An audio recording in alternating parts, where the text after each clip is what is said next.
Don't know. Okay. I mean, the weekend crew, things are out of order. I'm looking at the board here. It's in air. It should be a program. But the temperature, the thermostat here, it's now up to 79 degrees. 79 degrees inside the studio. And it feels hotter. Feels hotter. That's where we're going to start Monday morning off. Well, you are wearing a hoodie. Well, it's 79 degrees in here. I would like to wear a hoodie during the show. I don't want to just wear a white T-shirt. We are on Twitch and YouTube. We want to look decent. But, I think it would really add to it. I think it'd add to the Twitch and YouTube. Nah, I don't think it would. Shasky, what's up, man? Gremlin shirt. What's happening? Gremlin, bro. This is Baby Yoda, yo. What you know about Grogu? So, all right. Looks like a gremlin. Great sports weekend, right? The only thing I saw from this weekend Give it to me. was 5 plays in the Pro Bowl. Okay. And highlights of the Lakers-Knicks game. And most notably, highlights of Russell Westbrook bricking and getting booed by the Staples or Crypto.com Arena faithful there in L.A. Just a random question, just for our show, for the audience, and I want to get into something because Steven went to one of my favorite places in the world. And we've got some 49er talk because there's a lot of coaching carousel things that have happened over the weekend. Do you care about the Olympics? Winter Olympics? You make a designation between the two? Yeah. Okay. Summer Olympics are a lot better. I love the track and field. Love the swimming. Okay. I watch the hoops, obviously.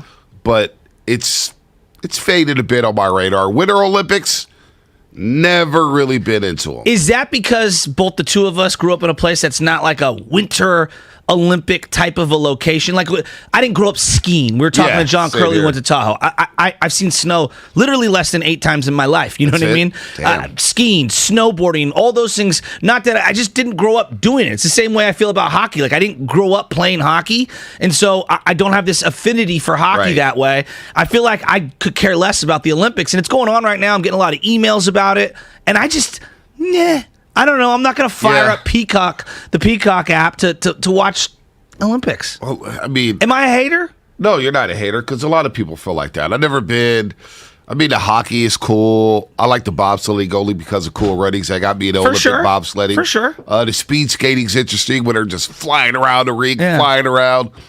But I'm not. Like, you're not into curling? It's Warrior season. We just got done with the Niners. I've got a 14-month-old. There's not a lot of time in the day anymore. And so Winter Olympics, lay down on the list. So if I were to make this statement, you tell me if I'm correct or if I'm, off base here. To me, the Olympics are almost for the extreme casual sports fan as opposed to the diehard sports fan. When I'm talking diehard, I mean like we love the team element. Yeah, you wave the flag around when it comes to the Olympics and Team USA. But to me, like my mother-in-law, for example, she loves the Olympics because she loves the personal stories. I could see that. The casuals, they want to tune in. That's... Oh, or maybe not casual. Maybe the non-sports fan enjoys the Olympics more than even the sports fan. Maybe I need to change how I'm saying it. Because it's for the country and whatnot. But I wonder if it's on Peacock. Is it on networks? Can I tune into NBC and stuff like that? Okay. They've got it on 4 or 5 different channels, depending on the time of the day and things like that. But again, like on my radar of this weekend, it did feel a little nice to just not have to focus. I spent so much energy on the 49ers emotionally the last, 3 months, 4 months? Well, Bonte, I was exhausted. What about you? All season. I mean, I wasn't exhausted because of that. I could have used some football. Actually, was a little sad that this is the first season, the first Sunday in 4 or 5 months that there was no football. And no, I don't count the Pro Bowl. I don't count the Pro Bowl, but my niece had a birthday. We drive up to Sacramento. Nice drive, jumping around. Yeah, happy birthday, Nine. Big old 10. Remember she was born... 10 years ago, obviously. But no, yesterday was just Daddy-Daughter Day, went to the Academy of Science. Nice. And it was just nothing pressing that I felt I needed to watch. Like AT&T Pebble, you talked me into not watching it. What do you mean? You said it was a joke. The field was weak. It was weak, but then Saturday, I went over to visit my brother and the babies, and we just sat on the couch. And I just got to say, Pebble Beach, when you watch it on television, like I know, golf for a lot of people is yawn, and I understand all that. that. The setting is gorgeous. Bonte, you had picturesque weather 2 consecutive days on the weekend at AT&T in the Monterey Peninsula. Did you see Steve Young, by the way? I did not see rocking a Giants cap? No, I did not see it. Vern Glenn, Mr. Involvement, interviewed him, and he basically said that, what would you ask Jimmy Garoppolo? What would you say to Jimmy Garoppolo on the way out the door? What did Steve say? Steve said, you know what? I would say thank you. Thank you for just putting up with everything. Thanks for getting this organization where it needs to be. It was interesting perspective. Wow. They asked him about the Peacock doc and how much... what did he say about the Peacock doc? So basically, he said he jumped at the opportunity to be involved in it because he got to sit firsthand through 6 years and watch the greatest quarterback of all time. And he goes, I don't doubt that Joe feels a certain way because I felt a certain way on the other side of the coin throughout the entirety of time. So, perspective and point of view is everything. And that's the one... If I were to have one criticism, and it's a small one, of the Joe Montana Peacock doc, it's that I don't think there were enough POVs, points of view. It was through the prism of Joe Montana, which that's what it should be. It's his doc, like Jordan. They're editing it. It's through their prism. It's through their point of view. You know what, though? Jerry Rice, Britton Jones, Carmen Policy, Eddie D. That's good enough for me. Ronnie Lott. Yeah, but Bonte, that's good. That's you're good only enough for me. Seeing what they've edited in. Yeah, no doubt. But you know what I got? The gist I got from that doc is that they all felt like Joe Montana was better than Steve Young. That they all wasn't ready to move on from Joe Montana. Moving on from a 4-time Super Bowl championship. When you go through the wars and the rigors of a season, and you go through the postseason, and you go through the battles that they went through, and Joe Montana standing there on that sideline, I would be picking Joe Montana. That's like picking Jimmy G over Tom Brady. He didn't play for almost 2 years. Then when he did play a full season, his elbow almost exploded again. But they got him to the AC Championship game. I don't dismiss that, Bonte. They got him to the AC Championship. But there is reality. Like Klay Thompson right now sat out an entire 2 years. That's an eternity. And now look at Klay. I mean, modern medicine in 2022. Exactly. That's not a good example. And do you think they would have kept Klay Thompson had he not been under contract? Like, I think in a yesteryear situation, I don't think that he sticks around. Klay Thompson, remember, he signed that deal when he had a torn ACL. No, I know. That was one injury. Right. I mean, not many owners are going to pay you the max contract to sit on the bench for 2 straight years. Joe Lacob's one of them. I know he is, and we're very lucky. But Joe Lacob's one of them. I want to get to something here because somebody on the 650. By the way, good morning to everybody out there on Monday morning as we try to get through Super Bowl week. A lot of coaching changes. And we'll get into them. It seems like it happens every single year.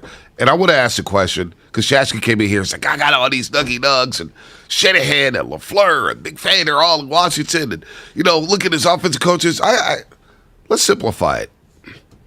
In football, because we will get to a lot of Warrior stuff today. Anthony Slater, Ryan McDonough, they're going to join us here. Trade deadline's coming up February 10th. But what's harder in pro football? Is it harder finding a legit head coach? Or is it harder finding a legit quarterback? What's harder? Because, you need a head coach to be. You look at the head coaches now and going into the Final Four. You had Andy Reid in there. You had Kyle Shanahan. You had McVay. You had Zach Taylor. Those are the up and coming. They're probably your top 15, right, in terms of head coaching. What about quarterbacks? So this is a great question. Quarterbacks or coaches, what's harder to find? So we just celebrated the 5th year anniversary of Kyle Shanahan becoming the head coach of the 49ers. Right. And we've got 5 years. Do you feel that 5 years is a good sample size to judge an organization and a coach? I feel like it's 3 years, but 5 years is more than enough. I mean, and 5 years has flown by. Yes. So let's just. I want to go 2017, the head coaches, and 2018, and then we'll look at the quarterbacks. I wrote them all down here. So in 2017, Doug Marrone to the Jacksonville Jaguars. Well, he's already been fired, and they've been through 2 other coaches since then. Sean McDermott, I think that's a pretty good hire for the Buffalo Bills. Vance Joseph, he's been fired. Anthony Lynn, well, he was fired. And Bonte, Anthony Lynn is joining the San Francisco 49er coaching staff. As an assistant head coach, no doubt. And we've got more on that in a second. Sean McVay, well, he's the head coach of the Rams right now into the Super Bowl. And then your 5th guy is Kyle Shanahan, or your 6th guy, is Kyle Shanahan. I would say McDermott, McVay, and Shanahan are home run hires. No doubt. What do you think? No doubt. Okay, so now let's go to 2018. John Gruden. Well, he's out of here, and he wasn't very good when he was here. Nope. Mike Vrabel. I think it's been a home run hire. Great hire for the Titans. Okay, Matt Patricia fired. Frank Reich. I think he's been pretty good for the Colts. It's been okay. Okay, so this was disappointing this year. So you're on the fence on him? I like Frank Wright, Me but too. you look at what's happened. They lose in a wild card game last season to the Buffalo Bills. A couple of years ago, I know they lost to the Chiefs in a divisional round game. They got beat up by the Chiefs. And then this year, not making the playoffs. When you lose to the Raiders and the Jaguars in the last 2 weeks of the season, you lose a home game and you go on the road to lose to the Jacksonville Jaguars. And I don't believe they won in Jacksonville in 7 years. That's crazy. 7 years. It's crazy. So let's. Frank Wright, I think his seat is hot now. Okay, so let's continue to go through this. Steve Wilkes for Arizona, fired. Matt Nagy for the Bears, fired. Didn't Wilkes get fired after 1 year? 1 year. That's I know. a sham. I know. Pat Shurmur, fired. So, of the 13 coaches hired in 2017 and 2018, I think we're in agreement here. McDermott, McVay, Shanahan, and Vrabel. That's 4. 4 guys out of the 13 that were hired are good coaches. And Frank Reich, what are we? We're 50-50 on Frank. Does that surprise you? You know, it doesn't surprise me because I look at this and I go, Jaguars, Broncos, Chargers, obviously Matt Patricia and the Detroit Lions. Right. Some organizations continue to get it wrong. The Jets. I mean, we'll see about Robert Saleh, but Rex Ryan had a cup of coffee. But other than that, Todd Bowles. Yeah, they've had some bad But this hires. goes back to the 49ers, Bonte. Before Shanahan got here, they were one of those teams. They were turning the lever on head coaches. So let's focus on Shanahan for a second. So 4 of 13 were good. I just want to emphasize because that shows how difficult it is to find a competent, high-quality head coach. Well, not only that, but you look at the Cleveland Browns situation. You look at quarterback situations. Mm-hmm. Quarterbacks drafted, quarterbacks signing. I've got it all here. The Jets have already drafted 2 first-round picks in the last 5 years, and both look bad. Zach got a little better towards the end of the year. He did, but he looked overwhelmed. I think would be the way to put it. Jacksonville, flip-flopping quarterbacks. Washington, flip-flopping quarterbacks. Carolina, flip-flopping quarterbacks. Bears have never got the quarterback position right since Jim McMahon. Since Jim McMahon. So it's tough. It's tough to find a quarterback. It's tough to find a head coach. But I just want to focus on Shanahan for just a second. If you had to evaluate his 5 years, and you say Shanahan, all right, 2 playoff appearances, 1 Super Bowl appearance, 2 NFC Championship appearances. They haven't got the quarterback right yet. They think they have the one in Trey Lance. I think Trey Lance is going to be really good, but we'll see. How would you grade the Shanahan era in the first 5 years? Well, I mean, let's compare him to his contemporaries that have been, hired within that same time frame. I think he's been an A-. I mean, when you look at all these different organizations, the Niners were where Jacksonville is right now. I'm like, that's where they were. They had no players that other teams desired. They didn't have 1 Pro Bowler on the roster, Bonte.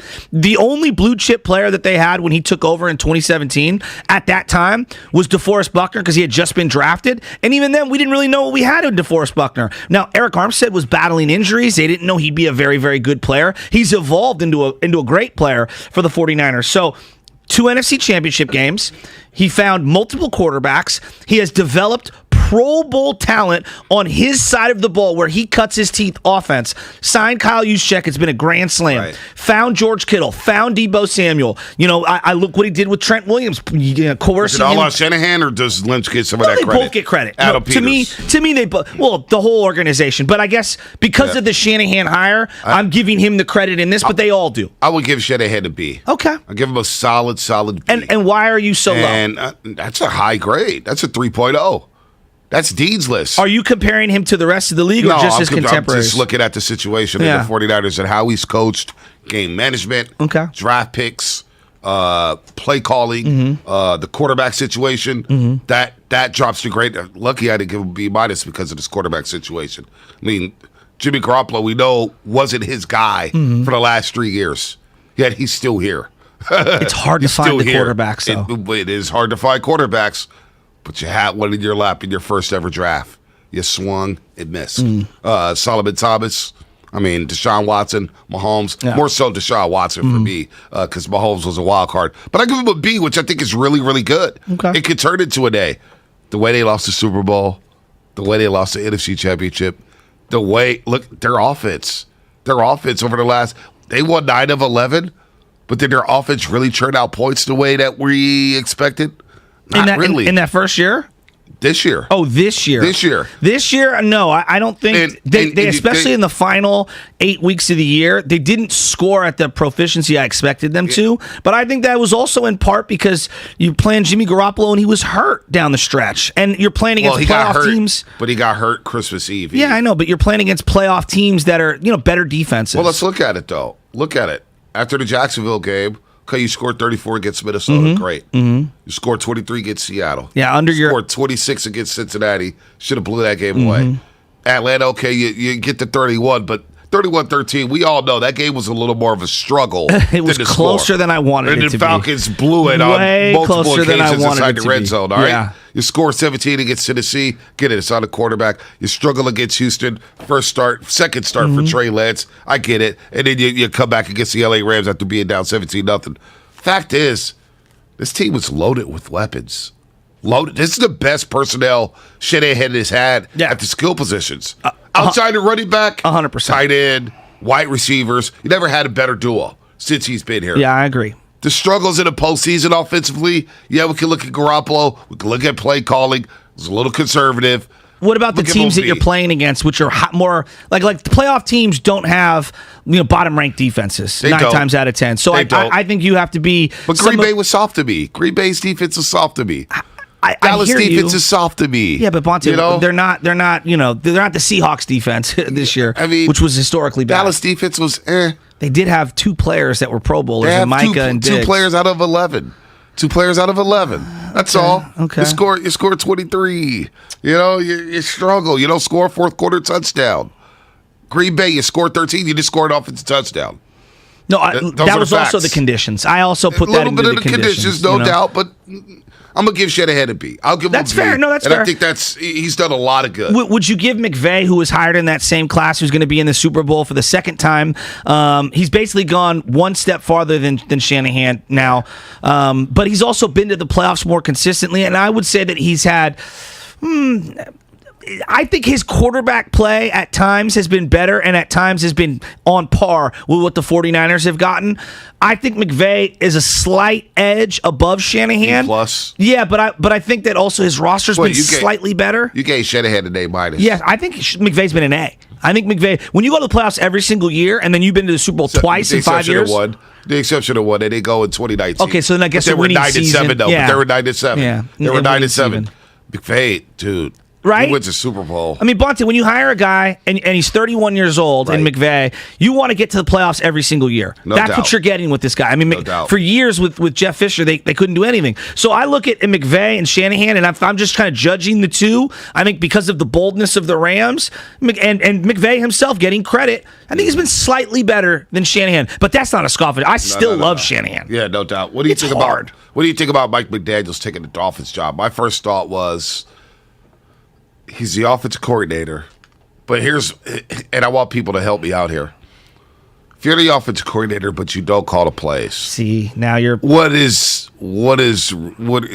he's a run game. He's a run game coordinator or whatnot. But how do I, like Shanahan calls the plays, right? So I'm looking at it like this: McDaniel's going to Miami does nothing for me.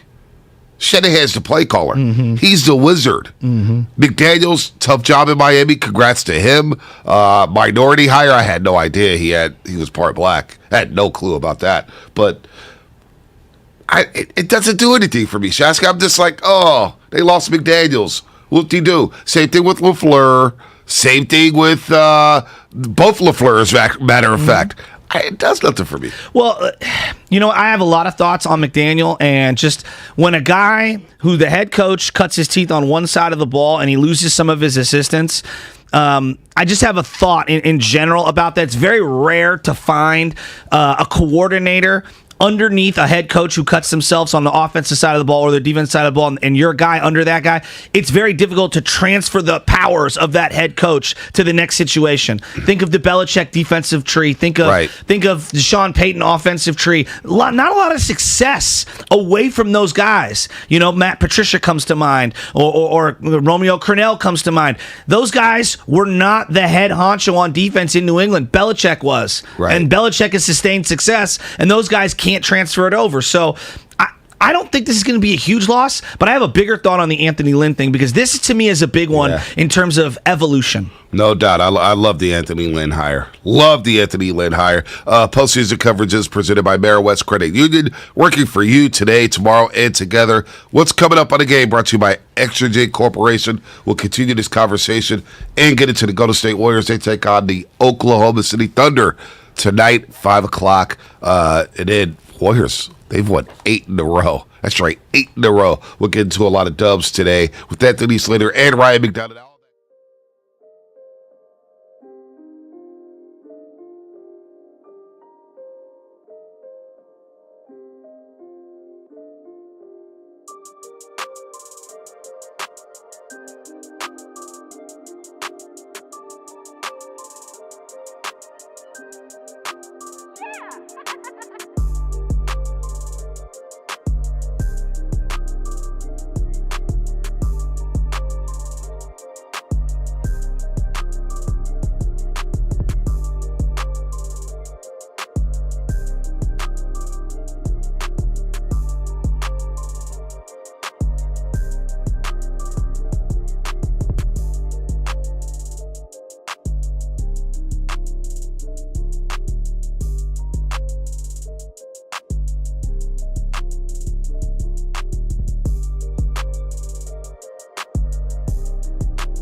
it's a little too far to consider the Bay Area. No, it's not the Bay Area. It's Monterey Bay.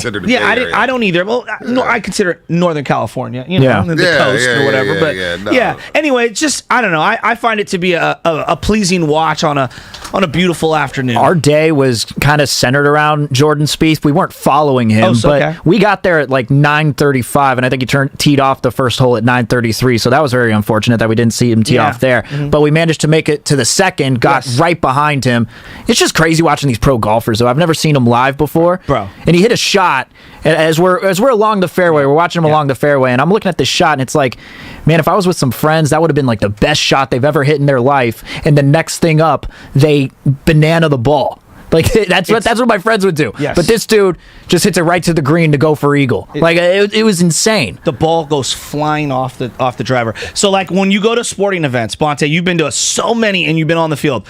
There's something about seeing basketball up close and live, right? Golf is cool seeing up close. Right. I've seen golf. NFL is ridiculous from the sidelines. I was, when I covered the swinging skirts competition, what was it, Lake 2014, 15? Yeah. I got to walk behind the final it's really pairing. cool. Yeah, it's not bad. So, like, not bad. Baseball, seeing a pitcher pop the mitt, right, when you're, along, like, the first base or third base line.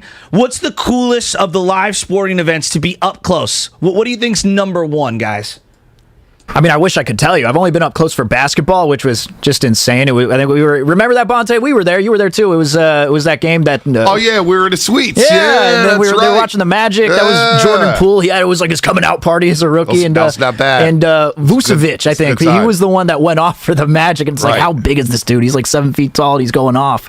So I don't know. Basketball's very impressive in that sense. Yeah, basketball is impressive. Just something about baseball too, being up close and personal. The glove pop. Yeah, the glove popping, the foul balls, the batting stance, the guy in the on-deck circle. Football up close and personal is also fun. Yeah. A big hit on the sidelines. So, at a Raiders game, they were playing the Jets. This is when the Raiders, I believe, made the playoffs in 2016. Okay. Geno Smith's playing quarterback for the Jets. Oh, yeah. And Danico Autry laid a hit on Geno Smith so hard. Boom! You hear it from the sideline. Sorry, John Madden. Rest in peace. Boom! And I was just like, oh my Lord, I could never play this game. It was next. It was hard, man. Was it Danico Autry? It could have been Mario Edwards. I forget who. But Geno got hit so hard. It was one of those players that they let go that they probably should have given a contract to. It's okay. Yeah, no, it's just a Raider way. One of those guys. Football, it all depends what you like. They're all impressive up close. How about boxing or MMA, which is what people are coming in on the 209? MMA, but you got to be in the right spot. Yeah, I agree with that. You got to be in the right spot. If you don't have the right angle, you can't see much. You're like looking up, and all you're seeing is like, I don't know. It's tough. Yeah, I almost feel like MMA. It's better to be like midsection. That's like what I'm saying. First level midsection where you got the scoreboard. Mm-hmm. You can look down inside the cage so you can see everything.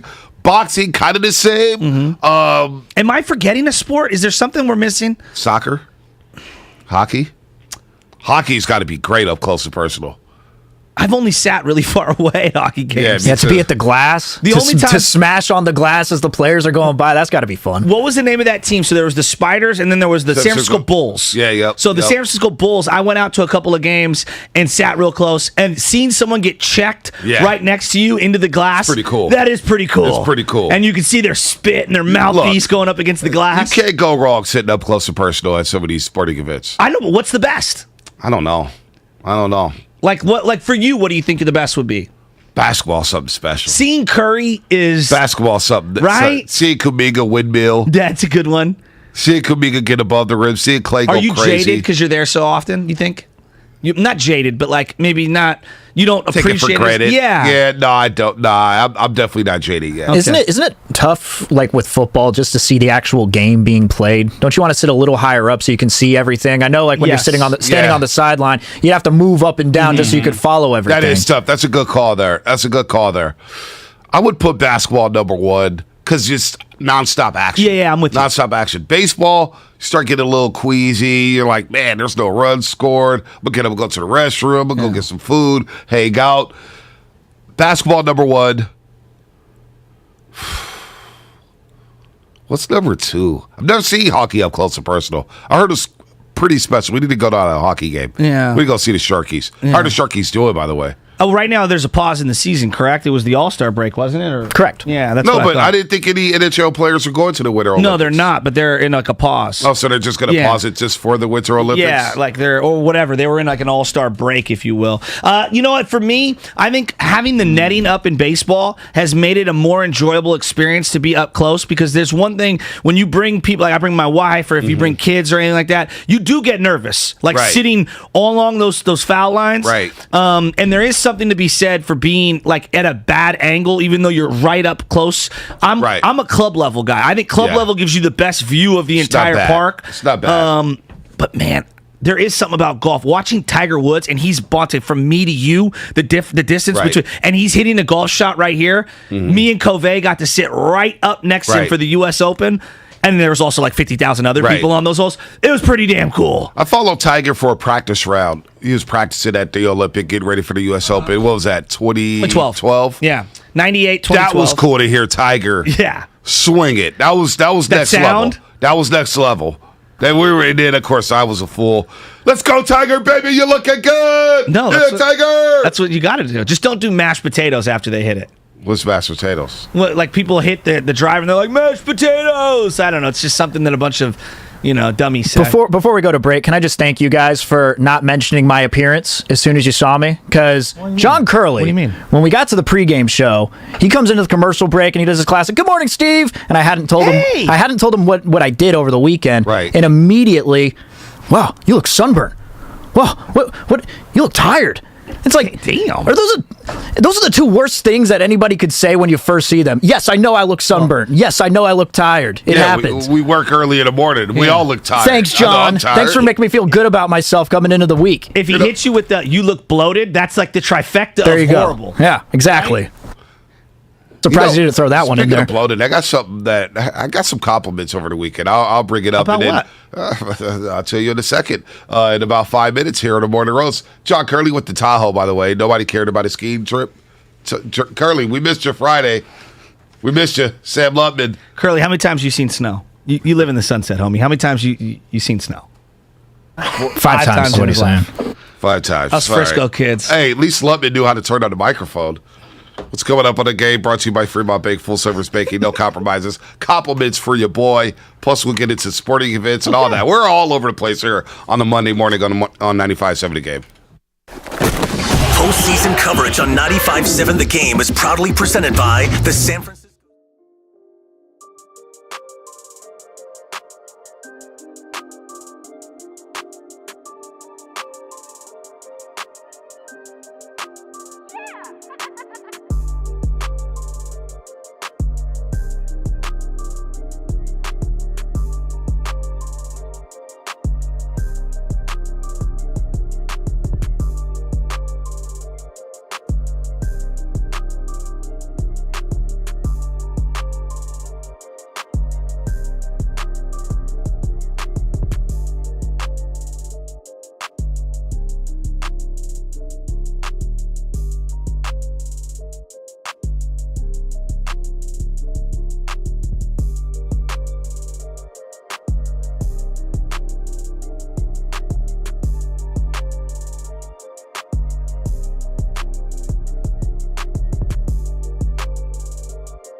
Heather group video chats with friends. Ooh, nice background filter, Jess. Live like a gagillionaire. Get internet that upgrades everything. AT&T Fiber, now with speeds up to 5 gigs. Limited availability in select areas. Speeds not guaranteed. Single device wired speed. Max 4.7 gig per second. Visit att.com/hypergig for details.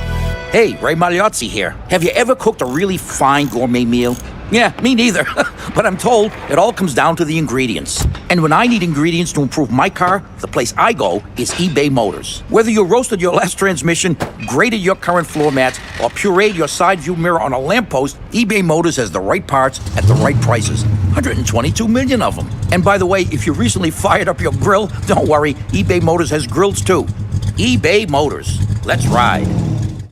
At CDW, we get the importance of clear communication. I was on a conference call, and I think my boss asked me to send her roasted beets in a can. Talk to the experts at CDW. Using Poly headsets and cameras, they'll orchestrate a collaboration solution that lets you hear and see clearly on any device, any meeting platform. Huh. Looks like she asked me to send her the report sheets when I can. You like beets? No. IT orchestration by CDW. People who get it. Learn more at cdw.com/poly. You're always up for some fun with the family, so you order the essentials: a new board game, some baking supplies, and even a new projector for outdoor movie night. And with the Bank of America customized Cash Rewards credit card, you can choose to earn 3% cash back on online shopping, which could increase to up to 5.25% as a preferred rewards member. Rewards which you can put toward an extra treat that everyone will enjoy, like an old-fashioned popcorn machine. Visit bankofamerica.com/more rewarding and apply now. Copyright 2021 Bank of America Corporation. This is your Wendy's wake-up call. Start your day with a better breakfast and get a free drink with any of our morning-making breakfast sandwiches. That's your favorite drink in a Wendy's cup, free. Fresh brewed coffee, free. Diet Coke, free. Vanilla Frosty-Chino, that's cold brew plus Frosty Creamer plus free. So don't sleep on this deal. Get any size drink in a Wendy's cup free when you buy any breakfast sandwich. Choose wisely. Choose Wendy's. Limited time only at participating Wendy's. A la carte only. Offer valid upon request on lowest price qualifying item. Not valid for third-party delivery. Get help managing your money for the life and years ahead with Fidelity Income Planning. We'll look at what you've saved, what you'll need, and help you build a flexible plan for cash flow designed to last, so you can go from saving to living. Fidelity Brokerage Services, number NYSE SIPC. Breaking news on 95.7 The Game is brought to you by DuckDuckGo. Protect your privacy online for free with DuckDuckGo. This is not a drill. This is not a drill. DuckDuckGo. Privacy simplified.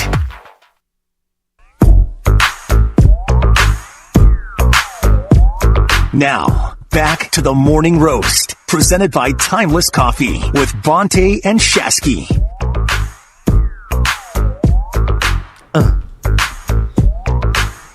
650 Comcast Business Text Line. Bonte, you got to get yourself down to the tank. It's going to be one of the most fun times you've had at a sporting event. Super fun.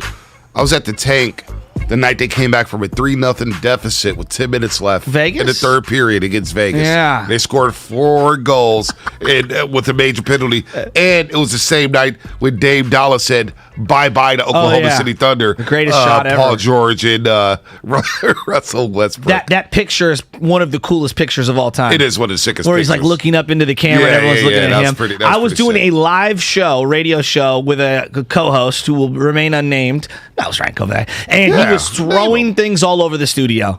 Oh, because of the shark. He's a big-time shark fan. He was so distracted. I took over that day. Yeah, you it's like me working with you these days. I'm so accustomed to it. You carry it all the time. You're the star. Yeah. Should be Butcher Boy and Company or Butcher Boy and Friends from 6 to 9. Barf. I'm just happy to be Barf, here. Butcher Boy and Friends. By the way, some compliments I got. I was at the little jumpy house, Urban Air in Sacramento. Urban Air, you get to jump around with the kids and you get the little obstacle courses and all that stuff. No slam ball. Didn't put Jessica in the dodgeball pit. She wanted to go in there. Yeah. It's like, no, back up. She looks more and more like you every day. It's pretty amazing. It is pretty amazing. It's pretty. You like the little Giants jersey she had very on? Cute. Yes, I dressed her yesterday for the Academy of Science. She walked around. She roared at the lion, the fake lions, for like 3 minutes because we have flashcards. She sees the lion. She goes, rawr. So I'm like, Chasika, look at the lions. And she's like, rawr, rawr, rawr. And she's just roaring at the lions. I'm like, all right, let's go see the penguins.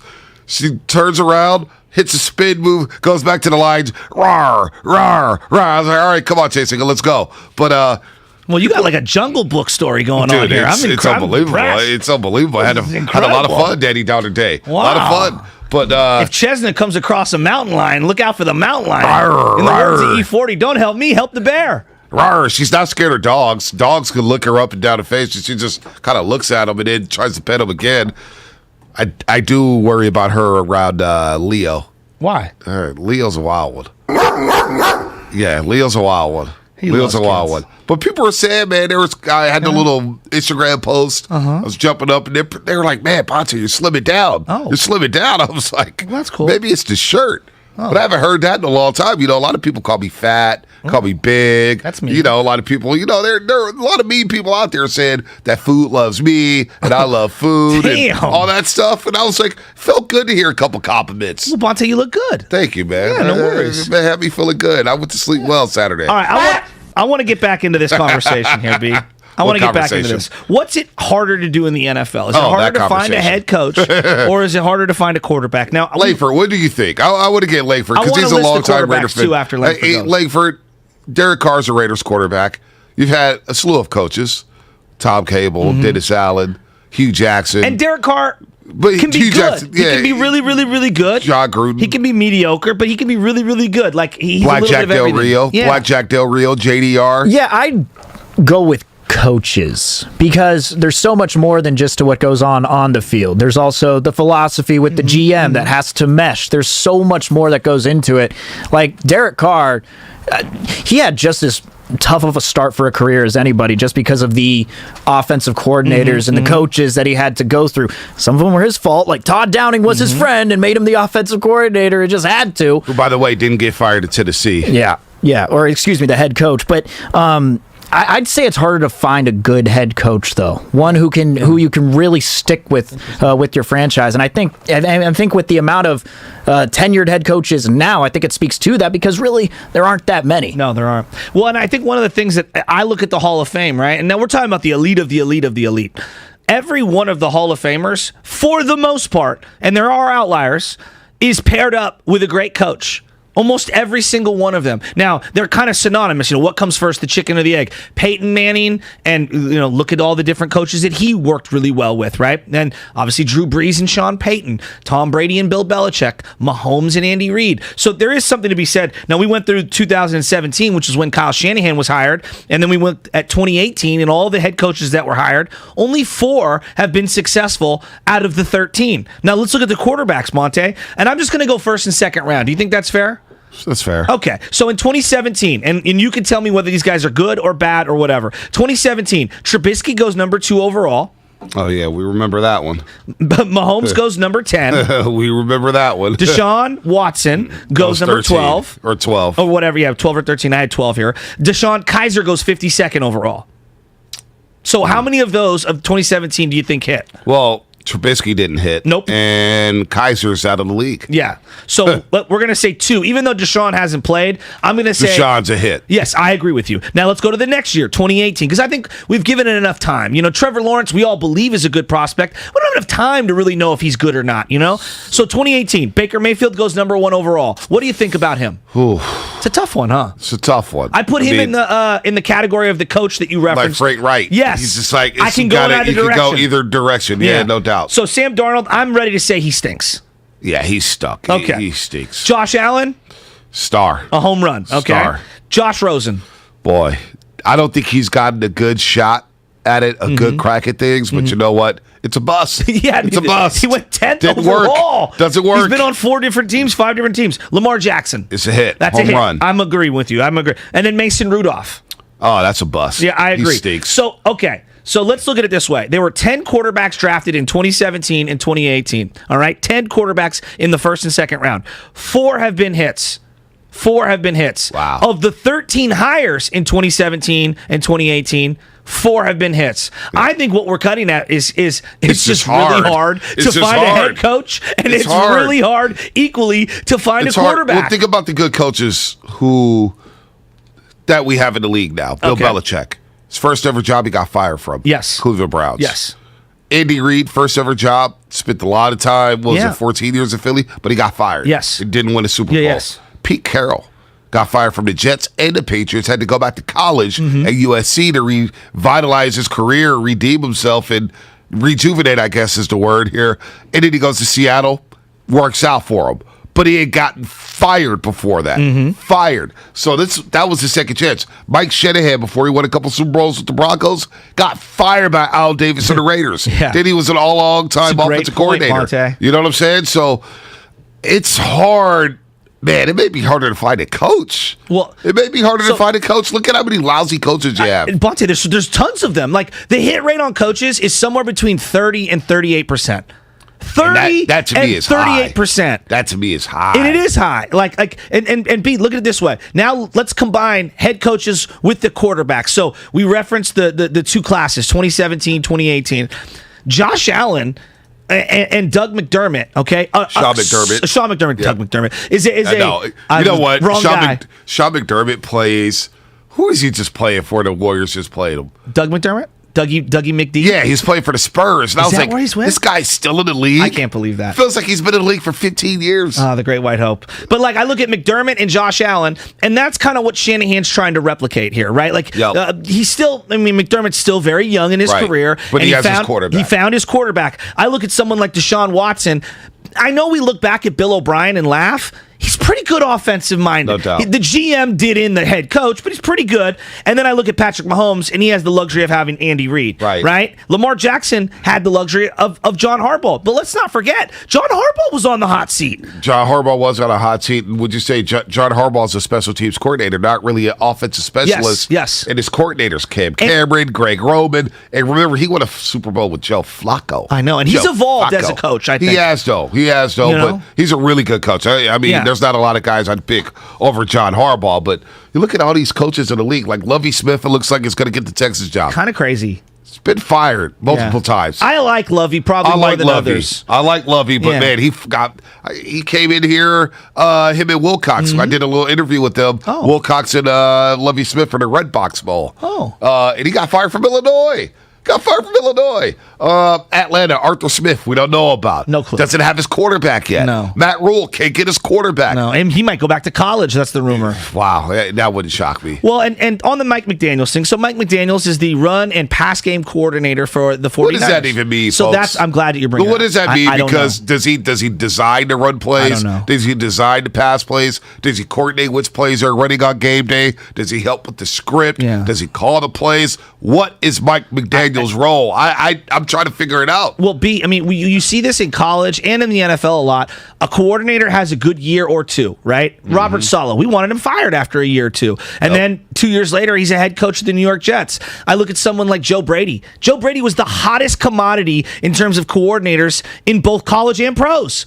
Where's Joe Brady at today? I think he just got a quarterback job with the Buffalo Bills. Yeah, he's a quarterback coach. He's not a coordinator, though. But he was one of the hottest names out there. So I look at someone like Mike McDaniels, and I'm not diluting, what he's done with Shanahan, because Shanahan's brought him along every step of the way of his journey as a coach. My question is, how do I even quantify how important he is to what the Niners are doing? Look, as long as Shanahan's not going anywhere. That's where I'm at. Shanahan's calling the plays. Everything falls on Shanahan. So we're going to see how good he is without his assistants. Another assistant leaves. What's so impressive about Mike McDaniels, if he just had 1 year as an OC, and he's been with Shanahan for over 15 years as an intern in Houston, with the Denver Broncos, Washington, of course. He's followed Shanahan everywhere. What is so special about Mike McDaniels? I just don't know. I don't either. And it's not us hating. I think we're just asking out loud because I think so many times, for example, the special teams coach who the 49ers allowed to get a lateral hire with Chicago. We believe that Hightower might have been fired. Some people think that maybe he was going to, get fired at some point. Special teams got worse and worse and worse and worse. And yet it's like, how much is that on him? Is he a good special teams coach? Is he a bad special teams coach? You always bring up Jim Fossil's son, Bones Fossil. We believe he's a good special teams coach. We believe it, but do we really know? Like Kellen Moore, another guy who I heard, Kellen Moore's going to get a job. How do I know if Kellen Moore's any good? Yeah, I know. I don't know. I don't know. That's the problem. But at least I know Kellen Moore is calling plays. Yeah, I have no idea if Mike McDaniels is even calling plays. Shanahan calls the plays, right? Shanahan calls the plays. That's what I think.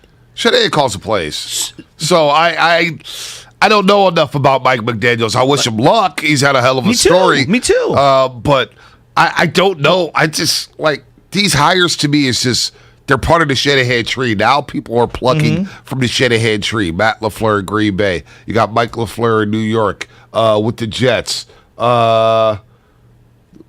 Just got sidetracked with a text here. But Mike McDaniels in Miami, like, is Tua Tagovailoa his guy? Is he going to be able to work in that offense? Yes. What running back is he going to? I just, again, when he got hired, I was just like, meh.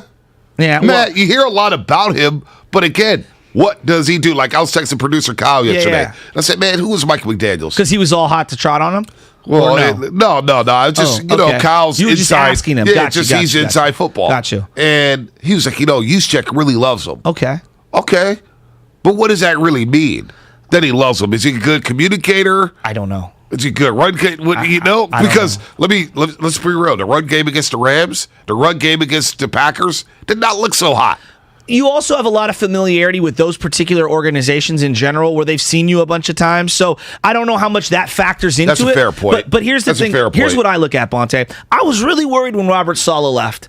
Really worried. Now, I didn't think Robert Saleh was worthy of a head coaching job because, and I understand that there's like an ascension, right? You have to go through this ascension and you want upward movement, right? Everybody wants to be promoted within their industry. Like, I understand that.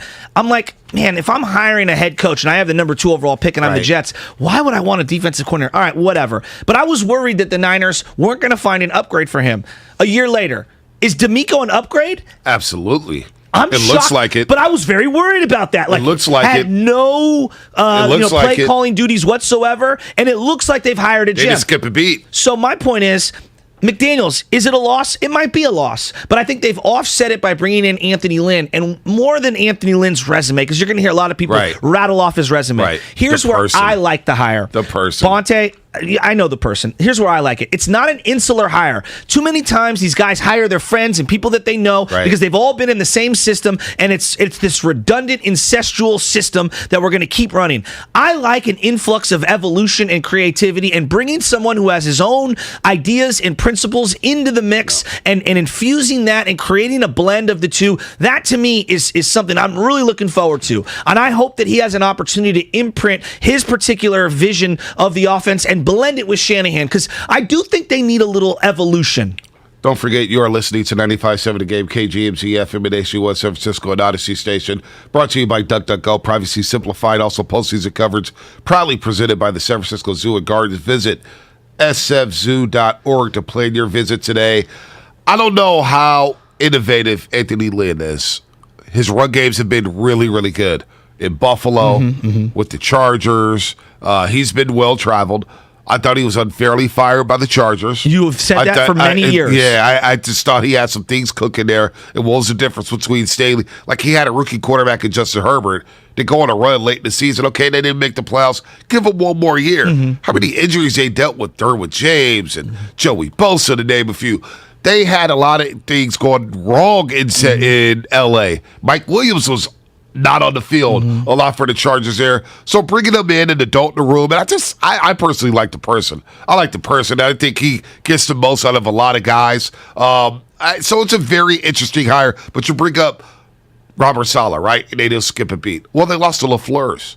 Did the Niners skip a beat? That's a great point. They lost to LaFleur's. Yeah, that's a great point. They didn't skip a beat. So as long as Shanahan is cooking up the plays and calling the plays, I don't worry about Mike McDaniels leaving. Well, a lot of the speculation on the internet by people that are a little like in the know, for example, Benjamin Albright, who we've had on this show a few times, NFL insider out of Denver, he basically said that, this hire, bringing in Anthony Lynn, isn't just so much about the running back situation.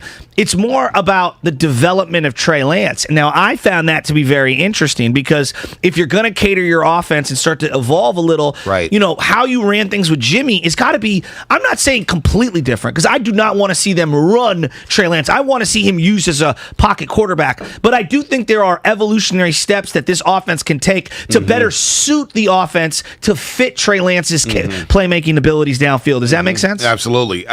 And you know what? When it comes to Trey Lance, I think he's more of a pocket quarterback than a runner. Oh, I hate the runner tag. I think we've all, maybe there's something.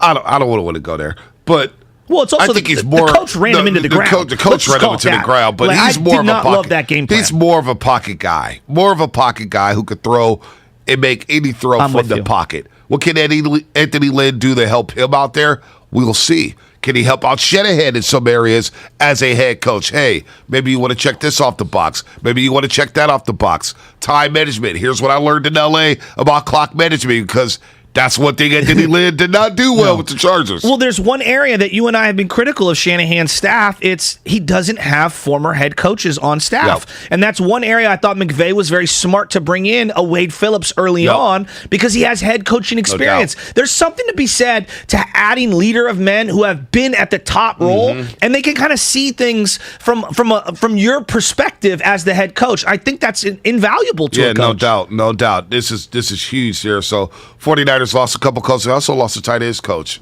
I guess apparently he didn't want to take a pay cut. That was the rumor by Solomon Wilcox. Everyone was losing their minds. 60% of a pay cut. I don't blame him, man. That was kind of wild as a tight end coach. You want him to. I think it was because he was assistant. Again, I don't know. He was assistant head coach, and they were going to name someone else assistant head coach. So they wanted him to take a pay cut. Some sort of a demotion. I'm not really sure, but people were losing their minds. We don't know. Bonte, how can you quantify how important we can't even quantify Mike McDaniel's impact, let alone one of these assistant coaches that I had never heard anyone tweet about until this weekend. No doubt. So Mike McDaniels, he goes to Miami. The Niners will receive a couple third-round picks, third-round compensatory picks. Yep, no doubt. So that's good. Third-round picks from the Miami Dolphins for losing Mike McDaniels, who's now the new head coach of the Miami Dolphins. Still have two openings, I believe. The Houston Texans. There's one more opening. Where's the other opening at? Is it Minnesota? Jacksonville. No, they just hired Doug Peterson. New Orleans. There you go. New Orleans. So that's official? Doug Peterson's going in. Trip Baalke. Trip Baalke hiring Doug Peterson. Wow. You know what? I like Dougie P. Like he won a Super Bowl. You know what I mean? Like he sat out there long enough. With the 3 straight playoffs. You could do a lot worse than him. They won the Super Bowl.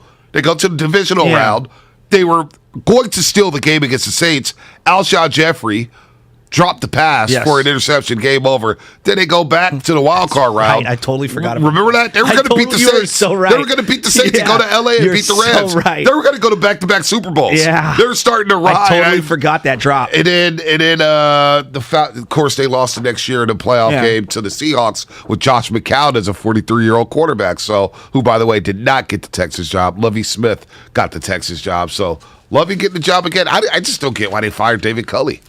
Why? I don't know. Well, with all this Stephen Ross stuff coming out, it's pretty obvious there are certain head coaching hires that are, hey, you have to be the sacrificial lamb, and we're going to compensate you and give you a 3-year deal, and we're going to blow you out after a year or two. 888-957. But it's the reality. Yeah, it does suck. And you know what? It's $22 million. Like I feel bad for David Culley, but he was never a coordinator, and you went from position coach to $22 million over 3 years. You knew what you were signing up for. You knew what you were signing up for, but man, it was still wrong. Still wrong. The guy been coaching it's kind of like Bruce Arians, waiting for your job all this time, and all of a sudden you get axed. You know what I'm saying? 888-957-9570. Today marks the 5-year anniversary Kyle Shanahan was hired as coach of the San Francisco 49ers. What grade would you give Shanahan over those 5 years? What would the grade be? Would it be an A? Would it be a B? Would it be a C? Anybody out there want to give him a D? 888-957-9570. 5 years to the day Shanahan was hired as head coach of the 49ers. And what's harder? Finding a coach or a quarterback? Which one's harder? 888-957-9570. That's what's coming up on the game, brought to you by MB Jesse Painting. Are you a commercial property owner or manager working on 2022 painting plans? MB Jesse Painting offers full repaints, maintenance painting, carpentry, and wood rot repairs. Why wait? Call 855-MB-JESSE today or online at mbjesse.com. Working from home? Listen to Damon and Ratto on the Odyssey app. What do we got here?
more difficult to find. And I know you don't want to talk Super Bowl, but Burrow and obviously Zach Taylor. Zach Taylor, wow. Think about what Zach Taylor was around the league before he finds Burrow. We thought he was going to be fired in one and done. Yeah, one Some and done. Some people thought maybe two and done, 3 and done. And look, he's probably gotten Zach Taylor, what? A $50 million deal at some point coming up? He's gotten Zach Taylor's going to be in Cincinnati 10 years because, one, Mike Brown doesn't like to fire nobody. Absolutely. In Cincinnati. Remember Marvin Lewis is there, 16 years? They were very successful, though. Right, they were successful. They didn't win a playoff game. Marvin Lewis. Yeah, no, but they were successful. He was really successful. They were good. They won a couple divisions. Agreed. They were entertaining. Yeah. But Zach Taylor's not going anywhere. No, and neither should he. I look at Sean McVay and what he's done with Jared Goff and now what he's done with Matt Stafford. It's impressive. To go to the Super Bowl with two different quarterbacks is very impressive, right? And so I look at the history of the game, and I feel like the game has evolved so much in the last 10 years alone.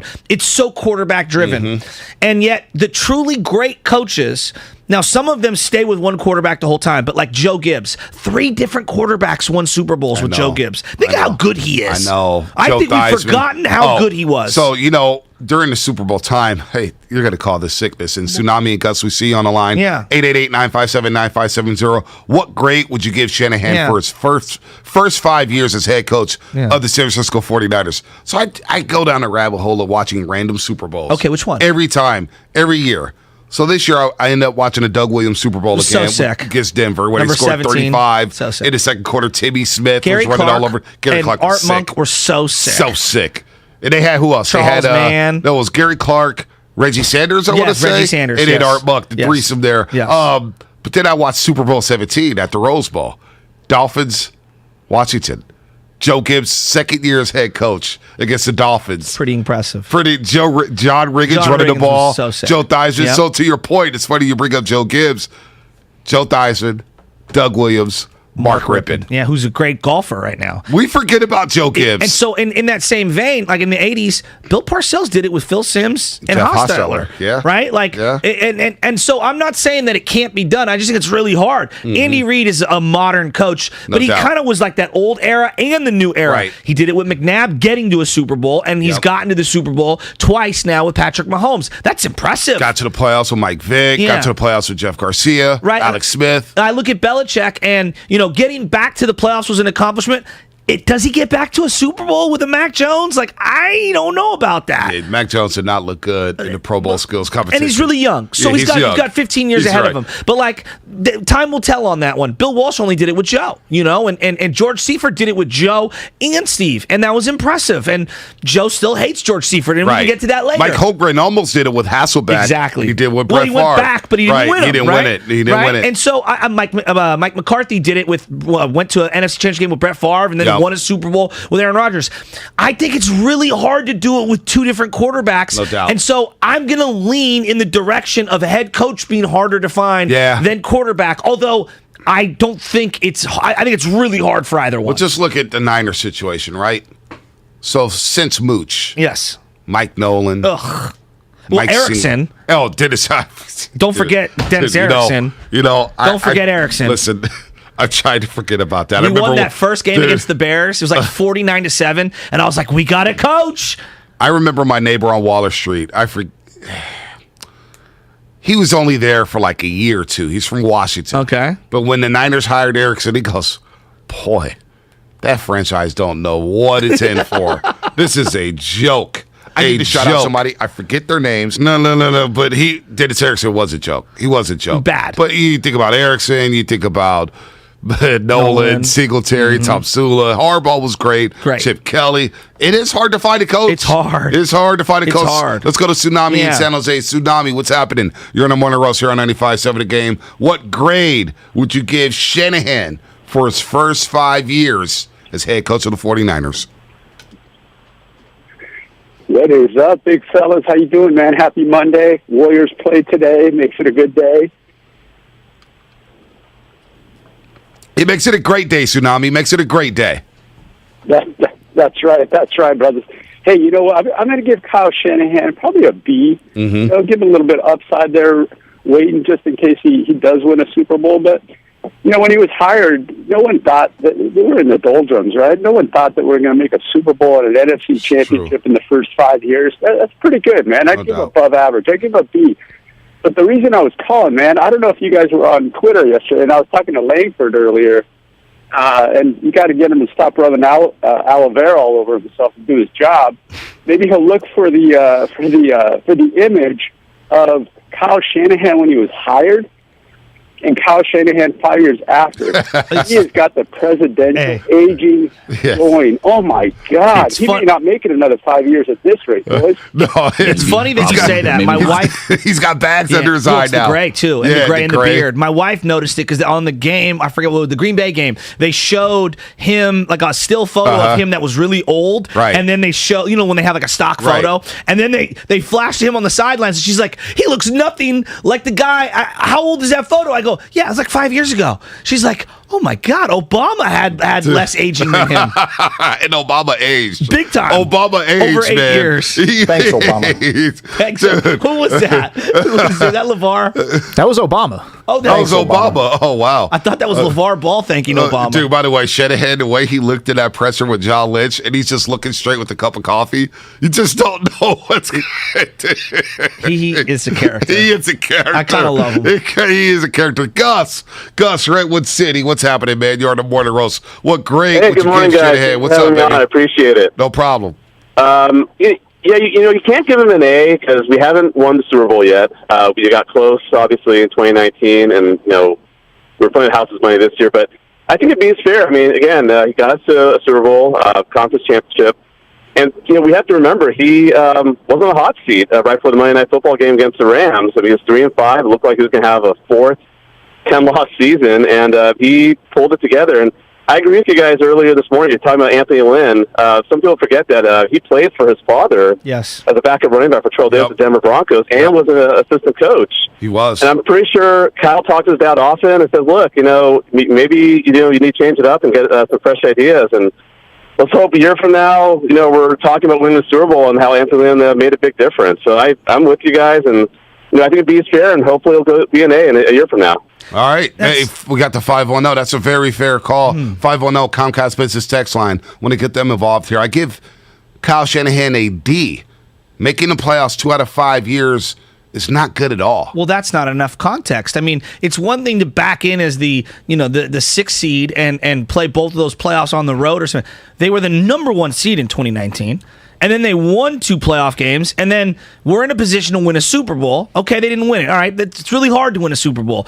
And then, as the 6th seed, I believe, this year, won 2 big-time road playoff games. Like, you can't just say just making the playoffs. That doesn't provide enough context. We'll say this, though. We're talking about Doug Peterson with Philadelphia. Dude won a Super Bowl. Yep. The next year's house money. No matter what. Next year's house money. Belichick, when they won the first Super Bowl, Patriots didn't make the playoffs the next season. Did not make the playoffs. But then they won the 2 of the next. They won back-to-back after that. But they didn't make the playoffs after that. Doug Peterson won a Super Bowl, made the playoffs, was 20 yards away from going back to the NFC title game, and then lost in the wild card game next year. One bad season, boom, fired. It happens. Some coaches one and done. Some coaches one and done.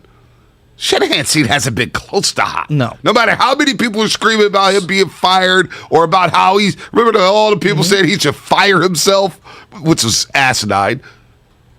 His seat wasn't even lukewarm, Shasky. Not even lukewarm. This playoff run was huge for him, though. Imagine if he doesn't get in the playoffs. Imagine that. B, I'm with you. Like, I'm looking at somebody like Sean Payton right now. Right.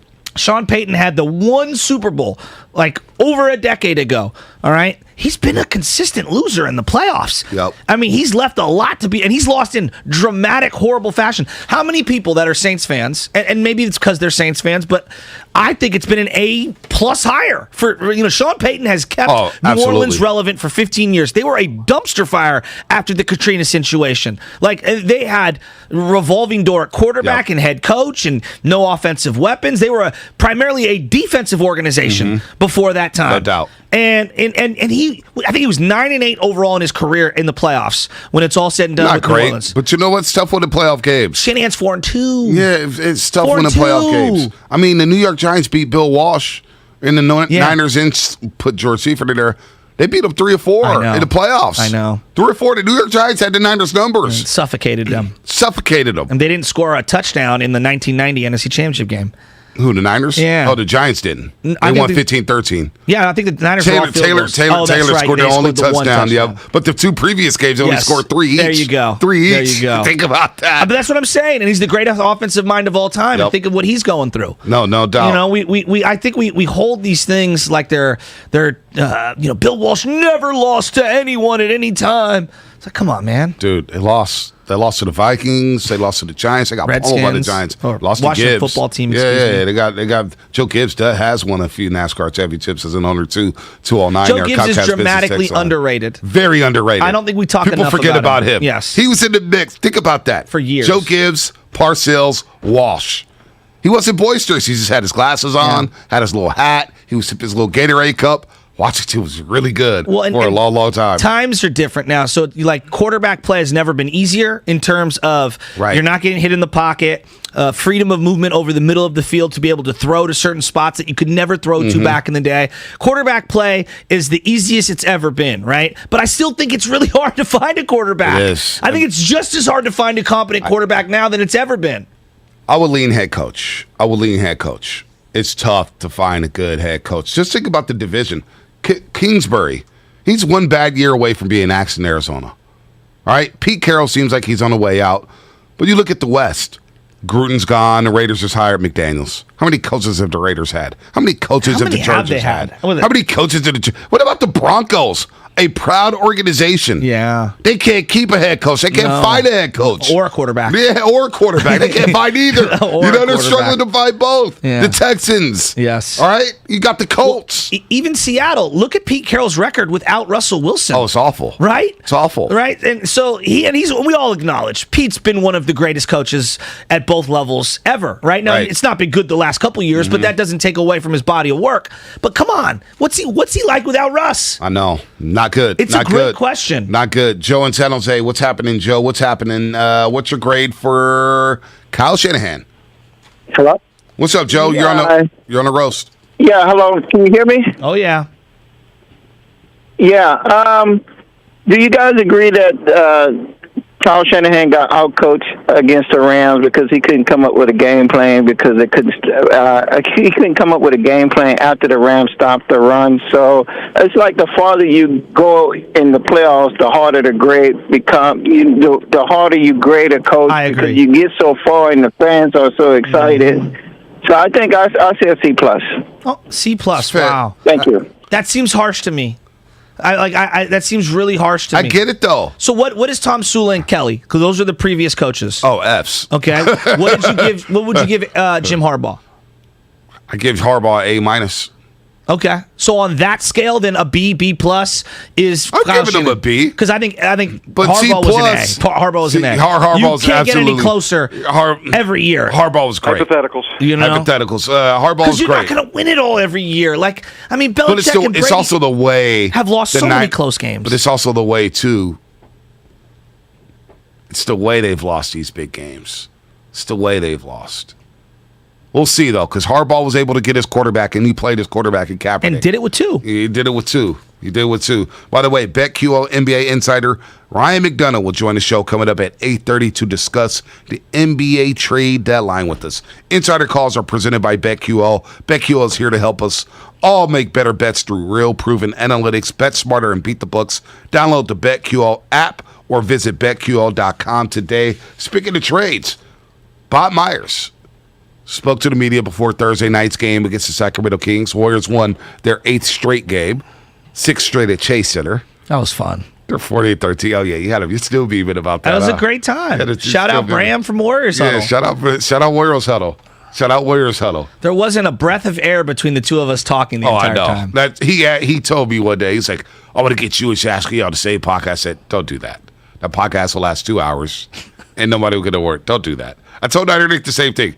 Just get one of us. It's better for you to spread us out. You don't want us both on the same podcast. I know. I don't want Nick. I can't outshine you every single day on this show and on podcasts. Well, not only that. But Niner Nick loves to talk too. Oh, yeah. All the clips he posted a podcast with both of us, it's Niner Nick. I mean, it's Niner Nick. He out there for 5 minutes. He's feeling himself. Are we the guests or are we the host? What's going on here? But Bob Myers spoke. You got the Uzi out this morning. It's always out. The Uzi stays out, baby. The Uzi stays out. I watch too much Power. Power book by Ghost. Yeah. Or Ghost. Did you watch Righteous Gemstones yet? Not yet. I will get there. Bro, I will get there. This year is hilarious. It's already in 2 seasons? Or? I'm at the 6th episode. I think there's like a first cliffhanger. season or?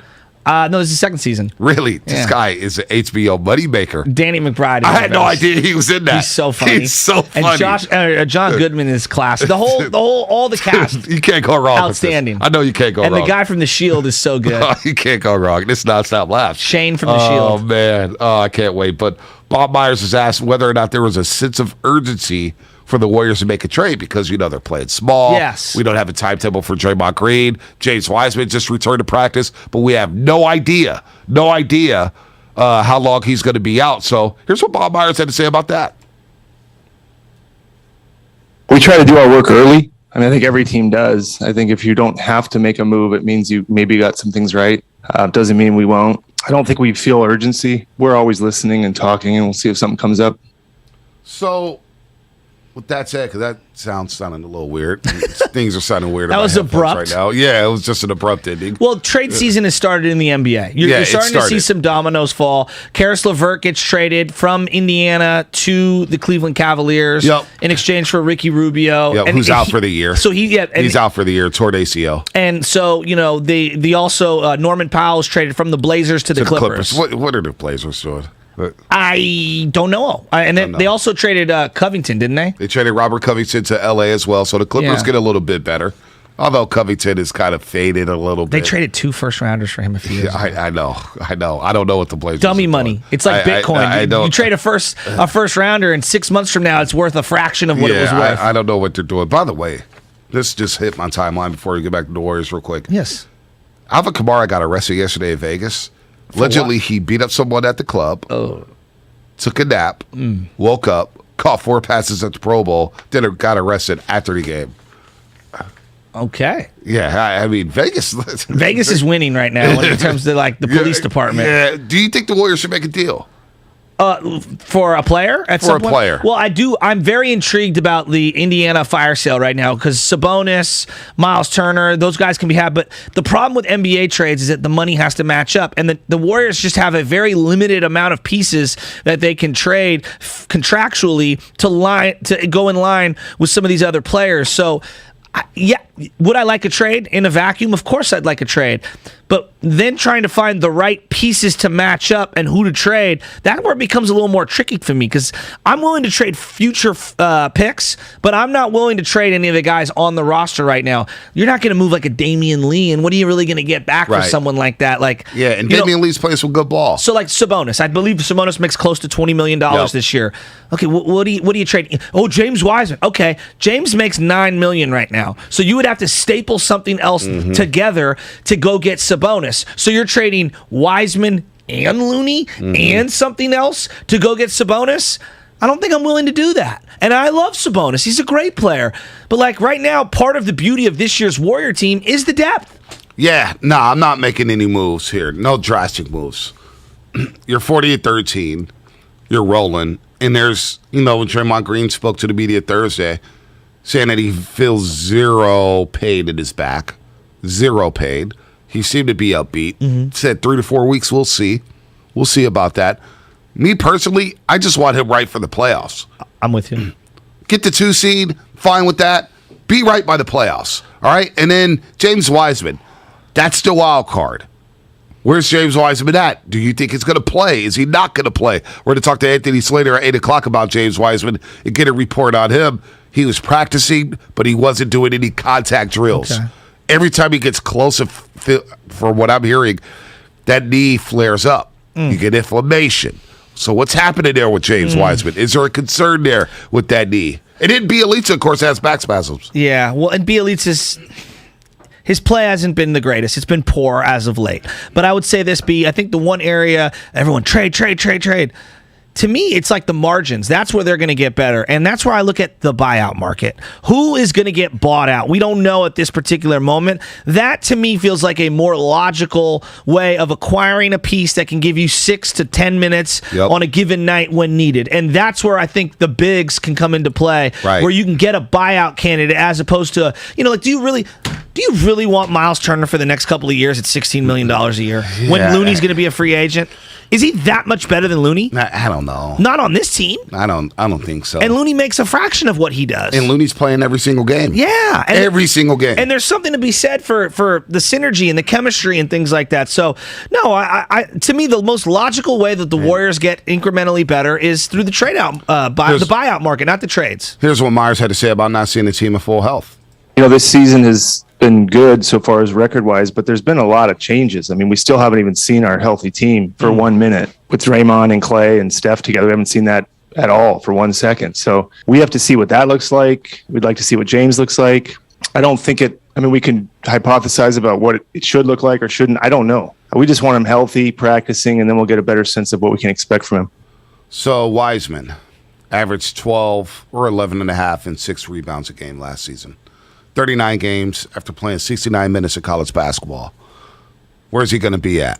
Would you feel comfortable throwing him in to a playoff series without playing a single game in a regular season? No. Yeah, I'm very reluctant to play out that scenario. Need to see him sooner rather than later. And I would agree with that. And the guy that you work with, and this isn't a bash, it's just one of the things that always perplexed me, Festus didn't play at all in 2016. I mean, it was like he was out months, and then he comes back into those finals games. He's starting Game 7. I mean, because of necessity, I get it. Because Bogut was out, yeah. But B, he was out of rhythm, and then he jumps up in the air and fouls LeBron. Maybe he fouls LeBron no matter what, but he didn't look like he was right, and it just felt like the speed of the game was infinitely quicker than what he was accustomed to, and he looked like a fish out of water.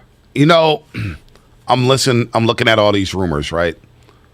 James Harden wants out of Brooklyn. Although Steve Nash said yesterday over and over, we're not trading James Harden. We're not trading James Harden. Free agent at the end of the year. Well, player option. Is that what it is? $47 million player option. I'm opting into that. Yeah, I would opt into that too, and then you could get traded. Although there is someone who's always ready to give you 50. Nobody's giving Sacramento? James Harden. He ain't going to Sac. He wouldn't go to Sacramento. He ain't taking 50 to go to Sacramento. Tristan? Oh my gosh. Tristan's not even playing for the Kings right now. He's just on the bench chilling, getting the Kardashian tour. I mean, he's getting a check. He cheated on her for like the 5th time. I mean, see that? I mean, every time I go to Safeway, I see some sort of article, and there's something with Tristan in there. I mean, look at you laughing. It's true. Oh, and I always pick it up. I always pick it up and I like start thumbing through it, and I go right to the Tristan part. I love it. That and J-Lo. There's always J-Lo on the cover. Always of something. J-Lo. Women hate Tristan Thompson. Well, yeah. The Kardashian clan roll deep. The Kardashian clan, the fan club, they cannot stand Tristan Thompson. People don't forget. What happened with Phil Hellmuth, the poker guy, and Steph Curry this weekend? They had their yearly poker tournament. Okay. For charity. Oh, gotcha. So he was hosting, I believe. Delayed? That was no. Real? Oh, they were showing it on TV? Well, I saw it all over the internet. Oh, yeah, no, people were just pulling some clips of Got you. People who were there, a lot of salespeople were there. My boy Sharky was there, playing some blackjack or whatnot. Guess Steph Curry won the tournament. Oh, he did. Draymond Green bought some cookies for $50,000 to donate or something like that. I don't know, but there's their yearly. Feel great. Steph won the poker tournament. Shasky, is there anything this guy's not good at? We're not there yet, Shasky. I'm not very good at poker. I like to play it, but I'm not very good at it. I get very restless. 650 Comcast Business Text Line. Warriors could really use a Mason Plumlee type of a backup at the 5. I agree. Don't give up anyone big to get one. You want a big 5 to grab some boards, clog the paint, run the floor. It's not a bad move, but it's not like a bad move. Again, you have to give something up. So the question is who are you willing to sacrifice at this point? Who wants Chiozza? He had a good stretch at San Antonio. I like him. I don't want to crush the guy. We all like the guy. Come on, who wants Chiozza? Do the Warriors even need to make a trade? 888-957-9570. Dub Nation, where you at? You feel like the Warriors need to make a trade to win that championship? Right now, they're second in the West. Phoenix is first. Out east, you got a slew of teams. It's a logjam of Miami, Milwaukee, Brooklyn, Philly. Who else you got up there? Chicago. Boston's starting to play well. They've won 5 in a row. Do the Warriors need a trade? Do you want to see them be active at the deadline here? Well, I wonder. When they were going up against the Rockets, and we were Warriors-Rockets, and it was a collision course in the playoffs, to me, everything was about how do you match up against them, right? That was the thing that I was looking at the entire time. This year, I feel the same way, except it's the Phoenix Suns, right? Like, to me, there is a clear line of demarcation. It is Phoenix, the Warriors, line, Memphis. And then Memphis don't concern you? Absolutely they do. But I don't want to face Memphis, and I don't know how that's going to shake itself. It's going to come out. It's going to happen in the second round. So, but again, Memphis is one where I actually think there is no acquisition to help to really, change how you match. Like right now, you look at Memphis, B. How do you slow down Memphis? I think it's a different answer for how you slow down Phoenix, right? So, I'm looking at Memphis. It's like, wow, perimeter defense is going to be extremely important. How do you stay in front of Ja? How do you slow down what Dylan Brooks and Bane does off the bench? Bane is good. Right? Like, they kind of have a small ball 5 in Jaren Jackson at times that they'll throw out there. They can go bigger if they want to. Playing better. Right? And so, they're a unique team. And they do dramatically different stuff than what Phoenix does. Phoenix gives the traditional point guard. Phoenix gives you that traditional shooting guard with a traditional big. I feel like they're easier to guard, though, Phoenix. Because Booker, you know what he's going to do on the elbow. He's He's going to play isolation ball. So good. You know Bridges is going to be in one corner. Cam Johnson and Crowder is going to be in the other corner because they won't play. They'll play. That's true. They'll play a combination of both. Ayton to be down low, set the screen for Chris Paul on the pick and roll. Ja Morant is the wild card because he could break down your entire defense. He gets to the cup, and he absolutely has to score. And there's something about Memphis.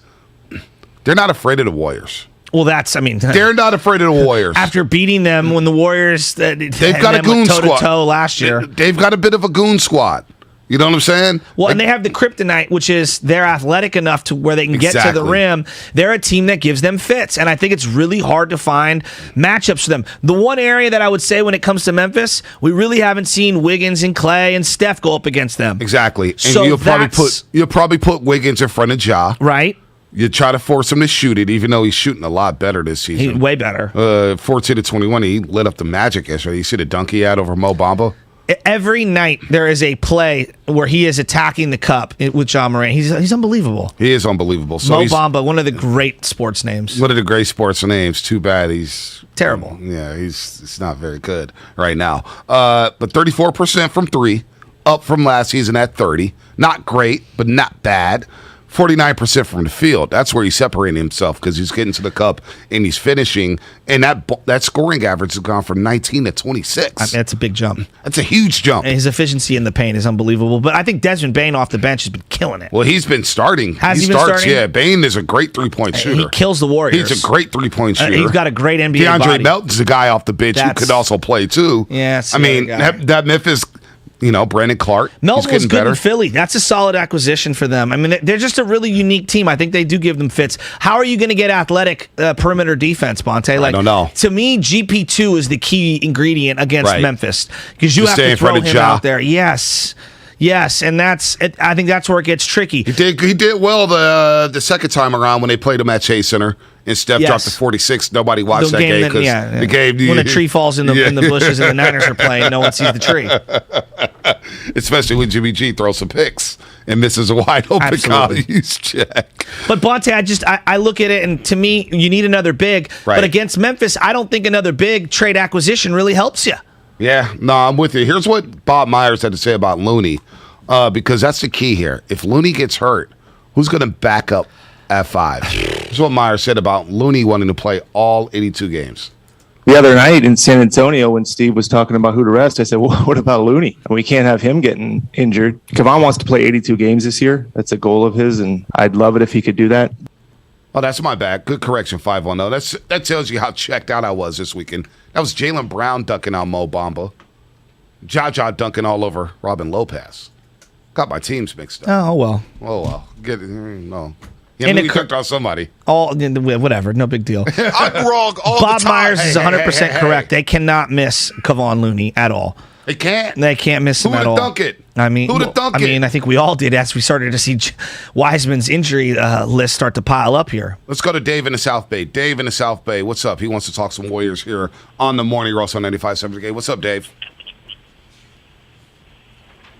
Dave, what's up? Is this for me? This is for you, Dave. This is your maker. Oh, this is T from the South Bay. T. Oh, T. What's up, T? What's happening? Nothing much. I just called in, which I do every now and then, listening to the Memphis discussion. My take on it is when it comes to the playoffs, it's about stars, John Morant, and then what?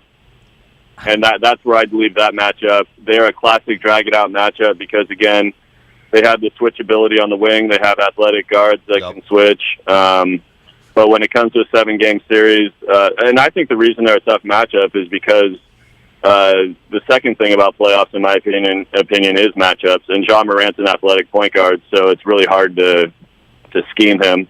When it comes to Phoenix, the reason they seem a little bit more predictable is because of what Shasky was saying with the traditional point shooting guard and big. But they don't pose that matchup issue because of how traditional they are. They're deep. It's going to be a tough series. I think we get them in 6.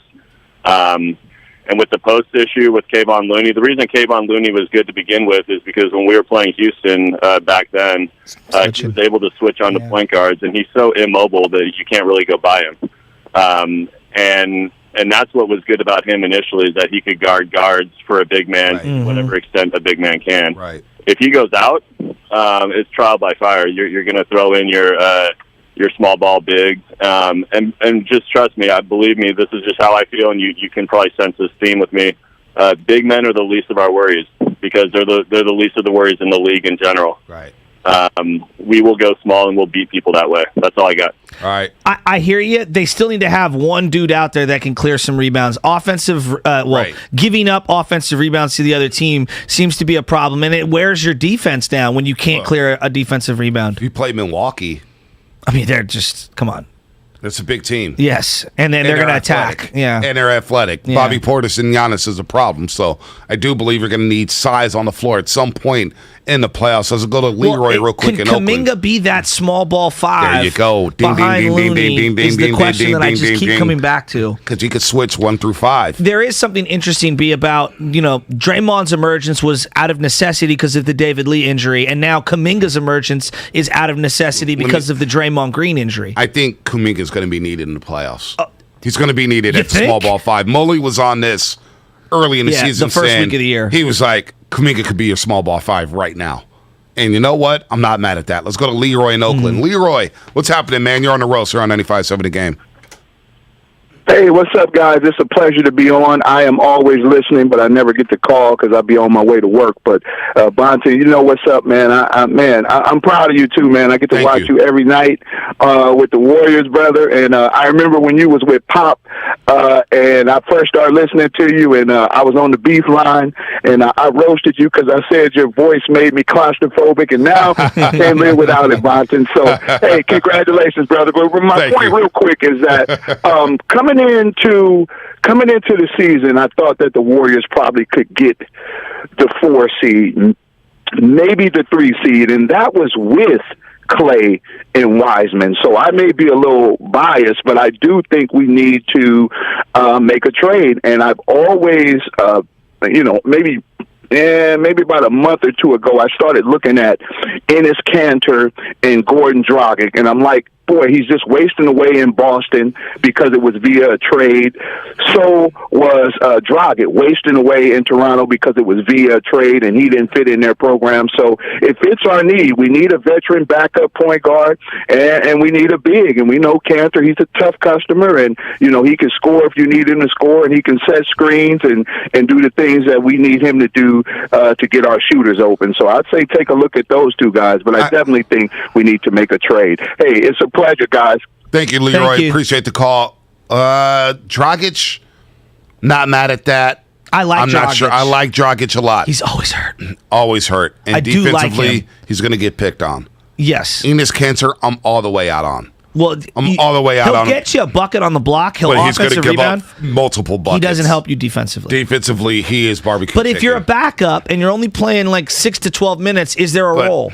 But in the playoffs, teams I know. I'm just asking out loud. Teams hunt you, and they say, you know what?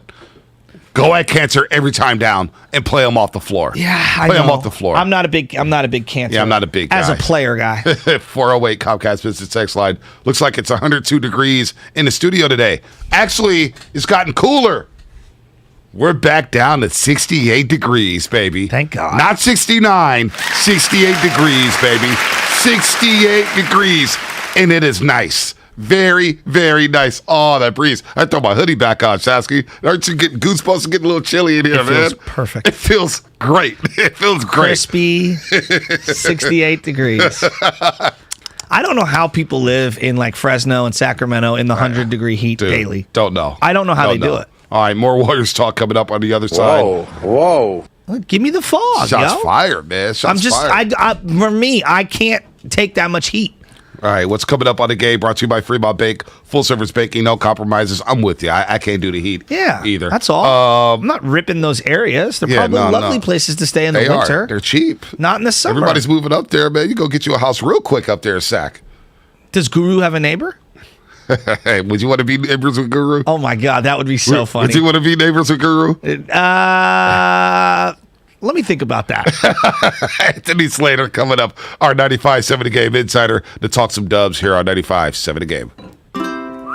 At Whole Foods Market, get animal welfare certified boneless beef chuck roast and stew.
This is fire. I don't even got to cook. I love Hawaiian barbecue. I don't even got to cook. Hawaiian drive-in on Mission used to be my jam. Yeah, L&L. Yeah, look at you. Look at you. By the way, our boy with the Don, scoop of macaroni salad. Yeah, oh, yeah. You know all about it. Give me that extra his scoop, face. baby. Give me that extra scoop.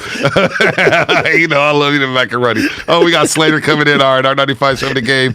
Insider Anthony Slater. Real quick, somebody, Dante Wiley, our boy, tagged us on Twitter. Shout out Dante. Shout out Dante. In 2003, Sean McVay won High School Player of the Year in Georgia over Calvin Johnson. And there's this like bulk up with McVay. Yeah, no doubt. He's looking all mean and mugging as a football player. I imagine Anthony Slater would probably look like that when he was playing high school up there in Sonoma somewhere. Just me mugging, wristband on the elbow. What's up, Slater? What's going on? I was a good rebounder. Very good rebounder. Rancho Cotati, by the way. Rancho Cotati? You play for Cotati? Yeah. Wow. I remember playing Pop Warner up there against the Cougars and the Bobcats or whatever the names was. They had all kind of different names up there, red and blue. Wow, Cotati. Look at Anthony Slater up there representing Cotati. Look, we got a lot of questions here about the Golden State Warriors, obviously, and we thank you for joining us this morning. Warriors 40-13, back in Oklahoma City tonight to play the Thunder.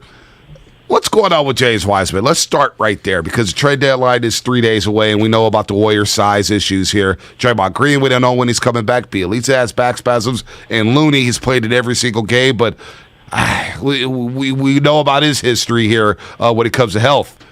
James Wiseman, practice over the weekend. What's the status with him? What was the big takeaway from him practicing Saturday afternoon?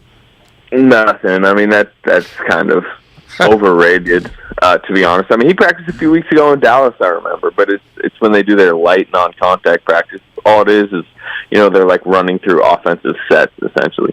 I've said this to people for weeks, like, until you hear he is doing contact, he's not close, right? I mean, if he's still not physically capable of playing on the court with other people, then I wouldn't start the countdown clock to his return. He is doing increased individual activity, but I could have told you that 3 months ago, 2 months ago. I mean, they've tried this a bunch of times. It does sound like this one is going good, but as Steve Kerr called himself the other day, like the boy who cried wolf, or essentially, we've said this a bunch of times. So until you hear he's in a scrimmage or at least a 3-on-3 contact, I wouldn't count on hey, he's 2 weeks away, something like that. So it's going decently. He's at least on the court doing individual stuff, but it's February, whatever now, 6th, 7th, and he's still not doing contact. Well, so let's analyze this, emotionless. If the Warriors were to trade him, because that's one of the arguments you hear from a lot of Warrior fans, like, trade Wiseman, get something back from him. Wouldn't his value be about as depreciated as it possibly could be right now? Like, what would the market look like even if they wanted to? I'm not saying that that's what they should do, but if they wanted to trade James Wiseman, what does the market even look like for someone who can't play right now? Yeah, I mean, it'd be a little bit better than Marvin Bagley, I think, which doesn't sound great. Like you said, it would be at its lowest since he was drafted, and they're not going to. I mean, that's just not going to happen. But you could probably get a mid-tier role player because there's plenty of teams around the league that would love to take a chance on the talent. But the reality is, the Warriors are they're not going to do that. The front office is not ready to give up on that, and there's still a belief that year 3, James Wiseman can be a very good player. Or even, I think there's some people that believe there's still a possibility that he could chip in this season. I've become skeptical just because of how late in the process this is all going down. But he's not getting traded before the deadline. The question would be, do you add behind Looney with maybe a veteran? And I still don't even think that's really likely to happen. Yeah, Warriors 29 games left in the season, including tonight. Anthony Slater here on the Morning Roast on 95.7 The Game, or 95.7 The Game, our 95.7 The Game insider. So if Wiseman, let's just put him to the side and let's just hypothetically say he doesn't come back here. What would be open on the trade market? What would be open on the buyout market for the Warriors in terms of size?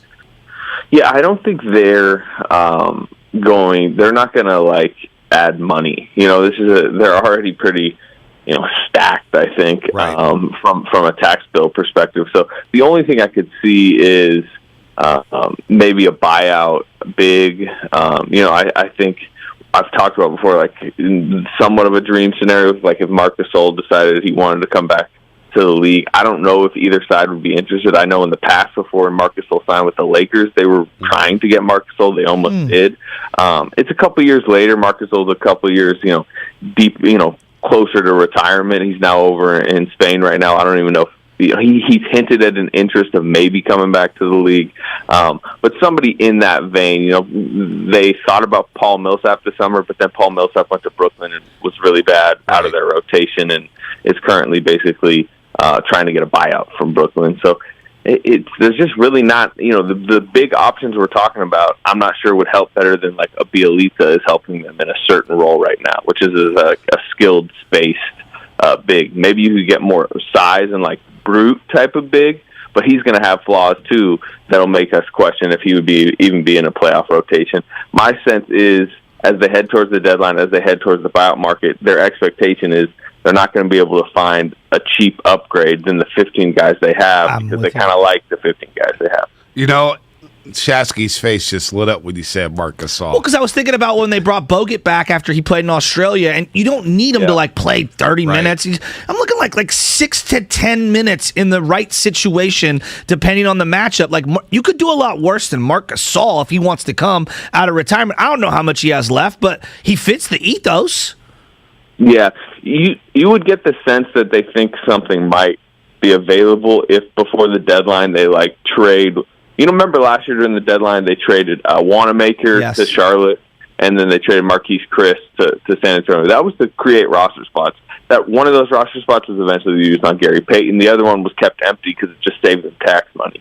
I think you would get the sense that they maybe think that they can get a big like that if they clear a roster spot before the deadline, even if it's for a buyout guy, because I think a big thing here is tax maneuvering, and I don't think they just would want to cut a guy and then add somebody else because that's going to spike their tax bill. That'd be like $5 million basically. Man, the CPA for the Warriors has never been more valuable than the last couple of years. It's pretty impressive. I find it interesting. We're talking about backup bigs, and Bonte and I have been talking about this all year. Jonathan Kuminga's maybe opportunity to play some small ball five, and Chris Mullen had brought it up to Bonte, and we've been chewing on it for what feels like 4 months now.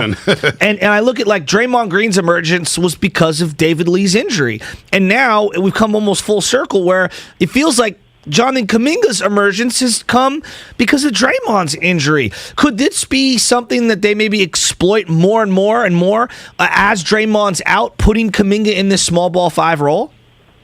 Offensively, yes, kind of. He was doing it the other night, like a lot of pick and roll type stuff. You see them using him in more action. I think that's simpler for him to do because it's pretty easy offensive action. The concern with Kuminga as a small ball five as it relates to Draymond or past small ball fives is the defensive end. You're the brains of the defense back there.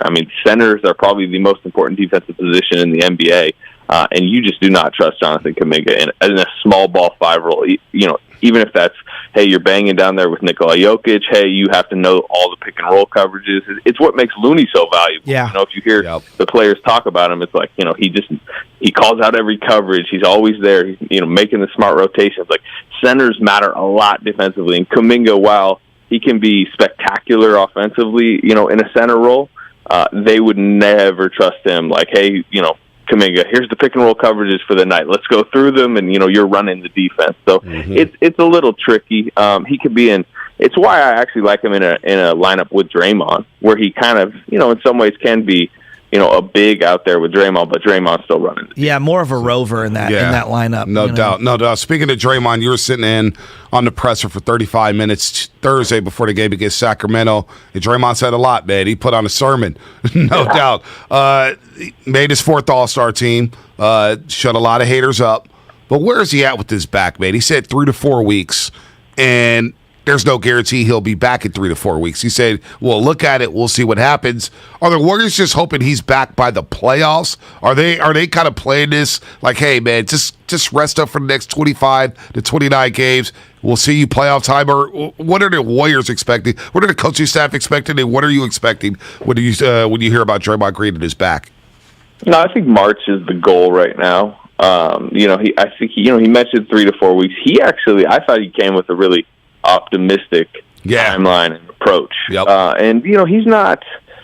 Everyone's trying to spin stuff, including the Warriors, right? But Draymond he's easy to read at times because he's just like almost overly honest about his thoughts. So I just thought the way he approached that meant, man, you know, his back does, or at least the calf, this injury situation does seem to be trending in the right direction, because I don't think he would have got up there and, you know, preached to the whole fan base that it was if it wasn't. So I think the All-Star break will be a key checkpoint. You know, I feel like he's going to still do kind of eased activity until then. They're going to break for a few days, and then they'll come back probably Tuesday, Wednesday after All-Star break. And I wonder, like, how much activity is he doing then? Because they do some really high-intensity practices coming out of the break. How involved can he be in that? And if he's relatively involved in that, I think you're talking about maybe some scrimmages that last month of February and perhaps a return in March. They seem to think he's going to. I mean, Bob Myers did a press conference the same day, was talking about maybe getting Draymond back with 15, 20 games left. That's what he's hearing is possible.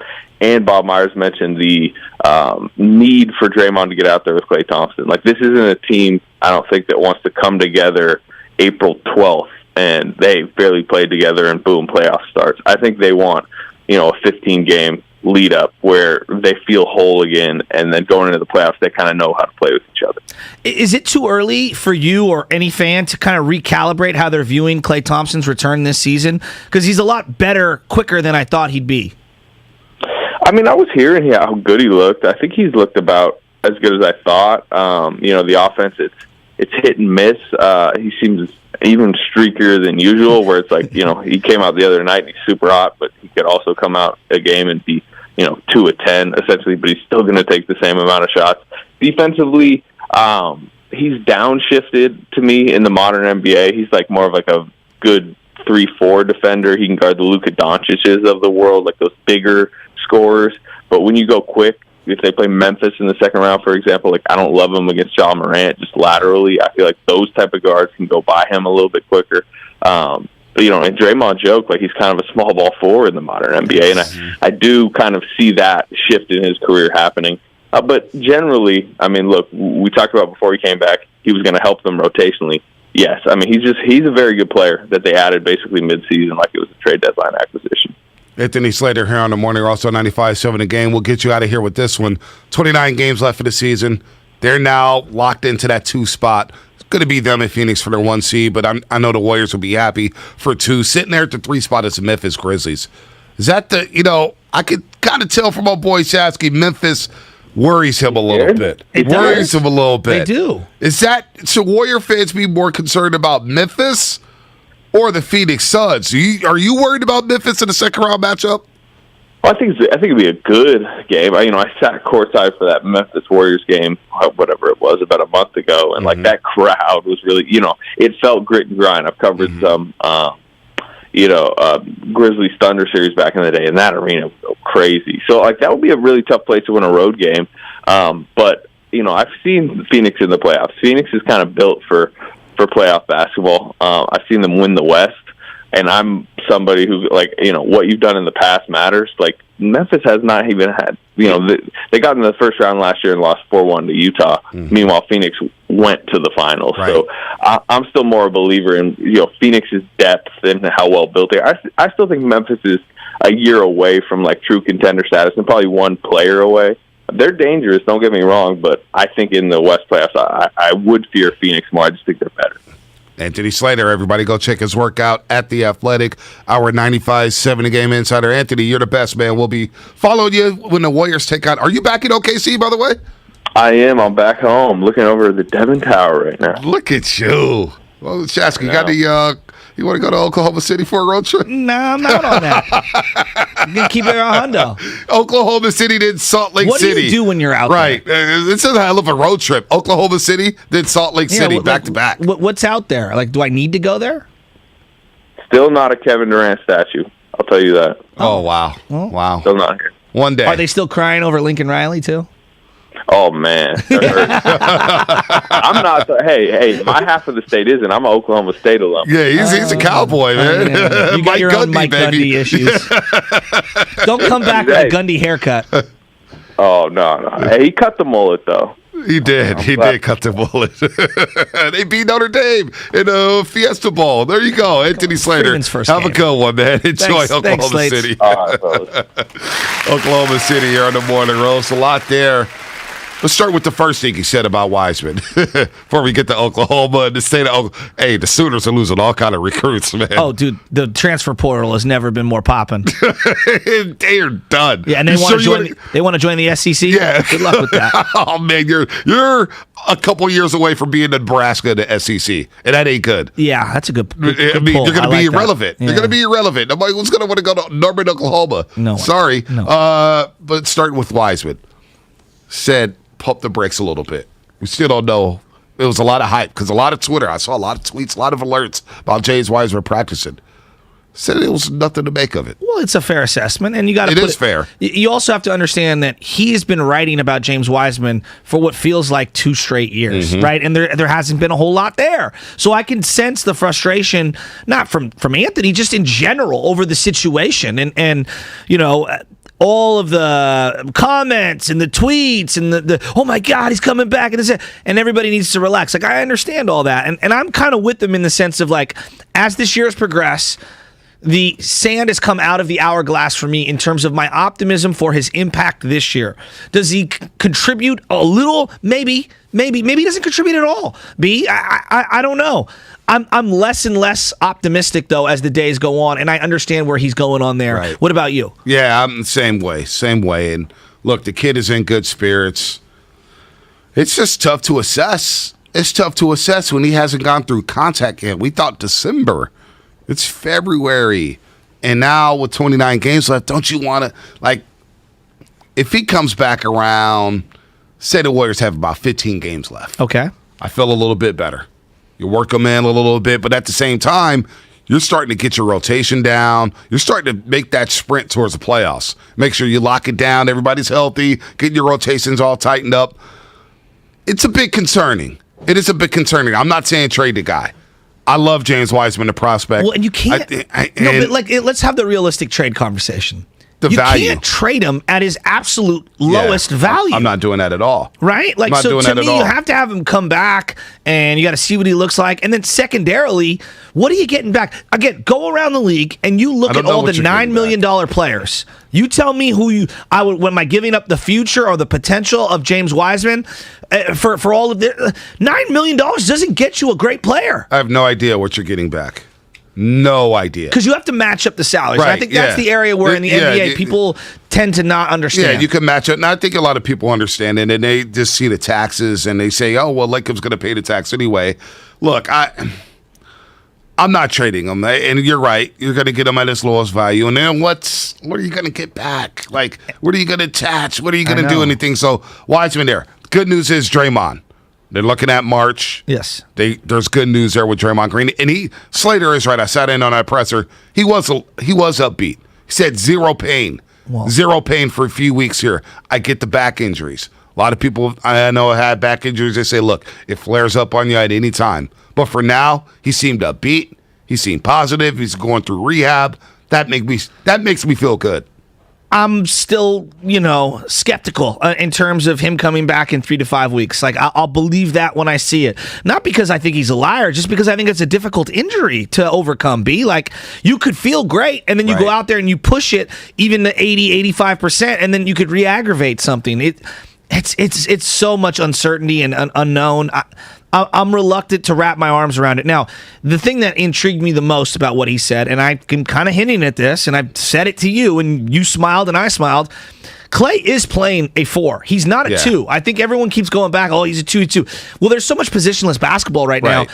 To me, from just the coach's point of view, the POV of Kerr and Atkinson and the guys that are on that bench, I'm trying to put the best lineups out there. And now with the way things are, you don't have to have a traditional center to go out there. Nope. I can envision different scenarios, whether it's a starting or a lineup in mid-game, where Klay essentially is your 4, Wiggins is your 3, Poole or GP2 is your 2, and then you have Steph Curry at the 1, right?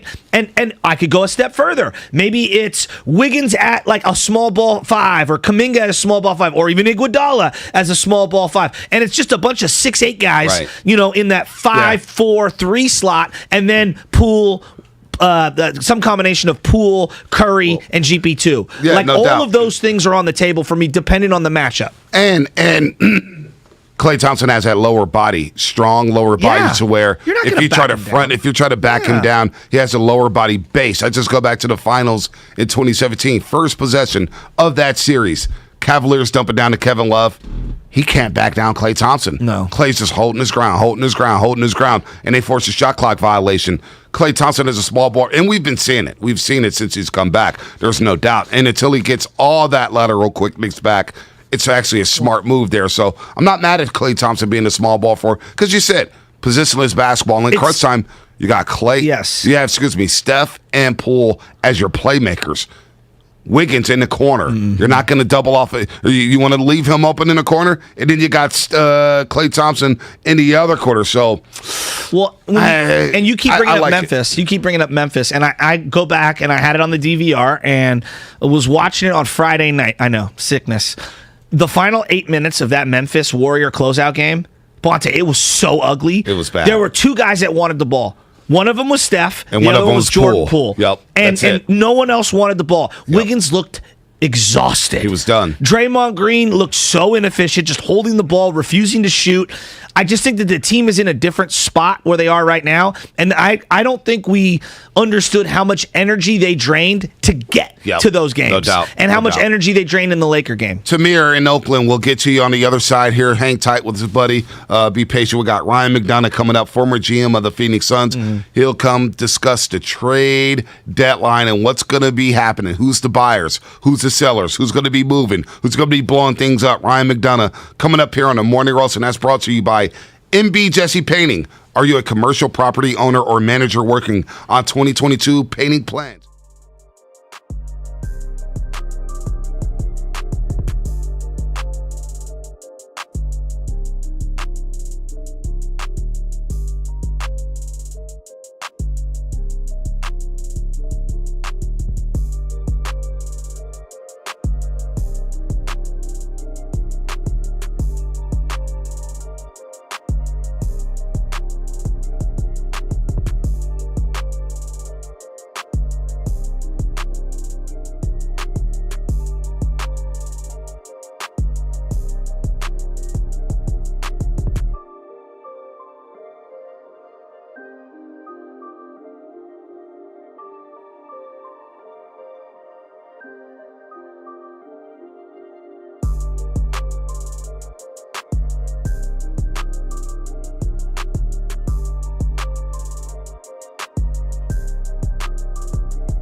Owning. Call 833-2-OWNING or go to owning.com to find out more about this amazing offer. The average 30-year mortgage stays on the lender's books around 8 years before it's paid off. So why do people take a 30-year loan rather than a 10 or 15? Lower monthly payments, of course. However, those lower payments come with a much higher interest rate. What if you can have the low interest rate of a 10-year loan with the low payment of a 30-year? Sounds smart, right? Introducing the Smart Money Loan from Owning. With a 1.99% rate, 2.589 APR, fixed for the first 10 years. You can lower your rate and payment and save thousands in interest. Call 833-2-OWNING to lock in a 1.99% rate, 2.589 APR today. Or visit owning.com. NMLS 2611, subject to credit approval. Savings may vary. Call 833-303-2169 for licensing and qualifying terms and conditions. Equal housing lender, not licensed in all states. NMLSconsumeraccess.org. This is your Wendy's wake-up call. Start your day with a better breakfast and get a free drink with any of our morning-making breakfast sandwiches. That's your favorite drink in a Wendy's cup, free. Fresh brewed coffee, free. Diet Coke, free. Vanilla Frosty-Chino? That's cold brew plus Frosty Creamer plus free. So don't sleep on this deal.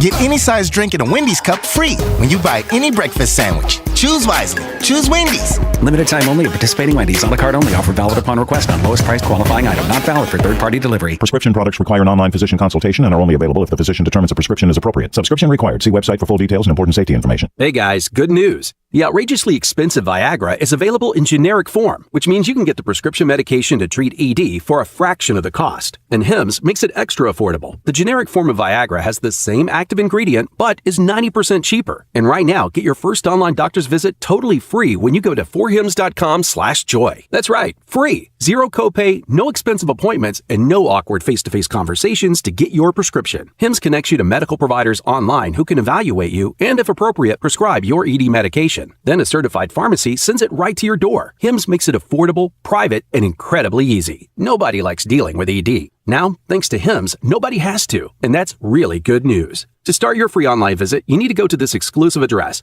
forhims.com/joy. That's forhims.com/joy for your free online visit. forhims.com/joy. Here at Frank's Red Hot, we put together a completely exhaustive list of essentials that will bring everyone together on game day. Number 1, Frank's Red Hot. Number 2, wings. Okay, it looks like that's it. Frank's Red Hot. I put that on everything. 95.7 The Game and McQueen and the Violet Fog Gin are giving away a $500 gift card to create your ultimate big game watch party. For your chance to win, visit the contest page on 957thegame.com and learn more.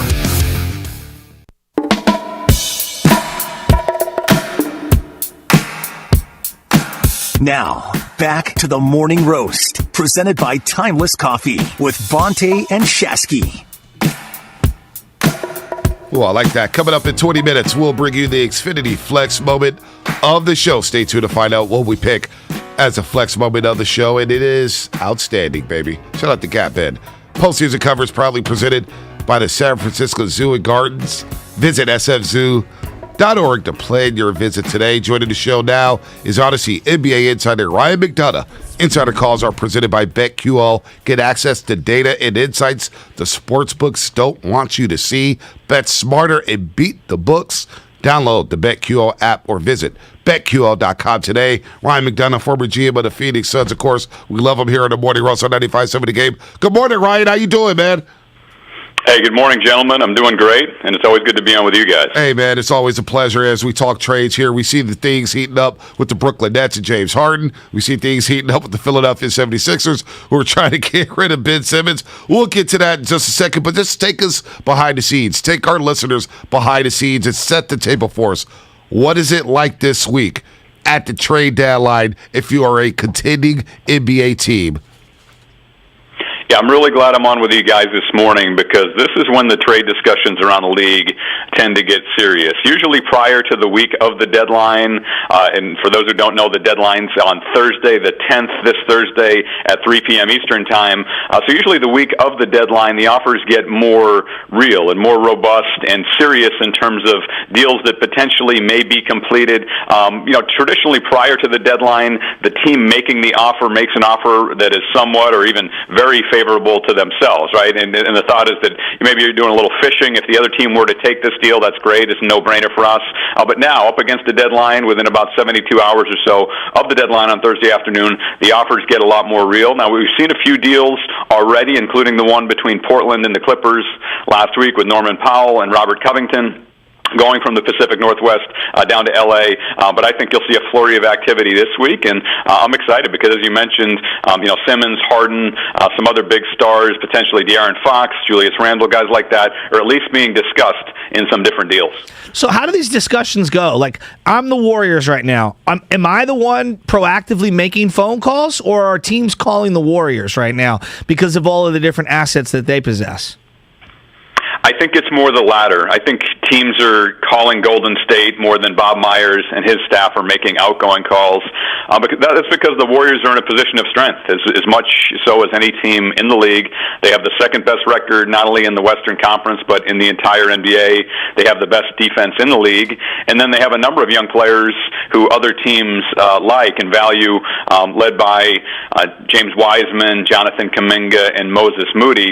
So that's unusual to have a top team who's a championship contender, who hasn't played at full strength. I mean, it was amazing this morning digging into the stats for the Warriors that Kevon Looney is the only Warrior who's played in every game, and most of their top players, especially Thompson, obviously, and Iguodala, haven't played in very many games at all. So the fact that Golden State still has the second best record in the league, some of those young players like Wiseman have not played at all. Others, like Kuminga, Moody have played some in the NBA, some in the G League. So Golden State's in a really good position, guys. So my guess is they're not one of the more active teams as far as making outgoing calls. I think they're receiving incoming calls from the teams, maybe like Sacramento, Indiana, teams like that, New Orleans, who feel more pressure to make a move than do the Warriors.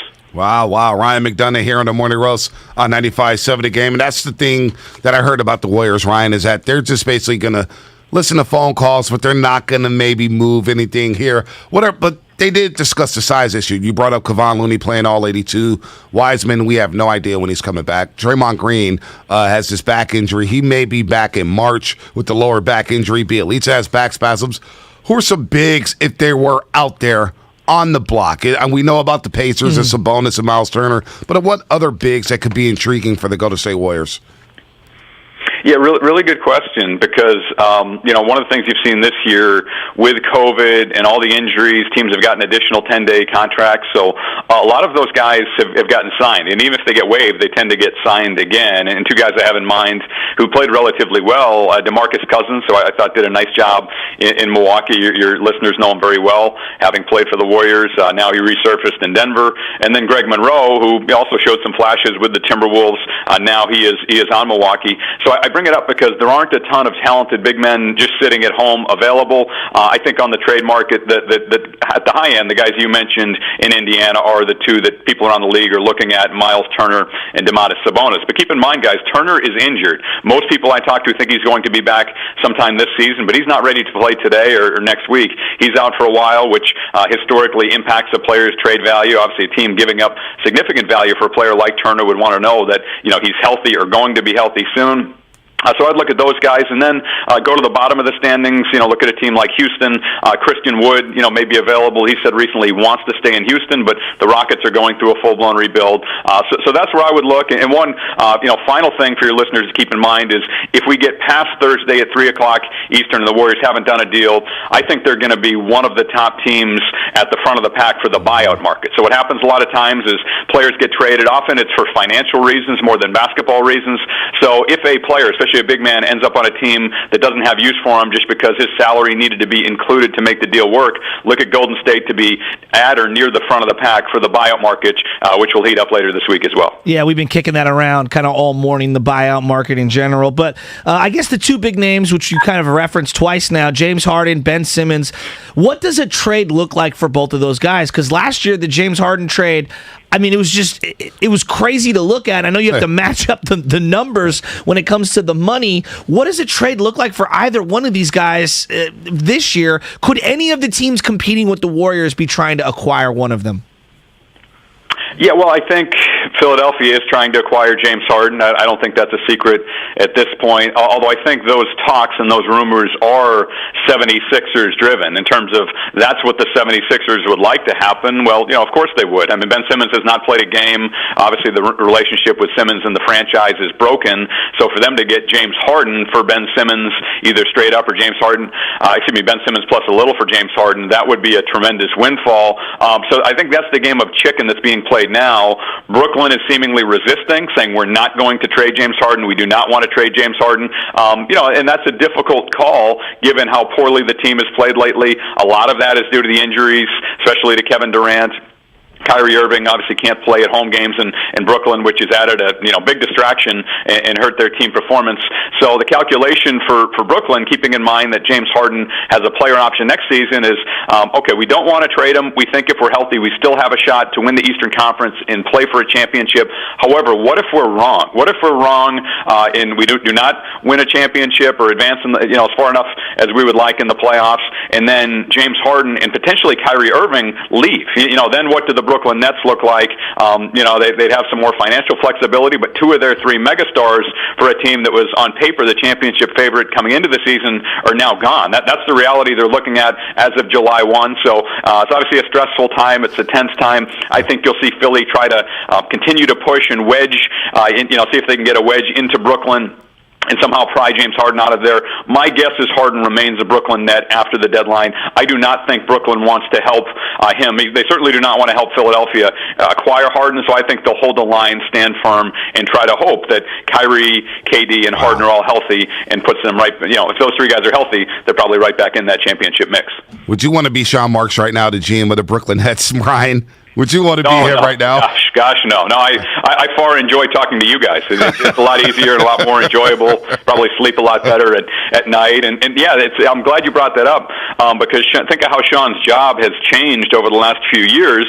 They were the lovable team that given the previous deals didn't have lottery picks. They didn't have a ton of young talent. And Sean and Kenny Atkinson, who your listeners know well, he's now on Steve Kerr's staff and seemingly doing a great job. A guy who I think will be a head coach in the NBA again. Those guys built it really from nothing, did a phenomenal job of talent acquisition and player development and maximizing what they had. That is a very different job than what Sean Marks is doing now, which is superstar management, putting out brush fires, trying to re-recruit James Harden, maybe trying to convince Kyrie Irving to get vaccinated.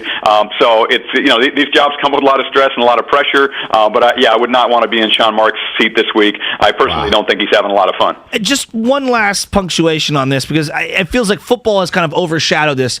Is Kyrie just not going to be able to play home games in the playoffs? That's it as of now. I mean, the amazing thing, crazy. And, I think it's Mike Voronkoff was the one I saw pointed out. He made an excellent point on Twitter last night.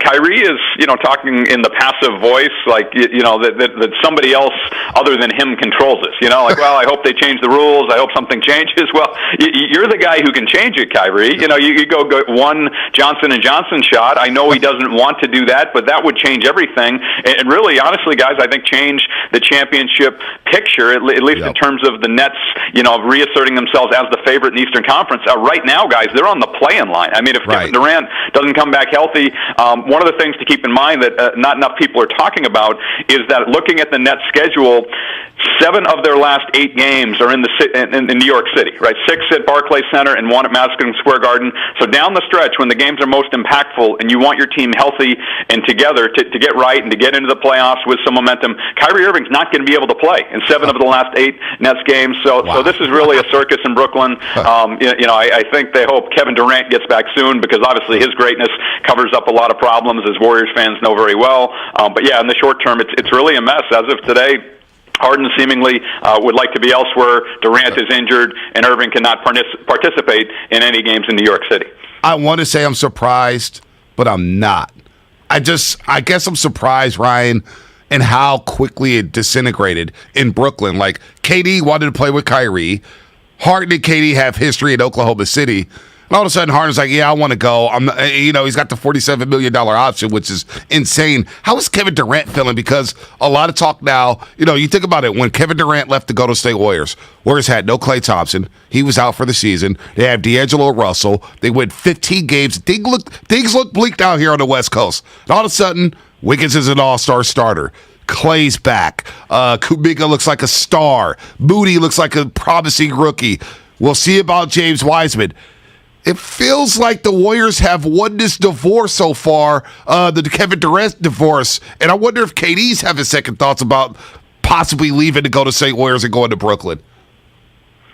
Well, I mean, he's certainly played great when he's been in the lineup. They were close to beating Milwaukee last year with the infamous shot with his toe on the line in Game 7. But no, you're right. I mean, this could crumble very quickly, guys. I mean, looking at their sheet. Now, the good news for the Brooklyn Nets is Kevin Durant signed a long-term extension, I believe, through 2026, this past offseason. So he'll be there for a while. So I think if you're the Nets, you hope not to go here. But the doomsday scenario is you say, okay, if Durant is here, but even if Harden and Kyrie leave, maybe they try to trade Joe Harris and just wipe the slate clean and try it again, right? Use Kevin Durant in the New York City market as a draw and try to build around KD. So I still think they'll be okay, but certainly this is not what they had in mind, being on the play-in bubble, losing a bunch of games in a row. I know James Harden has said publicly that he wants to be in Brooklyn or wants to try to make it work, but his actions on the court recently, guys, suggest other than that. The lack of effort, especially defensively, has been bothersome, I think, to me and people who follow the NBA closely. So it is a mess. One way or another, I think we'll know a lot more about their team by Friday. But again, my guess is they hang on to Harden and try to make it work, assuming everybody gets healthy. Yeah, Harden scored 4 points at Sacramento last week. Just did not try against the Kings, who are trying to lose games. Ryan, you're the best, man. Thanks, Good Ryan. talking to you, man. Thanks for your insight on the upcoming NBA trade deadline coming up February 10th. Anytime, guys. Always great to be on with you. Anytime. Ryan McDonough, former GM of the Phoenix Suns. And let me get my outro read. I already see Curdy getting up here. That was Odyssey NBA Insider Ryan McDonough. Insider calls are presented by BetQL. BetQL is here to help us all make better bets through real proven analytics. Bet smarter and beat the books. Download the BetQL app or visit BetQL.com today. In 4 minutes, we'll have our flex moment of the show. The Brooklyn KD, man. Dude, you aligned yourself with Kyrie and James Harden. So what did you expect? Well, just put that portion of it to the side. Yeah. Just put that to the side.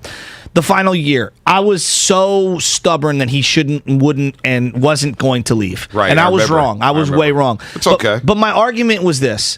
If you want to win, and you want to win big, history doesn't remember what team you were on. They don't care. Do people hold it against Kareem 30 years later that he left Milwaukee to go pair up with Magic Johnson? Nope. Or he actually left before that. I know, but you know what I'm saying. Essentially. He left a long time before that. He just wouldn't go back to L.A. He was in UCLA. It's like, get me out of Milwaukee. Does anyone hold it against Shaq for leaving Orlando? Nope. No. Unless you're a Magic fan. And does any of the, even today, do people really hold it against LeBron for going to Miami? And it's only 10 years ago. Yeah. Not really. He brought that championship there. So yeah. It was. My point being is that I thought if he wanted to accomplish the winning, which is the most important for all these guys, they're hyper competitive. But more importantly, if you want to be the greatest scorer of all time, which I still think is of all the NBA titles that aren't championship driven, all the awards, the accolades, to me, the scoring title, meaning the most points ever in the NBA, that's one of the coolest, I think, ones that you can have. Do you agree with me there? Absolutely. Right? Absolutely. I think he could have done it if he came here. He would have scored with ease for the remainder of his career. He wouldn't have to shoulder the load every single night. And just the way we treat everyone out here in terms of like the scrutiny of the media and things like that. Like, I know he thought it was under the white hot light. I mean, he's getting eviscerated for going to the Brooklyn Nets. Killed. And I don't think it's fair. Then you pair him up with Kyrie Irving, and I don't think we could talk enough about this. He is really the only athlete who has basically come out and said, and we've seen this at lower levels, everybody knows somebody at their job who's like, I'm not getting the vaccine. Taking a shot. And you know what? Look, to each his own. That's where we have been the whole time. I'm not here to shame anyone. If you feel in your convictions, but here's the reality.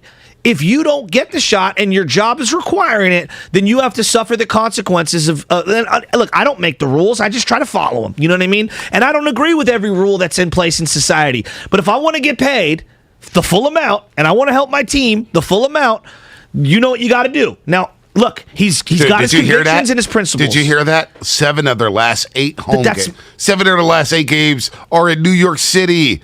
New York City, and right now Brooklyn's 7th. So that's a playing game. And if they host a playing game, guess what? Kyrie can't play. Kyrie can't play the playing game because he don't want to play home games. And then James Harden. But if the game was here in San Francisco, even though they have the same rule, as an away player, he can play. He can play. So, like, but let's get to the you other guy. get where I'm going with that? Like, there's some inconsistencies. And I'm not here to make him a martyr. No, he's but not. I'm just saying, Kyrie's one thing. Man. Can we get to James Harden, please? Yes, get to James. I've told you a long time. You have. This guy's a dog. Yeah, you have. This guy's been worried about personal accolades throughout his entire career. Mm-hmm. You lose in the second round. Oh, well, Steph got the MVP. I should have got the MVP. You lost in the Western Conference Finals. You say you're worried about a championship, but your actions show that you're worried about MVP awards and All-Star game appearances. And the All-Stars tell you, when they pick James Harden last over and over and over as an All-Star game starter, it tells you nobody wants to play with the guy. He dribble. In that Sacramento game, now I watched 45 minutes of it. I couldn't even believe, dude. You know how I feel about James Harden. I'm so down on him. What he pulled in Sacramento last week, I said, damn. This guy, KD they did whatever they needed to do to bring James Harden out of Houston and bring him to Brooklyn. And this guy came into Brooklyn out of shape, wasn't in shape all season. Goes up to Sacramento, all right? The Kings are the Kings. We know about the Kings. The Kings stink. We know that. Kings stink. He goes up there in 37 minutes and shoots 11 times and scores 4 points. James Harden. That's like Kobe in the closeout game. Didn't even try on defense. He didn't even try. Well, that's the story of his career. That's the story. But Bonte, this is who he's aligned himself with. I know, Kevin Durant. So you went from, okay, Draymond is nuts and everybody agrees, at any moment he could blow up. But he wants to win. In terms of on-the-court drive and passion, does it get any better than those 3 teammates, Clay, Steph, and Draymond? Nope. You went with playoff-proven war daddies, those 3. Championship-proven dudes who are as consistent on and off the court as they come. Draymond has his moments, right? He has his moments, but for the most part, you know what you're getting with Draymond Green. Dude. It's pretty consistent. You went with not only just Kyrie, then you swung the deal for Harden, and now you're saying let's flip Harden for Ben Simmons? And then you hear Stephen A. Smith come out and start crushing Kevin Durant, and I knew this was coming, and I feel bad for Kevin. I do. The way Pablo got crushed in Boston, I am now already seeing the writing on the wall, and I feel empathy for KD. Well, here's what Stephen A. Smith said about Kevin Durant's legacy. KD, obviously, I said the other day on First Take how, you know something? If you lose, especially if Steph Curry wins and you lose, you're going to be known more for departing and electing to leave Steph Curry to join Kyrie Irving than you might be recognized for the 2 championships and the 2 NBA Finals MVP. We all love basketball, and we know how phenomenal KD is. I think he's the best in the world when healthy. That's just my personal opinion. That's how much respect I have for him. But I've been in the media for a little while. Mike Wilbon's been in the media for a little while. And there are going to be people. All I'm saying is there's going to be people, especially if Golden State wins and Brooklyn doesn't win, with all of this stuff that went on this year, that is going to look at his choice to join with Kyrie Irving and depart from Steph Curry as opposed to staying with Steph Curry. I mean, he's spot on. And those people in the media are him. I mean, he's literally saying there are people who are going to come out. Yeah, well, you. They are. Yeah. They are. I didn't even think about it like that. But 2 years later, think about when KD left and Warriors went 15 games. They look awful. He won the divorce early on. Let me get this straight. That's why you got to play the long game. I know. And look at the Warriors. They're in the most unique situation that we've possibly seen in NBA history, where your core is still fighting for a championship. Uh-huh. Curry's still in his prime. We don't know how much left he's in his prime, but he's still in his prime. Yeah. Klay Thompson, that shot looks pure. Draymond, the back injury, all right. Maybe he's a little past his prime, but he's still playing at a high level as a DPOY candidate. Yeah. You got Andrew Wiggins as an all-star. You stole him from Minnesota. Plus, you added in the pick with Kuminga. You got Moody. You're set up for the short and long term if you're to go to State Warriors. Brooklyn, I mean, James Harden wants out. Why? Why does he already want out? Know. For what? Kyrie won't play at home games. So you have a second-year coach of Steve Nash. Joe Harris is hurt. Well, Joe Harris is so overrated. Hey, dude, LaMarcus Aldridge is back. Blake Griffin is done. Is cooked. He can't jump. I mean, I do feel bad for KD. I do. James Harden. Because I love watching Kevin Durant play basketball. I don't think he makes the smartest decisions. I think he bases a lot of his decisions on emotion, and I can relate to that as someone in my early 20s who made a lot of decisions recklessly with emotion. But that doesn't mean you can't feel empathy for someone. Just because they get paid millions of dollars doesn't mean they don't have heartbreak, no doubt, or feel some kind of way inside or have insecurities, because clearly he does. B, let's go through just two quick breakups in NBA history in recent memory. Kobe and Shaq. When Kobe and Shaq broke up, Shaq won a ring almost immediately. Yep. 2 years and he won the divorce early on. But when you look back, I think we all agree now with a little perspective, Kobe won the divorce. No doubt. He won more rings with Paul Gasol and had more of a legacy and was back in the finals year after year after year. No doubt. I look at the LeBron James divorce in Miami. Chris Bosh doesn't play again, essentially, because of the heart condition. Who could have seen that coming? Right. But Dwayne Wade wasn't the same player. Wasn't the same. And he bounced around. LeBron wins the one ring in Cleveland, although goes to the finals many times, and it was worth maybe more than any other ring he's ever gotten. No doubt. Right? No doubt. And I look at KD, I don't see that. I don't see him winning. Like the way, like if Steph gets back to one finals, okay, that people are going to bring that up. Steph won the divorce, even though they didn't really divorce. KD just left, essentially. Dude, and the thing is, think about KD's Q rating after that Milwaukee series. Oh, he carried them. If he doesn't step on the line, he beats them. They possibly win the championship. I know. He's literally an inch onto the line, B. But where was James Harden in that series? Nowhere to be found. Where was James Harden? He had more athletic tape on him than he had buckets in the game. The guys, I can't believe the stuff he pulls. The athletic tape. Remember how much athletic tape he had on him? That compression tape? If I'm Brooklyn, I'm sending James Harden to, like, Siberia. Send him to NBA Siberia. Send him to Where? Send his ass to Orlando. I don't care. That's why I think he's perfect in Sacramento. Him for Buddy Hield and Marvin Bagley and just you know, some addition by subtraction. Would D'Lo and KC like Harden up his sack? No. Oh I think God. KC would enjoy it just for the for the fodder. But like I look at what the Warriors did. They could have still gotten Kuminga, essentially. No, I guess they couldn't have gotten Kuminga because they would have had KD from Minnesota. Yeah, right. They would. They did. Yeah, they got the extra pick with Wiggins. Yeah. So now you get an all-star starter. Wow. And you got Kuminga as we go to our flex moment. And you got the pick of Moody, which you probably would have been better than whatever that 14th slot was. Dude, you're winning. Wow. You're winning. Now it's time for the flex moment of the show, brought to you by Xfinity. It's funny how life works. So my point is, McDaniels, is it a loss? It might be a loss, but I think they've offset it by bringing in Anthony Lynn, and more than Anthony Lynn's resume, because you're going to hear a lot of people rattle off his resume. Right. Here's where I like the hire. The person. Bonte, I know the person. Here's where I like it. It's not an insular hire. Too many times these guys hire their friends and people that they know because they've all been in the same system, and it's this redundant, incestual system that we're going to keep running. I like an influx of evolution and creativity and bringing someone who has his own ideas and principles into the mix and infusing that and creating a blend of the two. That to me is something I'm really looking forward to. And I hope that he has an opportunity to imprint his particular vision of the offense and blend it with Shanahan, because I do think they need a little evolution. The Flex of the Show, presented by Xfinity Flex, the 4K streaming TV box with voice remote and Peacock Premium, free with Xfinity Internet. I thought flex moments were like 30 seconds or less. I mean, when it's so good, you got to let it run. 2 minutes. 120 seconds out here, man.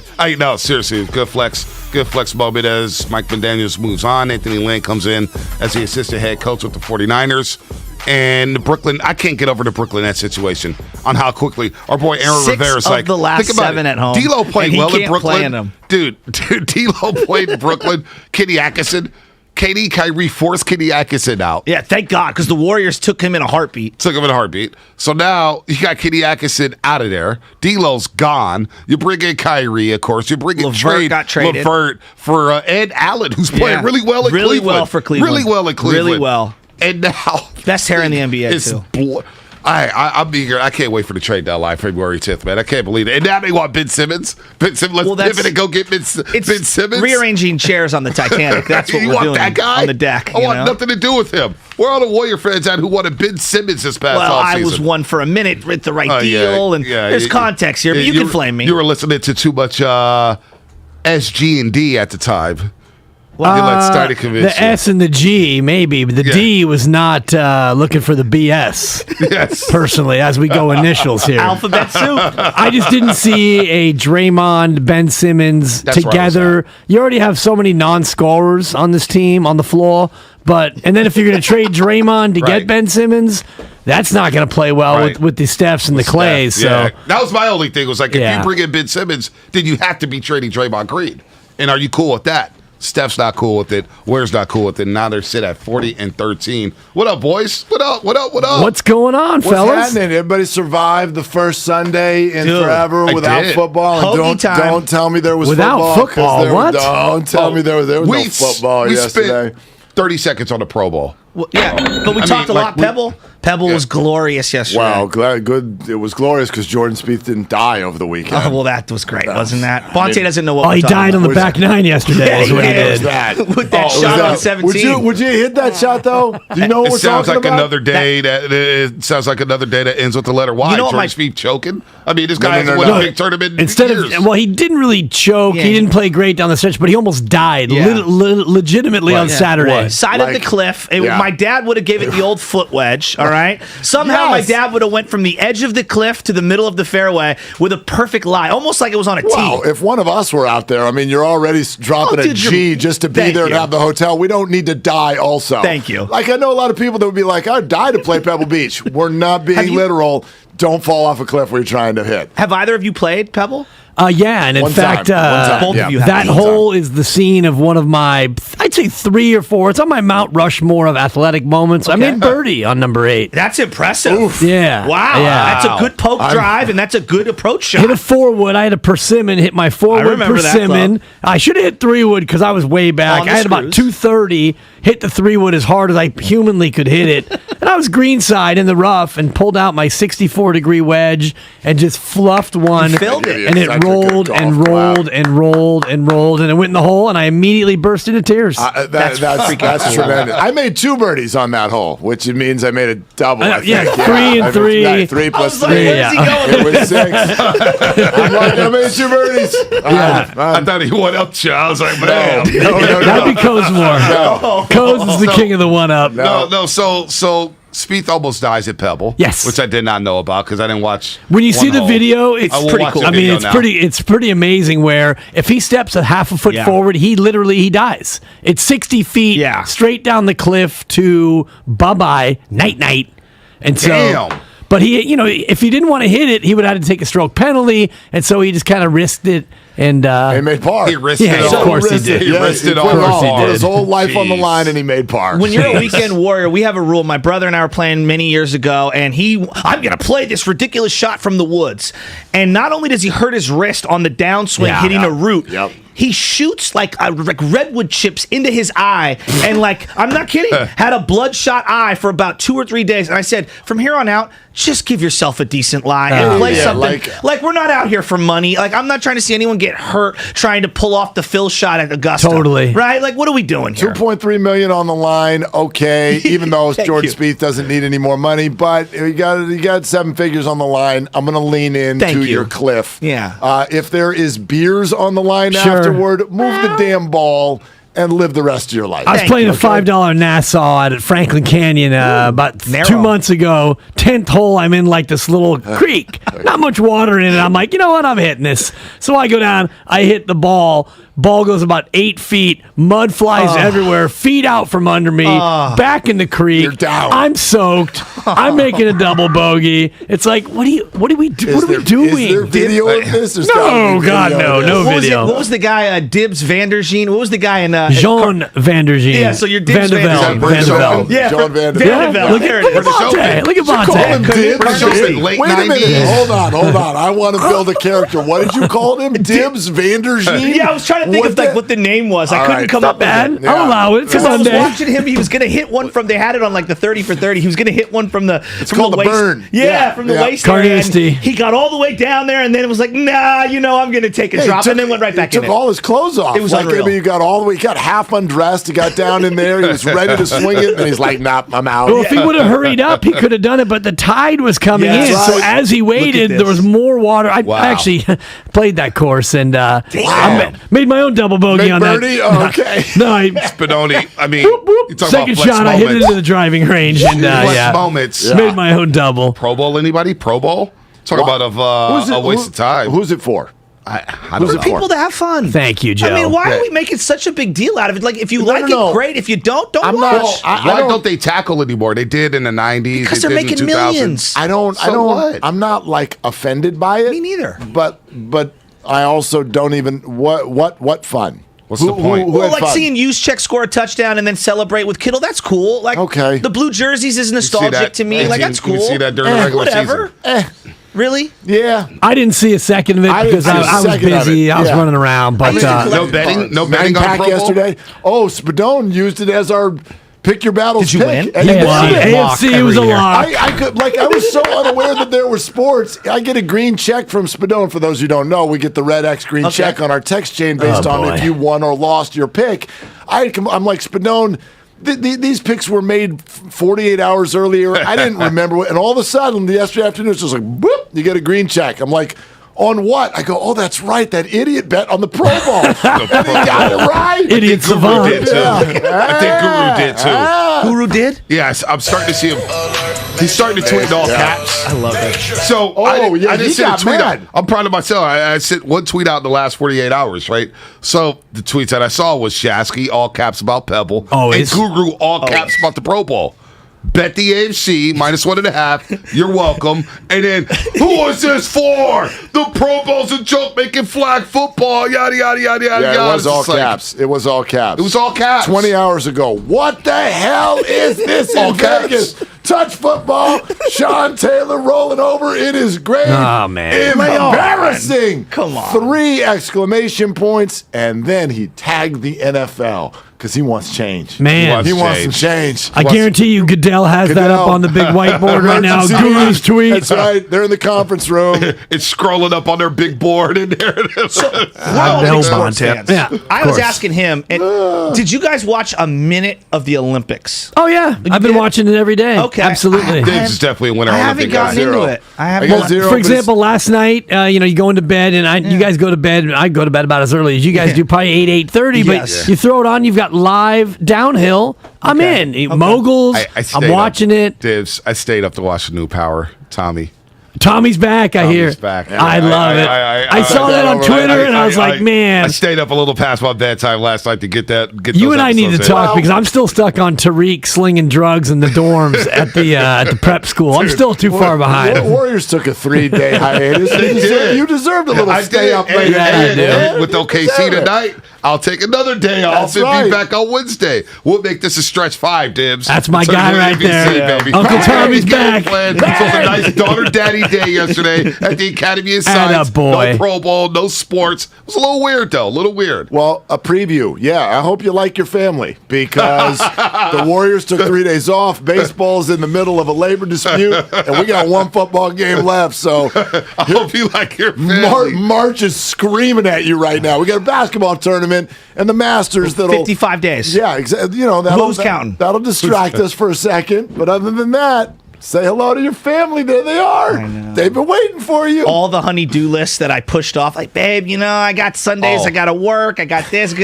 Now they all came to roost. Your boy cleaned out the closet this weekend. Yeah, I was out there yesterday with the neighbor's protruding tree. He's going to wake up this morning and he's missing some branches. I'll tell you that. If it hangs onto your side of the property, you're able to do whatever you want. Trust me, Joe. There was a couple borderline clips yesterday that they went my way. There's a couple of snips that went my way. You are listening to 95.7 The Game. KGNC FM Nation 1 San Francisco. Odyssey Station brought to you by DuckDuckGo, Privacy Simplified.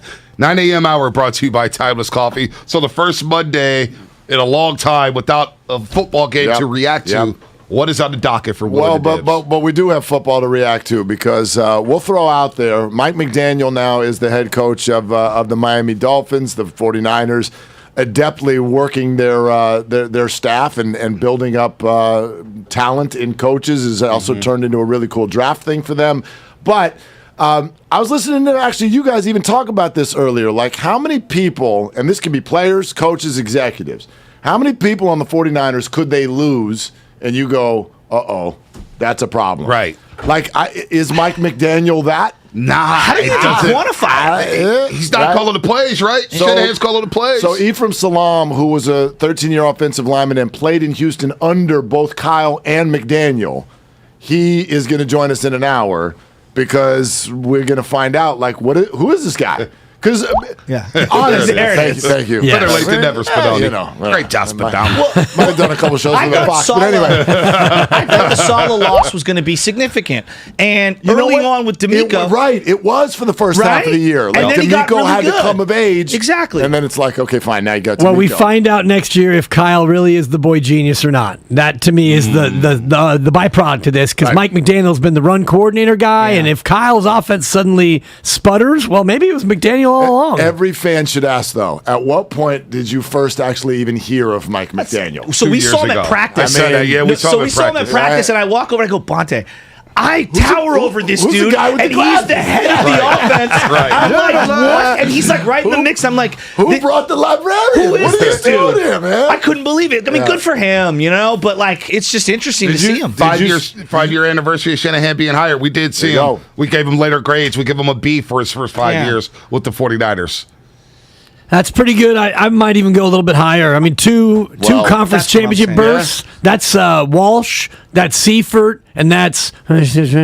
Did Harbaugh get two? Went to 3. Harbaugh did? Okay. Remember, according to most of you, he did it without a quarterback, which is very, very talented in the NFL. According to most of you. Look at the smugometer over here. According to most. I miss Jimmy already. Boy, he does look good in a Vegas room with a lot of partying going on, doesn't he? Does he look good in there or not? I like how the agent forwarded Debo some money early. Did you see the video with the watch? No. Oh, my God. Yeah, Debo's rolling. I mean, he looks like Cash Money millionaires from the late 90s. I don't know if you heard, but stay healthy, Debo. You're about to get a little check. And then Joel Corey telling us Bosa may be the first $30 million non-quarterback player.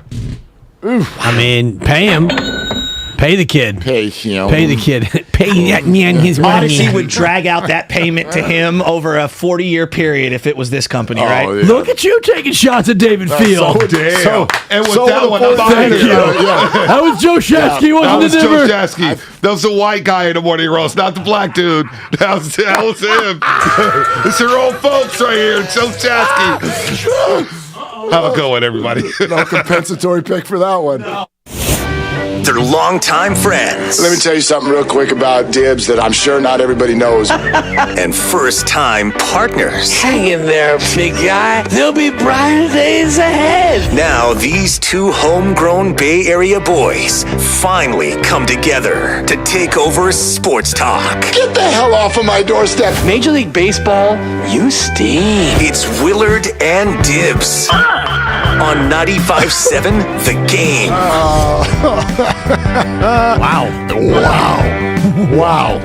Oh, yeah, here. You need your thing? Get your thing. You give me my thing. And we'll make that a Jimmy thing. There you go. Perfect. All right. What's up, Dibs? How was the weekend? It was good. No sports. You okay with it? I'm fine with it. All right. And sometimes you need a little break. And, as far as the Pro Bowl goes, the only change I would make is what everybody, it's flag football. It's flag football. You know what? Make it flag football. Mm-hmm. Just make it flag football. Take the pads off. Take the helmets off. We'd actually get to see these guys in full splendor. Make it flag football. So, funny you say that, though. Once upon a time in Hawaii, it was flag football. Remember the little side event out there on the beach, which led to a career-ending torn ACL for a guy by the name of Robert Edwards. Young running back for the Patriots at the time. So, but that was on sand? No, it was. Yes, it was. It was barefoot on sand. Right. It was like a side event. They went out there. They were in Hawaii. Go to the beach. Had some, fan event. And Robert Edwards took a bad step, and that was it. And accidents happen in all weird and strange ways. And so, Klay Thompson, for example, tore his Achilles in training, not even in a game, He was just practicing. Not a game. No. So injuries happen, accidents happen. And if you're going to have a football game when you're playing tackle football and the tackling is not a part of tackle football, well, then just make it flag football. I honestly think that the players would kind of, they'd enjoy that. It'd be something totally different. I mean, I think this whole thing for them is Vegas, camaraderie, maybe a bonus check for being named a Pro Bowler. However, everybody's a Pro Bowler because everybody bails out, and then you got to get the replacements. Jimmy Garoppolo was a Pro Bowler. So you mentioned that in the crossover, and I wasn't aware that he actually was named to the Pro Bowl Wasn't team. he? He was there. Did he play? I have no clue. Yeah, I don't think so. No. Well, he didn't. But he's hurt. He's hurt. So Gotcha. I think everybody who plays at least 12 games at the quarterback position is a Pro Bowler now. That's how it works. At least that's how, as far as I can tell. He's not too hurt to miss the NFC Championship game, but he's too hurt to miss the Pro Bowl. Yeah. Although, so now, Kyle, he's not a Pro Bowler? No? So why was he there? What was he doing there? He's just hanging out with Juice? Hanging out with his homies in Vegas. All right, Nice. fine. Okay. That's fine. I mean, Good sure. for him. Start, Jimmy. Yeah. Young, single, good-looking man with no job. What the hell? Why not go to Vegas? And congrats for avoiding a battery charge, which is nice. But, more on that in just a moment. Yes. But allow us to digress. First of all, to let you know, as you always know, 888-957-9570. You are welcome to join. That goes for the Comcast Business text line as well. It is Willard and Dibs. We will be talking to Ephraim Salaam, longtime offensive lineman in the league, in 45 minutes. He's a big fan of Kyle Shanahan, and McDaniel has been with Shanahan pretty much the whole run.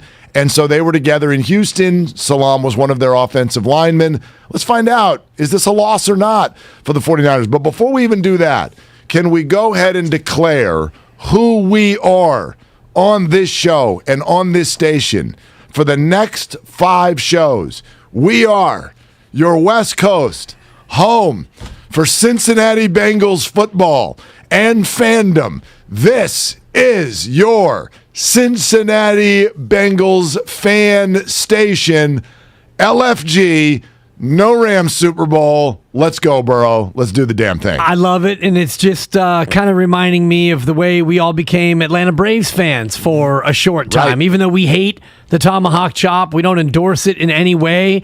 The idea of the Braves going up against the Dodgers made it so we were Braves fans. Now, we're not any longer, nor do we want to reflect on their World Series championship. It's nice that they got one, but we here in the Bay Area now for the next week, Mark, as far as I'm concerned, are Cincinnati Bengals fans, because you don't want to see the Rams ram it and get what would be their 3rd Super Bowl for that organization. Kurt Warner and company, I think they got 2, didn't they, on the Greatest Show on Turf, if I'm not mistaken?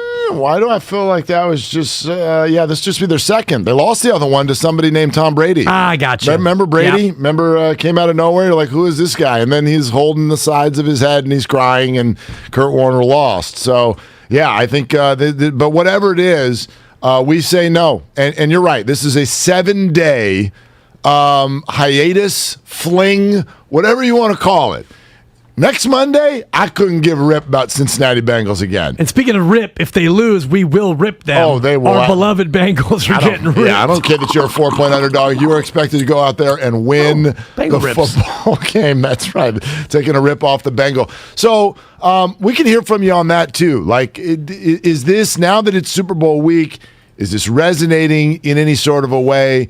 Are you adopting the Bengals for the week? Is this only going to be about the pot, the crock pot and the meatballs, or do you actually care about the football and you're ready to root against the Rams? Although some people go, hey, NFC West, represent. We lost to the best. Some people want to do that. Like they want whoever you lost to win the whole thing so you can say you lost to the best. Normally, I'm of that mindset. I believe that if you get knocked out by a team, you want them to go on and win it, because then you could say, we could say we're the 2nd best team in the league. But when it's your rival, when it's your in-state rival, especially when it's Los Angeles, who has a recent Laker title, more recent than the Warriors, has a Dodger title, more recent than the Giants title, and if you get a Rams title, more recent than the Niners title, that would hurt.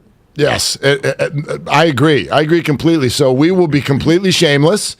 all week long in favor of ugly orange and black helmets. I do love some orange and black. I've always loved orange and black. It's not just San Francisco Giants. San Mateo High School, the Bearcats, orange and black. I've been wearing orange and black my whole life. Dibs. So Terra Nova, orange and black. Right, I got plenty in the closet.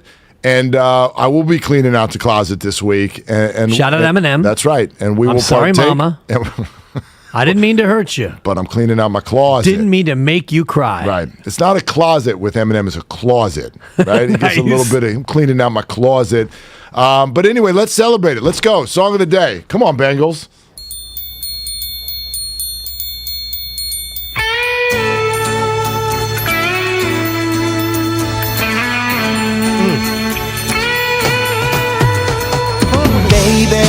If you never wondered, and rest in peace, Howard Hessman. Wondered whatever became of me. And Lonnie. I'm living on the air in Cincinnati. Gosh, I loved Lonnie. Cincinnati, WKRP. Did we have this talk already once? You're more of a Bailey guy, huh? Yes. Yep. Yes. And I almost threw out a Lonnie Anderson, rest in peace, but luckily I Googled it in time.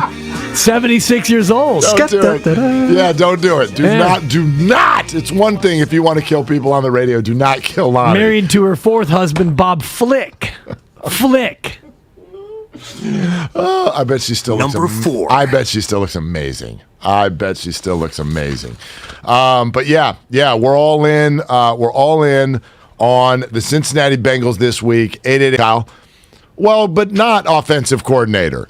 Like, I get it. That might have been his title, but he was not like any other offensive coordinator in the league because Kyle Shanahan's the offensive coordinator. Well, he just didn't call plays. Okay. Prior to that, he was the run game coordinator. Kyle Shanahan said his responsibilities with his job title didn't change. Okay. All right. So, is this a loss?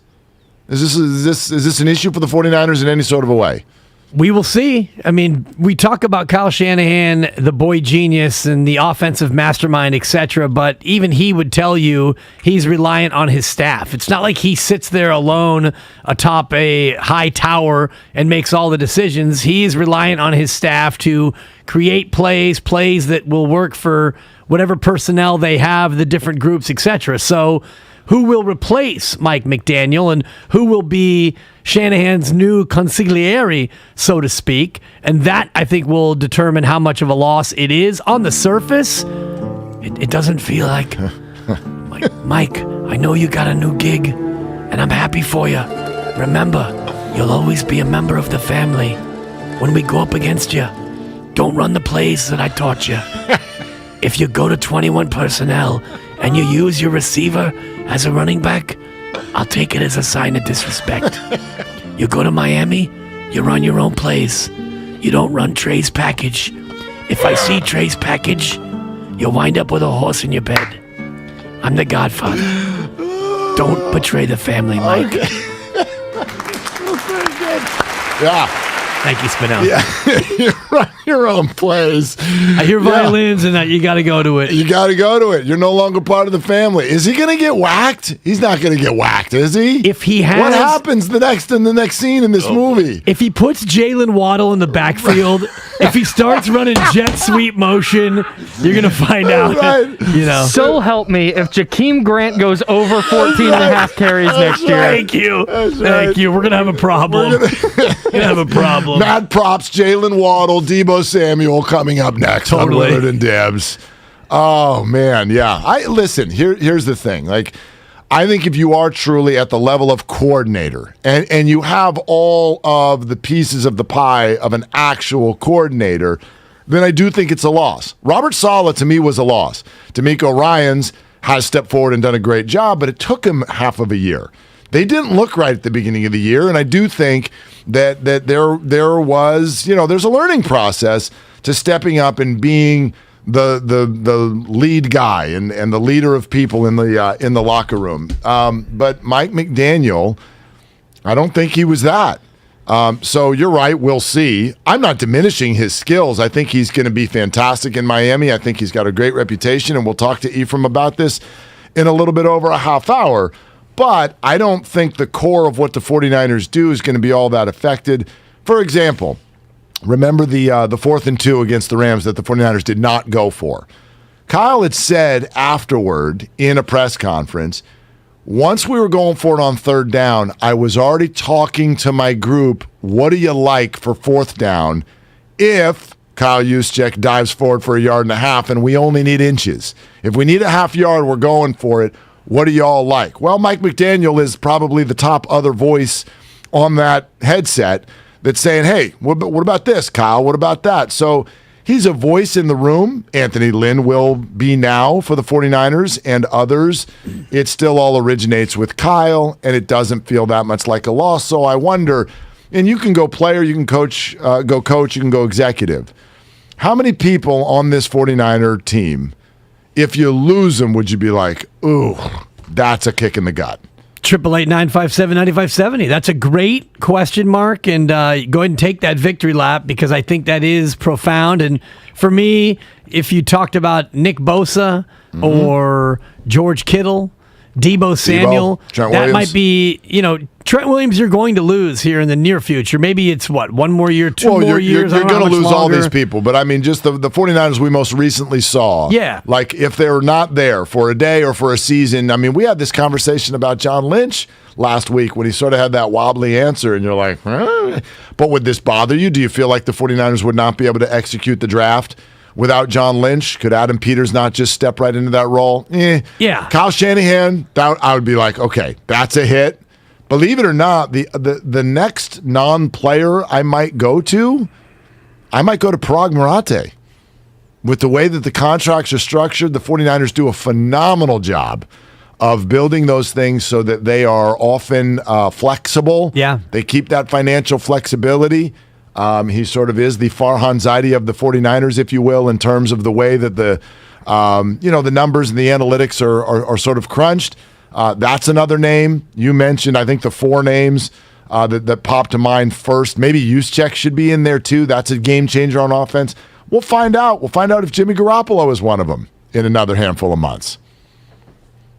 I don't know who Trey Lance is. What if Trey Lance is no good? Right. Then, then you're going to figure out what you're going to do without Kyle Shanahan, because if Trey Lance is no good, that's true. Then we will see what life is like without Kyle Shanahan. Right now, Kyle Shanahan is trending toward another contract as opposed to an ouster.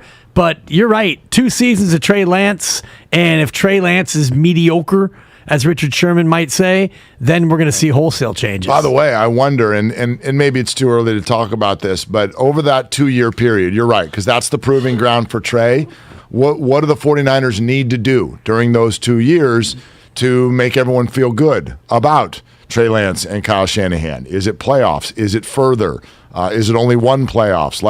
Wonder about that as well. So 888-957-9570. It's all sponsored by Fremont Bank. Full-service banking, no compromises. Eat from Salam in 33 minutes. Plus, Kevin Durant and Stephen A. Smith going back and forth a little bit over the last few days, and the Warriors are in the center of the discussion. So all of that around the corner. Willard and Dibs on 95.7 The Game. Toyota's President's Day sales event has begun. Get low 2.99% APR.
aren't you? It's not easy being the one everyone counts on to keep the facility running, no matter the weather or supply chain hiccup.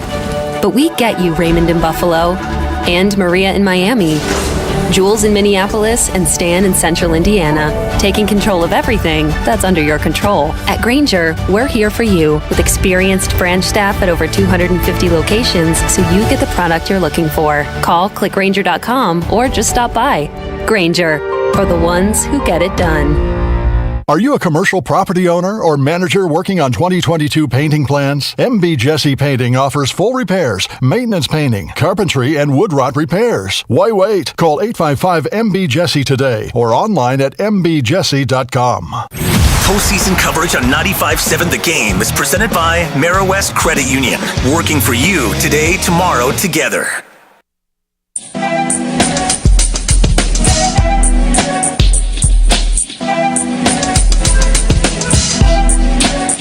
It's the 9 o'clock hour on Willard and Dibs, presented by Timeless Coffee on 95.7 The Game. All right, I got something fun for you. And Stephen A. and Durant, we'll get to that in a little bit. Who are the 49ers who are indispensable? Is Mike McDaniel one of them? Does this hit you in any sort of a way? He's now the head coach of the Miami Dolphins. But ESPN's Seth Walder put together a quote-unquote hypothetical list of the non-QB hypotheticals MVP award in the NFL. So take all the quarterbacks off the board, just look at non-QBs. Deebo Samuel came in. First of all, where do you think he should have come in? Non-QB MVP. Top 5 for sure. I put him 5th. He did. He actually came in 4th. Okay. Came in 4th. Can you, Dibber Claus, name the 3 players who came in front of him? Non-QB. Non-QBs. Yeah. And I assume this would include defensive players, which is interesting. I will say Hufanga? No, I tried to get that out. Cooper Kupp has to be ahead of him. Cooper Kupp is number 1. Okay. He'd have to be. I'm thinking Jamar Chase, but I don't think he'd be ahead of Debo. Running back, D lineman. I'll say Nick Bosa wouldn't be up there. How about Trent Williams? No, I'm sorry. Trent Williams is not in the top 5. No. And you only have the top 5? I got the top 5. Yeah. Okay. I got the top 5 on the board. Top 5 answers on the board. We surveyed 100 American football players. We surveyed Seth Walden, who needed some content, and so he came up with this list. That's right. I'll say Jamar Chase. Jamar Chase is not on the list. Okay. That is your second strike. Spadone is waiting to steal. So you have one more guess. Man, there's that one guy who had all those interceptions this year. The one guy who seemed to take the ball. Yeah, that one guy. Yeah, that one guy. Whose name escapes me. I've already turned the page from this NFL season. Okay, so. all right. That's Alvin Kamara. Alvin Kamara, who was the MVP of the weekend, but was not the non-QB MVP. Cooper Kupp was number 1. Jonathan Taylor. Jonathan Taylor, number 5. Number 5, right behind Deebo Samuel. Give him the buzzer. TJ Watt. TJ Watt, number 3 on the list. That is correct. And number 2 would be? Oh, boy. Can I say it? Are you done? He was trying to steal. Aaron Donald. Aaron Donald. I think we 49er fans and coverers or whatever, I think we've got a different view on Aaron Donald than the rest of the world because he just doesn't seem to do his darn thing all that much against 49ers. Right. Just does it against everybody else. He was all right. I mean, he had some moments in the good NFC game in the Championship NFC Championship game. Yeah, some moments. The whole defensive line had a good game, much better than the previous 2 matchups. He does not feel like the player that everyone in the NFL. I believe everybody, but again, we as fans don't watch the lines all that much. We watch the lines in Vegas. We don't watch the lines on the television set. But everybody will tell you, Aaron Donald is he's the best. He is the most important player in football, and he is dominant, and you can't do this, that, or the other against him. And if I ever do happen by Rams games that the 49ers are not involved in, Yeah, he's good. I get it, but he's not. He's not the best player on the field when he plays the 49ers. Hasn't been the last couple of years, at least. Well, in the NFC Championship game, you could argue he might be, and this is where it gets tricky in these discussions because the key to being an interior defensive lineman is not necessarily making all the plays, tackles for losses, and sacks. Yes, those are important, but if you're a guy who commands a double team every single snap, well, now your team is playing 10 on 9, and that's a huge advantage. Even if Aaron Donald doesn't make plays, quote unquote, his mere presence, and if he's a little bit disruptive in the A-gap and taking on 2 blockers every play, that won't show up in the stat sheet. It's like in the NBA, a good screen setter. You know, a guy who sets a nice pick all the time, who doesn't get assists or rebounds or points or blocks or steals. He still is an important player. Yeah, absolutely. Total game changer. But anyway, so yeah, there's your list. Deebo Samuel comes in number 4. Let's go to 100 in Atlanta. What are you doing? 100. You're on with Willard and Dibs. What's happening? What's happening, fellas? What's up, man? I'm over here stumbling and bumbling and fumbling. I'm scared. I'm scared for next year.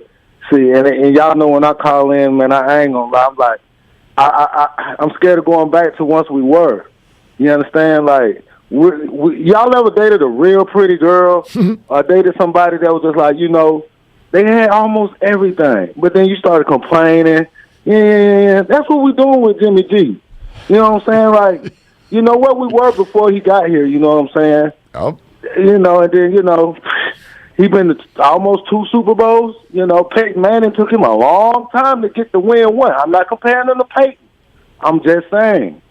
I would rather win than lose. I totally feel you, and the way you're going to get your point across, 100, is by keeping Jimmy's name completely out of it, because so many people who follow this team believe that the 49ers can do better at the quarterback position, and you're probably right, but the issue is you don't know if the guy you do have is that guy. You don't know. And so forget if it's Jimmy or anyone else. The bottom line is this. Right now, the 49ers are a good franchise. They're a good team. They're a competitive team, and they are switching quarterbacks. I don't care what the names are. That's scary.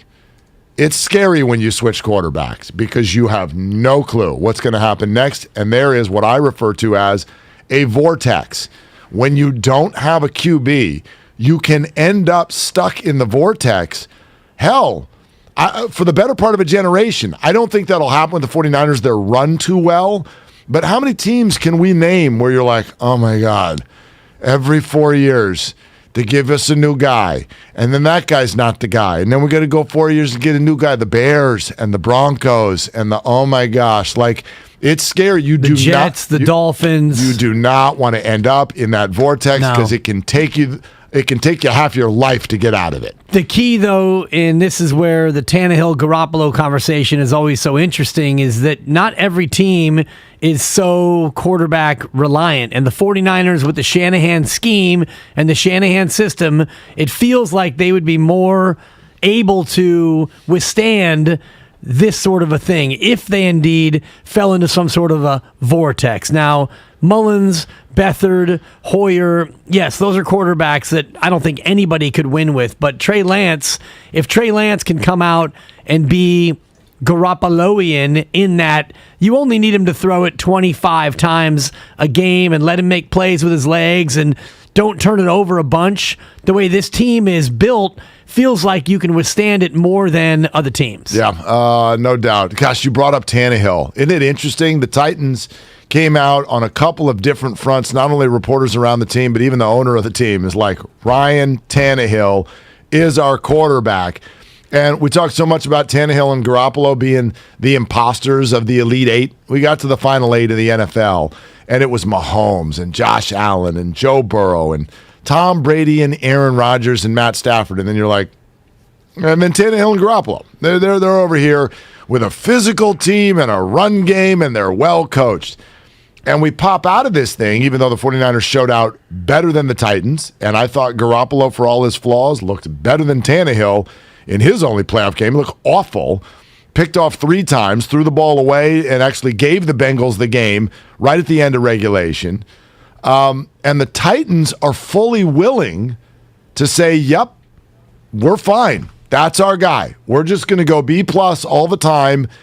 And it's fascinating because you, the Titans, like if I were in a boardroom with them right now talking this out, you are ready to just roll with Tannehill when Mahomes and Allen and Burrow and Herbert are in your conference and you somehow think you're going to win? Like the AFC quarterbacks are even better than the NFC quarterbacks. And the 49ers are like, no, we've got to get better. The Titans are like, we're fine. Well, fine for now, but to your point from last week, what are you going to do if you're a team that might want an upgrade at quarterback? And Ryan Tannehill, much like Jimmy Garoppolo, is between the 13th and 21st best quarterback in the National Football League, wherever you want to put him. He's not elite, and he doesn't stink. He's between elite and stinks. And so how are you going to upgrade? Because in the next draft, the next 2 drafts, there aren't necessarily guys where you look at and say, that's a guy who is elite. So you look at the free agent market, and all those names are guys who aren't better than Garoppolo or Tannehill. So what are you going to do about it? This conversation was born out of Aaron Rodgers rumors.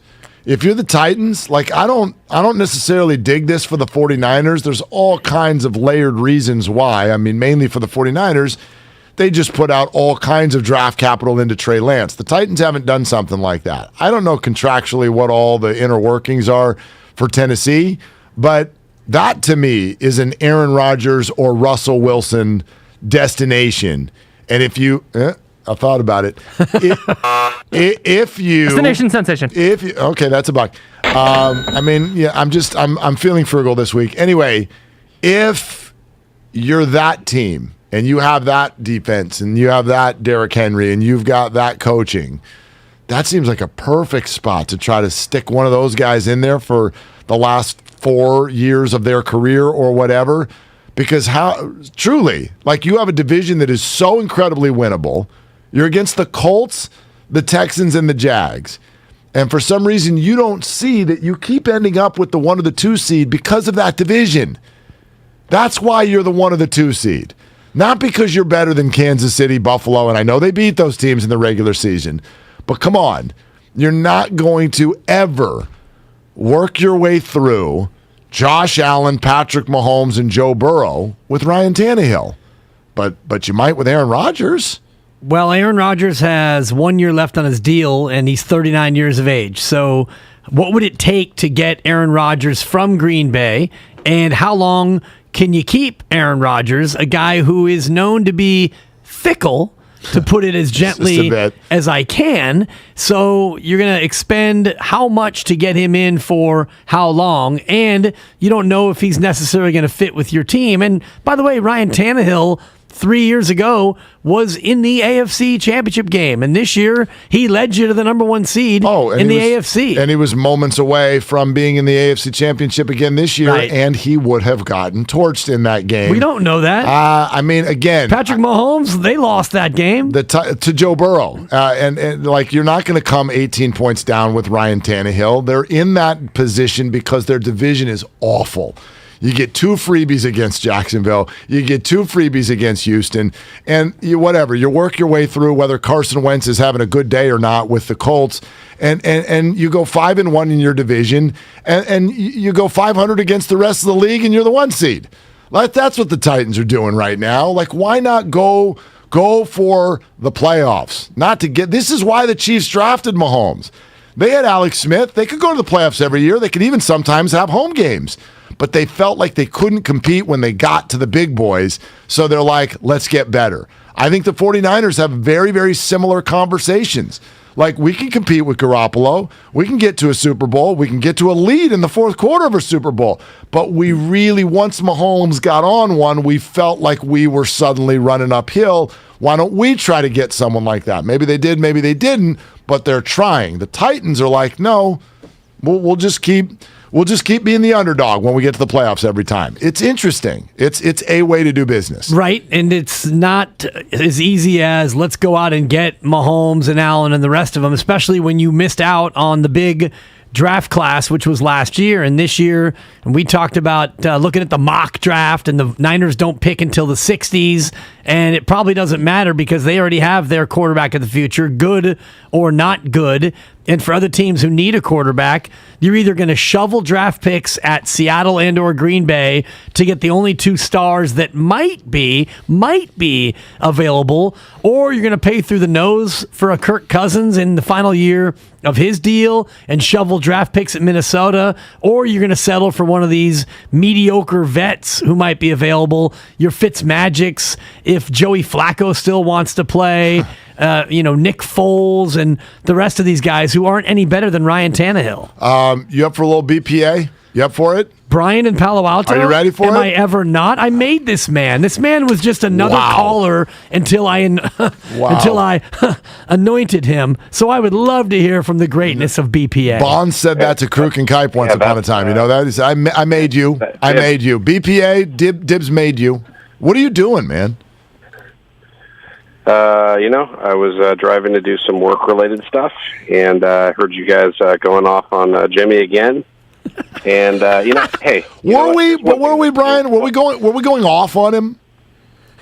I think. Look, I think Jimmy is so underappreciated by 49er fans, right? And it's like, agreed. Be careful what you wish for, kind of scenario, right? Because you took a quarterback that took you to a Super Bowl and 2 NFC title games in 3 years. You couldn't wait to get rid of him, under the assumption that just anybody you could just throw anybody in there and they're going to be as good as Jimmy Garoppolo. And it's not true, right? You guys know it's not true. You're too smart for that, right? But it's like that's where the narrative goes. You know what? Aaron Rodgers, what has he lost? 6 of his last 7 playoff games?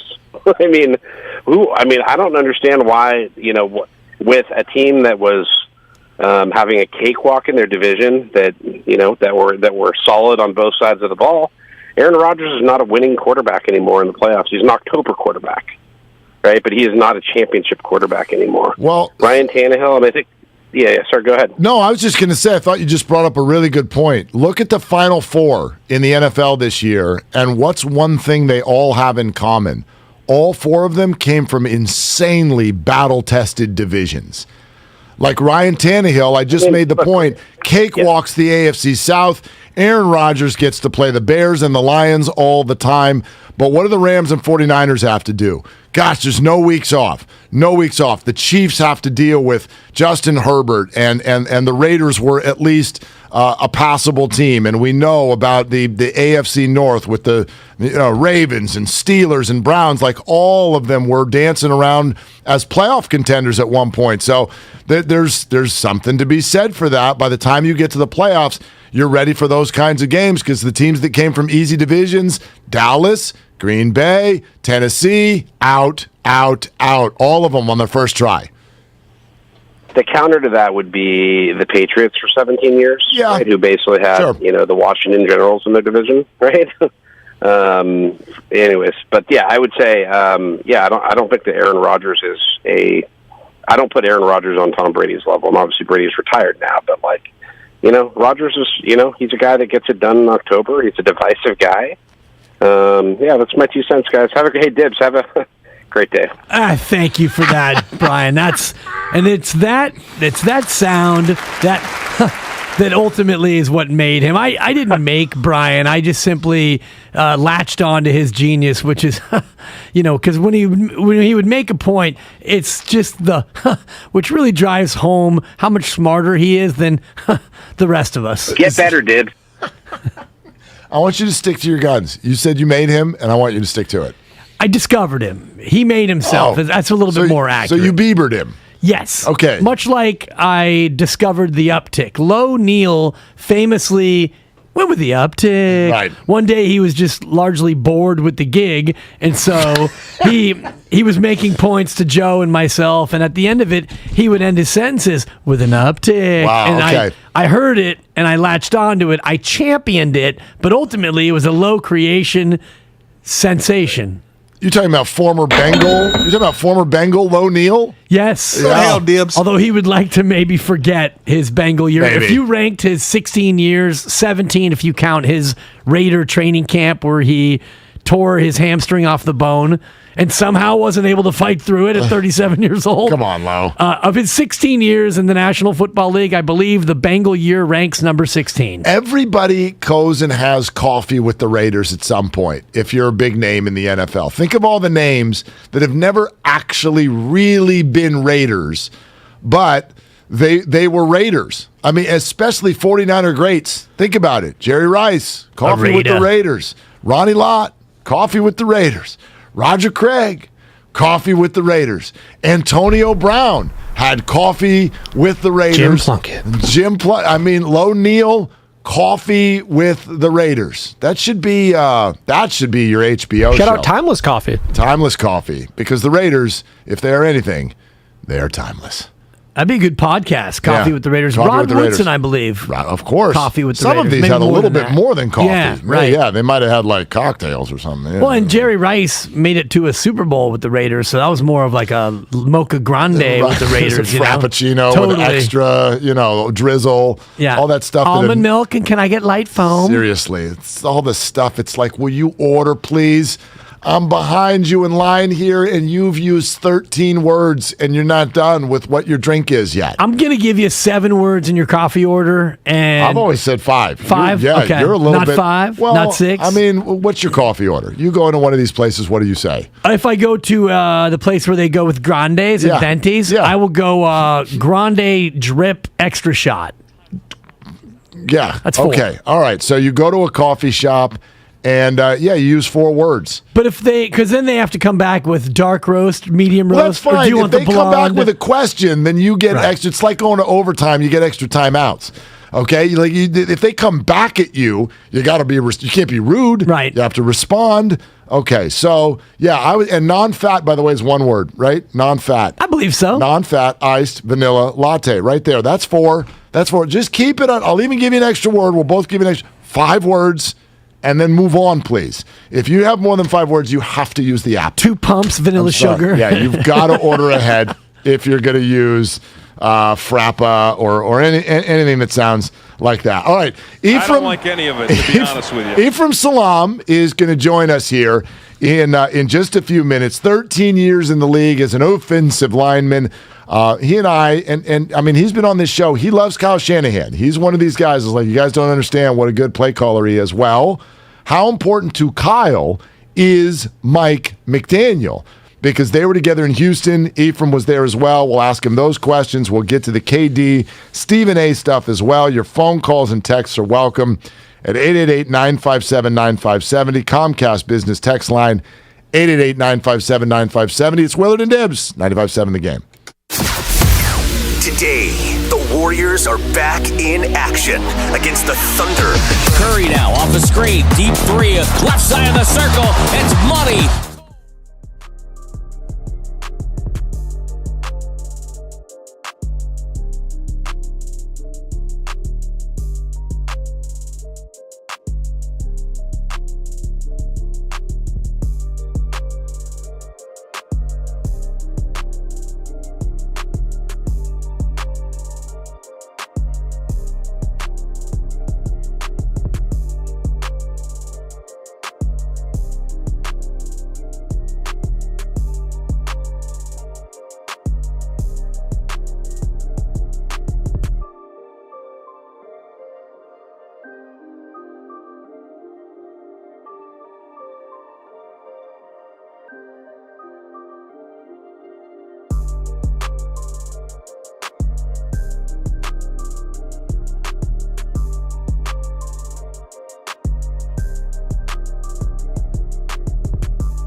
thank God for granting me this moment of clarity. Yes. Can we have a moment of honesty? Please. When did you first hear of Mike McDaniel? Like, truly, you're like, oh, yeah, that's the 49ers, high-level offensive assistant.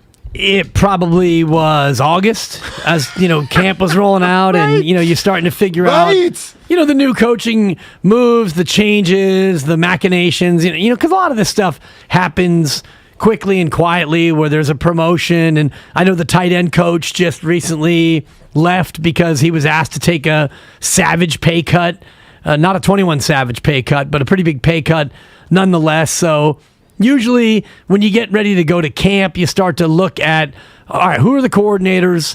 Who are the position coaches? And then maybe you look at the quality control coaches and all that. But honestly, if we played, name the staff, I might get 3 of the 20.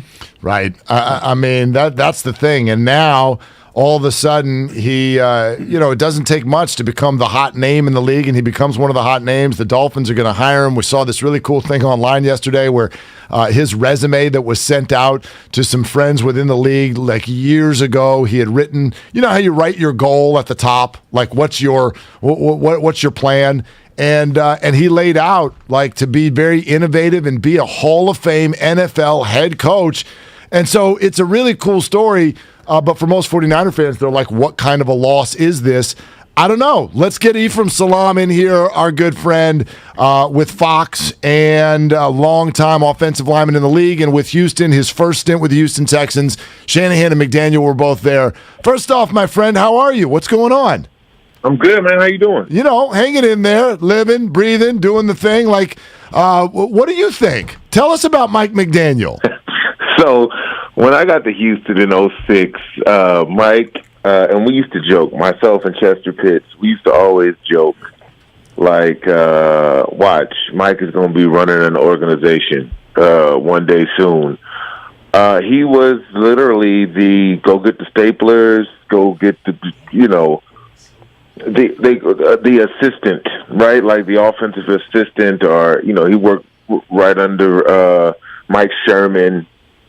And, he was bringing the playbooks, put them in the locker room, and he was that guy, right? To take the notes, pick to do this.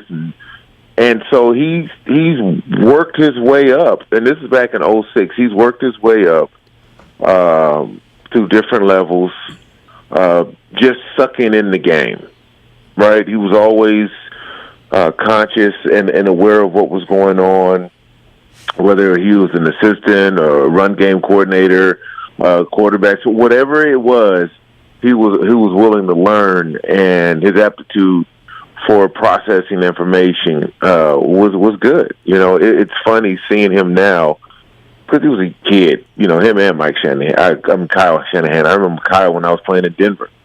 And now they're head coaches, it blows my mind. It makes me feel that much older. Right. It's hard to believe that, you see somebody who looks so young and they've been in the league now for 16 years. As a former player, is it hard to look at a guy who never played in the National Football League and think that he could someday be a head coach? Or is it just come down to, can this guy make me a better player? Well, it happens so often. Not everybody can play this sport. And once you get to the NFL and play as a player and play this at the highest level, you realize that not everybody can play this sport. That doesn't mean you don't know what you're talking about. Did Mike Shanahan, Kyle's dad, play in the NFL? Did Alex Gibbs, the author of the zone blocking scheme, he didn't play in the NFL, right? Like, you just have to realize that that doesn't matter. The respect comes from, do you know what you're doing? Do you know what you're talking about? And can you handle the dynamic of a locker room? That's where the respect comes in. So, Ephraim, what we're all trying to figure out as 49er followers is how important is Mike McDaniel to what the 49ers do. I guess a better way to say it, how important is he to Kyle Shanahan? What would you say about that? Kyle would be fine. He was learning from Kyle Shanahan. Kyle's a brilliant mind. He's proven that. Kyle never played in the NFL. He's been around it his whole life, but he never played in the NFL. So he was important to the San Francisco 49ers, but Kyle will be fine. That's just, Kyle called a lot of the plays.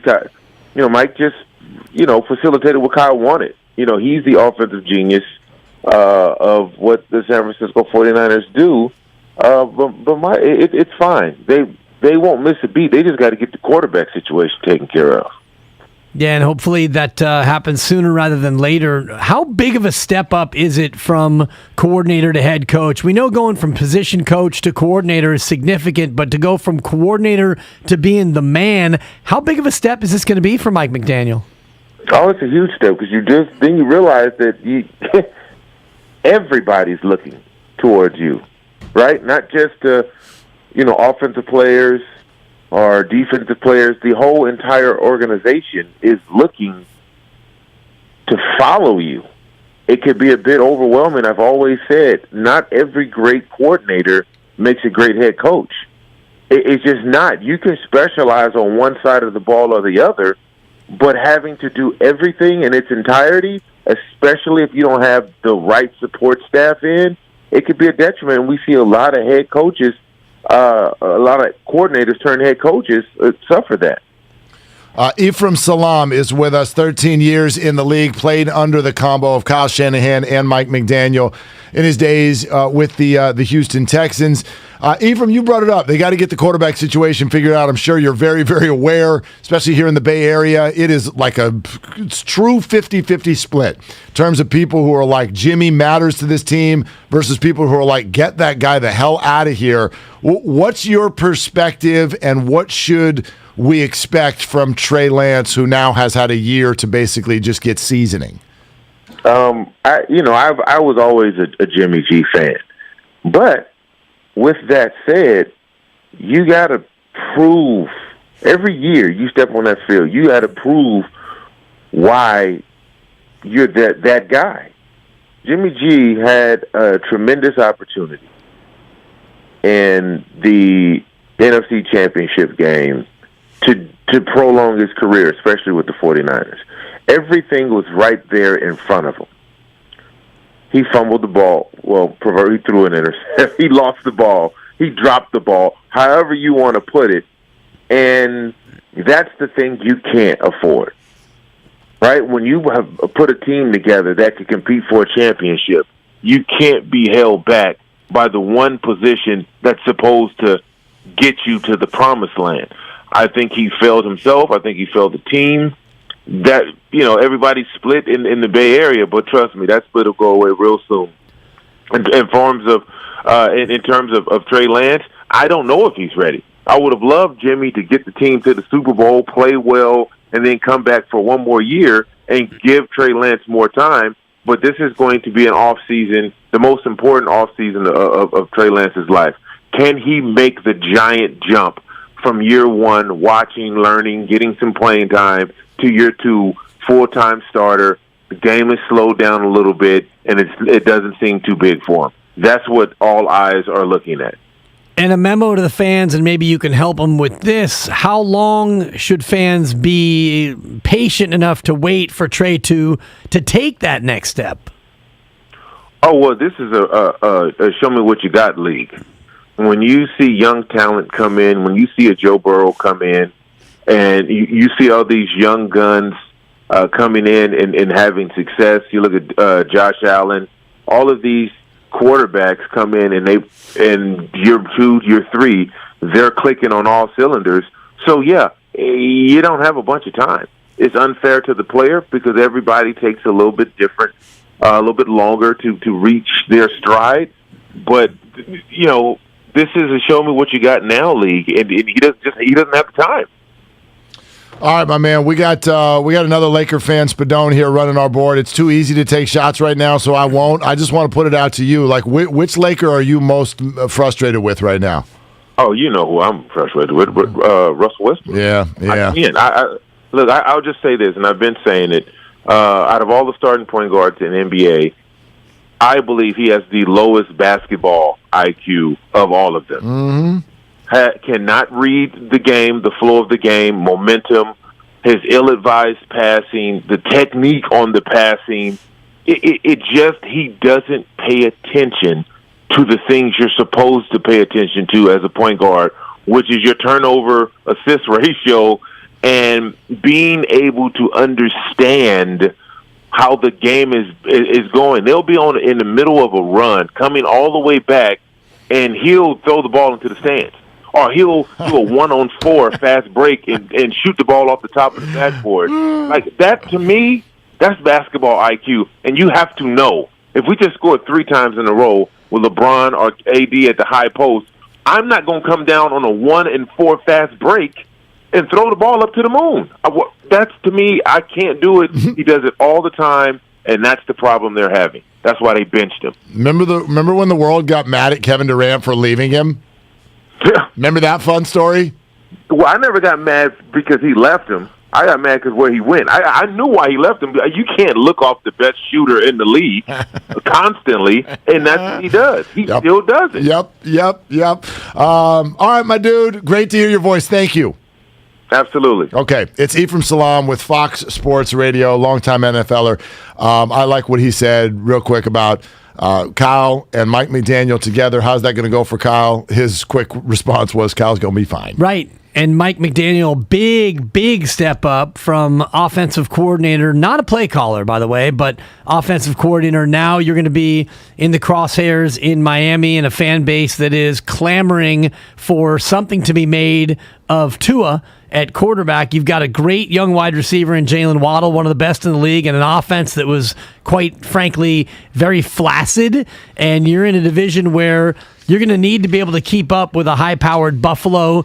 The Jets are a team you should be able to get over on. The Patriots, we'll see if Mac Jones in a second year can take another step forward. The division's not ripe for the taking, but expectations in Miami are higher than they were for Robert Saleh when he went to New York. Willard and Dibs is sponsored by Fremont Bank, full-service banking, no compromises. And then, the comments he was making at the end, we do have some KD stuff to get to, but it was funny as he's sitting there talking about Russell Westbrook constantly throwing up on the court. I immediately thought of you, Dibs. I thought of Russell's not the only guy who threw up on the court this weekend. Yeah, we had a CYO situation and an unnamed youngster on an unnamed team. About a minute and a half to go.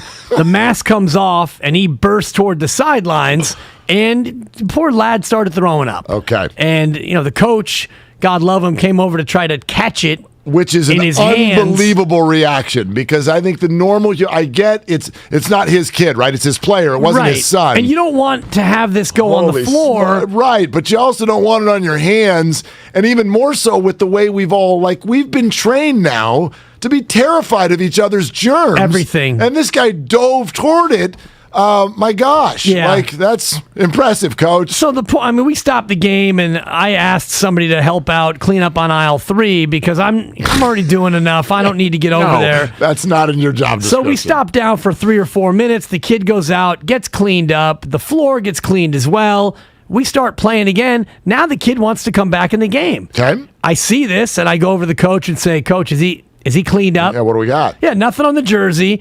And he said, yeah, hands are washed and all that. Come on in, kid. You feel better. Come on in. A parent on the other team comes out of the seats and says, he can't play. Right. He can't play. And I turned to this individual and said, why not? I mean, the kid's got a tummy ache.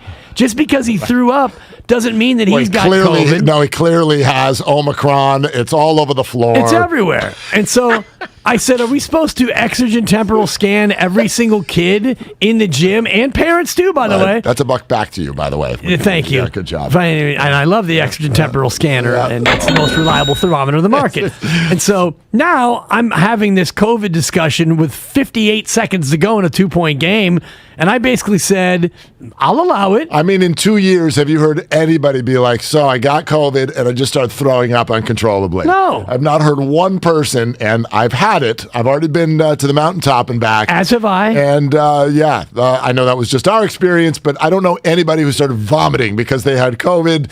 I'm with you. Put the kid back in the game. But I'm impressed by all of you. I might have just left. Well, and honestly, I mean, I'm it's more gross. If a kid sneezes, he might get thrown out. If he coughs, he might get teed up. That's right. But find an average 10-year-old and... he probably wasn't thinking about his pregame meal. He's thinking, I love pizza. The kid bangs 3 or 4 slices. Next thing you know, fourth quarter, we've got ourselves an incident. But just a quick note to anybody listening, if you are parents of a CYO basketball player or any of the leagues throughout the Bay Area, please, the standings mean nothing. We're going nowhere with this. My daughter played in a game yesterday, and Abe, who you, of course, set up with the job, he's running score for my daughter's game. Are you ready for this? This is going to give you, your body's going to have reaction to this. Are you ready for this as a referee? Yes. Oh, no fouls. Wait, what? The whole game. No way. Not one foul. The game was over in 39 minutes. The game was over. And we were like, gone. Let's go to the lake. We're going fishing. We are out of here. We're catching trout.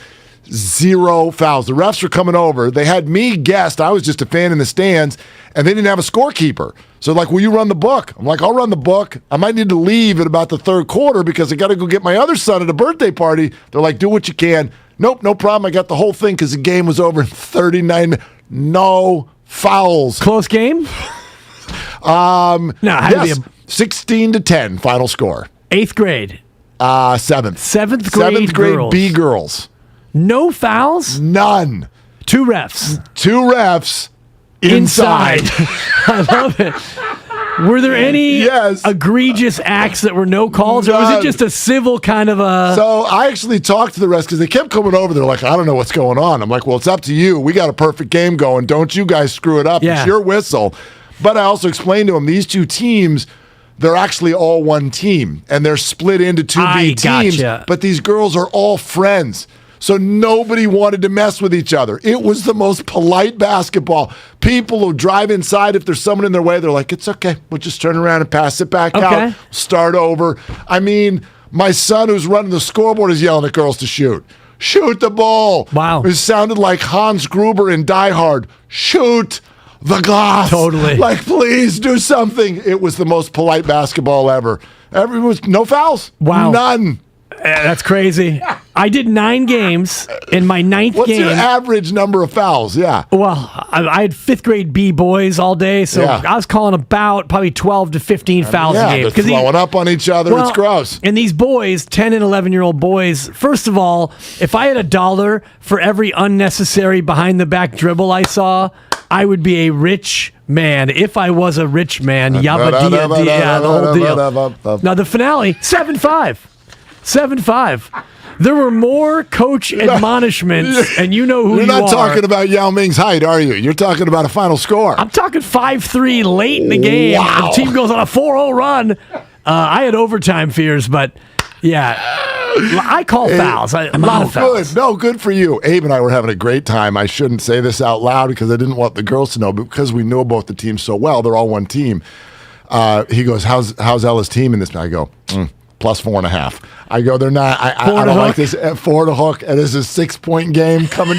Abe and I are looking at each other like, oh, they came down. They're going to heave it up from 3. I'm like, this is it. No good. Wave it off. The favorites cover the 4.5. One of my, and we'll get off this because I know nobody gives a crap, but it's one of my former high school. This is what we're doing over weekends now. There's no more football, people. One of my former high school players from, I think he's class of 04. He's now grown up. He's coaching a team. Yeah. They're up 3-1 after the first quarter.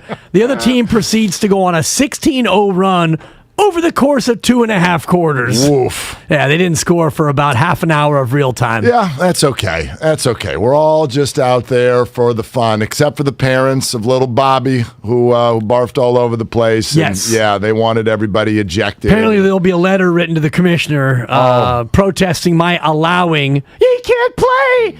Yes, he can play. First of all, let me guess. You've been doing this for how many years? You've been doing this? 35. Pretty sure they're not going to come down on you. And second of all, there is no Yelp for CYO games. You don't get to go rate and review. Star. Yeah, you don't. No, just go home, get some protein in the kid, and let's move on with our day. Okay? Seriously. Maybe an antacid. Holy smokes. A new mask. Sponsored by Mimecast. Safeguard your organization against phishing, business email compromise, and risks of ransomware. Visit mimecast.com. It's MIMECAST.com.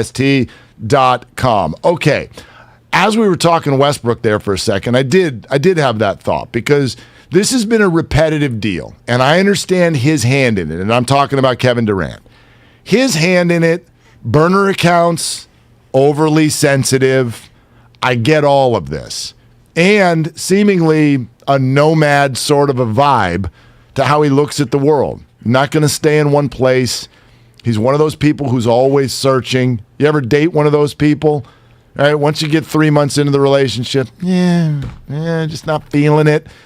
They're never feeling it. Has Kevin ever been feeling it? Like when have you loved where you are and you just wanted to stay? Leaves Oklahoma City. He leaves Golden State. Now he's sitting at Brooklyn with a COVID teammate and a beard, and they don't know what's going to work out. Okay? So that all said, I go back to the original leaving of Oklahoma City. And as we've watched Westbrook's career unfold, I do think there is a little bit of an acknowledgement deserved in the direction of Kevin because the world ripped him. And I get what Ephraim just said. It wasn't that he left Russ. It was where he went. Okay, fine, whatever. You've got your thing. But there was a lot. It led to Westbrook winning the MVP the next year because everyone felt sorry for him. There were a lot of people. How you leave Russ? Wow. This is how you leave Russ. He's not good. He stuffs a stat sheet. That's why he won the MVP. He's not going to win a title. And that's why Kevin left. Yeah, I think he won a title in high school. And I want to say Westchester, and I have to Google it to make sure, but I believe he won a California State title. I know he didn't win one at UCLA, fight.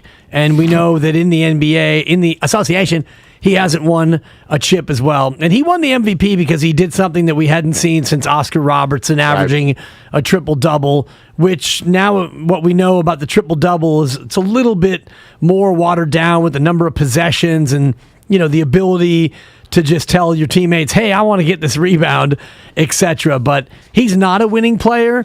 And I think Kevin Durant, the last time that he was content was his first year here, where new team and the system that they were playing was, free-flowing basketball, share the rock, great teammates, great situation. And, even the second year here, I think he loved it, but he was starting to get a little bit bored because they were rolling everyone. It was smart basketball, which I don't know if Kevin had ever played before. He played it, but he didn't have the teammates to do it. So having Draymond and Steph and whatnot around him, that changed the whole thing.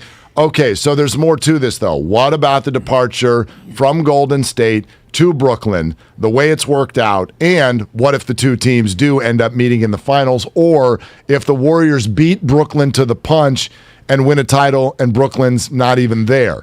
That became a big thing over the weekend. Stephen A. Went off about it. Kevin has responded. We'll let you into that conversation. Coming up next, it's Willard and Dibs on 95.7 The Game. Toyota's President's Day sales event is here. Get in now. New Toyotas are arriving daily. Get amazing plug-free MPG with Toyota's industry-leading 10.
The Game is presented by Marawest Credit Union.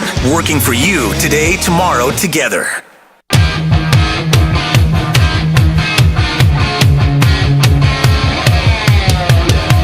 Living, breathing, doing the thing.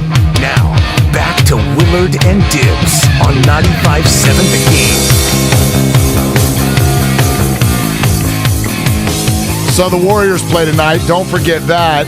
I don't know if you're aware of this, but all Warrior games are right here on 95.7 The Game. And who will Dr. Pandya say plays basketball tonight? Ooh, that should be our new pool. Should be. I think it's a reboot due to the fact that there were 3 days off. He went with Juan Toscano Anderson based on our request and his last week. I'm just going to say we're going to go, Coldplay. Let's go back to the start. It's going to be Steph. Okay. Yeah. Makes sense. I'll go Steph tonight. Yeah. Who do you think? Well, I was thinking maybe he might go off the board to a guy who probably won't play until April, Andre Iguodala. Andre Iguodala plays golf tonight would be a good tweet. Be a good secondary tweet to tell us who doesn't play basketball tonight. Yeah. I want Iguodala. He did that over the weekend, though. He's like, nobody plays basketball tonight. And then it was like a little cry face emoji. Oh. And it was, I don't like it. 3 days off is too many. Damn it. Come on, Warriors. Get your butts back on the court. Especially because tonight is OKC. Even though OKC is nowhere near what they were before. But it always brings back the feels. That court. Okay, that court. It's two things. It's Klay Thompson in Game 6, and it's Steph Curry with the Mike Breen bang, bang. I mean, just all-time favorite moments from this particular generation of the Warriors. Yeah, it's a good one. It's a good call. I thought when he did it initially, he was shouting out the Bay Area News Group. Contra Costa Times, San Jose Mercury News, but they do a great job. They do a great job. Yeah, absolutely. Bang! Bang! You need an editor. He's holding his East Bay Times. So anyway, I'm glad the Warriors are back tonight, and of course, tip-off is set for 5 right here on 95.7 The Game. Warriors lives at 3:30. Presented by Xfinity Sports Zone, Ultimate Sports Hub Experience. Before we get a little bit more into the Durant thing and all of that, this just rolled across. And while some of us may look at this and go, this is news. Yeah. In 2022, this is how you do it. This is how you get mad at your boss. Montel Jordan. This is how you passively, aggressively send a message to the organization. Kyler Murray has scrubbed his Instagram of all Cardinals-related photos and ... unfollowed the team. Oh, boy. Dun, dun, dun. Unfollowed? You've been unfollowed. Oh, my God. Not muted. What's the thing you do to everybody? Mute. You do. That's you a mute problem. Him. Okay. Yeah. No. He just straight unfollowed them. Because you have to go back in and re-follow them if this relationship is ever to be repaired. So I was thinking about it, and we were talking about it in the other room. Kyler's from the same draft class as Nick Bosa and Deebo Samuel. So this is extension offseason. This is when a player from that draft class, 3 years now under the belt, fifth-year option, has not been picked up yet, but going into, therefore, what is considered a lame duck year. Are you going to be extended, picked up, what have you? I don't know where those conversations are. I don't know why the Cardinals would be doing anything otherwise. But this does seem Kyler's upset about something. This isn't an accident. Kyler's upset about something, and I had not heard the first word about this, and it makes me think as we go into an offseason, wondering about the quarterback market. Where's Jimmy going to go? Is there anything that could shake that market up? An Aaron Rodgers or Russell Wilson? I don't think Kyler Murray, I don't think the Cardinals are going to send him anywhere, but you always got to be ready for the surprise availability of a big-name quarterback. Right. I don't know if this is where we are just yet, where all of a sudden, if you're the Arizona Cardinals and you see that you're unfollowed, now you put them on the trading block. That's it. We're done with you, Kyler. How dare you? How dare you unfollow us on social media? That's it. You've got no future here. This thing would have to drag out in a multitude of ways before it got anywhere near the point where the two sides were at an impasse. But in this day and age, Mark, these social media moves are, at the very least, an eyebrow raiser. It's a curiosity, and I don't know if I'm an Arizona Cardinals fan, if I'm quite ready to panic.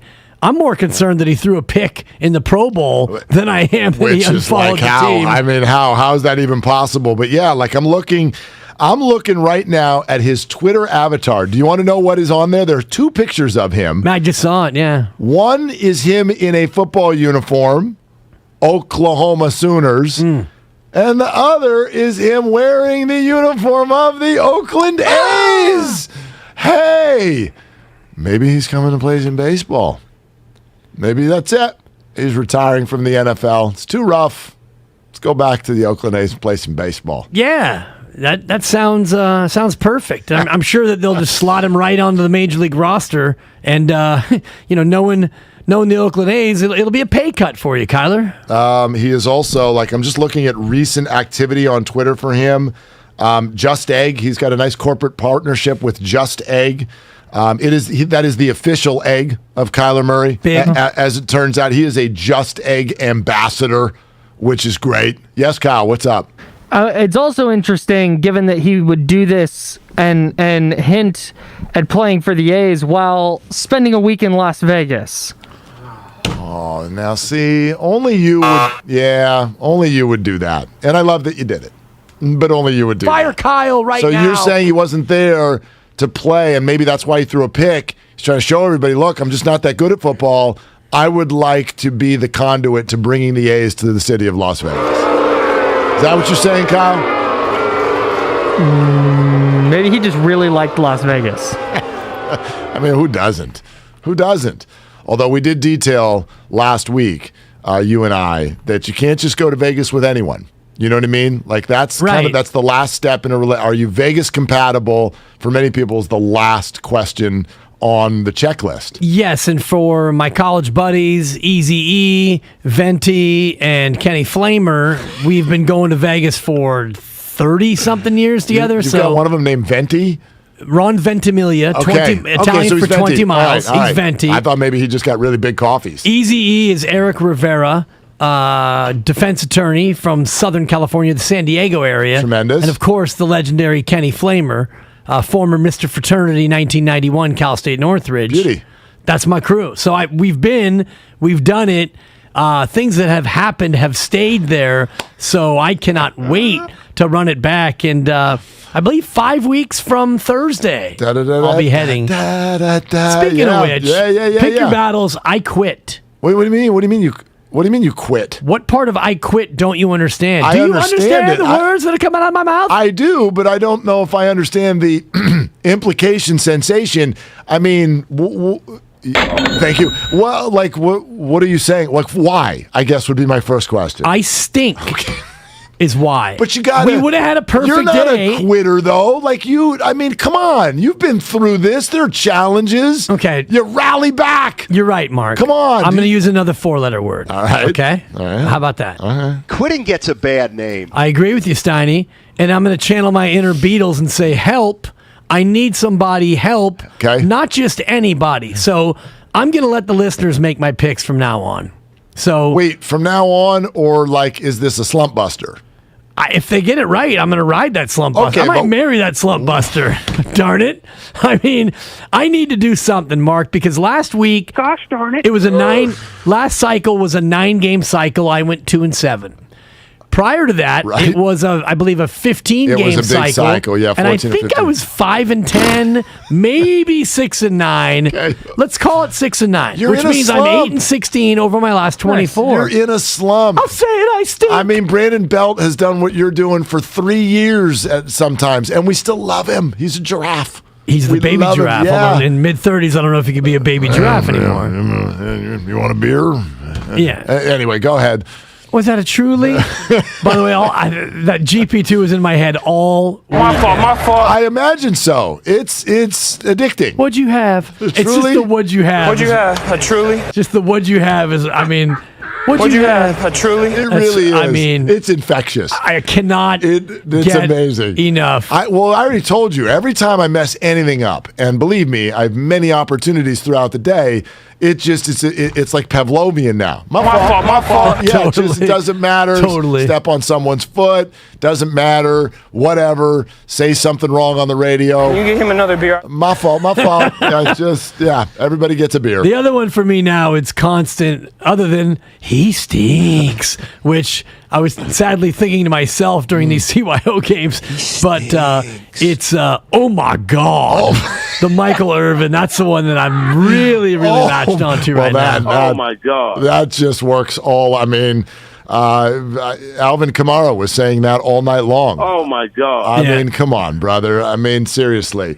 So 888-957-9570. Call or text. What's your lock of the day? I'm rolling with you. Let's do that in an hour. Okay, let's do it in an hour because I don't want the guys to be taking calls from. I'd like Ottawa's South Dakota State.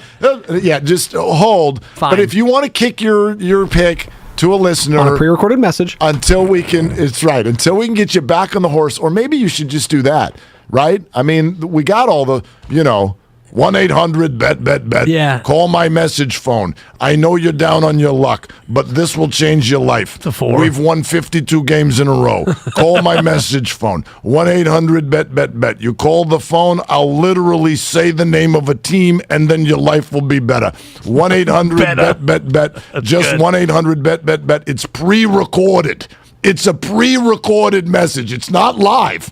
It's not like I'm going to be there when you call. You're going to call a pre-recorded message. I'm going to say Seahawks, and your life is going to get better. Okay? So just call that guy. Call that guy. He's won 52 in a row. Yeah, it's true. It's true. And I think I've lost 16 in my last 22, so I'm down in the hole. 1-800-DIBS. 1-800-DIBS. Anyway, all right. So fine. We'll get the listeners involved in this in an hour. Yeah. But when we get you back on your feet. Yeah. Are you open to making some picks again someday? Someday. All right. Someday. I mean, you guys, all three of you will come out 1-0 tomorrow. Bet your bottom dollar. I'm so sick of seeing green check marks in the show thread, knowing that my red X is locked and loaded. But imagine for a second, if you will, because your pick came in pretty early, right? When did you get your red X this weekend? It was Friday. I had Oakland University -4. They're down 8 with 2 minutes to go. They force overtime at Northern Kentucky. And then Yertle the Turtle, they rolled over on their shell. No Ken with the victory. I gave you the late night, super annoying green check because Dallas and Philly lost a hoop. They were so delayed. One of the hoops got broken. So they didn't finish till like 10:30 at night. I'm like, Dibs is so asleep. Boop. Green check. Kyle, you had a game on Friday. Is that right also? Some hockey game. Some hockey game on a Friday? The Bulls -2 against the Pacers. Okay, the Bulls on, and so you had a green check. Imagine if you had given us a green check, Dibs. If Oakland University had done their thing. Yeah. Our show would have been rooting for the 4-0 night. Right. At the Pro Bowl. And that was the most nauseating part of all this. Exactly. That would have been so annoying. I paid no attention to the Pro Bowl, and then all of a sudden, in comes on the show thread, bling, Spadoni. Spadoni fires a green check. I'm like, there's no sports today. What are you doing? You send a green check on Pro Bowl Sunday? We're all taking the day off. It was a total lock. I was at the lake pulling in trout, and over here comes Boop, green check. And then what's happening? So I look, I'm like, oh my God, the Pro Bowl, that's right. I wonder if the under hit, because I like the under at 65 and a hook. And? 41-35, pay the over. So not only did I lose my bet, I lost my backup bet as well. And at that point, that's when I texted the group and said, I quit. All right, fine. Quitting gets a bad name. Call Dibs in an hour. There's a recorded message. 1-800-DIBS. Help. Save his life. Somebody. You can save his life.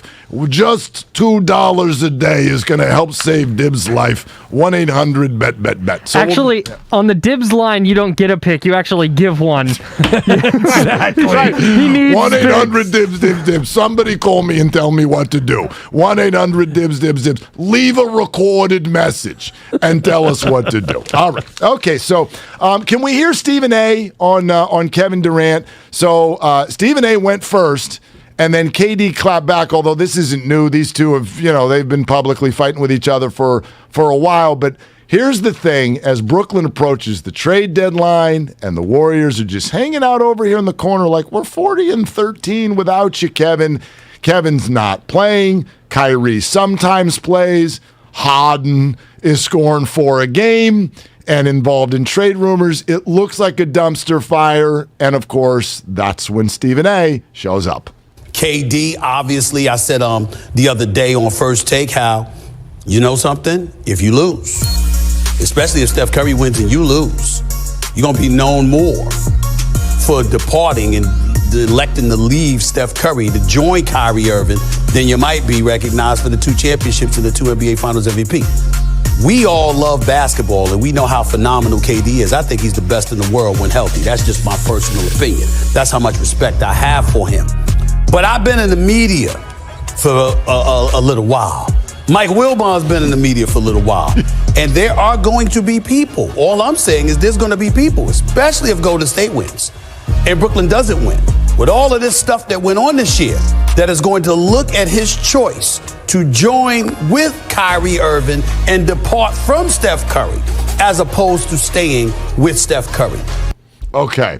First of all, what do you give me for Stephen A's Deported? And how does that sort of compare to the movie The Departed, starring Jack Nicholson and Matt Damon and others? Both fun, sort of regional, quirky pronunciation sensations, so to speak. Yep.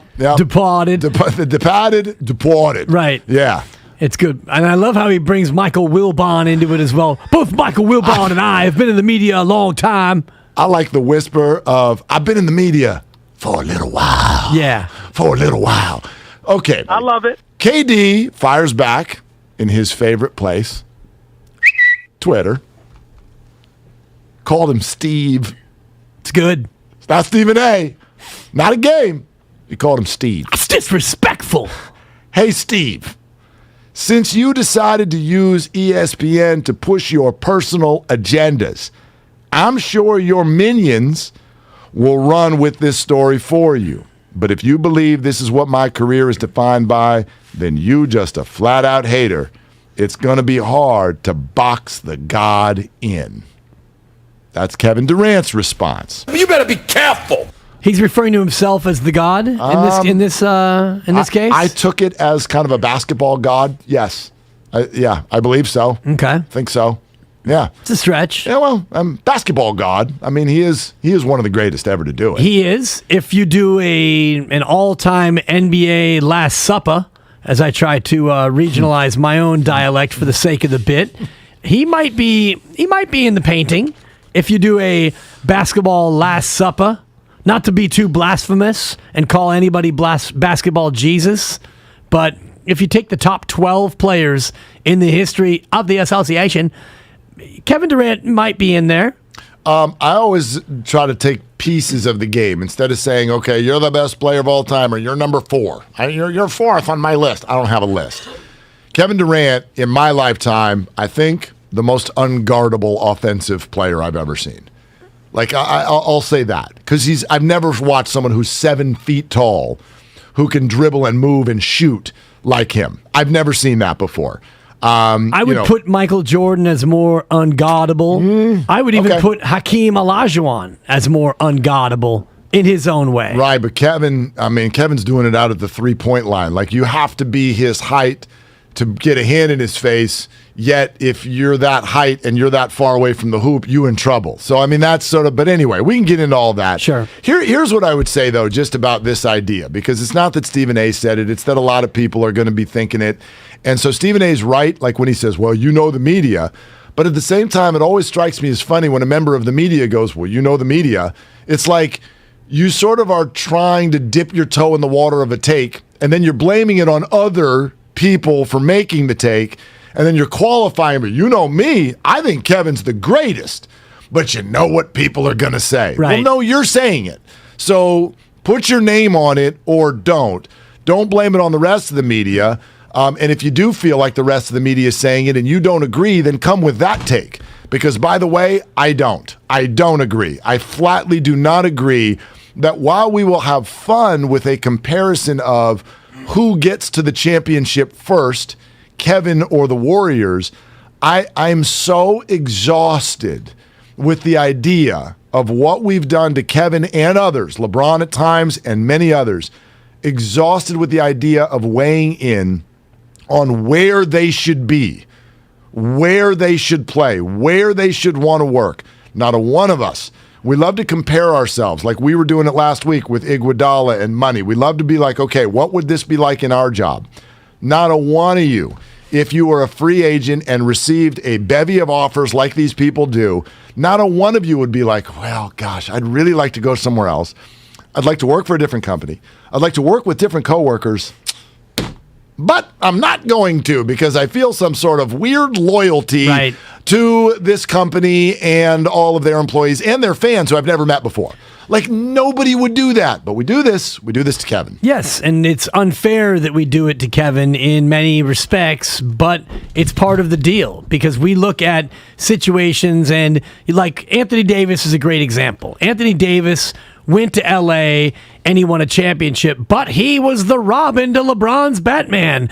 Now, that's a take. I don't know if Anthony Davis looks at his championship ring and says, man, I don't really deserve this because I should be a number one, but I wasn't a number one. And oh, by the way, I won this title in a bubble, and if there wasn't a pandemic, we probably don't win the title. So I'm going to send Adam Silver an email, and I'm going to send back my ring because I don't deserve it. And so to that point, I totally agree with what you're saying. However, the other side of it, and this is where Stephen A. loses me, because Steve, you are the media. You are the number one biggest voice. In this sport, you have the loudest mouth on the biggest platform. You better be careful. You're right, Mr. Smith. I should be a little bit more careful. But he's the loudest, and he's on the biggest platform, and so he is the media. So when he talks about the media, he's looking into a mirror because he is the media. So I see both sides of it, Mark. Kevin Durant has a right to say, you're full of it. However, it's this discourse that fuels everything, especially when it comes to the association. Well, the other side of this, though, is what the other piece to what's being said is that this is what Kevin will be remembered for. He'll be remembered for leaving. And to me, yeah, some will. But that's a them problem, not a Kevin problem. I don't think at any point Kevin left the Warriors because he was like, I got to go somewhere else to win. No, he'd already won. He'd already won, and you can give him credit for that or not. I don't think the Warriors probably win those 2 titles without him. Right. I will forever love just being a fan at that time. It was amazing. Was it too easy? Whatever. You can all have your opinion about that. But Kevin Durant's time here was just a ton of fun. To be a Warrior fan, I'm not going to remember that guy for being somebody, like is the main thing we remember, oh, that's Kevin Durant. He's good at leaving. No. If you do his basketball obituary, let's say he says today, I'm retiring, I'm done for whatever reason, and you write the basketball obit, it starts with Kevin Durant, a 2-time NBA championship, one of the most unguardable forces. Then you get to his departure on the 4th of July from OKC. Then you get to his departure from Golden State. Then you would get to the failed stint in Brooklyn. Right, yeah. Somewhere in there is, remember when Russell Westbrook and Kevin Durant were at odds and everybody took Russell Westbrook's side? Those people were all wrong. Right, and the cupcake. That's and in the obit. The time with Harden and all that. Yeah. But it doesn't lead the obit. No, it doesn't. You're right. No, the championships do. But it's in do. there. Yeah. The championships. Sure. Okay, 888-957-9570. We can absolutely get into that. Oh, Fangraphs weighed in on the 107-win Giants. Sorry about that. You might like this. The Pro Bowl. Who's it for? James Wiseman's on the practice floor, and 1-800-DIBS. Leave a recorded message. Please. And please get the guy a winner. He's lost 52 in a row on 95.7 The Game. Now it's time for the closer of the week. Yes. Presented by LiftMaster and R&S Doors. Turn your garage into the envy of the neighborhood. Visit rsdoors.com. The closer of the week was Jordan Poole, who had 31 points.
Internet that upgrades everything.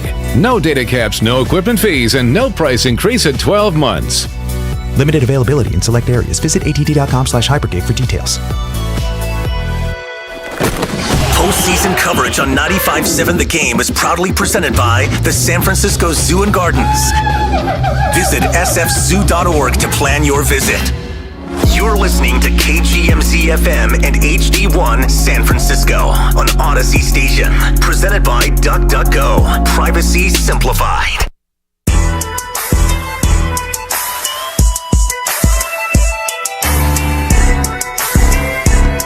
Now, back to Willard and Dibs on 95.7 The Game. Okay, I'm renewed and rejuvenated on Pick Your Battles at the end of this hour. This ought to be interesting. So Dibs hands his pick over to you, the people. What if they go on a run? What if they go on a run? They better. I'm sick and tired of buying donuts. We've done this, I think, 6 cycles worth. You've brought it once. Kyle's done it once. Badoni's done it once. I've done it thrice, which is one more than twice for those of you scoring at home. So that just means that you have the best donut shop. Gosh darn it. Those donuts, they're good. Yeah, they're delicious. Quality donuts on 73rd in East Oakland. I do want to make sure Tell Dibs sent you. You're attached. Hey, Dibs, why are you only here every other week? How come you're not here every Friday? What are you doing? What are you doing right now? Totally. You're attaching your picks to the listeners, but so that means those are your picks, though, right? You still have to go get the donuts if they lose. Absolutely.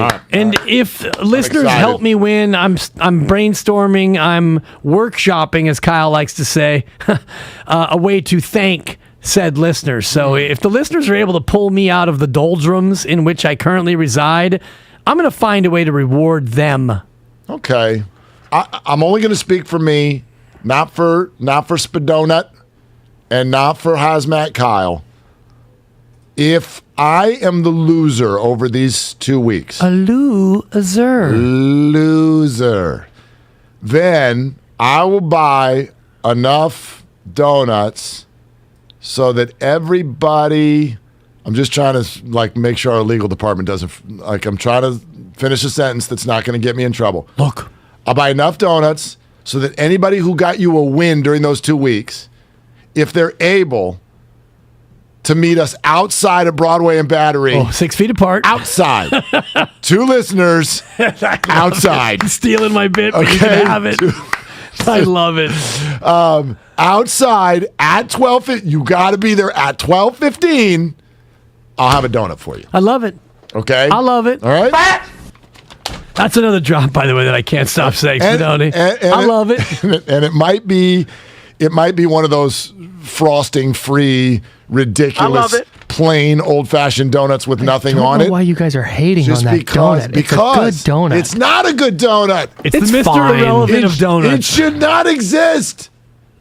I'm offended by that donut. I feel like you're not giving that donut the credit it deserves for rounding out the box. That donut is literally, it's something that the people who worked at donut shops forgot about. They're like, oh, you put all the frosting on all the donuts, put the donuts up there by the window, and then you turn around and there's another tray. Oh, crap, I forgot to put the frosting on those, and it's open. Just put them out. Put them out. That's what, somebody forgot about those. That donut is Brady Quinn in the green room, where, draft night, and it's like, oh, still waiting on Brady Quinn with the 25th pick. I'm going to start naming that donut. It's a handsome donut, yeah, though. like E.J. Gorgeous. Manuel. No, I'm done. Aaron Rodgers. Brady. Oh, look at that little donut with no frosting. That's Aaron Rodgers right over there. Is there anything more sad on a draft night than the lonely athlete in the green room? The guy who thought he was going 6, and then he got passed over at 11, and now we're late teens. Right. And now we're in the 20s. Well, and it puts them in a tough spot because they're all bothered. Josh Rosen. Oh, I'm the best player in the draft. And Aaron Rodgers, not half as sorry as they're going to be for not taking me. And E.J. Manuel's like, this whole thing sucks. And it's like, dude, somebody's going to give you $5 million. So just it puts him in an Iguodala type of a situation because they're mad. Yeah. And they're about to get, it reminds me actually of the story of Laramie Tunsil. Remember when Laramie Tunsil, right? Like the gas mask. The gas mask on draft night, and everyone's freaking out. My God. And a buddy of mine's like, what's happening? Why is everyone freaking out? I'm like, because he was going to be the third pick in the draft. And now it's like, now it's going to be like the 12th pick in the draft. The guy goes, well, so what do you get for the third pick in the draft? Oh, well, you get this many $1 million. What do you get for the 12th pick in the draft? Well, you get this many million. He goes, he's going to be fine. Okay, can we move on and talk about something else? Yeah. Speaking of which, speaking of struggling and going down the board, how are we doing in the old medal count right now? Well, let's talk about it, Mark. It's time for the medal count update from Beijing. It's presented by the County of Santa Clara, and we are looking at the Russian committee leading the way with 7 total medals. Canada sitting in second with 6. The Netherlands and the Spidonis, Italy, sitting on 5. China, Norway, Japan, and Austria each with 4. By the way, Sweden leading the way with 3 golds. The United States of America, 3 total medals, all silver. And this medal count update from Beijing has been presented by the County of Santa Clara. Book COVID-19 booster shot now at sccfreevax.org or call 211. Did you say Italy's got 5, Spadone? Italy's got 5? How many slices of pizza you get for each one of these medals, huh? Not 6, not 7. Yeah, 1 gold for Italy, 3 silver, 1 bronze. USA, this might be the longest that we've gone without a gold in the games. Woof. Yeah. No gold, 3 silver. And by the way, shout out New Zealand for getting its first ever gold medal in the Winter Olympics. And I'm going to send the clip. Boys, if you have a chance, I'm going to send you the clip of the young woman's father who was interviewed in New Zealand after learning that his daughter won gold. The clip is unbelievable gold. Crying just a little bit? Oh, no. Not crying. About 7 sheets to the wind and F-bombing his way through it on live TV. So, yeah, well, I know you're big in New Zealand. Well, my buddy Nate Robbery actually sent me the clip right away. And it's basically he's blanking happy, and his daughter used to blank and jump off the blanking roof when she was a kid. That's so blanking great. It's pretty great. I really, I want to hear that. I'll send it to the boys. That's fantastic. Well, and there's certain countries like the Winter Games.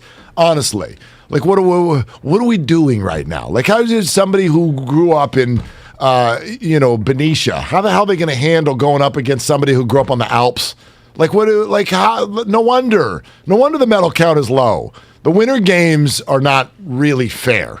I mean, like home and road. Do we not have snow in America? Do we not have mountains? In certain spots. I think MPC, mountains per capita, we're right up there with some of these countries. Come on, no, but for real, like look at the data. Take that for data. We're not going to go beat Europe when it comes to this kind of stuff. We need to be better than 0 golds and 3 silvers. Mark, we're one of the America. We're one of the most populous nations in the world, and we are the most sports crazed nation in the world. Right, but we're not into amateur sports.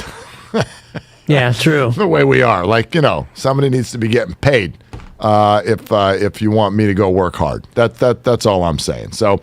All right. Glad you are with us. 888-957-9570. A reminder, Warriors basketball, bang, at Oklahoma City tonight. Tune into 95.7 for Warriors Live before the game. It's brought to you by Xfinity Sports Zone, the ultimate hub for all things sports, live game shows, news, highlights, all in one place. You know where they have all of the data and analytics in one place? When it comes to sports and previewing and baseball, they all sit at Fangraphs. And so you sent me something over the weekend that I was like, oh, this is shiny and delicious and scrumptious, and I'm going to take a big bite because, drum roll please, Fangraphs projection for the San Francisco Giants this year. By the way, for a homemade drum roll, that was really good.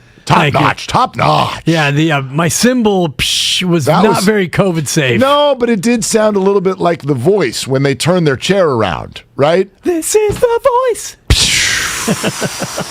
All right, I'll take your word for it. We're going to need Clorox in here for the next show. But anyway, so Fangraphs, drum roll, please. The Fangraphs thinks that the Giants next year will win 81 games. No! 81? Guess what? Mediocre. Oh. No! Totally. No! Grab me Kevin Spacey from the movie Seven. I've gone and done it again. Oh, Fangraphs. Oh, you silly, analytical, non-genius you. I saw this. It was funny, too, because you guys seemed to think that this was going to make me mad. This doesn't make me mad. That's the only reason why I sent it. Oh, this makes me happy. No. Do you mean... I'm backfired. Do you mean that the team that won 107 games gets to sneak up on you again? We get to do this again? The lack of expectation sensation again? You mean to tell me that after all that, Fangraphs, you still don't believe in farm anxiety and Gabe Yapler? You still don't believe? You thought it was an accident? 107 times an accident. That's funny to me. Now, I'm not saying that was they had some. Weren't you at the Yaz game? Grand Salami? Yes. 7-0 down. Right. They're not going to win 107 again. 81.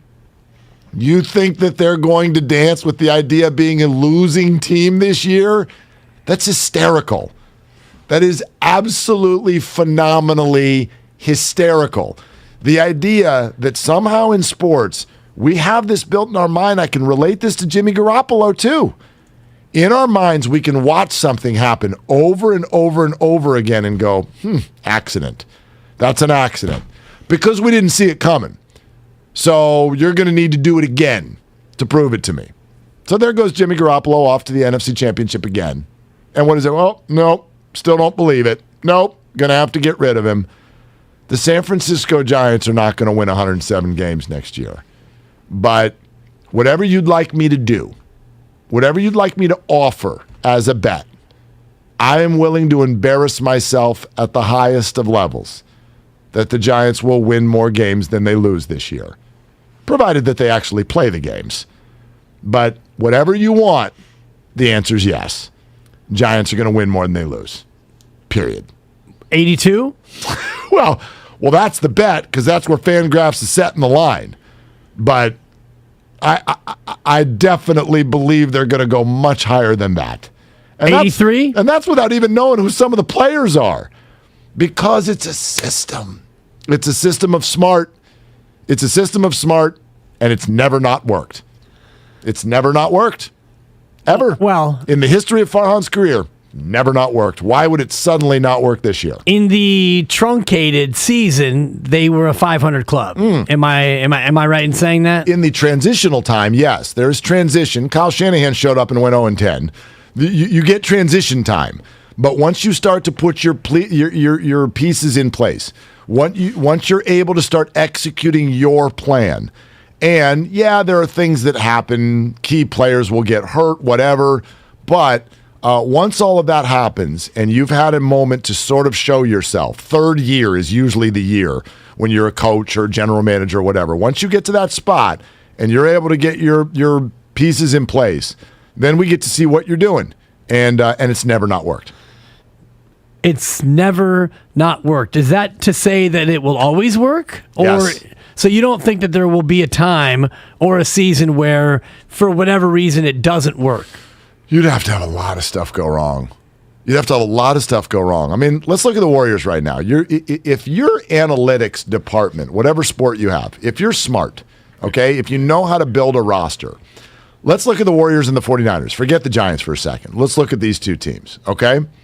Tell me, give me a list, start with the 49ers, of what went wrong this year that was out of their control, whether it be injuries, whatever, things that are considered bad luck. What went wrong? Well, you had some injuries. Okay. Not a lot, quite frankly. Your starting quarterback was able to go 15 of the 17. I think he was able to start 2.5. Yeah. Yeah, you were without your best players for very few games. You lost your starting running back, Raheem Mostert, but that didn't seem to matter because Eli Mitchell was legit. Debo stayed healthy. Your offensive line, for the most part, stayed healthy. For the most part. Jason Verrett turned out to not be the sauce. He got hurt, but the guys who replaced him were fine.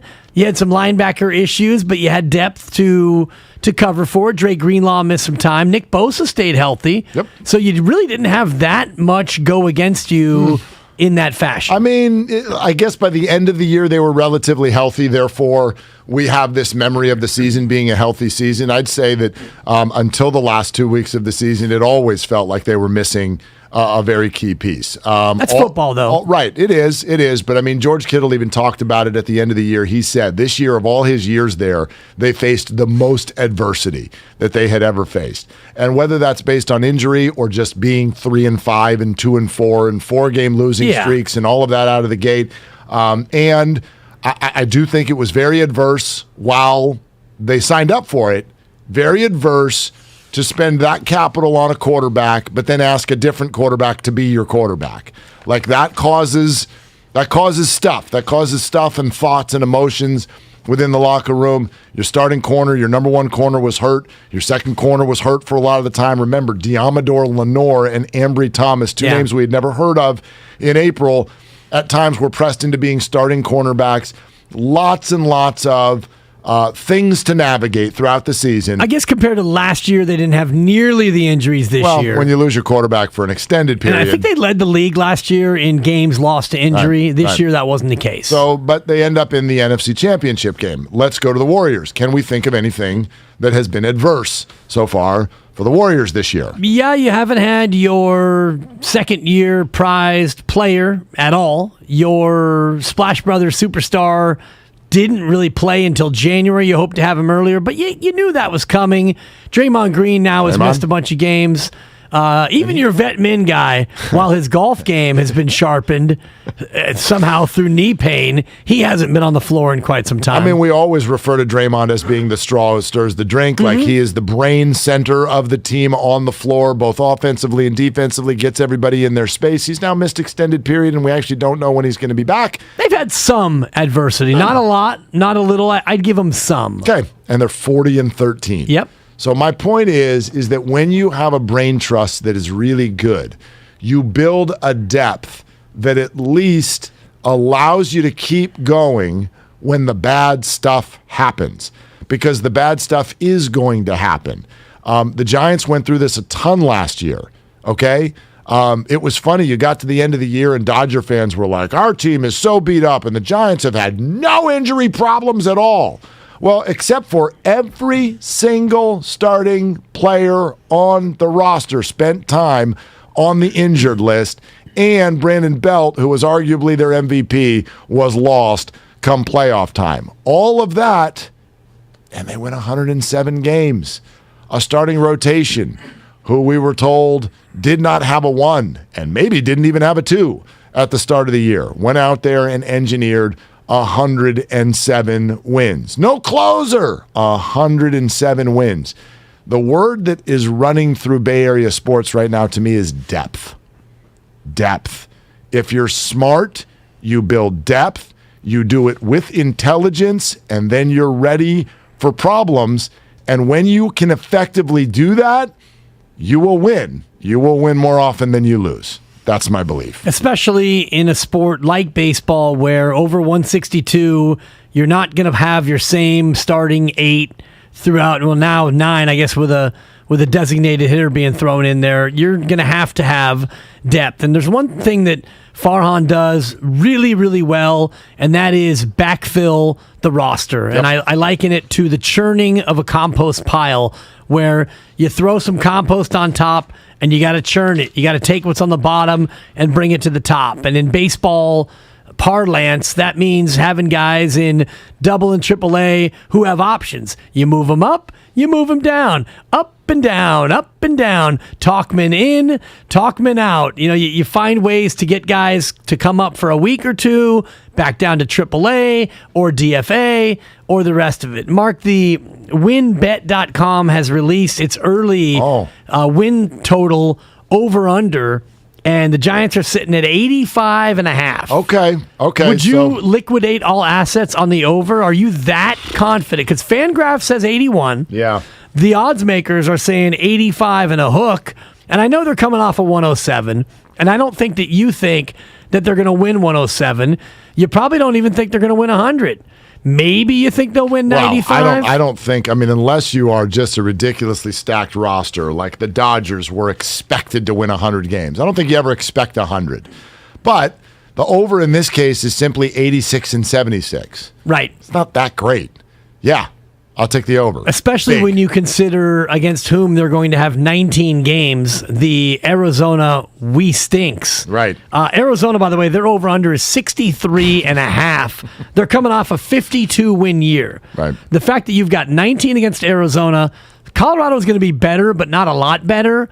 That, to me, bolsters what you're talking about. Earlier, we talked about the Tennessee Titans and how their record was inflated by their division. I think the Giants, to a similar extent, their 107 was inflated by the fact that you got 19 against Colorado and 19 against Arizona. Right, but 19 against the Dodgers and 19 against the Padres. I think kind of evens that out. Like, at least the West is giving you three really quality teams.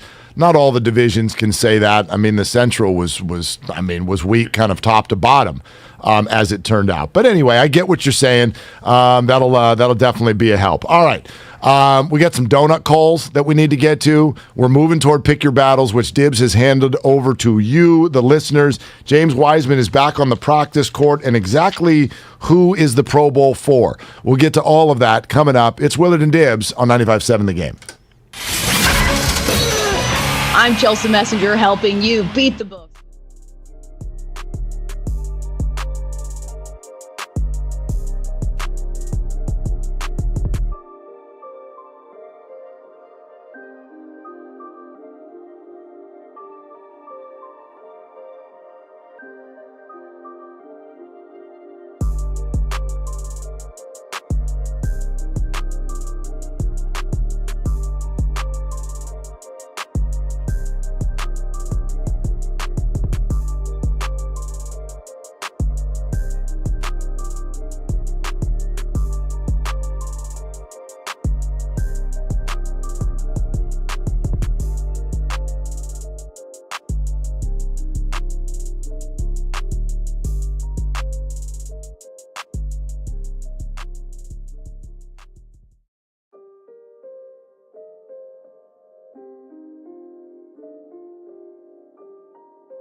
tell them that they can't win. You can't win. You could all be Adrian if you want. Fine. It's great. You can give me your own number. You don't have to look to them, by the way, to find out what rating they gave me. Oh, no. I was looking because I sent Kyle and everyone the link to the New Zealand, proud New Zealand dad. Did I get it too? Yeah, you did. Okay, I haven't looked. Kyle responded with incredible. Incredible. And so I took a quick glance back to see if he was trying to edit beeps into it because there's a lot of beeps that need to get dropped in there. Let's see if we can get on that, Hazmat team. And then you're getting a lot of La Liga suggestions on the text line with regard to pick your battles. Does this have to be a phone call or can it be a text? How are we doing this? A text works. But you have to select who you want to, which in theory actually means you are still making the selection. Man, you're right. We might just take a call and let them make the pick. That actually works too. Because if you put your opinion on which one you like the best, that's no different than looking at a regular board. Ain't no party like a La Liga party, That's and true. a La Liga party don't stop. That game yesterday morning was just bananas. Yeah. I know you know that. I don't need to belabor the point. I was all over that one, yeah, buddy. All right. So, D in Walnut Creek has something about a donut. D, you're on with us. What are you doing right now? I'm taking an online class in history. Oh, is the class happening right now? Like, are you talking to us while you're supposed to be doing something online? Yeah, no, I put it on pause. Oh, that'd be great if you could just pause the teacher. Pause, teacher. I got to go to the bathroom. Well, it's a video. It's a video class. You can pause it, speed it up, whatever. Oh, sweet. I agree with you. That old-fashioned donut with the cracks on the edges has no deserving of being called a donut. It's a lump of fried cake, for Christ's sake. Exactly. It's always the last one left in the box. Of course it is. I love that you said that it has like little wrinkles on it. It looks like honestly, it's like the 97-year-old in the corner of the party of the donut box. Nothing against being old, but come on. Nobody, that's not where we're going to start the party. Yeah, we can reserve that for Gibbs. Oh, D. Wow, what just happened there? He took a shot at me, D. D, that was unnecessary, D. D's just doing an online class. More like F. That's a solid 3. That's a good 3. It is. When D takes a history class to trip down memory lane is what it is. I like the plain cake donuts. I don't care what anyone else says. Well, they're much better than a plain croissant. I'll say that. You're Italian. What do you know about food? Know everything about food. Are you kidding me? It's a mecca. That's why. Come on, Mark. That's why it was in funny, fairness, but we don't know anything about breakfast. They don't eat breakfast I thought over me there. taking a shot at D's being old was funnier than that. I mean, yeah. Leave breakfast to me, and then you can handle lunch. But dessert? Breakfast is overrated. I don't even start eating until 11. I'd like you to turn your microphone back off, Laker fan. I mean, Gabe Kapler agrees with you. Yeah, but look at that physical specimen, Gabe Kapler. He knows what he's talking about. I've never shown up to this show. I've never shown up to this show having not had a breakfast burrito.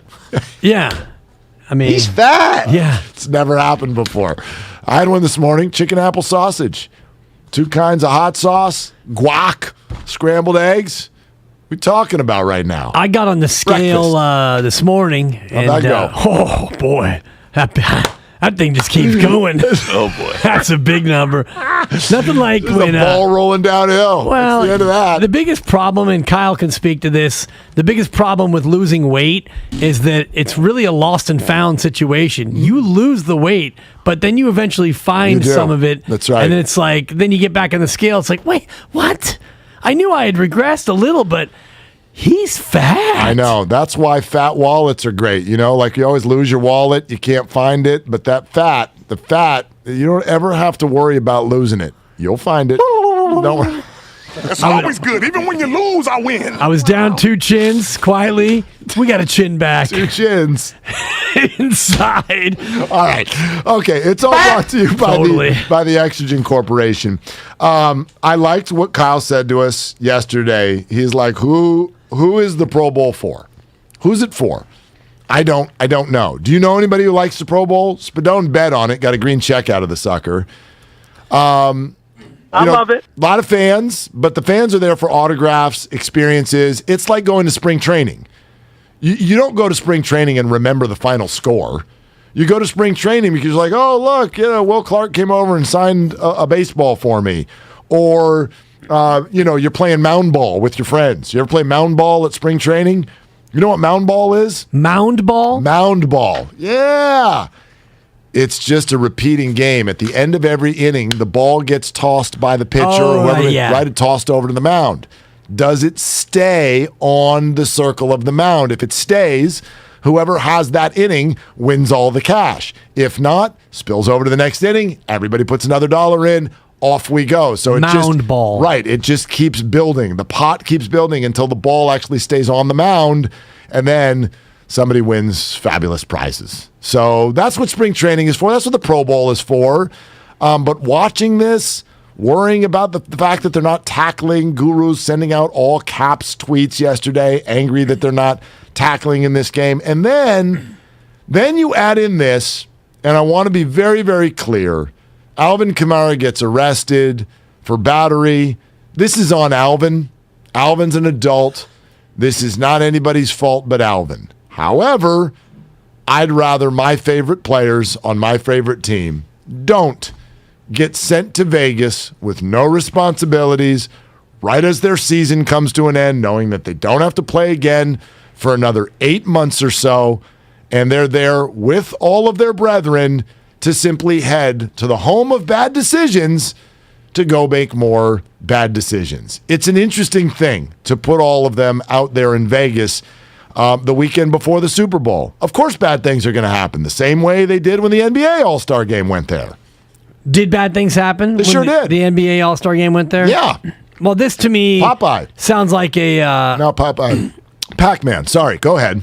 Well, things happen in all different kinds of locales, and Alvin Kamara plays in another place where, quote, bad things can happen in New Orleans, where, you go down to Bourbon Street. Where Alvin lives. Right, exactly. So to put this on Las Vegas and to put this on anyone other than Alvin Kamara is irresponsible. And if he, as a grown man, cannot go to a locale such as Las Vegas and handle himself, well, then it sounds like a you problem, Alvin. No, you're right. You're right. However, we also know, what do we know about professional athletes, especially the young ones? Young 20s often don't have a family, have a bunch of disposable income. Depending on their background, they may or may not have the upbringing necessary in order to handle that kind of a situation. We've heard for years from all kinds of NFL players that the Players Association needs to do more, and they're trying to sort of have classes as guys come on in. You come out of college after 3 or 4 years, you're given a truckload of money, and you have zero responsibility, and it just... you're right. I'm not excusing it, but it's going to happen. It's going to happen every single time. And so if we ask the question, who's the game for? Like, who's winning in this whole Vegas thing? I'd rather stick them back out in Hawaii. I was in Hawaii one year when the Pro Bowl came. You know what the guys are doing? Just sitting there. Right. Beach, pool, just sitting there. I was sitting at the place that's right next to where the guys stayed. I ended up, who's that big defensive run stopper for the Ravens? I think was Tongan or Samoan. What was his name? Haloti Ngata. So great. Nata Noti. I'm in line behind Haloti Ngata. That's a low Neil. For those of you who just joined the station. Yes. Nata Noti. Perfect. I'm in line behind Haloti Ngata, and Haloti Ngata's, clan. They're all in front of me in line, checking in for the hotel. They're all wearing T-shirts that say "Not a Chance." Oh, but spelled like his last name. It's a big human being. Ngata. Yeah, but they're all just chilling. Everybody's just like there's sand, Why did they move the Pro Bowl from Hawaii, do you think? A little floaty. There's not enough people there probably to go. So now we've answered the question, for whom is the Pro Bowl? And it's for the 58,000 or so fans in Vegas who went to the game. Because they're also there making bad decisions. When the Pro Bowl was in Hawaii and the kickoff goes up and you see the crowd shot and there's 21,000 fans in there, the fans don't want to go watch pro football when you're in Hawaii because you'd rather be because you're in Hawaii. I don't know. I don't watch it in Vegas either. I'd rather be, hucking dice at the Trop. Well, why isn't it in Orlando anymore? Because the players don't want to go to Central Florida. I get it. I just get used to this. You're gonna get one of these every 2 years on average, is my guess. Well, or maybe even more often. But why didn't George Kittle and Deebo Samuel and other players get into, quote, trouble? Because you had some personal responsibility. I'm looking at the police department official release, and the victim was hospitalized, and Kamara is booked for battery resulting in substantial bodily harm. Yeah. No, it's not a small thing. This was not like a little whoops, not a traffic ticket.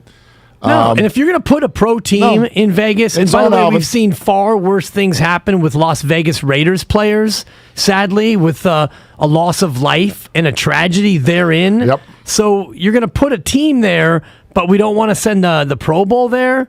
It just makes no sense. No, again, it's on Alvin. I'm not saying you're not saying that. Yeah. So, all right, 888-957-9570, and I think I should mention, in addition to this being sponsored by the Exogen Corporation, you might want to use that line right now if you'd like to make Dibs selection. If you'd like to make Dibs selection for Pick Your Battles, 888-957-9570 right now, and we will do that next on 95.7 The Game. At Whole Foods Market, save on your staple smoothie produce. Get 1 pint of organic blueberries for $4.99 each through February 8th. Plus an extra 10% off for Prime members while supplies last. See more on the Whole Foods Market app.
Not particularly. See him every day. Now, back to Willard and Dibs on 95.7 The Game. Okay, Dubs tonight. You know that. Oklahoma City is the site as the Warriors try to continue the winning ways. Tip-off set for 5 p.m. right here on 95.7 The Game. Warriors live at 3:30, presented by Xfinity Sports Zone, Ultimate Sports Hub experience. Let's just cross our fingers. If the Warriors win tonight, they clinch no worse than a 500 record. Okay? So that's on the line tonight. If the Warriors win, they clinch no worse than a 500 record. So let's all hope that they're able to do it. Are you doing, by the way, well, I guess you don't even know. Are you doing the Warrior pick tonight? Is anybody doing the Warrior game? Anybody? Kyle? No? Spadone? No. All right. I know. Actually, do you know what the number is? No, I don't. Okay. Because of this one, Warriors on the road at OKC, and you're so good at it, I'm only going to give you a half point in either direction. Man, half point I'm in mad either at direction. You can be mad at me, but them's the rules. Half point in either direction tonight. Warriors at Thunder. The number is coming off of 3 days off. You expect everyone to play, except Iguodala, who's probably got a twilight tea time today. Let's play too. Iguodala. Man, OKC.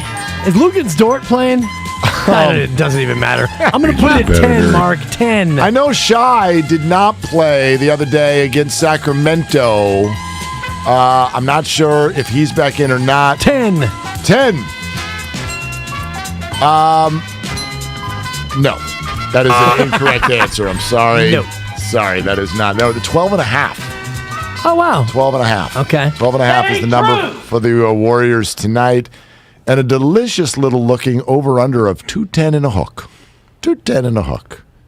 You like the over, I think, based on what you're talking about. Oh, do I? Oh, do you? Oh, you might. You might, Rabbit. You might. All right. My fault. Might not. All right, so have we figured out where you're getting your selection? Have we figured this out? We have, yeah. Okay. You're going to go text line. Many texters texted in their picks, Yeah, and there's thank a lot. you so much. And remember, you got to put your name on it to get full credit, but I have harvested the text line, and I do have my pick for Pick Your Battles once we launch into it. Well, again, the offer, at least from me, I don't know if Spadone or Kyle, if you guys want to get in on this, but a week from Friday, we will pay off these donuts, and I will purchase enough if I'm the losers. I don't know about you. Like, obviously, if Dibs loses, too bad, listeners. You all lose, too. But if Dibs does not lose and you had one of his winning picks, then I say, meet me outside. Meet me outside, 12:15, Friday. And we'll give you a donut. But if your name's not on it, then you can't be there because then you're just a person being like, can I have a donut? Right. And the answer is no. Exactly. No. And I mean, yeah.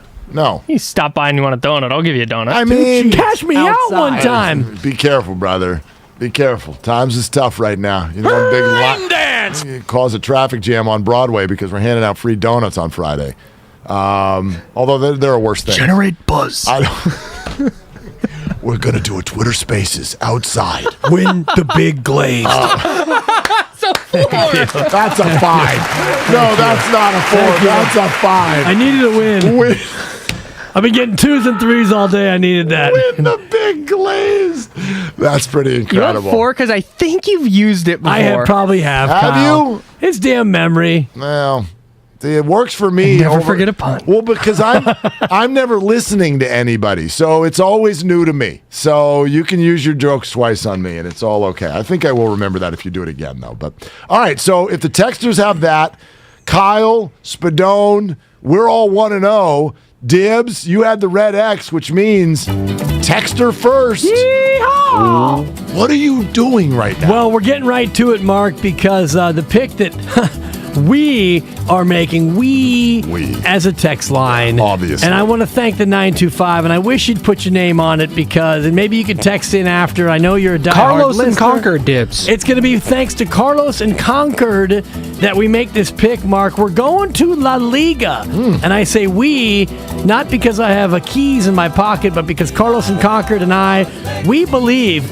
in Athletic Bilbao and their offensive prowess at home They're on good form, Mark. They've won 4 of 5. They're taking on lonely Espanyol. The game kicks off at the top of the hour. We are going over 2.5.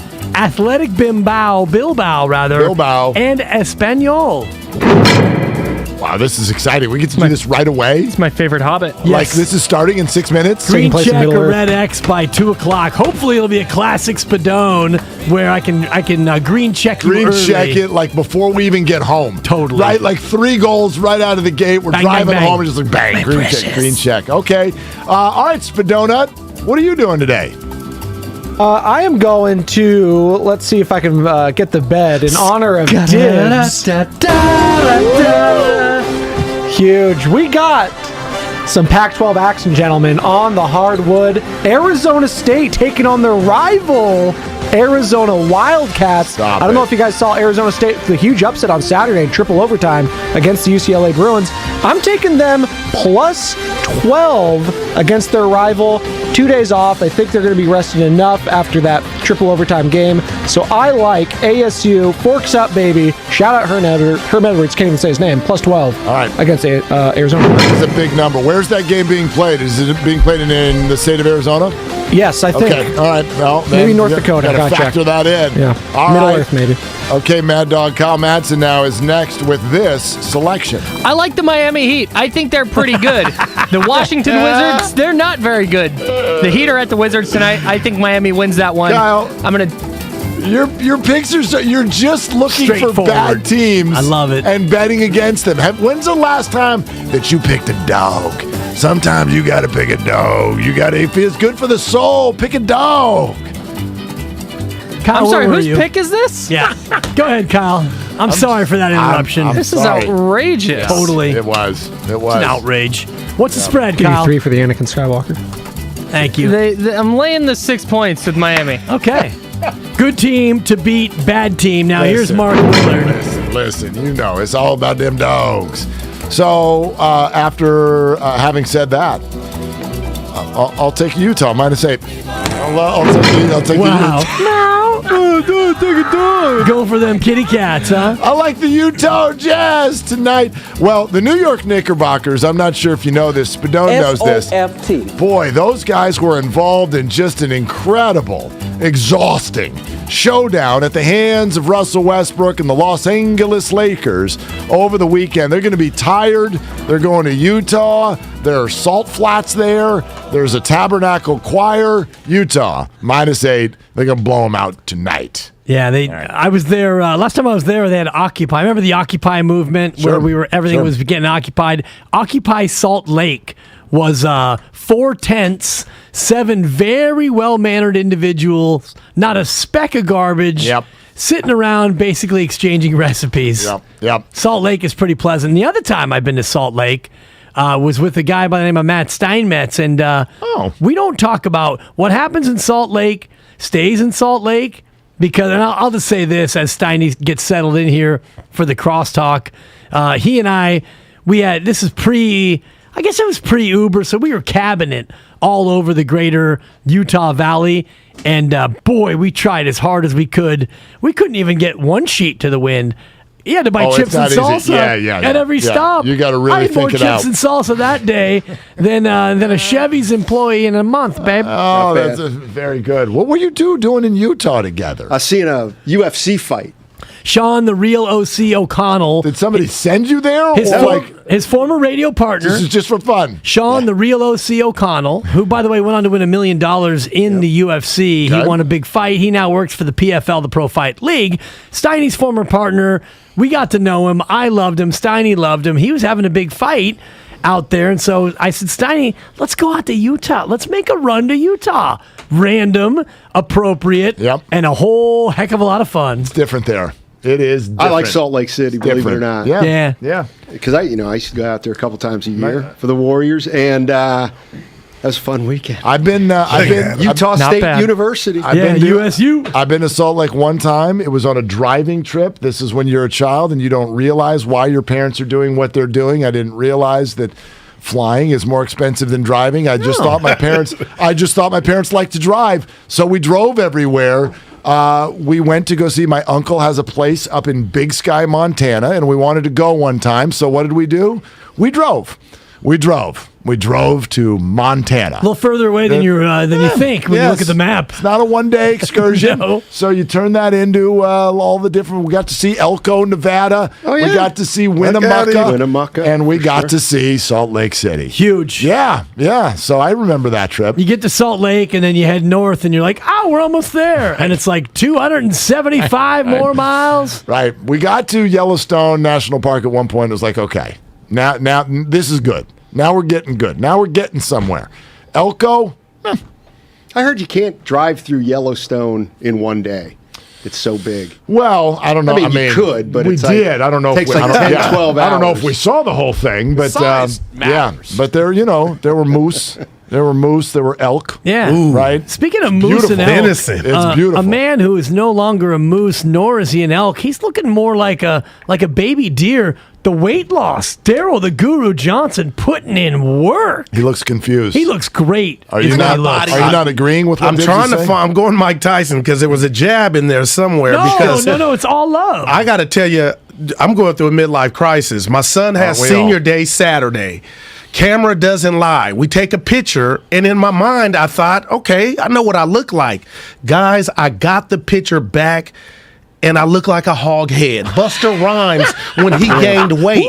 So at J. Relly Fitness, my best friend, my nephew, I call him, he's a trainer. Your boy is back. And I'm watching games because I dedicate myself to watching games, but I got to be my own game.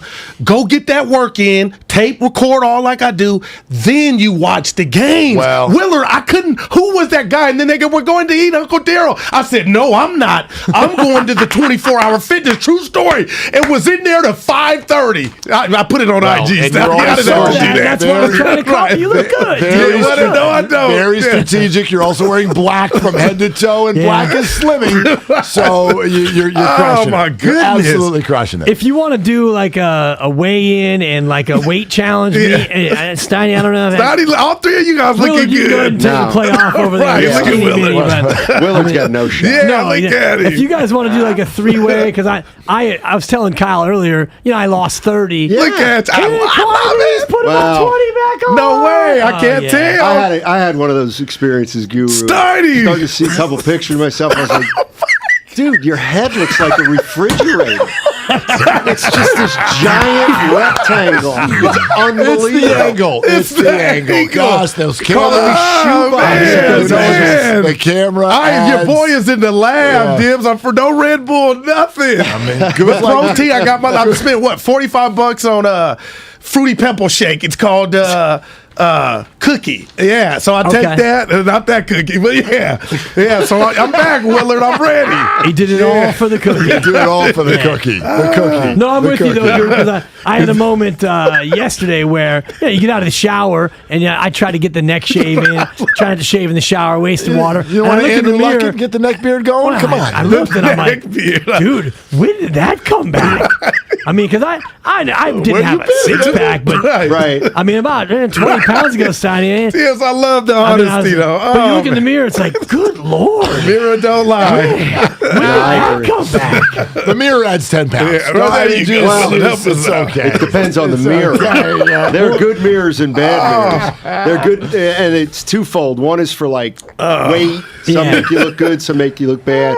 Like complexion's another one. Oh, yeah. Big light in the mirror. Oof. You're like, I'm a ghost. Yeah, in college, I used to look at myself in the mirror before parties, but it was in the dark. Yeah. And how do you look yourself in the mirror, Stephanie, with the way you talk? With the way you talk about Steph Curry, how do you look in the mirror? By the way, he's starting to come around a little bit. Ball, isn't he? By the way, we're getting along so well. I hate to do this to you. But what did I do? We talked about this. Hold on, let's build up. Build up. You build up to it by saying that you're listening to 95.7 The Game, KGMZ FM and HD1 San Francisco, and Odyssey Station, brought to you by DuckDuckGo, Privacy Simplified. And now back to Steiny ripping me. Go ahead. One of the things I can't stand is pandering. we're rooting for the Rams. We are, Willard. During our show. Yeah. We want the Rams. California love. Wait, no, you're rooting for the Bengals because you're pandering to 49er fans. That's fine. We get it. Pandering to 49er fans. I'm searching my own damn soul. He is a 49er fan. This is, I don't want, are you kidding me right now? You're breaking all the rules. You're breaking all the rules of wanting the team in your division to win it. Wanting the team that beats you to win it. No, first of all, there are no rules. The pandemic did away with rules. My kids now stay until midnight. If somebody's swearing on TV, I don't turn the volume down. The rules have been gone for a while now, number one. Number two, if those are your rules, you're looking at the wrong rules. I got family members who are diehard Rams fans. I want them to suffer. I don't want them to win. Family members to suffer. Wow, listen to that. I'm not taking that because that's going to end up on my lap if they win. That is trash talk. That is like, why that you're acting like what you just said right now. If I apply that to baseball, that means we all should have been rooting for the Dodgers. Well, I was. Because you're not a Giants fan. It's best. It stirs up sports drama, which is what I want. I want sports drama. Because you're not a fan. What you want is sports fan misery. And we know that. Misery loves company, and you love company. And for you, Daryl, and I understand you, and I say Daryl because I'm mad at you. I'm mad at you. You're a Cowboy fan. Yeah. So your opinion on this matter doesn't really count. My question to you, what does 49er Frankie want in the Super Bowl? Oh, he wants just what Niner fans want. He wants the Bengals. But I just appreciate Stafford and McVay answering the bell and that gorilla on their backs. I feel like this is going to be the biggest blowout. I really mean it. And I love Burrow. Willard, this is easy money. I'm going LA's won. They won the Super Bowl last week. Hey, I had AFC yesterday. I'm opening my account. What was that in Vegas? It's a Pro Bowl. No, take the pad. Willard, that was an embarrassment to me. Okay. I'm going to save it for gripes. I can't say too much. What's more embarrassing? What's more embarrassing? Playing a football game with no tackling, or sending out all caps tweets about the Pro Bowl? Oh, you saw that. What's more embarrassing? I mean, come on. Why are you letting this get you upset? I thought I was Gilligan by myself. People were irate. They turned to Netflix. I wasn't ready for it. By the way. When do you touch each other? Take the pads off, Steiny, and then take the helmet helmet off. How about that? Take the helmet off. The game off. Just stop. I like that. What are we doing? Because it was more highly rated than probably 95% of the baseball playoffs. But that's because we're not giving them anything. Let's give them something. Let's give them something. We can put something else on other than a game that's football related. I'd rather watch the guys do skill competitions. I'd way rather watch that. Dodgeball, did you watch him play dodgeball? No, I didn't watch anything. Okay. I don't really want to watch anything. I'm with you though, Guru, and Guru's gripes today, 12:48? Yeah, somewhere around there. Well, you got to tease it so I know when to tune back in. We should do that later. You're right. We can do it at any time. Thumbs up from Evan back If I taught you guys anything in 51 weeks together, it's you got to tease the bit and then deliver on the bit, but apparently it fell on deaf ears. What else do you want to tease other than rooting for the Rams for the next 3 hours? What else you got? Well, something's actually come up in the last 5 minutes that's just clicked that Guru said. He said something 5 minutes ago, and now he said something in here, and it just totally contradicted each other. I just want to ask him about it. I'm sure I misunderstood. I'm in trouble. And we got lunch with Lowe today, right? Yeah, so, 12:30. And I actually threw this out on our show. I said Lowe would probably rank his Bengal year as his 16th favorite year of his 16 years. That's so if you guys get a chance to ask him, and I know 17th year was with the Raiders. He never made it. I was going to bring that up. So he only really played 16 years, but would his Bengal year rank as his least favorite year? We got someone who knew. Yeah. And my question to you three, I told Steiny this. I'm not mad about the hiring of McDaniel, but my question to you is, what does the OC do when they don't call plays? And I'm not trying, Mr. Know-it-all. Obviously, I don't. Bieniemy, I think that's keeping him from a head job because Reed gets the credit and calls the plays. And I'm happy. If more black head coaches get the job and they're not qualified, okay, it's 100-2. Let's keep it going. But what does an OC do when he doesn't call plays? Well, Monday to Saturday, he play designs. And if you're the run game coordinator, then you go to Kyle and you say, these are our run plays. Or maybe he's the one who came to Kyle and said, hey, Kyle, I don't know if you noticed, but when 19 gets the ball, he's tough to tackle. Right, okay. Maybe we put 19 in the backfield. And what I said to Mark is we're going to know how valuable he was based on how good Shanahan is without him. Well, and a player who played under the both of them came on with us today, and we asked him that question, and his answer was, Kyle's going to be fine. Okay. Wink. I got you. Kyle's going to be fine. Who was that player, Mark? That was Ephraim Salam. And how did we get him? He's got a phone number. We texted him. Well, I had done radio with Ephraim. right. The eye roll was incredible. I love it. The Twitch I know I'm not on Twitch yet. That's why I did it. The eye roll. How's Bob Myers doing? Is he okay? Did you text him this weekend? Mm-hmm. Yeah. Nah, no big. They're on the road. They're on the road. They're going to bother them when they're on the road. All right, Steiny, go next. He brings the passion. For what? I want to know now. I'm mentally invested. Don't tell me to pray and you don't say what for. He brings the perspective. Yeah, I think they both have a great point. Get off me, text line. He's truly one of a kind. That is wow. Oh, my God.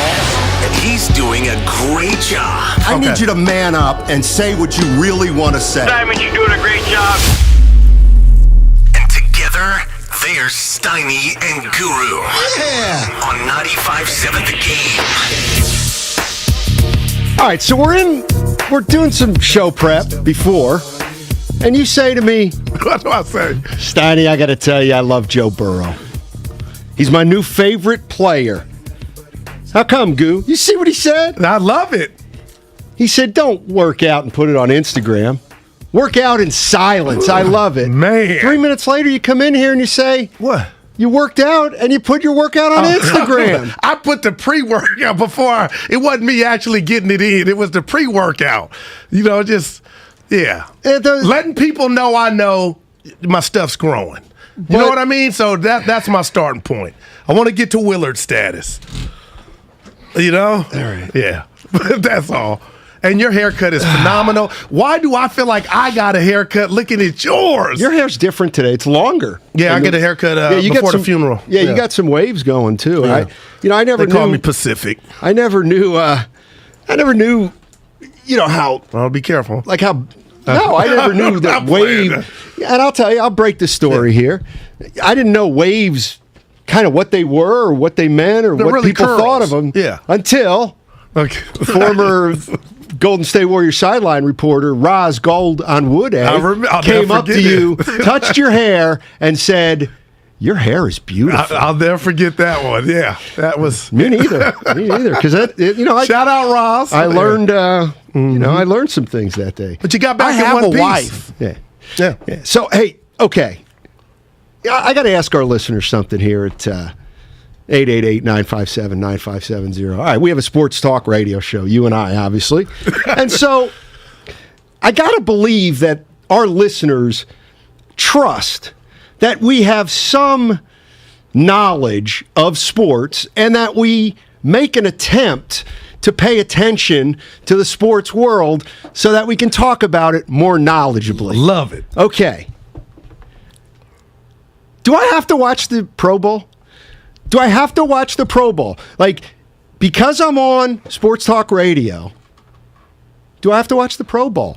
And if I don't, am I doing our listeners a disservice? Because I'll come in here, hey, Steiny, what do you think of the Pro Bowl? I have no idea. None. I love this. I saw 2 highlights, and that was enough of the Pro Bowl. I love you putting this out here. And from where I stand, Steiny, all-star games don't count. You can take a day off, PTO, especially with what we saw yesterday in Vegas. But it's the playoff games, things that matter, that go on the record. Now, I'll say this about our job. It's now entertainment. So now anything on TV, sports related, I like to use it and we talk about it and discuss it. So if you didn't see that facade yesterday, you are good. If you don't watch the NBA All-Star game or the carcass of the MLB All-Star game, that don't count, brother. You are good, Steiny. Well, I appreciate that. And I can't believe there's one listener out there who's saying, are you serious, Steiny? You didn't watch a Pro Bowl? Oh, my. I ain't listening. Oh, my God. So nobody's walking away from their radios or their apps. Steiny, it was streaming. the biggest eyesore. I saw 2 plays, and I thought it was a farce. Nobody went to the ground. Take the pads and helmet off. That's what was so insulting. I don't know if you saw my tweet, Willard alluded to, all caps, Sean Taylor. Remember that hit he put on the punter in the Pro Bowl? No. Taking it seriously. No, I don't. But it was vicious. He's rolling over in his grave. Football hurt itself yesterday. People can say get a life, but I took ASC and it came through. But other than that, Steiny. Well, this goes back to Pete Rose knocking over Ray Fosse in the All-Star game. One of the greatest plays we love Fair you. or foul? Rest in peace, Ray, but yeah. You didn't watch yet, or... You didn't watch the Pro Bowl? No, I didn't watch the Pro Bowl. I saw 2 highlights. One was an interception return for a touchdown where nobody touched anybody. And then there was another touchdown where nobody touched anybody. Yeah, I didn't.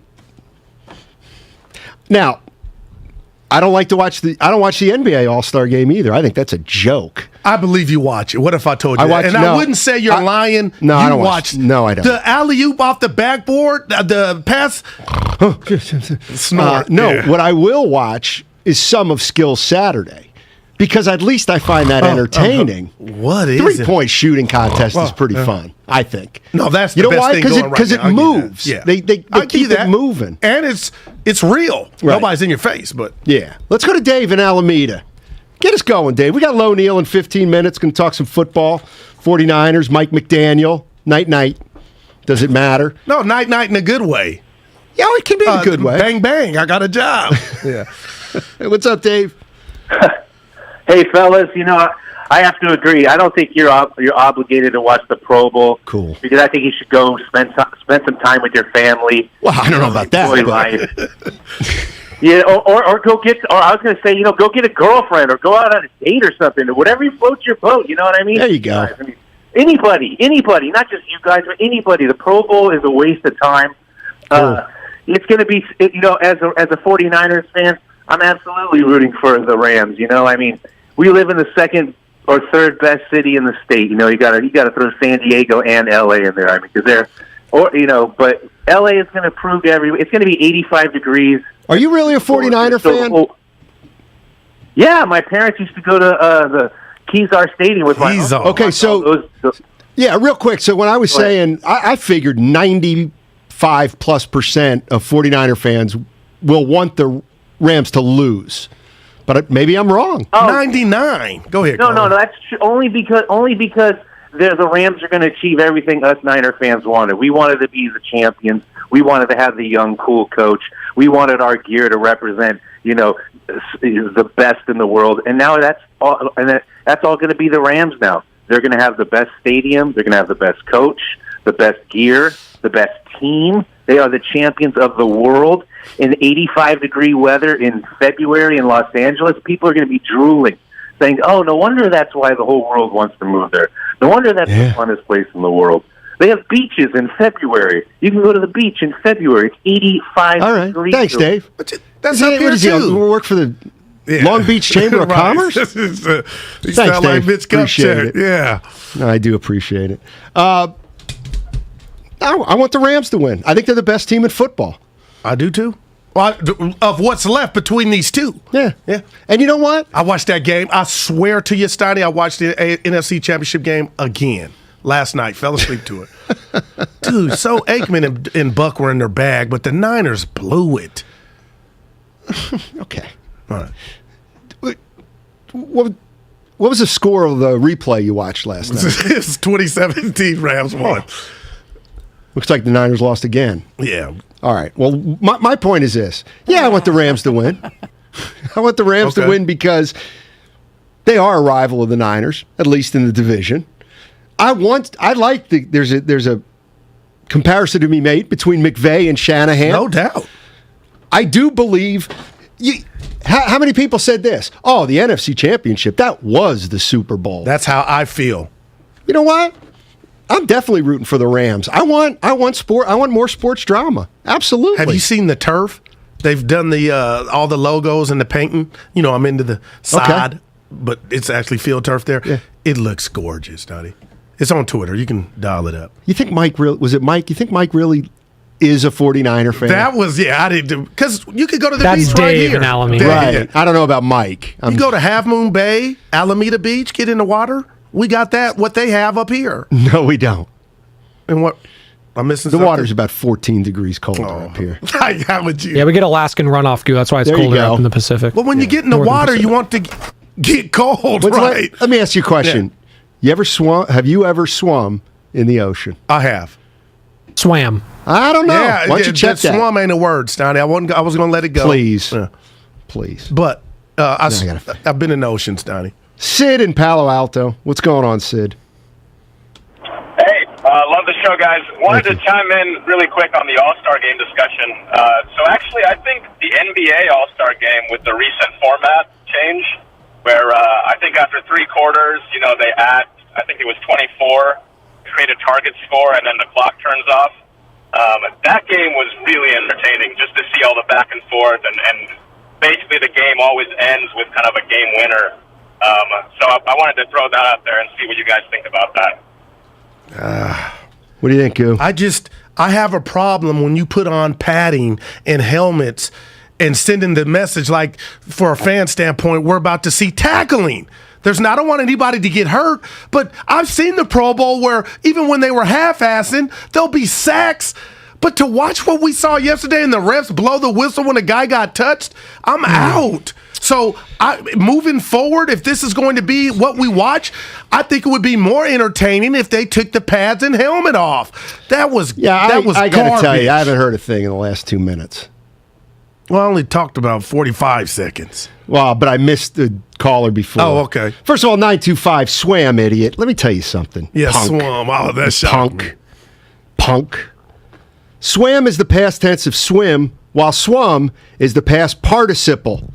Swum is used after have, as in, I have swum in that pool before. So hit I have what? The pike, you non-English authoritarians that know nothing. Steiny, bend Pops the knee on and this Mom one. were English teachers. But they don't make up the dictionary. No, Swim Merriam is not in there. Yes, it is in there. You want the full explanation of this, guys? gracious. The regular past tense of swim is swam. Correct. Quote, I swam to the island. However, when the word is preceded by a helping verb, it changes to swum. There you go. We're both right. Whoa!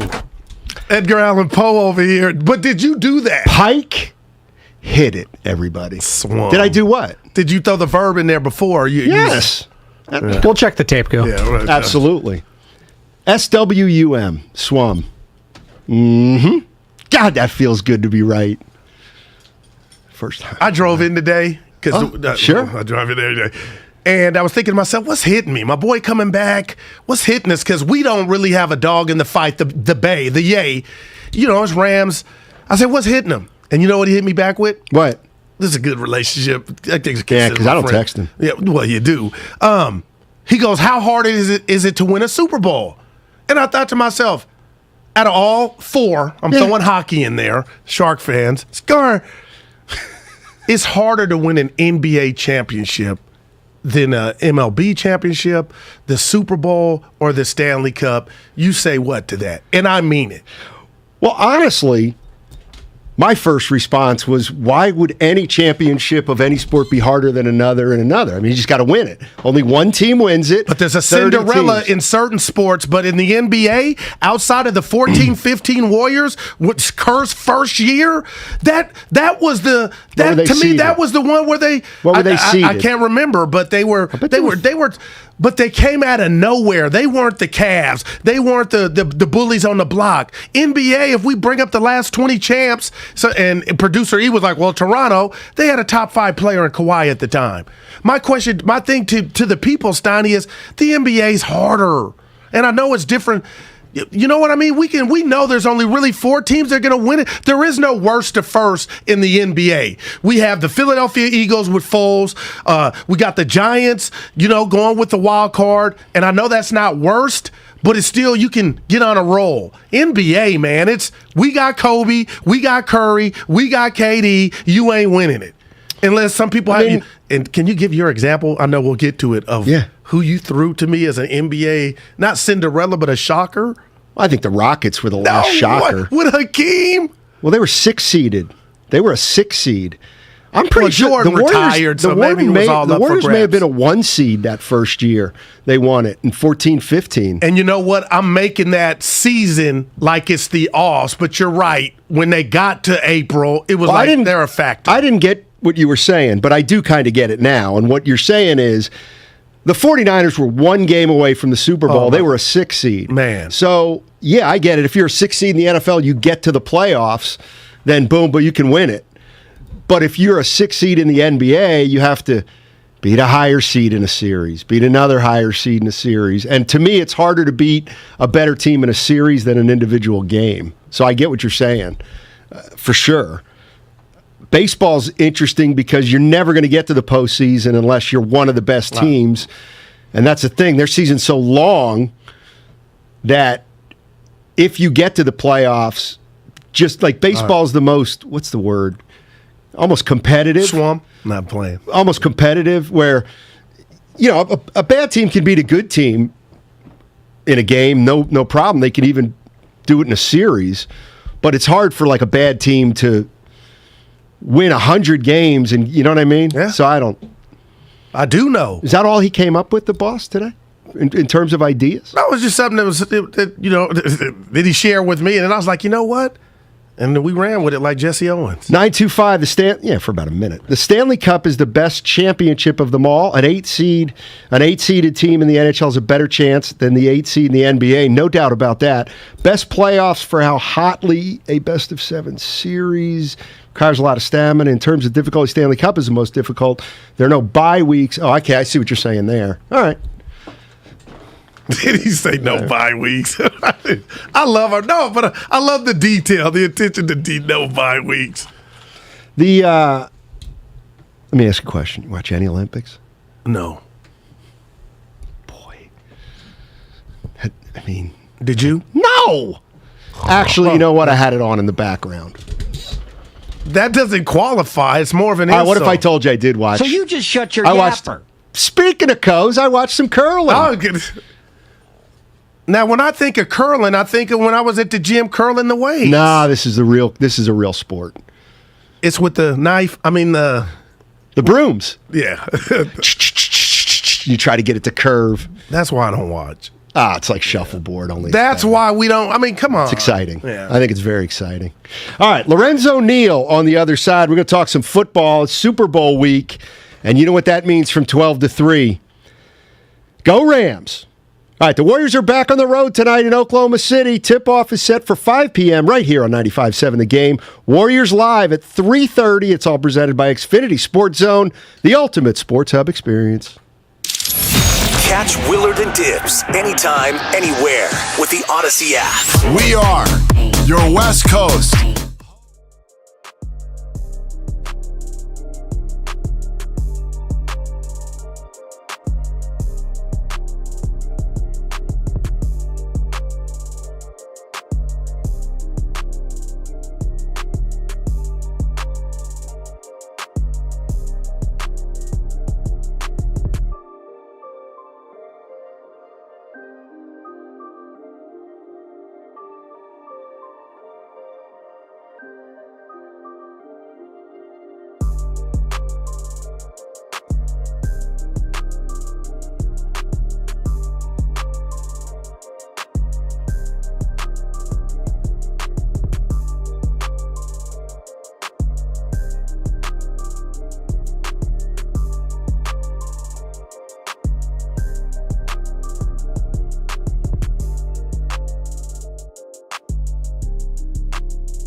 95.7 The Game.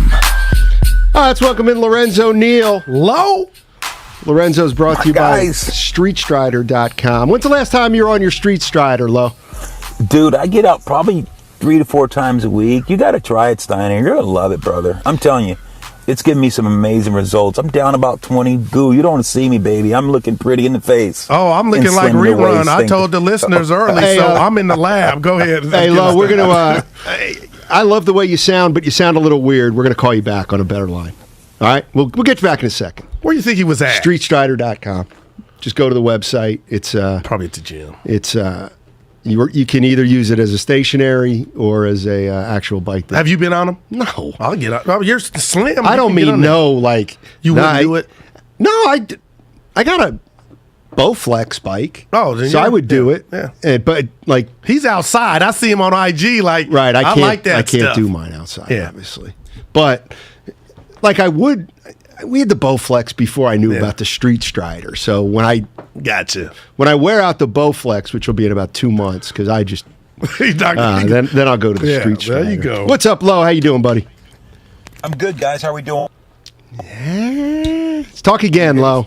Steiny, can you hear me? Yeah, we may have to fix something here, Lo. We'll give it one more try on the other side.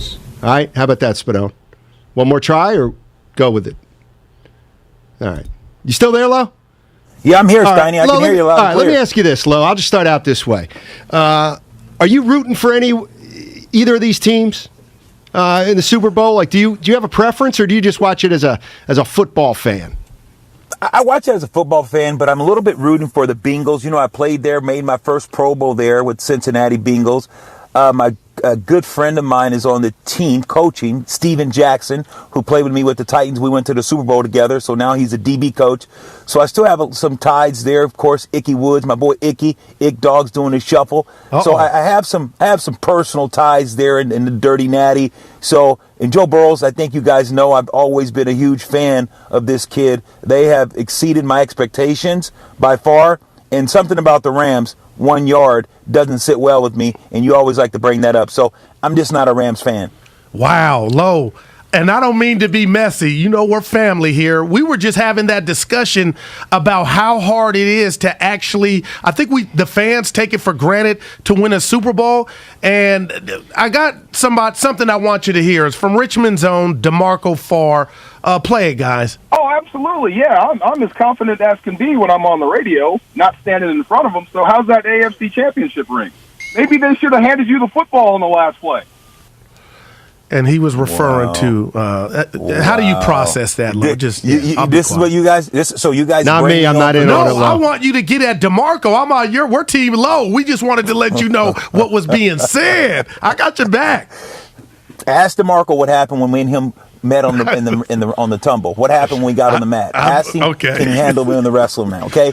So tell DeMarcos to go to hell. But anyway, no, guys, I want the Bengals to win, but I don't see it happening. When you look at who's on the Rams, I'm going to tell you, that game last week, we talked about how physical it was, the physical game between the Rams and the Niners, heavyweight fight, and the Rams didn't blink. They were able to take the body blows in spite of what we thought about the game. They've been battle tested. You saw them, they go to Tampa Bay. You look at what they had to do to Tampa Bay, and then you looked at them playing a Niners team that had their number, and they figured it out. And you look at that defensive front, and Aaron Donald. Aaron Donald understands, Guru, about his legacy. Aaron Donald's been saying, I need to win a Super Bowl. Aaron Donald, I think you listen at the things that are coming out of Los Angeles. Aaron Donald is a big reason this team is there. They wouldn't have won. They wouldn't be in this position if they didn't have Aaron Donald. They wouldn't have beat the Niners. They didn't have Aaron Donald. But they also wouldn't beat the Niners if they didn't have the quarterback that they have, Stafford. They wouldn't beat them if they don't have Cooper Kupp. They wouldn't beat them if they didn't have, a receiver that everyone's talked so much about. But look how he went there and knows his role. So everyone on that team, guys, to me, the Rams are making play, and they're playing together as a team. They're playing as well as anyone. And right now, the Cincinnati Bengals, I love them. They have effort. They don't quit. And their quarterback has so much swag. He's dripping in finesse, and he wants nothing less. And he believes, and that team believes too, that they can win. I just don't think that they're a better overall team than the Rams. Lorenzo Neal joining us on 95.7 The Game, and he does so every Monday. Lo, I got to ask you about the Pro Bowl yesterday, and I follow Randy Cross on Twitter, and we had him on last week. He's very outspoken, and he said the Pro Bowl does football a disservice. How do you feel about that? Because look, I know these guys push their bodies to the limit during the regular season, and nobody wants to get hurt in that game. So I get that, but where are you at? I know you played in one, right? Played in several, more than one, more than two, more than three, probably like 4 or 5. So let's get it right, Steiny, if you're going to address me. But anywho, I do understand. It's all good. I do understand what Randy's saying. Guys, it's tough to play football and not be violent. And that's what he's talking about. So you can play a pickup game of basketball and shoot and just go and light it up. Everyone just goes and plays. That it's cool. But when you're playing football, football is a finesse and a physical game, and it's just different when you see guys not trying, guys just not playing, not tackling, falling down in the end zone, seeing a guy come in and all of a sudden just lay on the ground and let him walk in the end zone. It's different because it's football. And so I understand, but you're right, though, Steiny, when you talk about the physicality of the game and all these guys, this is an all-star game, and it demeans football in a way because it's not really a game. It really isn't. Wow, Lo, because I went crazy, and I'm glad to hear a former player say that. And the fact that they didn't warn the audience of what was going to take place, I was telling Steiny, just take the helmets and pads off, and maybe it'll come across better. But I was upset. I got to ask you a question, just going back to the Rams. We see with the Sixers and in sports, there's nothing more precious than the draft picks. But the Rams, they said, to hell with that. We're going the other way. We're throwing our draft picks at the now, N-O-W. And if they get it done Sunday, do you think, Lo, other teams may look at, you know what? Yeah, the draft is cool, but if we can use that capital to go get somebody that can help us now and punch that ticket and get that chip, do you think we'll see more teams doing what the Rams have done? I think when you get teams like the Rams, Guru, I think you make a very interesting point. But when you have teams like the Rams that are that close, you can understand the reasoning why that they would do that. If you look at a team like the Cincinnati Bengals, could they have done that? No, they had to build through the draft. Think about Chase Daniels. Think about Chase, the receiver they have, went to LSU with Joe Burrows. Think about the way that they went about doing it in the draft. It was through the draft, and now our team's going to say, look at Joe Burrows and look at the Cincinnati Bengals. When I played their, Guru, they called us the Bongos. We only won 2 games. 1 year, only 4 games. Still made a Pro Bowl. But you have to admit, Cincinnati, tell me who's been the laughing stock of the league. Cincinnati or Cleveland Browns? Which team? If you talk about just teams in the NFL, be honest, guys. Which teams? You go Cincinnati, it's on a very, very short list. You would have to say your top 3 that people say it's the worst team, the worst franchise, the worst organization, can't win. But look what they did through the draft. What's more impressive? The Rams had to do it off talent that's already been predicated in the league. Cincinnati Bengals has done it through the draft. Wow. Lorenzo Neal joining us. He's a 4-time Pro Bowler, ladies and gentlemen. 2002, team, by the way. 2005, 2006, 2007. I'm sorry, Lo, what? I'm sorry, also an all-decade team. I'm getting it. He's Madden. He was a first-team All-Pro in 2006, 2007. In 1993, he had a 74-yard run. It was the 3rd longest in the league that year. I'm about to dial it up. And yes, he is a first-team all-decade of the 2000s in the NFL, the Pro Football Hall of Fame. I wanted to get it right. He was also a 99 in Madden 07. That's the height you can get. And he's also a phenomenal wrestler back in the day at Fresno State. It's funny. You just got me to thinking about the worst reputation that some organizations have. I'd put the Jets up there now, right? Yeah. The Jets, the Bengals, the Browns. Detroit. Oh, yeah, of course. Detroit. Good call on Detroit. And, the one team that might have been there back, it was, maybe the Dolphins. A little bit, because they haven't really gone to the postseason. Anyway, here's what I wanted to ask you, Lo. Serious question about like a title. So Mike McDaniel has just been hired as the head coach of the Miami Dolphins. He was the OC for the Niners. but we know Kyle calls the plays. So can you tell us a little bit about what McDaniel, what his role would have been if he's not calling the plays? You know what I mean? But he's called the OC.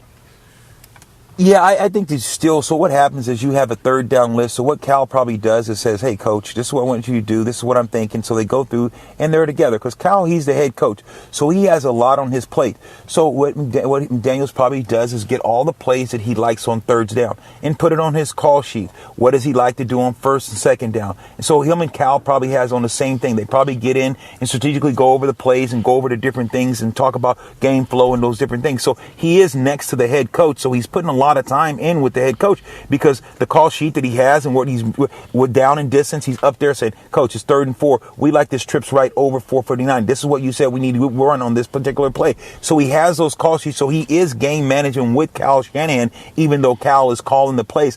I just think when you look at it, though, you look at it and you look at these teams. A lot of these teams, they just reach. When you look at some of these guys that talk about the coaching carousel, you look at it and you're like, okay, here's someone just plucking someone from an organization that's had success, and you're like, okay, but where's the other guys? And you and I think that's what's bringing a lot of this, uncomfortability. When you have 74% of players in the National Football League, men of color, and you only have the disproportionate only one coach. And if guys are good enough to play for you and good enough to play in the league, why can't you have more coaches and just show that more of a balance? And I look at it so much, Steiny and Guru, that people need to be talking about it more. People need to be talking about it more. And here's what we have to realize. Even when the 60s and 50s, when you're talking about equal opportunity and equal rights and women's rights and all the movements and affirmative action, all those different things. But look who really prospered in that. It helped really with the women in color, women, white women. A lot of women that were white, you got to realize they pushed that, and it was also equality for them as well. So this is supposed to be a band of things, but who was really still at the back of the bus? So I think that you have to address this issue because you look at it, you look at the coaching, you look at women in sports, you look at women officials, and you look at all women owners, minority owners. All these things are happening, but then when you have the men who's been the backbone, and a lot of these things are still, and now you're putting everyone saying, well, hey, look, you got to have a certain amount of women. Men still need to play a role. And I think sometimes you use a facade to hide behind the women in Title IX and Equal Act. And you use that facade because say it's a lack of men that are still black men that are coaching when you have a heavy percentage of black players. So I know that's probably uncomfortable with people, but it's real talk. And we have to have these conversations, not to say that women should not, because of course they should. They're all equal, but at the same sense, these black men are out there coaching, giving their life, doing all the different things they're doing as far as coaching, putting in the time, doing these deals, and you're just disregarding them. And I think that the league, when you have a league and you're talking about all these different things, and that's why I talk about the hypocrisy of so many different issues, Guru, but you watch it and here you have, we got a Black Lives Matter. You got to push, equality. The NFL is going to get behind this equality. We're going to do these things. That's what your mouth says, but where's your heart? And those are the things I think that are starting to resonate, and people are starting to see that. So we as a whole have to continue to have this uncomfortable conversation to kick the ball down the street further. Lo, I hear you, man, and I just want to tell the people, we are friends, you and I, two black men. We've had some real conversations, deep conversations about race, politics, and sometimes we agree, but we don't get mad. And sometimes we even learn. So, Lo, with this McDaniel hire, I told Steiny, and I'm going there, as a black man, I don't know how qualified he is, but the fact that this happened, not even a week after Flores bringing this to attention, if that's who you want to give credit for, there's no doubt he got this job, and him being biracial because of what went down with Flores. And you look at Josh McCown, you mentioned hate. I have no hate, but when we see white coaches that don't have, per se, the credentials, it's just like another day in America, they get hired. But how was McCown even close to sniffing the job and never been a head coach? And now it looks like that may be nixed. But I'm telling you, my point is, Lo, I'm not mad at McDaniels. As some people say, and I'm calling him a black coach, that he's not qualified. Maybe that's what we need more of in regard to the opportunity to show that you're qualified moving forward. Do you say, hey, Goo, you're disappointed because I'm advocating somebody that may not have the experience in McDaniel? Well, I think that you have to look at certain things, and you look at Miami, for instance. Miami Dolphins, that place we all knew was a firestorm. The coach, when he was there, he had to rebuild, cut players, trade players, start over. And look where he's got the Miami Dolphins. They were in a good position now to make that push. But you first have to rebuild and go through cleaning out the house, cleaning out your house first. Did a great job of doing that. I just wish they would have given him more opportunities, because that's what you usually do. It wasn't like this guy had conduct or doing anything. But when you think about how it worked out, it wasn't right. And here's the thing, Guru. I think that there is a lot of coaches that are not qualified. Black, white, brown, doesn't matter. There's a lot of coaches that are not qualified. I get that. But when you look at guys like Norv Turner's son that's been brought through the rings, different coaches, it's a coaching carousel, and it's what? Family, it's their friends and those things. And it's that network. And when you look at it like that, what made them qualified? Through hard work, keep pushing, because you got your father that's a head coach, and now you can go through the ranks and stay involved in that. So now these guys are going to be the turnover, and they'll be a head coach one day. So I look at it, and when you say blacks aren't qualified or some blacks aren't qualified, they aren't. But don't use as an excuse and a crutch. See, sometimes guys bring in coaches that are not qualified to say that I filled the quota of affirmative action. I'm doing this still, the Rooney Rule. And there's a lot of times that it's not. You mean to tell me Lovie Smith went 9 games, won 10 games, and still got fired? You look at what happened, in Miami, still got fired. So there's a lot of people, I think, I call hogwash.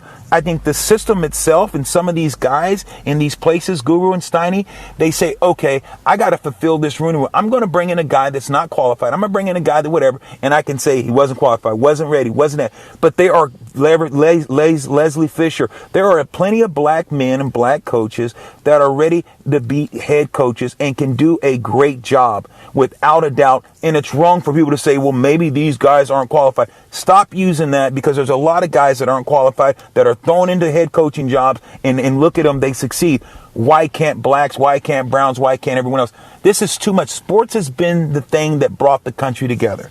You think about it in the 60s and 50s. What blacks, Guru, let's face it, our parents and great-grandparents weren't allowed to go to certain bathrooms, certain water fountains. We get it.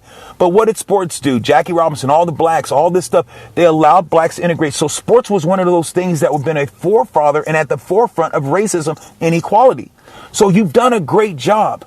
But now don't stay stuck and say, I can still use your players to play, but I can't have your coaches to coach. That's the thing. That's the hypocrisy. And sports got to continue to be that lightning rod that's going to continue to challenge people. But now I see sports starting to take a step back instead of saying we're going to be proportioned with our players and coaches and making sure that we give these guys the opportunity, because sports is one of the things that brought this country together, integration. You're listening to Lorenzo Neal. He's on 95.7 The Game with Steiny and Guru. One of the best blocking fullbacks of all time. He blocked for 1,000-yard rushers 11 straight seasons. Woo! Graduated from Fresno State with a degree in criminal justice. He owns the fastest pin in California State high school wrestling history. I'm not sure, but he did it to Michael Weiser. And that's still a California record to this day. Low. And my sources say you once fought a sumo wrestler in Japan? Steiny, I love you. You don't have to give me too much butter, because this is not like you. I blew the Pro Bowl one early. I'm trying to make up for it. I'm starting to feel uncomfortable. You're starting to give me too much love. But yeah, I went to Japan. I played in the Japan Bowl. I was able to wrestle three of the Japanese and sumo wrestlers, and then I wrestled a Hawaiian guy, Chad Akebono, who was a champ. So I went 3-1. Chad Akebono, the champ, he saw the way that I was handling some of his understatesmen, and he put those big hands, and I quickly retired from sumo. How fast did you pin Weiser?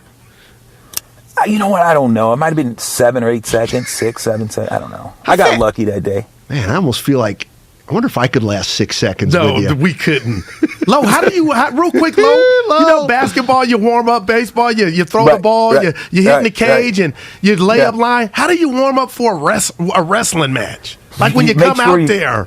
Yeah, you got it stretching, but you warm it up in the back room. You find a little spot. You got one of your drill partners, guys that's a little lighter than you. So you're drilling, doing some stuff right before your match, getting your body flow. Because you want to go out there. You don't go out there cold. You go out there with a nice lather. And you got to realize, Guru, when you heard that, them padlocks, them hands clap. It was if I locked those grips on you, Guru, you had problems. Believe it, so I would guy would tie up, and he would tie it with me, Guru, and it was a quick arm and head throw. So if you tie it up, I was going to look to get that throw, and it's a quick throw. It's you get to travel whatever airline you want, first class, because I was going to try to do damage and throw you and let you fly in the air, and boom, pin guys right away, Guru. Pin them right away. All right, so it's you against me. Wow. And here it's like the bell rings. Here we go. If at that moment, you're on the other side of the mat, correct? No, you shake hands. Your foot. Okay. You have to put your foot on the line. So as soon as it's not, you can't run. All right. Of course I can't run. But what if I ran to the opposite corner and then just laid down on my stomach or in the fetal position? You think you could pin me in 6 seconds if I curled up like one of those bugs that and you can end up rolling on the floor?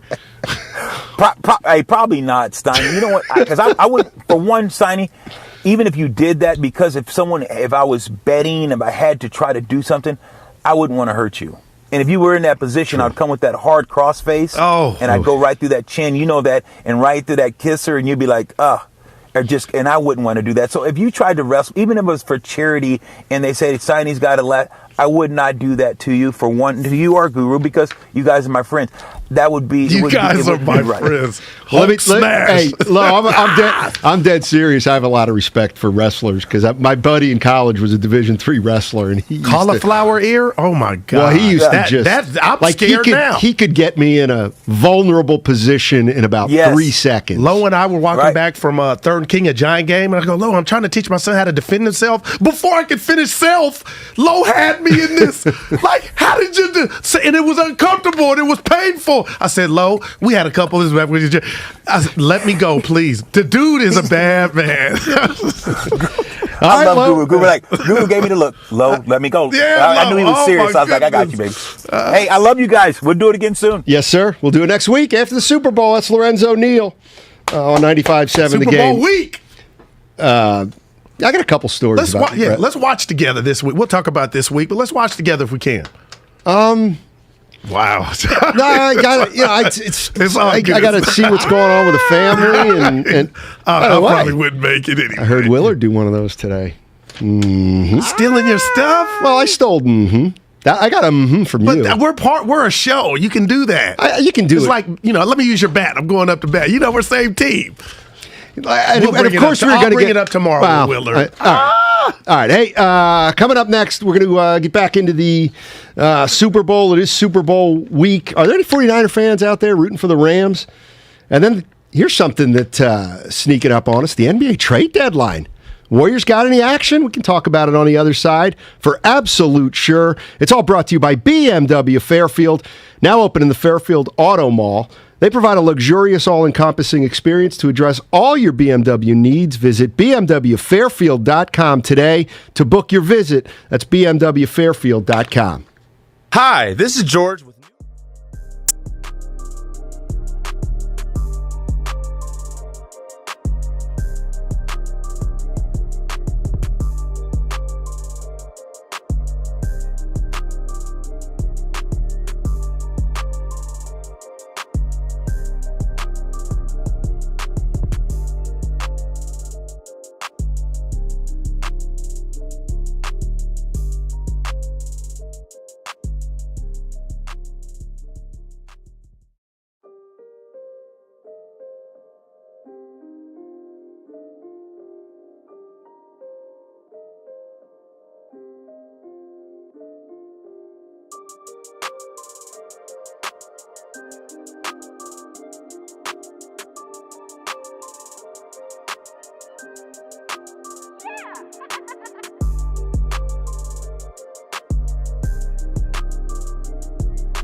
on 95.7 The Game. Lose that one, Spadone. Oh, my goodness. I can't even try to imitate that. Yeah. I was doing... like you're rapping. Yeah. No, it was... it had to do with... a you don't gotta explain it. Cam Inman impression. Yeah. 415. What are you smoking, Steiny? Never root for the enemy. Never. Since when are the Rams an enemy? You beat them 6 times in a row. But they're a division rival. Okay, but they ain't the Seahawks. It don't matter. Like you can't have... you can't now. DJ Harris phenomenal. But yeah, they're in your division. We talked about this. School of thought is, do you want the team that knocked you out? Would the Sixers be rooting for the old Celtics after they beat them in the ECFs? Hold on a second. That's you mean what I'm back in 1982? When it meant something, yeah. That's right. I'm sorry, it was 80, 81, 82. When the Celtics were playing the Sixers in the Eastern Conference Finals, and the Sixers were going to win on the Celtics' home court. And in the fourth quarter, the Celtics fans chanted, beat LA. That's the way it should be done.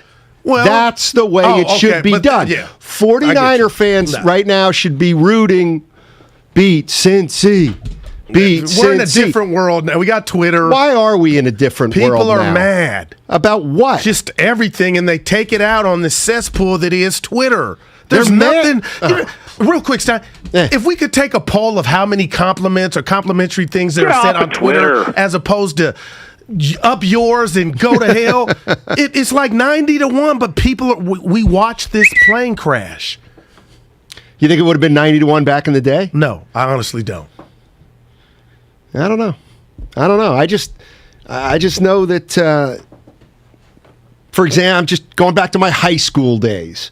Where my boy Dewey just texted me too about high school. What do you have to say? He goes, Did he do anything? You stay in the circle. He was a wrestler. I forgot he wrestled, and my phone's blowing he's one up of these with guys former that wrestlers. So he's a high school Harry, right? Is what we used to call him. I'm wondering if I am, but I'm still playing. Yeah, no, you are. No, seriously, that's what I got going. No, but if for example, in Pennsylvania, like a state champion, okay. California. Didn't California used to have the Tournament of Champions? Yeah, they still do, CIF. Right. So if I'm De La Salle. Okay, and I got beat by Logan. Okay. And now Logan's playing in the state championship against Crenshaw? You're going for Crenshaw. No, you got to go for Logan. You want it for Northern California. But what if you're competing in your state and you don't want, or you're the Bay, and you don't want them to add one to their repertoire? You want to, So what? They have 2. Who cares? You got 5. I guess it comes down to competitiveness, man. You want to root for the NFC. You think your conference is superior. So like when I am #random. When I was in the Lucky Break contest and they had all those great candidates. Well, and I won. I mean, come on. Hey, but listen, I ended up. You scheduled opponents like team scheduled. I think it was Showtime. Dates. I remember I beat Showtime for the chip. Oh yeah. If I'm Showtime, he's out there making 6 figures. Our competitor, he ain't rooting for me to be Brian Gumble. He probably want me to fall on my face, and I get it. No, that's how I do it. What's Showtime doing now? He was always in college, so I think he's doing so. I ain't caught up with him in a while. I think Showtime's rooting for you. Yeah. No, I'm just using it. That was a bad. Just let's move on. I don't know about what's his name, Bissett. He won his. He had nothing to do with me. We're boys. That's a real one. He was a good guy. Matthew. He wasn't. Yeah, I'm on Facebook with him. Yeah, me too. Facebook makes you feel like I don't need to see you. You know what I mean? I see you, but I can breathe. I got you. Matt's in Concord. Wants to talk Niners. What's going on, Matt? How you doing, man? Matty. Let's go to Jose. Jose's in San Jose. He says you can't root for the Rams. Listen, I really wouldn't root for any team in Southern California. The only way that I would do it would be if they were on the Olympic Games. Other than that, we don't root for the Dodgers. We don't root for the Rams. And, to make matters worse, the head coach of the Rams, that guy is like Pete Carroll Jr., okay? The guy is so annoying. Honestly, I hate the Seahawks just because they have our number. Okay, that's the only reason why I hate him. But other than that, the Rams, forget about it. They're in Southern California. We don't root for them. We don't root for the Dodgers or the Lakers. You got it wrong, okay? That's all I have to say. All right, I may, but I'm going to. How about this? Here's my guy. 831. I'm no hater, SF loyalist, but if my team is out, I'm loyal to Cali. Oh, I'm not mad at that. You could sell me on that. I like that. That's where I'm coming from. Well, you see, I grew up on the East Coast, then I moved out to the West Coast. I love California. Oh, I love California. Way more than back east. So that's another reason I'm rooting for the Rams. Okay, but if you're Kyle Shanahan and what doesn't you're matter? this He's young second best guru, anyway. No, they're all at LaFleur. I'm putting them all in there, and you got a friendship. You ain't rooting for them to go get one. You'll never say it. You don't. Deep down, Kyle's hoping he loses his second Super Bowl. I'm hoping they win. I'm hoping but if McVay you're Kyle, wins. can you understand? You never put it out in the. Nobody knows. Well, but first you're of all, secretly rooting. Hold on. If they're truly friends, he wants McVay to win. If they're really not friends. I mean, look, I just try to keep it real with you from I hear you. It's like Carson Wentz. He didn't want the Eagles to win that Super Bowl. He did not want the backup to show, hey, we don't need you, CW. And Carson, that's natural. I wouldn't have been mad at him. You wouldn't have been wanting me to win and watching your backup get. Yes, I would have. And because if you're my backup or I'm your backup, the one thing that doesn't affect. Look at Trey Lance and Garoppolo. Trey Lance was absolutely wanting the 49ers to win it all this year. Okay, but right, because he was an unknown, so it never looked like, oh, what would you have done with Trey? Or Trey, you couldn't do it. He had a mulligan. So I get that. This is really bugging me, says the 650. This is not even a question. You do not root for LA teams if you're from the Bay. Damn, I'm starting to believe that might be. Well, here's the other thing. Am I from the Bay? Nope. I've lived here 30 plus years. I almost want to. I wasn't born here. You're what do they call it? Transplant. That's all we got here. Well, you're from the Yay. But I've been out here now longer than I was ever back. No, if someone asks you now, hey, like if you're traveling, like where are you from? I'm from Oakland. Oh, no doubt. Yeah, no doubt. Yeah, you're allowed to say that. Yeah, especially when I was traveling in Europe, 4 or 5 years ago when. Because the counter to that, I was born and raised in Pennsylvania, but I'm from Oakland now. Yeah. Whenever anybody asks me where I'm from, I got to tell you this. Outside the country, I'll say California. Okay. Because see, we live different lives. Listen, if you're in Europe, they love the California, and they say where you from, and you say I'm from the U.S., they'll be like, ooh, okay. But if you say I'm from California, they're like, yeah, they really do eat it up. But see, in the black community, Steiny, growing up like I did in a small town, Nayoon, people would say you're fronting if I said I'm from Frisco or Oakland. So if I went to Atlanta, you'd be like, I'm from the Bay. But that's how we had a chip on our shoulder and we came out tough, Steiny, because you wanted to say Oakland, but you couldn't from Nayoon. And they'd be like, oh, you ain't. But then they found out. So 510 says, Steiny, you're not from the Bay, so you don't get it. Okay, well, listen, I've been out here 32 years. Well, that's a lot. So if that punk who just texted that is under 32, he's wrong, right? Like a 20, okay, I wasn't born in the Bay, but I've been out here 32 years. So a 28-year-old can't come up to me and say, you ain't from the Bay, homie. But if he's stating what are you talking facts, about? I've been in the Bay longer than you. The origin is PA, though, Steiny. What's that? The origin, the 28-year-old punk is kind of, if we're being real, the paperwork, you origin from PA. You live in the Bay, and you've been here 30 years, but you ain't from it. You know how it's more than. But I'm more from it than anybody who's under 32. You got it all day. But technically, because technically, embryo. Like, think about this for a minute. Was PA? Give me somebody on our staff that's 35 years old. Shasky. Is he that young? No, he probably older. All right, let's say. Shasky's a good one because he would take offense to this, which is what I'd like. Let's say theoretically Shasky's. Let's just say Shasky's 32. Okay. Okay, so I'm more of a Bay Area guy than Shasky. What I'll tell you exactly are you using? Because then theoretically I got to the Bay exactly when Shasky was born. correct? Well, let me tell you This is something. fascinating stuff. When Joe Shasky was born, he's not even cognizant of sports or the 9. That doesn't come till he's 8 or 10 years old. You don't lose credit for not being born. When I came to the Bay, I was 23 or 24 years old. Oh, that young. And I was already. So when I came that first year, it was right in the middle of Montana and Young, and it's like boom, I'm absorbed. But you I'm had to fill out conscious of more of it than any 1-year-old at the time. You had So to here's fill the out an application. Here's the bottom line. Shasky didn't at Here's that the bottom age. line. I filled out no application. You technically in fact, did. I was invited. This area wanted me. We love and they you, needed me. But Steiny, Shasky's an original. You had to. He is an original, but I don't want to use penalize Shasky. somebody for not being born. Okay, let's do it this way. Producer E. Was he 25? Let's do it this way. When's your earliest memory of being a sports fan? About 8 years old, maybe? That's perfect. Okay, let's say 8. Okay, so I've been here 32 years. All right? So the way I look at it is anybody who's 40 or younger is less of a Bay Area person than me. That's just, That's a flagrant one. No, it's not. Yeah, but it works for you. Steiny, you're a transplant, and the original transplant was only a transplant. And there you go. But no, you can never change the origin of your history. You can never be from the Bay. Spinone, how old are you? 29? Yeah, in a couple months. Well, he's not a Bay Area guy anyway. 21. Let's still how old's Curly? 30. Yeah. I'm more of a Bay Area guy than Curly. I've been here longer than Curly. But you got 2 places that you lived. That's right. They don't. It's just called. No, it's just called living, getting experience. When I see Ray Ratto, I just can't wait to run this by him.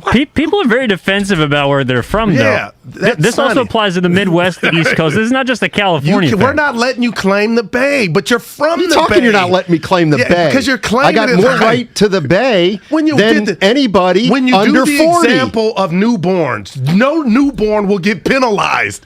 It ain't their fault when they arrived. They're only here. They know this it is home. their fault.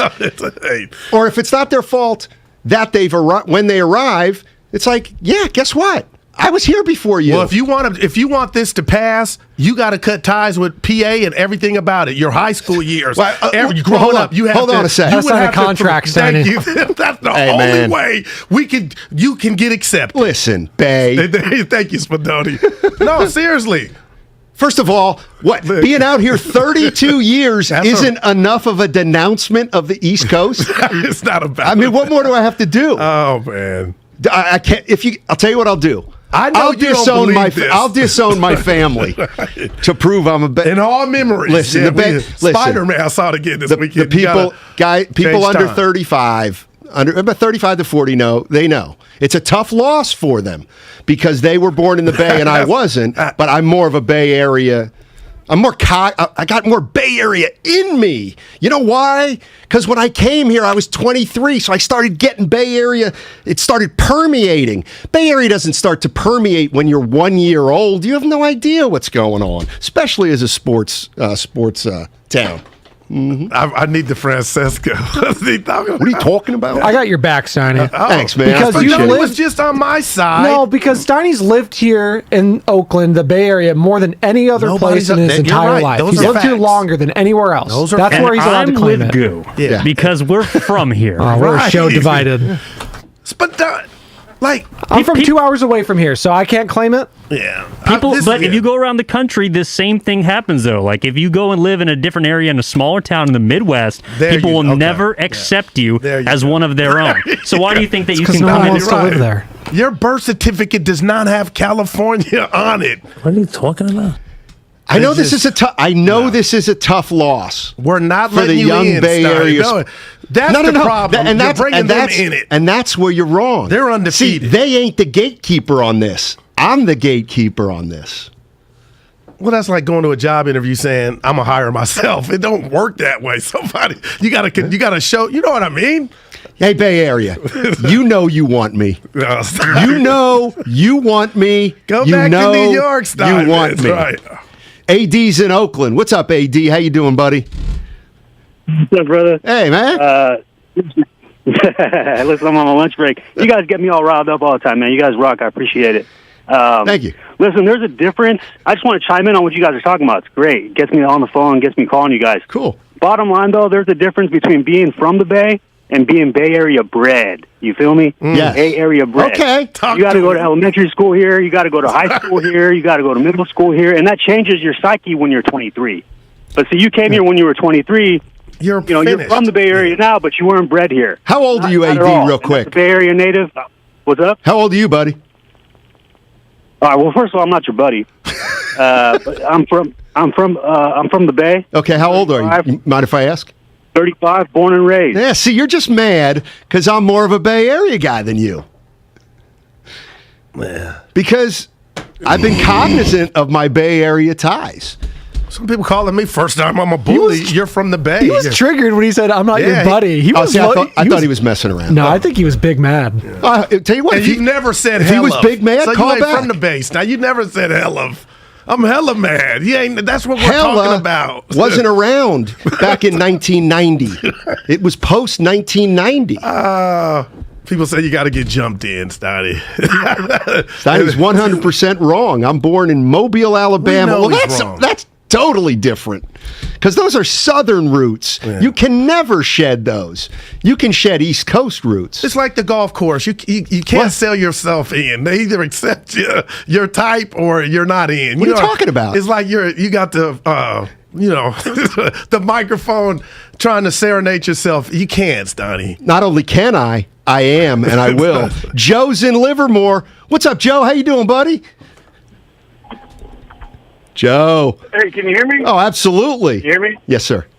All right. So, KD, basically, I'm sorry, Steiny, you're basically KD. You came over as a free agent. You were drafted by the Bay. You were welcome, and you did a great job.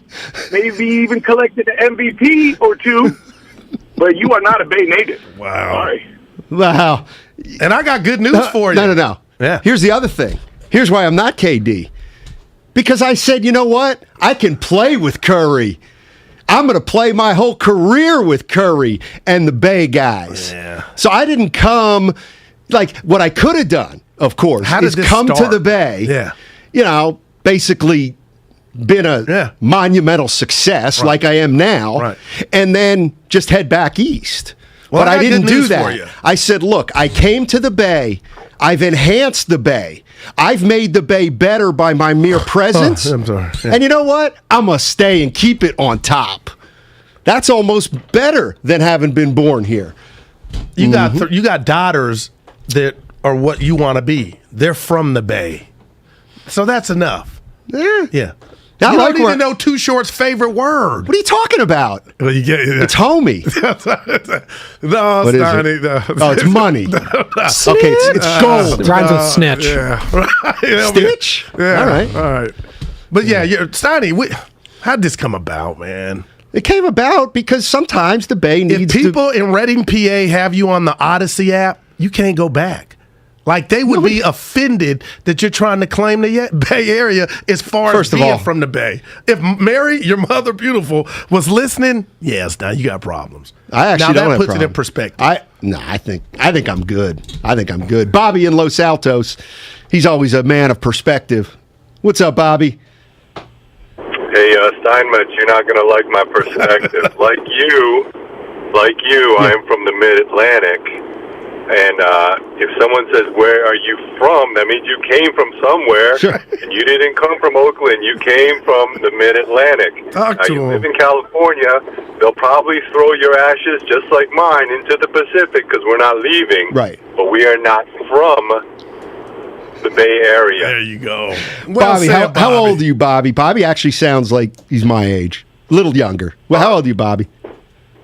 Bobby is on the wrong side of 50. Okay. When did you move out here, Bobby? Oh, yeah. Okay, so I'll give you another one. I was actually born in NorCal, but I left when I was 2. So to me, formative years are really how you develop your personality, meaning junior high, high school. Yeah.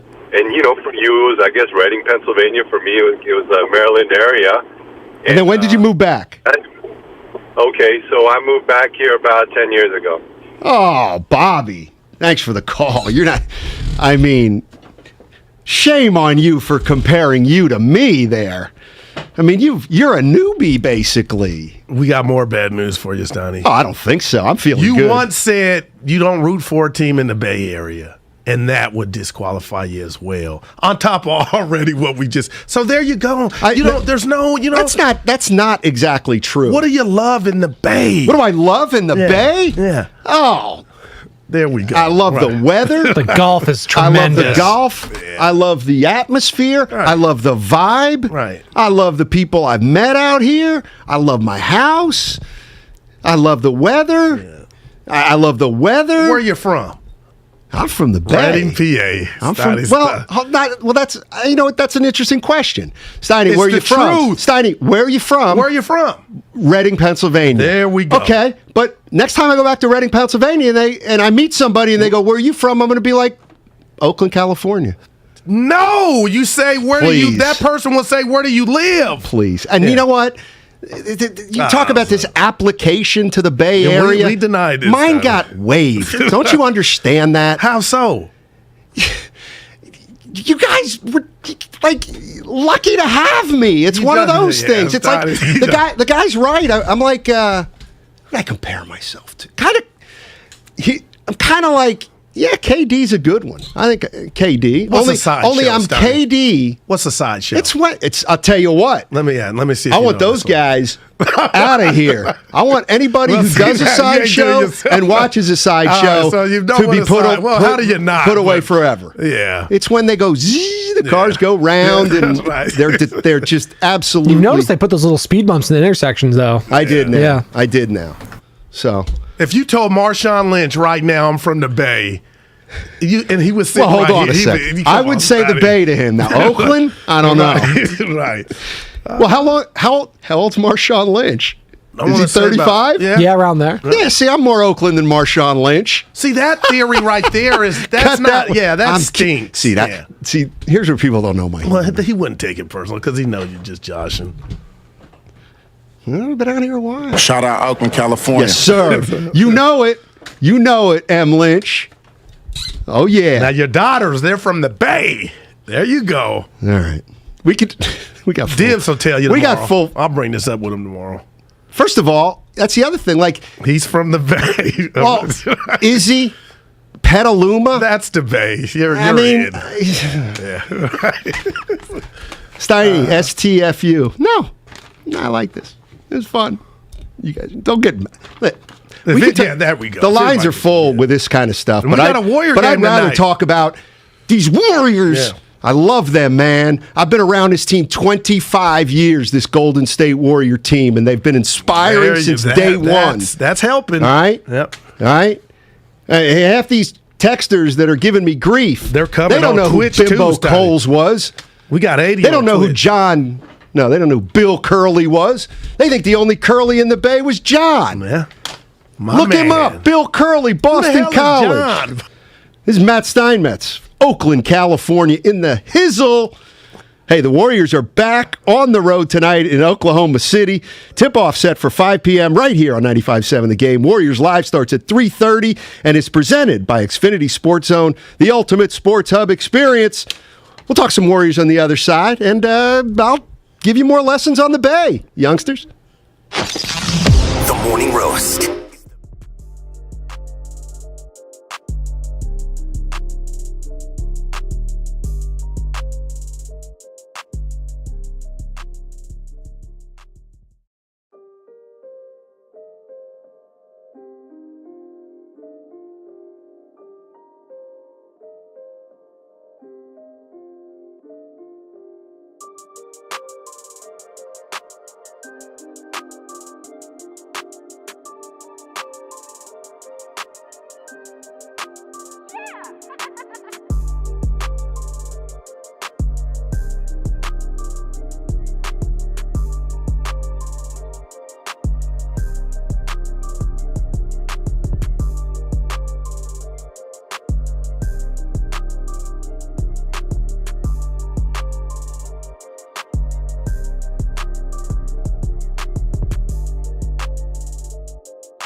Oakland, California, in the hizzle. Now, back to Steiny and Guru on 95.7 The Game. Hey, man, maybe we come in next break with a little Too Short.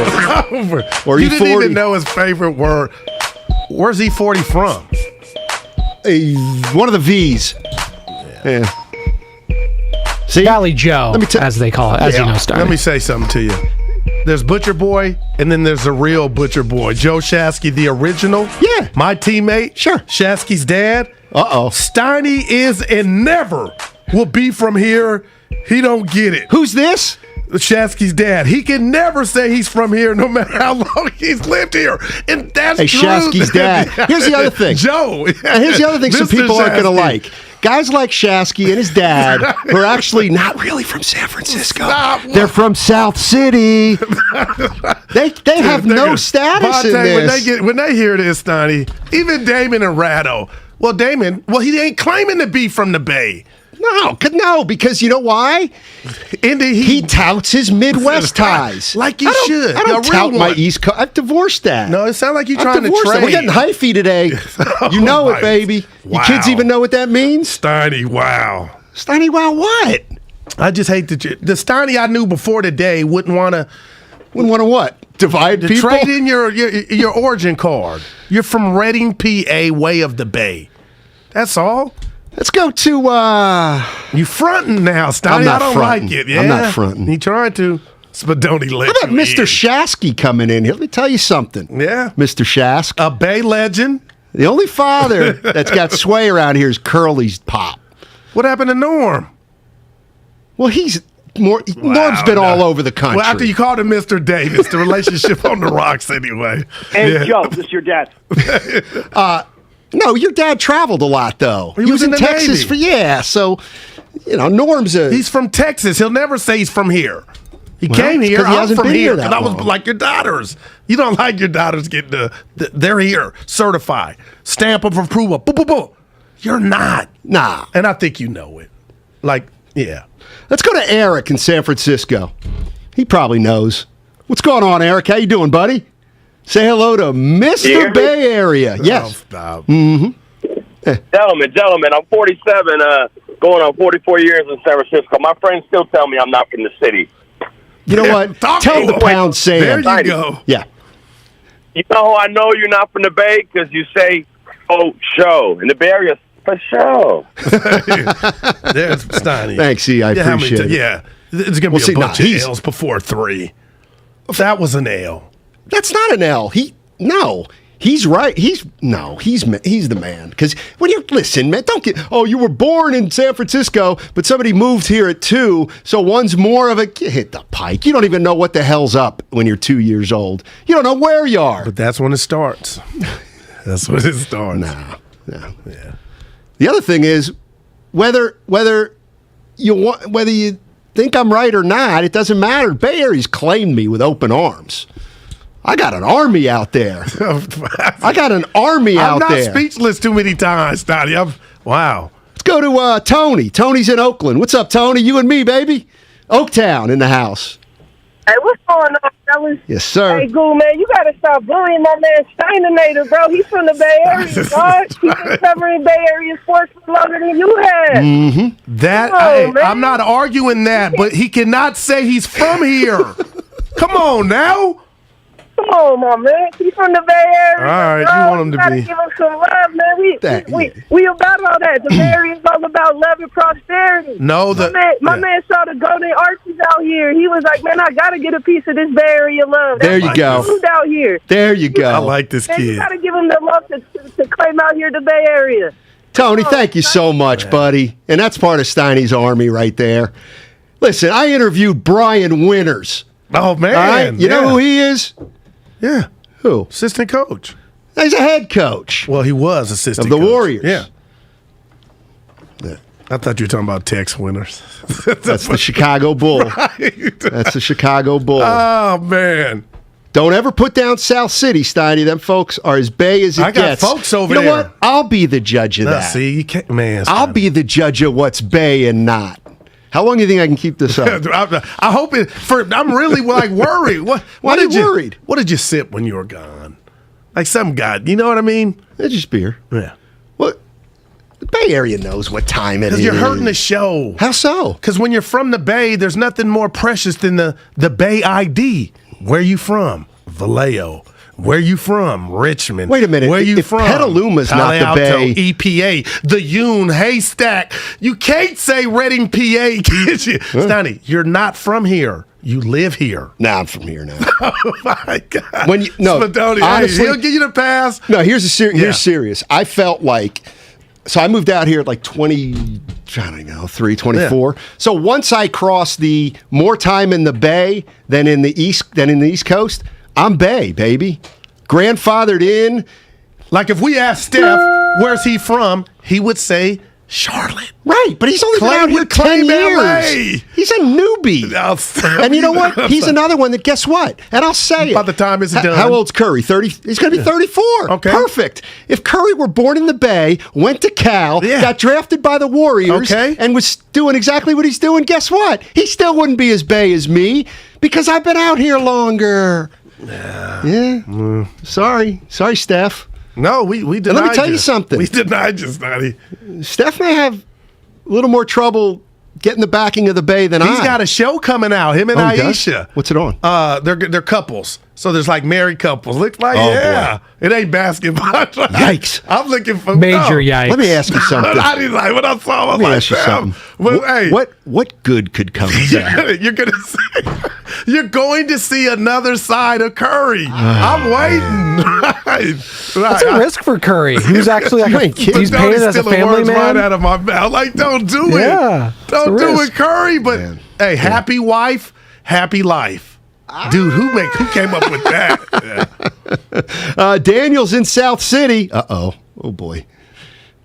Hey, Daniel, what's going on? I have. Get him, D. How you guys doing? So I got one argument. As a kid that was born and raised from South City, and now I'm a Crusader boy like Shafsky. Sure. But I can't make an argument for the dad.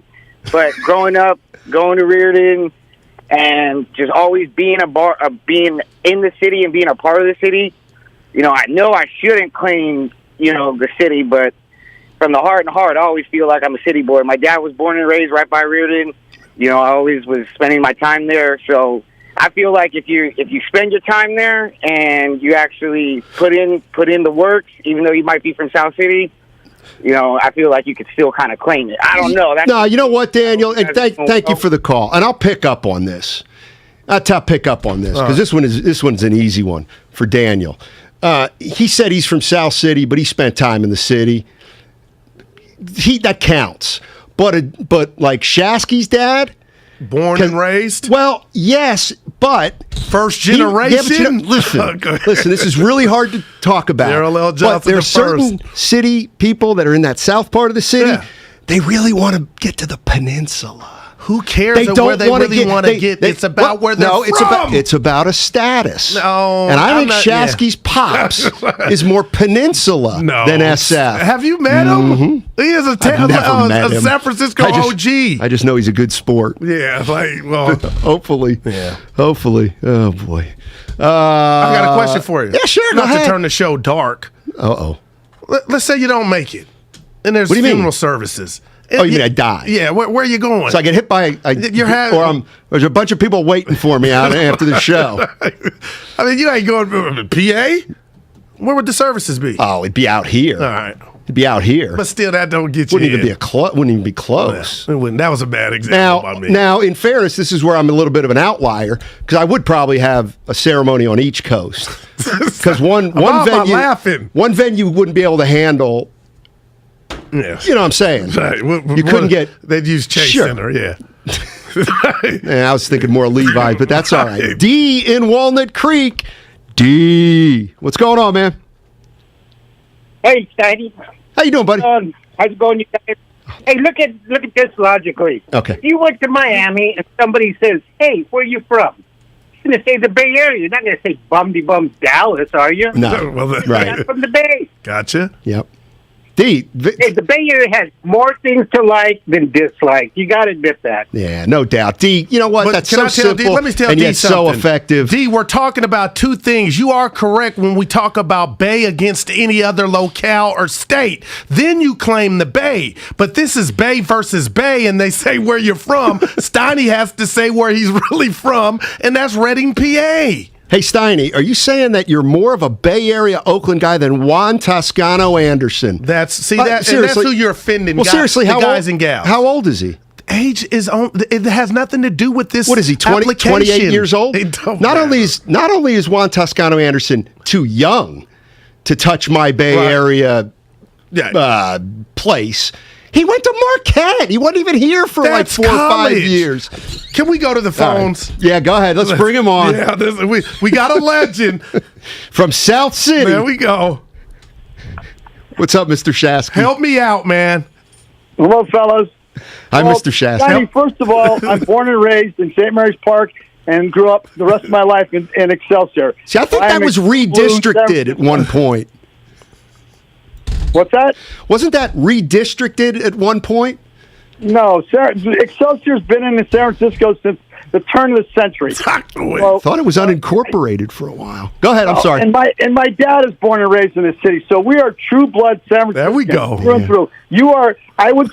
Somebody said you were a transplant. I would say you're a transplant. Similar to a eucalyptus tree. Eucalyptus trees are not native of the Bay Area, but they are raised here. They could be here for thousands of years, but they're not from here. So you don't get it that you're not from. Hey, Mr. Shasky, real quick. Is that the same for a palm tree? Because I've heard the same about a palm tree. Well, look, it doesn't matter. The palm tree could grow there and live there, but it's not native of there. There we go. Right? Yeah. Well, Mr. Shasky, I'll be the judge of that. Mr. Shasky, thank you for helping me, man. Okay. Right, thanks. You guys have a great day. It's a good listen. All right, Mr. Shasky, I appreciate it. You see where Butcher Boy gets it from. But Steiny, that struck a nerve with him at work or doing what he's doing, and you trying to get it free. You go check. No, I'm looking at social media. When Mr. Shasky was born, he's probably my little older than me. But that may be correct. Well, it doesn't affect you. Like JD would tell you, Steiny, sit this one out. If the Excelsior was unincorporated when you were born there, sorry, you ain't a native San Franciscan. So I'm going to have to go back and look at some archives. But you're from the Bay, wherever you from, whatever jurisdiction you want to. You're from the Bay, right? But he made it specific about San Francisco. You know what time it is. I do know what time it is. Let's get JTA. Oh, he's at shoot around. I'll tell you what. Somebody scheduled JTA tomorrow. The real Butcher Boy called. I'll try to get a laugh. Take back down in front of everybody. Anybody text you, Banez? Anybody? Nobody. Because they would tell you you're not from here. Well, that's all. Let me just quick don't root for a team. Guess what? You said that on air. What are you talking about? You're a fan. I don't root for any. And it's okay. But you're not from the Yay. You know, that's not really true. You don't cry. It's not true. I was an A's fan about 10 years ago. Oh, my. So we had to do 5 years worth of shows for you to tell me you're an A. I was definitely. Come on. Back in the day. Our anniversary coming up. But it's not. How many years have we done the show? A little bit. Yeah. I'm getting grays on my chin, too, Steiny. I didn't have any. I got a spot. You don't have any. Yeah, I'm not a big beard grower. But do I just accept it? Gray? Yeah. But ain't in the hair yet. Let me ask you a question. Just for men, come on. Let me ask you a question, because I have no idea. Maybe I should just assume. Because I don't diet now. People say I do. I don't. Well, let me just. I would assume it. Does Grecian formula work for everybody? Grecian formula. I'm lost. Grecian formula is what you put in your hair to get rid of the gray. Does that work for all? I wouldn't know. All people. Yeah, I wouldn't know. I think Roz would like my hair if it was when it's gray. I think Roz would like it right now. You know what's funny is. Go ahead. Don't. Nah, you're gonna. We're having a good. Stop. You're gonna be mad. I never have gotten Alfred Newman. Like when you get your hair cut like that, it's called a line. I know, but I don't brush. I comb it. So I just comb my hair. Let me just put it this way. Yeah. All right. And I've got some sound for you. Actually, I can't even say. Well, let's go to the sound, and we'll come back, and you can say what sound? I guess another fan of my lettuce. Go ahead, producer E. Now, these are the most fire butters I have seen in a very long time. Fire butters. So they call waves butters now? I'm getting old, man. I'm 36 years old. I thought I knew. We got the swim tsunami. He got it all. He got it all. Jordan Poole's rookie year. That's Jordan Poole? Yeah, me, Monte, and Jordan Poole. The fire Where was I? tsunamis. You left early that day. You left the facility early. You were with us. Remember, you had an appointment. But What the hell did I have? I want to know. Go say what you're going to say before you get fired. It's long. I'm about to get a cut. I didn't tell you, Bud's funeral's Friday. Your hair would not look good on me. Let's just put it that way. In the front. Well, yeah. That's all. Let's go to... I love Mr. Shasky calling me. That said it. Do you have the lines in front of us? Yeah. You pick somebody. Let's go, Steiny. People Let's go out to Antonio in Oakland. He'll probably give you a pass. What's up, This little 26-year-old is going to tell me what what's if he up? was on your side? You just ruined that. He's what's not. up, I can Antonio? tell. I know. Hey, I'm doing pretty good, but Steiny, in order for it to be like a Bay Area guy, a true one, you gotta like be here as a minor, But you came here from somewhere else, and then you kind of won a championship. You stay here the rest of your time, so I'll give you Steve Young. You like Steve Young? It's not bad though. He's my favorite quarterback ever, so I'm giving you a compliment at the same time. Thank you. I appreciate it. And Antonio's about what? 20? What's he about? 25? God, remember when we met him? He was young. So he's about 26, 27. Yeah. Mm-hmm. Yeah. You want to take it back though? Take what back? If you have dinner with your girls tonight, say, what specifically? Dad went to work and said he was from the Bay. What do you all think? And I think they'll chime in like, Dad, we're from the Bay. You're from Reading, PA. That's all. You got to be more. I'm not like. You messed up. You tell the girls I messed up today. You know what? Yeah, I stepped in it. Last time you said that to somebody, how did they react? Jeff Garcia. I'm not your buddy. You might not want to. Right. Hey, let me try this one again. Hey, buddy, how you doing? First of all, I'm not your buddy. Which one's that? What was his name again? Right. He was hot before he called. Was that Dave or something? I think Dave was kidding. South City, no, he was actually mad. I listened back to it. I do not think he was kidding. You want to be my buddy, though. You know why? Because I'm a Bay Area guy. Pete in San Ramon. What's up, Pete? Hey, guys. Good afternoon. How are you, buddy?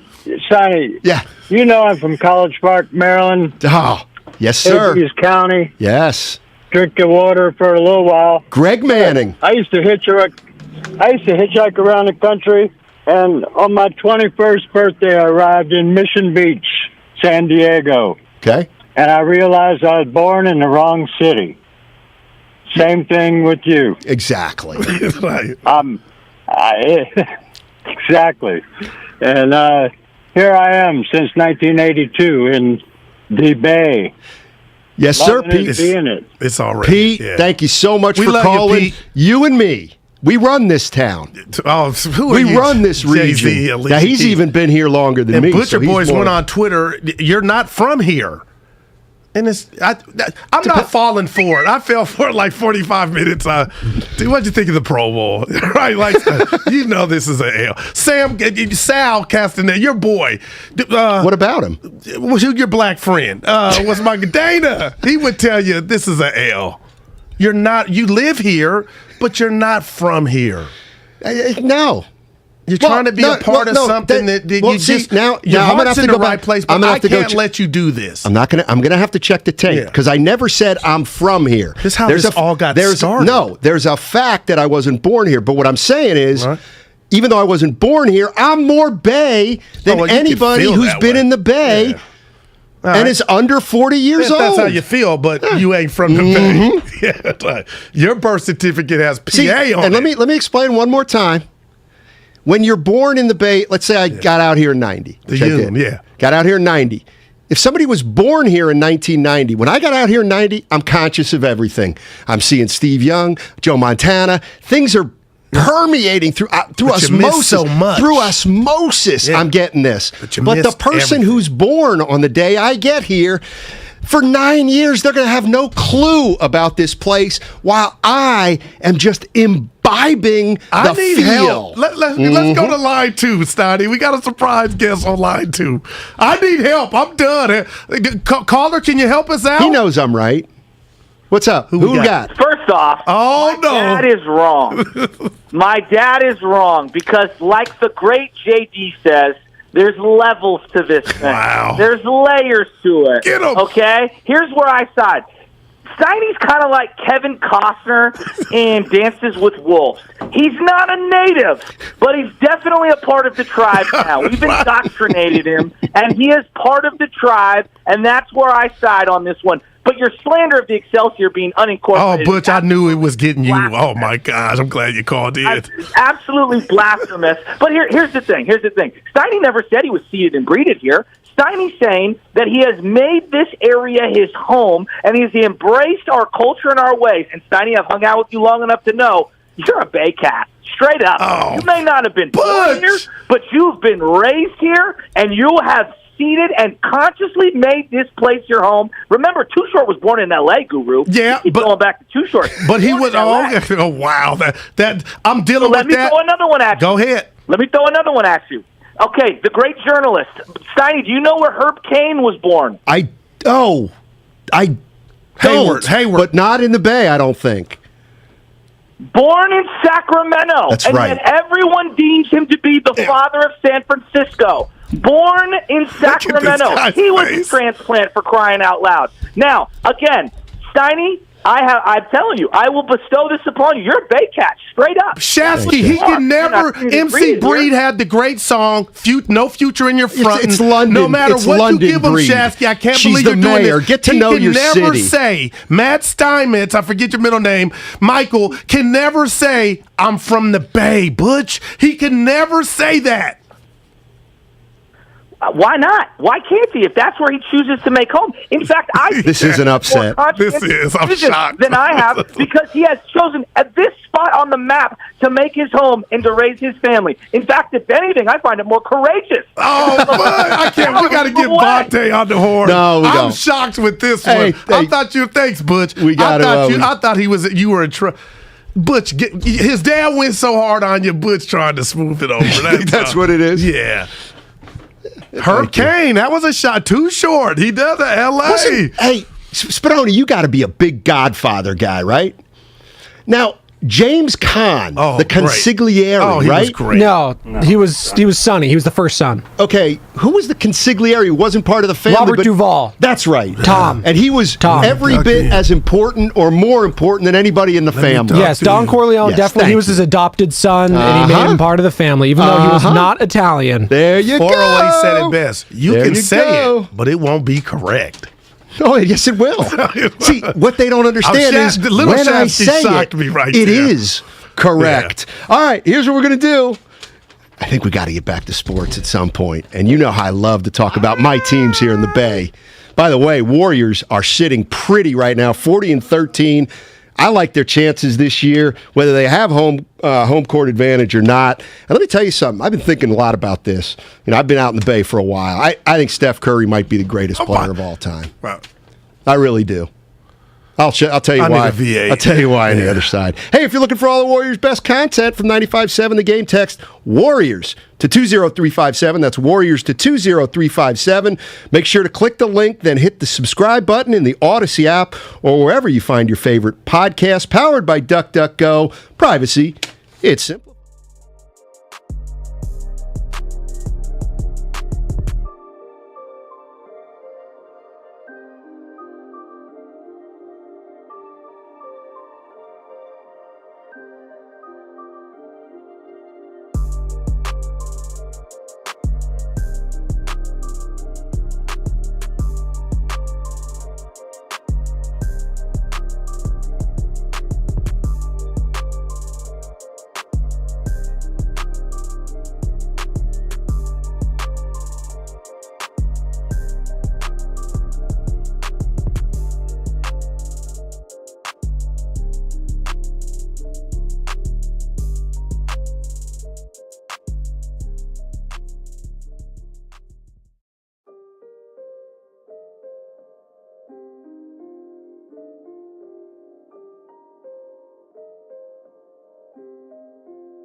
This is Matt Steinmetz, Oakland, California, in the hizzle. Now, back to Steiny and Guru on 95.7 The Game. All right, this is Matty. All things Bay, Steinmetz. You could change this, man. Town biz coming up. We got some town biz coming up for you in a second. I got my ear to the street. I heard Bonte is hot. The great and lovely Whitley Sandretto. Because I'm more Bay than Bonte. Because he's too young.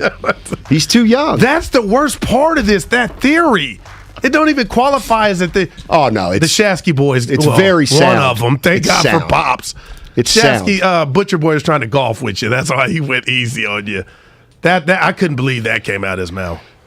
Okay, like you think I am just messing around with this? I would hope, but you would hope. Yeah. But I'll leave it. I'll leave it out there a little bit. Somebody trying to claim something or not? By the way, here's what. Like a lot of times you do think like, oh, Steiny, you're just saying that just to troll. Let me tell you. Yeah. I saw some over the weekend where everybody had an opinion on it. Okay. And I did have the complete opposite opinion. Oh, that happens all the time. And it wasn't. Okay, so did you see, you probably were watching the Lakers-Knicks on Saturday, right? I love it, yeah. Did you see when Julius Randle came off for the timeout? What was he doing? And the video coordinator showed him something on the laptop, and then he had it in his face. Right.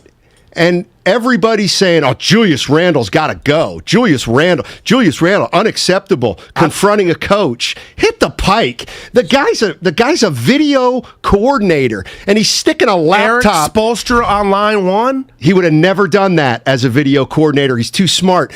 If I'm Julius Randle, and I'm coming off the floor, and some video coordinator comes up in my face with the computer and going to say, hey, you missed this rotation. Well, first, hit the pike. Okay. Get out of here. Julius Randle had every right to feel disrespected. I gotta believe the players, know what the video coordinator's job is. And the video coordinator didn't have a belt in his hand about to give him a whipping. He was trying to just point out, maybe I could help I don't know what's going on with the kid this year. Randle, he ain't a kid. Steiny, the Hawks shocked. exposed him in the playoffs. You are 6 whatever you are, Godzilla to this video coordinator who's trying to help you out. And you're telling me that was offensive, as if the stadium was hearing what was being said? Let me help you out, Julius. Work on your one. Let me tell you something. Okay. Julius Randle is an all-star. He was. The video coordinator is what? 11th on the coaching pecking order? Get your computer out of my face before I knock it out of your hands. That is wow. Our coach is Tom Thibodeau. I don't even know your name. But this is part of the coaching staff. Steiny, you don't think they know, hey, let's talk, more information's key? I thought it was a bad move by Randle. I mean, sure, he's the same guy that said F you to the fans. I'm just He's frustrated. I'm just saying he had every right to feel disrespected. And the coordinator, to me, judging on that game, had every right. Hey, can I show you how you look? Steiny, you killed me something. Well, you killed me today. But I'm shocked that you would be pro Julius in this. Absolutely. That reaction was, okay, that was poor. All right, when you say pro Julius, in this instance. He had every right to feel disrespected.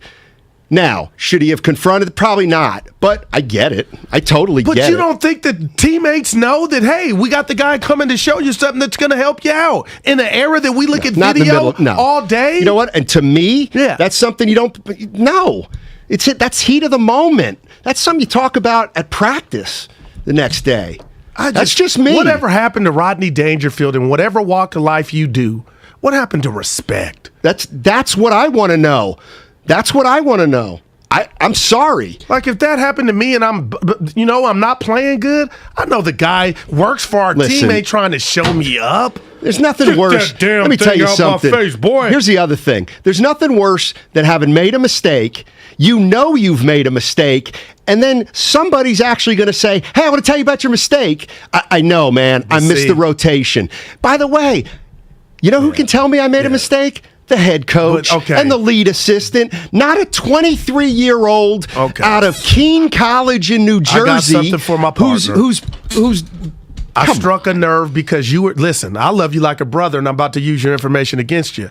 You're the same guy that told us, the world, the Bay, where you claim that at halftime he said you were turning the ball over and you had a problem with it. That's right. Because you said, I know I'm turning the ball over. That's but right. the coach's job is sometimes to talk different. to you. That's the head coach. That's the head coach. But you just said had it been the head coach, it would have been different. The freshman intern water boy to tell me, hey, Steiny, you got to get over that screen. Oh, that was a bad look for Julius, I thought. It wasn't I'm not saying it was a good look. I'm saying he had every right to feel disrespected. And he's the same guy that disrespected the fans. F you. And they he had to apologize. He didn't have to do anything. Well, for as we learned from Jeff Garcia, you don't have to apologize. Yeah. Hey, fans can get criticized once in a while. Why do fans think they're off limits?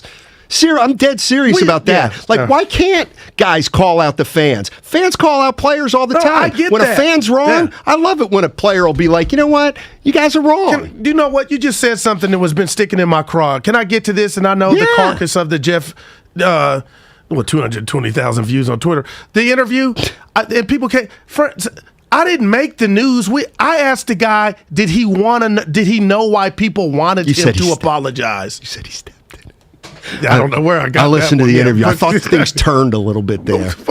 You said, hey, Jeff, you know you stepped in it. Why don't you just apologize? Well, the one question I got in, and now you want to tell me it went there. You set the tone, and then you came body punched him again. Hey, I just said, do you understand why the people want you to apologize? Right. That was all. It went New York Times, Steiny Guru. Not that I care. I think it about went New York Post, which is New much York different. Post. Yeah, I have Fox News. Not that I watch it, but let's go to Anthony. Anthony's in Tracy. What's going on, Anthony? How you doing, buddy?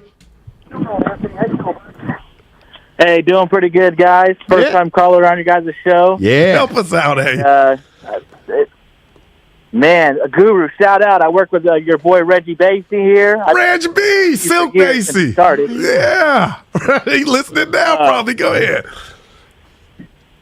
Yeah, he's on the road right now. But, Steiny, all I got to say is if you're from the Bay, what school did you go to? What street did you grow up on? You are not from the Bay. I grew up in. I got my. Hold on. I got my stripes originally in the Richmond. 25th and Clement in your eye.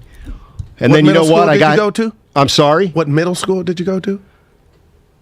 He went to the School of Hard Knocks. That's right. That's where he went. That was the best call of the day. That was Ghostbusters. You're done.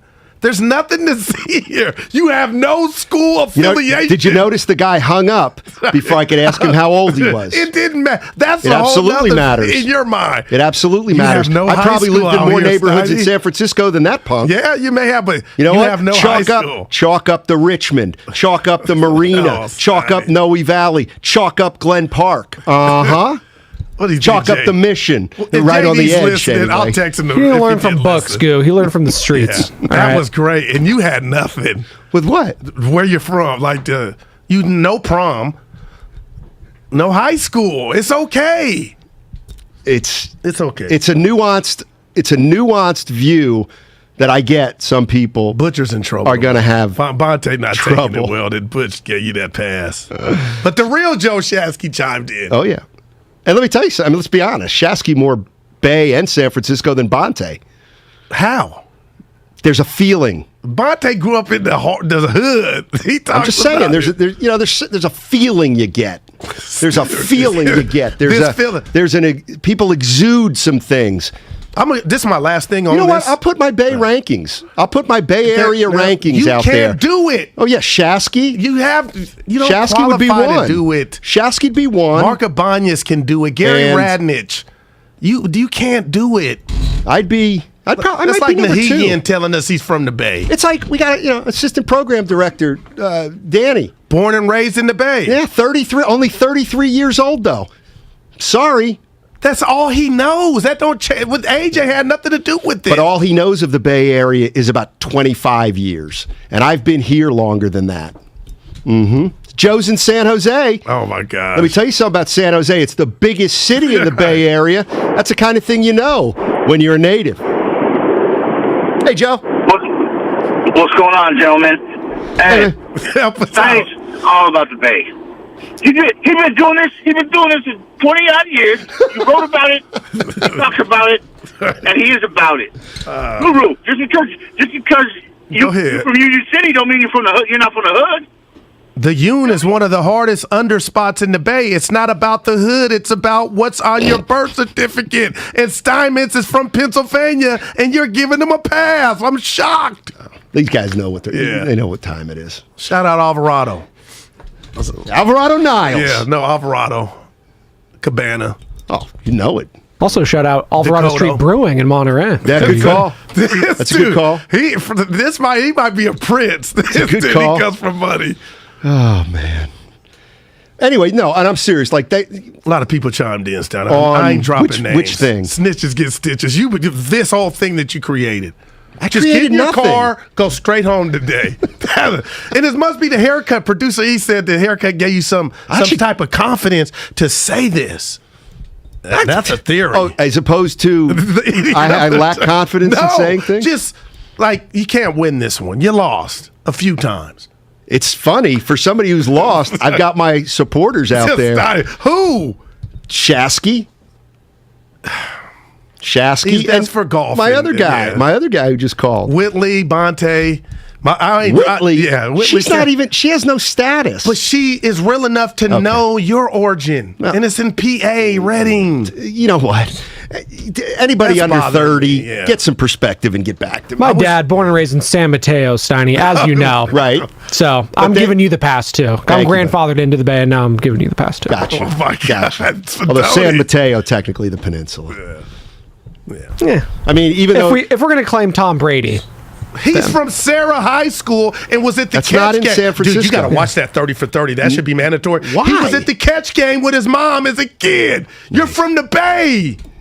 Rob's in San Francisco. What's up, Rob? How you doing, buddy? You and me, homie. Fellas, how you doing? Dynamite. Hey, I grew up in the Sunset. Yes, sir. My mom grew up in North Beach. My dad grew up in the Mission. My Sicilian grandparents grew up in North Beach. My Irish grandparents grew up in the Mission. I had two great-grandparents grow up here. I know the Shasky boys. I painted their house. I painted the grandfather's house. You ain't from here. That's it. I don't care if you lived here for 70 years. You can't say you're from here. That's it. You're out. Rob, Rob, how old are you? How old's Rob? You're out. How old are you? Joey, what's up, fellas? That's it. You get it? Fool it. You get laughed right out of our bar. You said you were from here and you grew up. You tell me what bar. You tell me what bar I'll get laughed out of, and I'll show up tonight. You give me the name of that bar. Any bar. How about Fahey's? How about the hockey apron, Mr. Richmond? I'll be at the Philosophers Club in Porto. I got your West back. Portal. Yeah. I'll be at the Philosophers Club in West Portal tonight. That was great. He was people driving mad. No, you're trying to take away. Don't drive mad. First of all, I'm not your buddy. That's how I thought Shasky number 2 was coming in. Joe did it, and it's okay. He painted Shasky's dad's house in South City too. That's the other thing. You know what the bad part about this is for you? What? Is you'll never really hear from the people that your coworkers that don't want to voice their opinion. They're letting you hang on to this. Like I just thought about sad. Whitey. Whitey would just he wouldn't he would let you know you're not. But again, what you got to understand, Goo, is you're talking about all these people. They're not in this. They're irrelevant. But they're from the Bay. So Whitey is not from the Bay. Vacaville? Vallejo? If Petaluma doesn't count, which is the one that's closer, Vacaville or Vallejo? Exactly. I'm gonna take a timeout. You know what? I think The Rock said it. It doesn't matter. I know what your name is. Is he the one that did that? It doesn't matter what your name is, I'm pretty sure. Burnsy's in Fremont. Burnsy, how you doing, buddy? Oh, you are my buddy because you are the Bay, my friend. Thank you. First of all, you got a cool nickname, Steiny. That's in. The only thing I think you need to add, all you got to add, Steiny, is a hell of every now and then. All right. Hell of. Come on, brother. You bring that hell of, and you're in. You're in. And the other thing, do you have a California driver's license? Of course I do, and it's been renewed about 4 times. You do. That's right. Thank you so much. That's my man, Burnsy. Wow. Birdsies. Yeah. For every 10, you get one, Steiny. Yeah. Yeah, Burnsy knows what's going on. That's for sure. And Shamari and... Let me guess, Shamari's calling in again. No, and Whitey are from the same hood. Right. And I heard Shamari used to run track 4 or 5 or something. It doesn't make him a Bay Area But guy. they asked about who was the best athlete at the station in their prime, and I still thought it was me, but go ahead. Yeah, I mean, it's Vallejo and Vacaville? I should know this. They're both from, I think it's Vallejo. They're from Vallejo. I'm going to be serious here. E40 is I'll be from serious Vallejo. here. Yeah. Seriously, when I think of the Bay Area, Petaluma's the Bay Area. Okay. Santa Rosa's the Bay Area. Go ahead. San Jose's the I would Bay. say, absolutely. Santa Cruz is the Bay. Santa Cruz is Santa Cruz, Steiny. Yeah, anyway, you told me. Is Santa What do you think about? So I would say the furthest west you go. If you can drive to it, it's the Bay. Well, Tracy's not the Bay. But I would say Livermore's the Bay. Well, is Sac?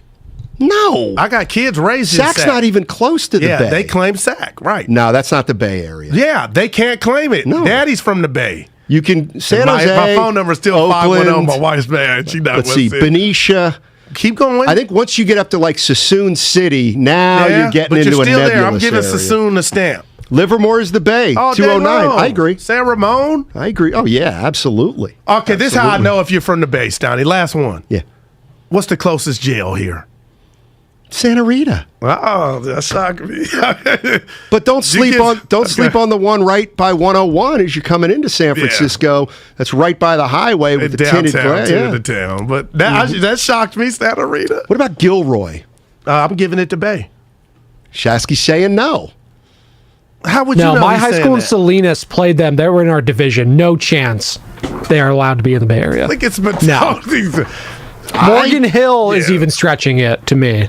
I don't know if the peninsula is about to make, if they're allowed to make, the geographical lines on what is or is not. Tupac was from Marin. We claim the Bay. He gets the Bay pass. Well, of course. But he's originally from New York. Well, Marin's not even a question. Of course that's the Bay. Yeah, that's Dibs. Oh, when he comes in tomorrow, Willard, I got to bring this up. He'll let you know if you're from the Bay. Listen. By the way, 50% of the poll says Steiny is not from the Bay Area. Is that currently. all? Only 50? I mean, 57. People, that's a win. People like That's a win here. Yeah. Alejandro's in my city, San Francisco.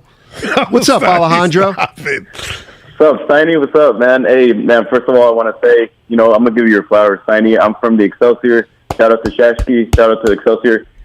Anyone that develops the Bay like you did for so long, man, I'm gonna say you're from the Bay, man. I'm proud to say you're from the Bay. Thank you so much. But also, man, I want to say, man, fresh cut, man. I'm looking at here on YouTube. You have a really nice haircut. I just want to look at my boy. Thank you very much. Wow. I appreciate that. I don't think I've ever got one of those where they're looking at you live and they call up. Well, you haven't had delicious. You haven't had a haircut since the Twitch came up, have you? Oh no, you get a haircut every 10 days. I'm getting one for the funeral, cousin Bud. Santa Cruz is Monterey Bay area, according to the 408. Anthony's in Napa. What's up, Anthony? Is Napa the Bay?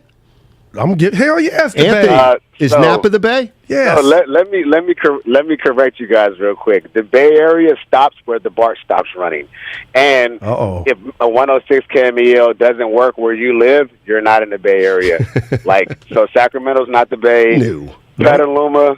If KMEL works up there, then it's the Bay. Kinda, but. If the BART doesn't run there, not the Bay. BART, wow. the BART. I'm telling you guys, if the BART doesn't run there, it's not the Bay. And once you start driving, the minute your radio doesn't pick up KMEL, you're not in the Bay. There you go. He means Dave. Yeah. He means radio station Dave. Yeah. And you can have it anywhere, as you know, Steiny, with the Odyssey app. That's true. And listen, Bart doesn't go to Marin, and Marin's the Bay. Yeah. So that just... Everybody has their opinion. But Marin is the Bay Area. Dude, Twitter's on fire with this. Yeah. Because they know. I've struck a nerve. I've struck a nerve. Dibs will let you know what really's going on here is a lot of people who did grow up in the Bay are realizing that they don't have it in their hearts. And that's really what matters. Do you have the Bay in your heart? And I do. And I've had it for longer than many of these youngsters. I'll say this about what we're doing, what's happening here, Steiny, because, no bodily harm. But there have been many men that have claimed sets or sectors of this earth in turf and said they're affiliated with something. Sure. And when the powers to be found out that they said that they were part of this and they weren't, what happened? Hands and feet put on them. Like that's how sensitive this thing is. So really, I'll just let you know there have been many men. Hey, I'm from such and such. You're telling me I should keep my head on a swivel when I walk out of here? No, because you're doing it kind of with a broad brush.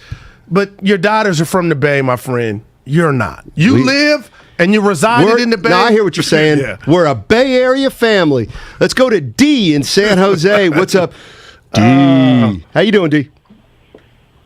Well, I got bad news. Hey, what's up? Thanks for having me. Absolutely. I just wondered. I'm from Los Angeles. Okay. But I'm from the Bay because I grew up here. Okay. Say hella and everything, right? Sure. Just a quick question. Do you know what team? Because you've been here for 32 years. I've been listening with y'all. Yeah. Do you know what team that came about when you were here, Matt? Oh, the San Jose Sharks. I covered their inaugural season, young. How old are you, D? What's your major? I'm 42. Okay. You and me are about the same. Thanks, What's D. your Appreciate major? it. Last couple calls been pro. He thought he was going to get me on Sharks. No, it's not like he was pro. I covered You're the from Sharks. here. No, he was. Nah, he was trying to fight it a little No, sound like to me you misheard. You ever cover a hockey game? No, but Rick Tittle took me to my first. Did you have good seats? Yes, but I'm into visual, and I didn't like how the ice clouded up what on TV is, my Samsung 75-inch. Everything looks like a Christmas tree. The ice in person took away from the vibrant colors of the. I didn't. Sure. I had You a are problem the with first that. person. Yeah, I did have I didn't. Hold on a second. Yeah, go ahead. I'm being dead real. serious. You're the Rick first person I've ever heard who appears to be saying hockey's better on TV than in person. I totally. Oh my God! I'm a colors guy. It's not even Steiny. close. I was hurt a little bit. Oh like, my gosh! It looked like snow. The puck got lost with and it was real. The puck's black. The ice is white. But on TV, it's black.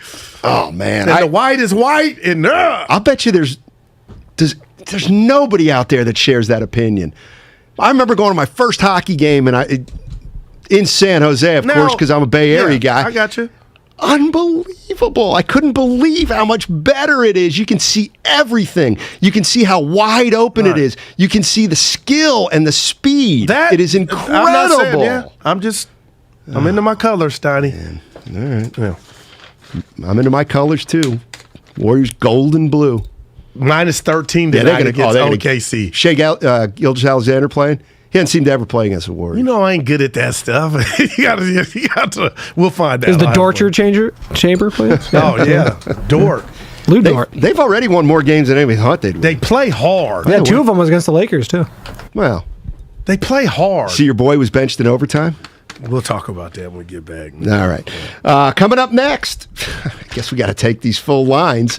You started it, man. I also want to talk a little bit about. I saw a couple interesting things about the Warriors that I do want to get into. One involving. Stepped in nothing. All right. The Hornets' nest. Please. Child's play. Brought to you by BMW Fairfield, now open in the Fairfield Auto Mall. Fairfield. You know what? For the sake of this ad, I'll give them Bay. Fairfield. The Fairfield Auto Mall. They provide a luxurious, all-encompassing experience to address all your BMW needs. Visit bmwfairfield.com or book your visit. That's bmwfairfield.com. Here's an important message from Exergen. A critical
Big D, give it to me.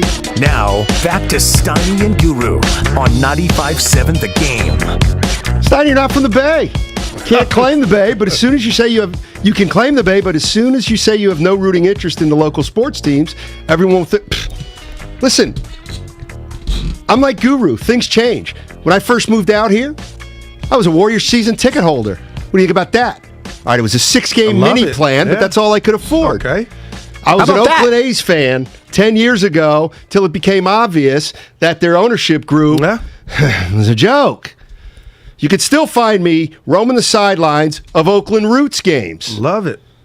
You can't purchase. There's no price on what you don't have. And Whitey said Vallejo is the North Bay, but he gave you a little hope. But I think you strike out in this part. Another factor is if your family before you is from the Bay. Poor Whitey. But you don't have that either. That sounds like somebody from no man's land. Which is him and Shamari from the same hood. I mean, that's. But North Bay, you're from the Bay. South Bay, you're from the Bay. Hey, let's do sports. Stephen A. Smith and KD. I heard Screaming A for the first time. I thought that was tight. Who said that? Somebody on Twitter. Screaming A. I like it. But go ahead. Yeah, go ahead, Spino. You can play it. It's on my board. I just can't find it right now. Take a listen.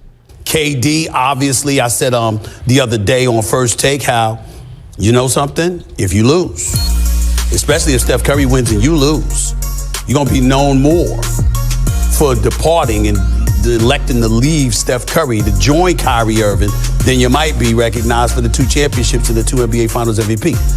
We all love basketball, and we know how phenomenal KD is. I think he's the best in the world when healthy. That's just my personal opinion. That's how much respect I have for him. But I've been in the media for a little while. Mike Wilbon's been in the media for a little while. And there are going to be people. All I'm saying is there's going to be people, especially if Golden State wins and Brooklyn doesn't win, with all of this stuff that went on this year, that is going to look at his choice to join with Kyrie Irving and depart from Steph Curry as opposed to staying with Steph Curry. Goo? There's an emoji on your phone, and it has 100, and it's in red. That was everything, because to me is how can in one sense Stephen A. called Durant the best in the game, which I totally understand somebody feels that way, but still hold him accountable for the move that he made to come get with Batman for him to get his rings. KD, the streets, the barbershops, everybody, the corporate offices, we are still watching for you to go get it done by yourself. And that's why him getting hurt, he'll be back. He'll have another chance. And that sneaker, that half-inch of his foot against Milwaukee last year hurt so bad, he still has to go get it done without. And I appreciate Stephen A. saying, we ain't forgot. People are still watching. I've actually tried to give this some merit? Some like legitimate thought. And the more I think about it, the more I think he's completely wrong. Wow. Because, listen, 10 years from now, 15 years from now, no matter how it shakes out. Gotcha. Okay? We're going to look at Kevin Durant. Kevin Durant's name's going to come up. We're going to talk about one of the greatest of all time, 2 championships with the Warriors. Nobody's going to say, Kevin Durant, he left the Warriors.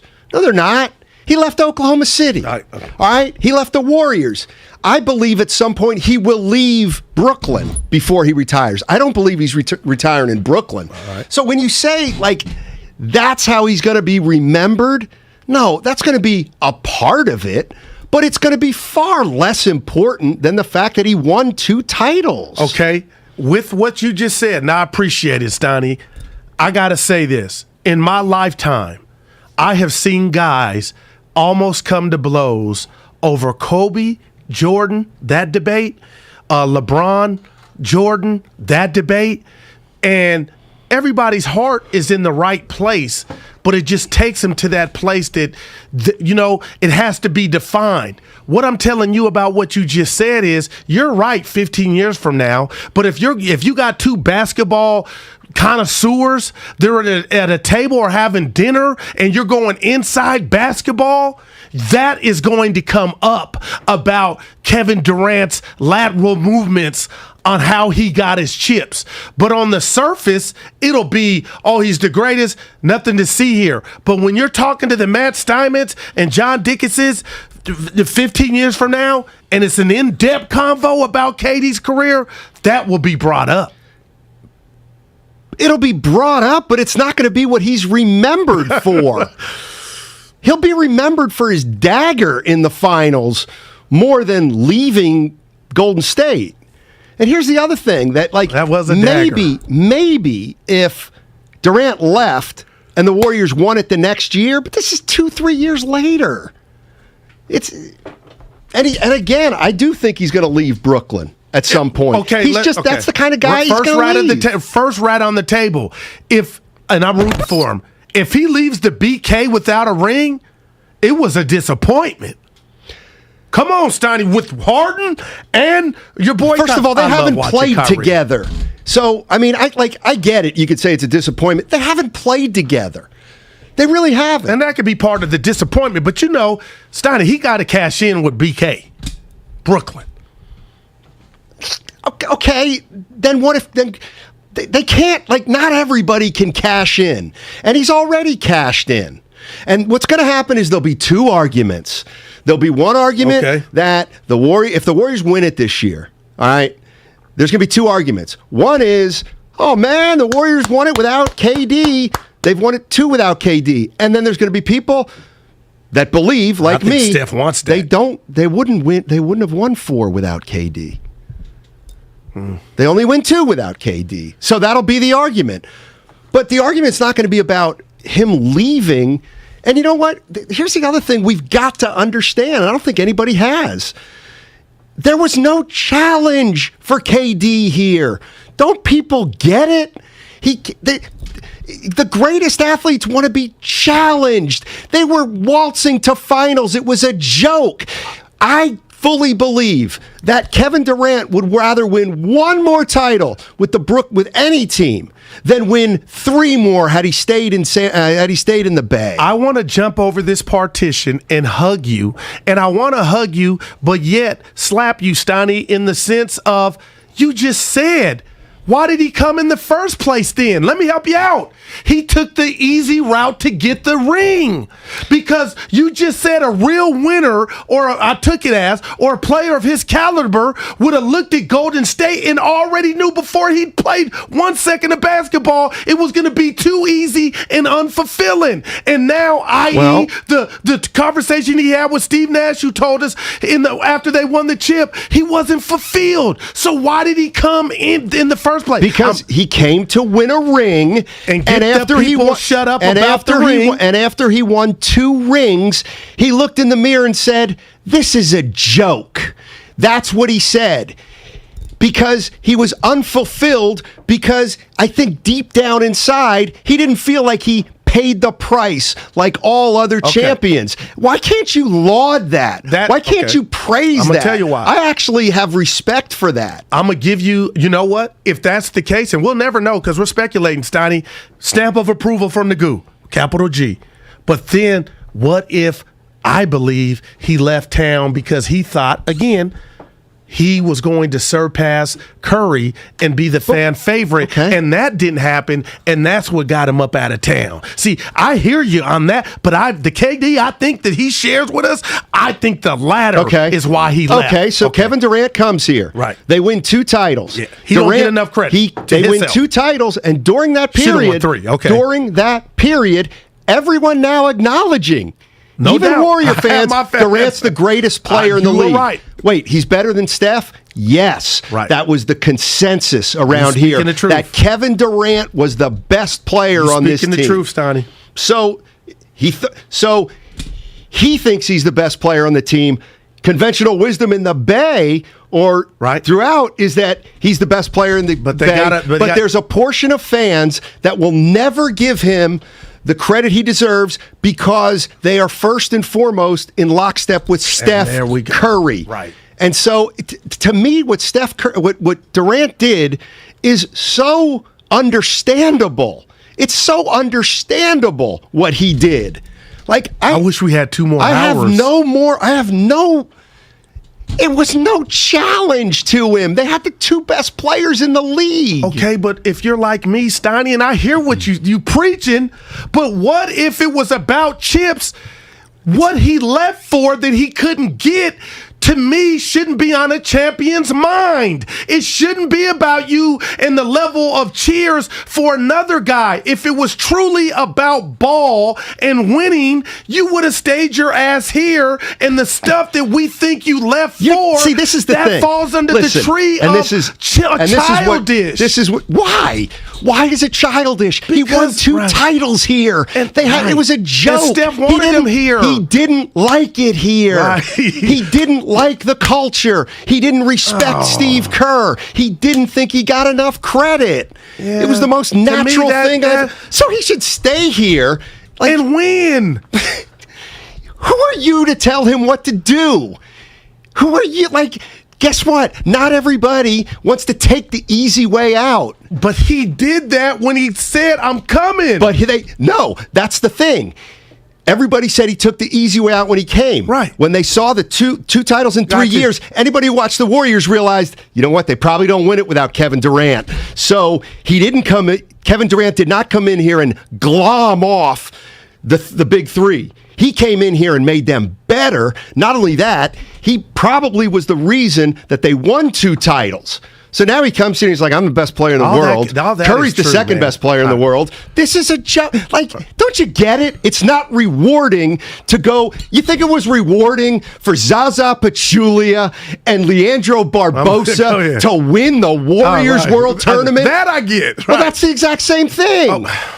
Okay, I think. But when you know what? You feel how you feel, Steiny, and I kind of want to say I get that, but again, he's a different type of dude. And just Guru got Steiny hot today. No, I don't. I'm just telling you the things that you just mentioned. If they mean so much to a person, Steiny, about the credit due. That for me, why did Harrison Barnes not sign a 4-year, $70 million deal after they won the first championship? Well, I'm gonna be real. Why didn't Harrison Barnes want to stay around and win 5 titles? You know why? Because he felt underappreciated. And you know where that started? The year before KD came, because there were whispers. He heard it, and Bogut heard it about the courtship or sweet nothing. Okay, so it looks like we have an issue here. That I get. Okay. I'm up out of here. I'm not feeling appreciated. The same with KD. Why is KD different? But in this sense, so you're saying it was okay. It was okay for different. Why? Because you're telling, and I agree with you, that Kevin Durant with his play with Steph showed the world that he was the best player. To me, Steiny, that should be cologne on. Even if nobody even claps for you at Oracle, you know you're the best. But forget that, you're winning chips, brother. That should keep you in town. Well, first of all, they didn't win a chip the last year. Okay, they did, but they did not win a chip the last year. But we know why. And they probably would not have won a chip the following year. They wouldn't have won a chip the following year because both those guys were hurt. But why? See, and this is the Curry thing that comes up. It happens in the NBA. Guys don't get along. They're not crazy about their environment. They want a different challenge. They want another role. Right. It's like, don't take it personally. He didn't leave Steph Curry. Don't worry about it. Well, Steph was in a 747 coming from homecoming. Right, and I guess that bothers you, doesn't it? No. That Kevin Durant could walk away from Steph Curry because you know what? Maybe he wanted to have his own team. My dad What's always wrong told with me, that? sometimes, son, there's not enough room for two men in one house. But Steph Curry, the guy that he is, allowed Kevin to come and See, that's the other thing. Let me Let just finish this. Well, then why did you go to the Hamptons with your entire team? If I was to read your diary, if you had him one, to come, listen, you begged him. You're right. Okay. But if I was to read Matt Steinman's diary, you know what? Right or wrong, if I should be reading it or not, I would learn something about you. And Kevin Durant, to his credit, use social media for people to learn about the guy. And to me, the one thing that should not have been itemized on your list of, did I have a good time in Golden State? Could I supersede Hank Aaron, which was Steph Curry? And what he shared with us, I feel like that was a part of why he left. And I just was like, because it worked. It worked when he was here. Like, they bent over backwards to make you feel wanted, but for whatever reason, you didn't get it. And you left, okay? Who bent over backwards? Steph Curry. What? Steph, again. Because he could have said, I don't want him to come, and he would have never been a Warrior, right? And they wouldn't have courted him. Like, there's nuance there. Yeah, okay. Steph Curry didn't allow. Steph Curry begged Durant to come. Draymond Green begged him to come. They went and put a sales pitch in. They flew to the end of Long Island to meet with him. They begged him to come. Then he comes and he realizes, guess what? The Bay, the fans, don't think, they don't want me as much as the team wanted me. The team came out to the Hamptons and begged me. These champions came to beg me. And I said, you know what? I'm going to do it. But guess what? The fans never watched him. The fans never wanted to give him. We're not going to get to him. Okay, today. but Brooklyn, if he leaves for whatever reason, I just feel like it ain't going to change how great of a player he is. But that conversation that I tell you about, that the real inside basketball, it would be. I would be disappointed if it doesn't culminate in at least a trip to the finals. Okay, what if they win it next year? No, that's when fine. Everybody's healthy. No, that's fine. Okay. Just before you go to the other team you talk about. Like if he goes to another team, I would hate that he would leave Brooklyn without a ring. Okay, then he'll go somewhere else and try to get a ring because he didn't think it was what that's what guys do. Like, I'm sorry. I understand a guy who loves the game, loves to compete. Yeah. And it's like, you know what? There's more to competition than just throwing your uniform out there and knowing you're going to win it. Right. But we talked about it with Kai. You don't get a pass for whatever's going to happen in Brooklyn. And I do understand. Nor should it. You know, COVID with Kai. But Steiny, he's got a bull's eye on his back. Who? KD. What are you talking about? You got 3 top 10 players on your team. Before you go to another team, played together. Okay, but when they do. Well, will they? Well, will they play together? Right. I guess you can say, yeah, well, guess what? When he went to Brooklyn, he thought he was going to play with Harden and Irving. Well, guess what? They only played 17 games together in 3 years. That doesn't make Durant a failure. That may mean he made the wrong decision because he went to join a team that couldn't provide what he provides. But I want him in the finals. I mean, I thought that was the best start 5 ever, one of them. Steiny, did he leave because he was underappreciated or because he wanted a new challenge? I don't think there was one reason. I think there was a lot of reasons. One is he definitely wanted a new challenge because when he came here, the Warriors just dominated the league. Watched it, they dominated the league. And Kevin Durant was here 3 years, and he said, you know what? We are dominating the league. I'm the best player on this team. All right? And I still don't feel like I'm getting the credit that I deserve. So, what can I do? Well, I got 2 championships in my back pocket. So, you know what? I'm going to try a different challenge. Like, you know what it is? And I hate to say it, like the Bay Area, their feelings were hurt because Durant walked away from Curry. But don't act like he went to the Wizards. He went to another super team. He went to another, arguably one of the greatest super teams. So let's not give him the crown of, oh, you're going to the struggle. He went to the penthouse, more so probably than he had here in Golden State. No chance. It was the challenge with Kyrie and Harden. It doesn't matter. Like he had right. I don't care. Yeah. I don't care if he went to a team with LeBron. Blah blah blah blah. They had made they'd won 2 titles in 3 years, and they did it easily. But so what was Brooklyn supposed to be if healthy? They were supposed to win a title. Right. Which would have been a different challenge than just sticking around Golden State and sleepwalking through 3. It was never going to be a sleepwalking in New Jersey, I don't think. Not with Milwaukee there. I mean, seriously, let's put the rat on the table.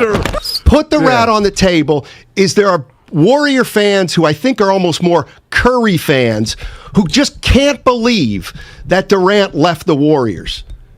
They just can't believe it. And the point is there have been so they hate him. There have been players that have left the Warriors. It's okay. It happens.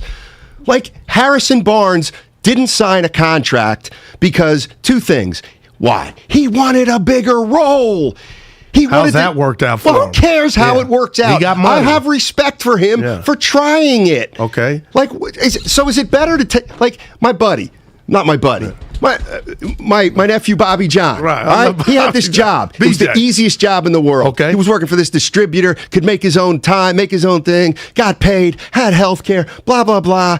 But he was not satisfied. So he took another job in a completely different area, and it was challenging, and it was fun, and it was different. Okay. That's what life is. Okay, get you.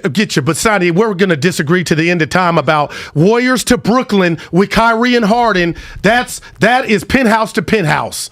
Even though you could say, Milwaukee was there.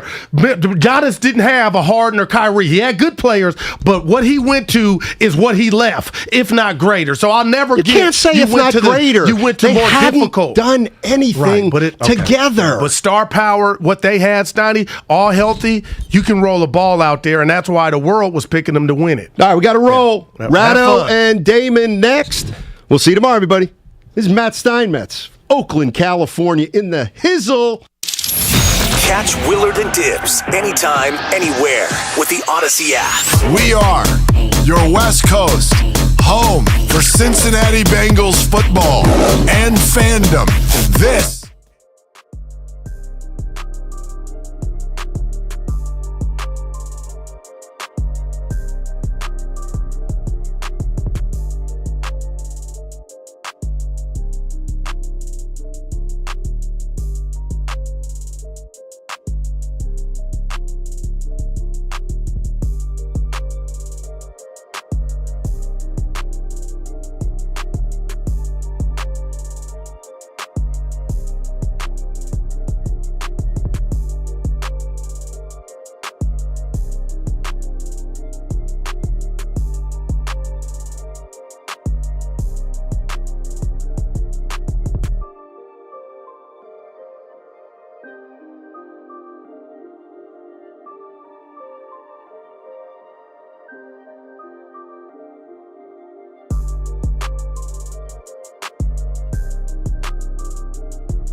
both ways.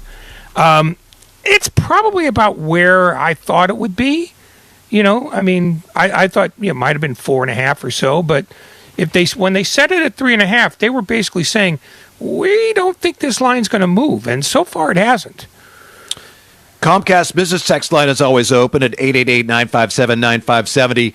I feel like, wow, Cincinnati going from worst record in the league to the Super Bowl quicker than anybody, that this would be quite a story. On the other hand, Ray, the nature of the NFL is such that there's more parity than ever, to the point where it's almost become a parody. So I'm trying to figure out the magnitude of, if the Bengals could win this game. Frankly, I'd love to see them win. The more I think about it, the harder time I have seeing how they do it. But would this be a huge upset, or do we even have that anymore in the NFL, because everything is so evenly balanced and the margin between victory and defeat is slimmer than it's ever been? I think it's largely because people remember that historically the Bengals have been bad and cheap and sort of out of it, and that they've turned this around essentially in 2 years. Yeah, is not unlike what the 49ers did in 80 and 81. It's not unlike how the 49ers got to their Super Bowl, earlier in the last decade. They were a bad team a couple of years before that. So the idea of the turnaround is not that shocking, and I think most people are looking at the Bengals the way they were 2 years ago, and they're not that anymore.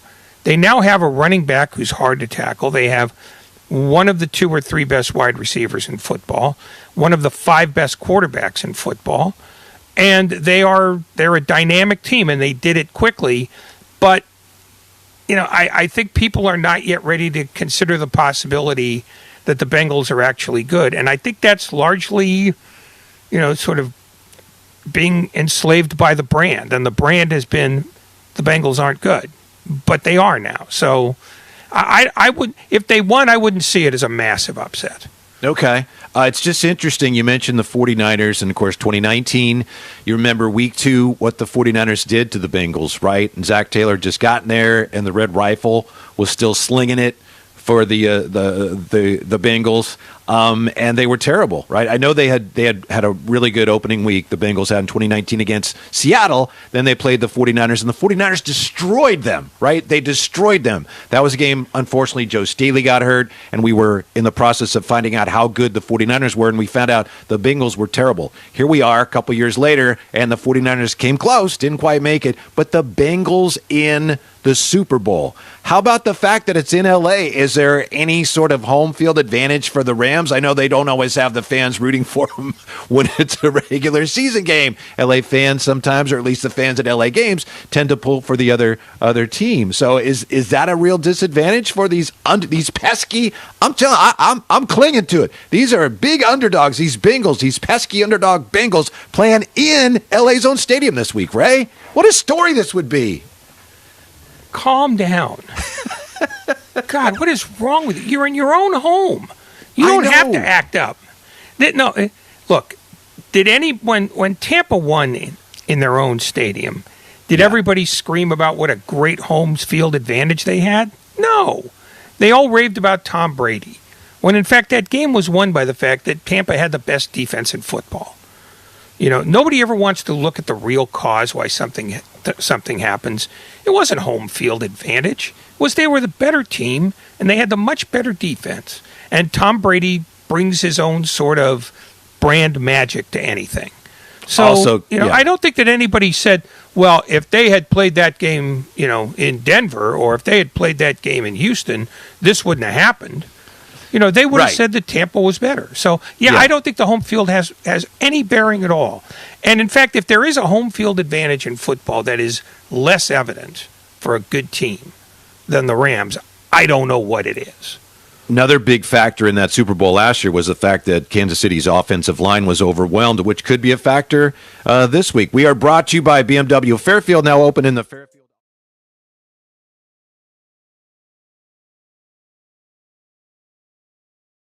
Ratto, Super Bowl week. Yeah, I think 49er fans are slowly coming around to the fact that, we get one more game. Ray, one thing I'll say about the Pro Bowl, I like the fact that they have it before the Super Bowl. There'd be a letdown as a football fan, and then you'd convince yourself that, okay, there's one more game. And then it would be the Pro Bowl, and of course it would be terrible.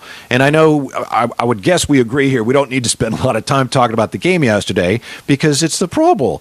What and surprises I also didn't watch me, a moment of it. So of course, but what surprises me is how many people everywhere were just so outraged by what they saw yesterday. I understand that. What I don't understand is how people thought they were going to see anything other than what they saw yesterday. Oh, because people are stupid. I didn't want to say that, but well, you know what I mean. If you're outraged by if you're outraged by anything connected to the Pro Bowl, you should basically be forced to give your car keys over to an adult. They weren't tackling. Overmatched. Yeah. Mm-hmm. I mean, shut up. It's the Pro Bowl. It's always been this. In fact, the only time the Pro Bowl should be played is directly opposite the Super Bowl on like the Home and Garden Network. And then it would get the rating it richly deserves. Mm-hmm. I mean, nobody tackled in the Pro Bowl. Nobody's tackled in the Pro Bowl since 1965. God, snap out of it, you nitwits. And football's a hard game, and it's easy to look back on the old days, and guys cared then. And I think now guys are just smarter, right? I'm not gonna. It's not just risking injury. It's just why should I have no motivation. It's on the league. If you want the players to play harder, you have to provide some kind of motivation. And as much money as they're making now, we're probably never going to see that. Eventually, maybe people are just going to realize what the Pro Bowl is, and it's just going to eventually go away because no one's going to care. People know exactly what the Pro Bowl is. They watch it because it kills an afternoon. It's either that or clean the garage. Mm-hmm. That's it. I would take the garage, by the way. I don't know about you, but I'm cleaning the garage before I'm watching that garbage. Oh, I'm doing neither. I think the true gift is not to be forced to do an unpleasant job to avoid watching an unpleasant event.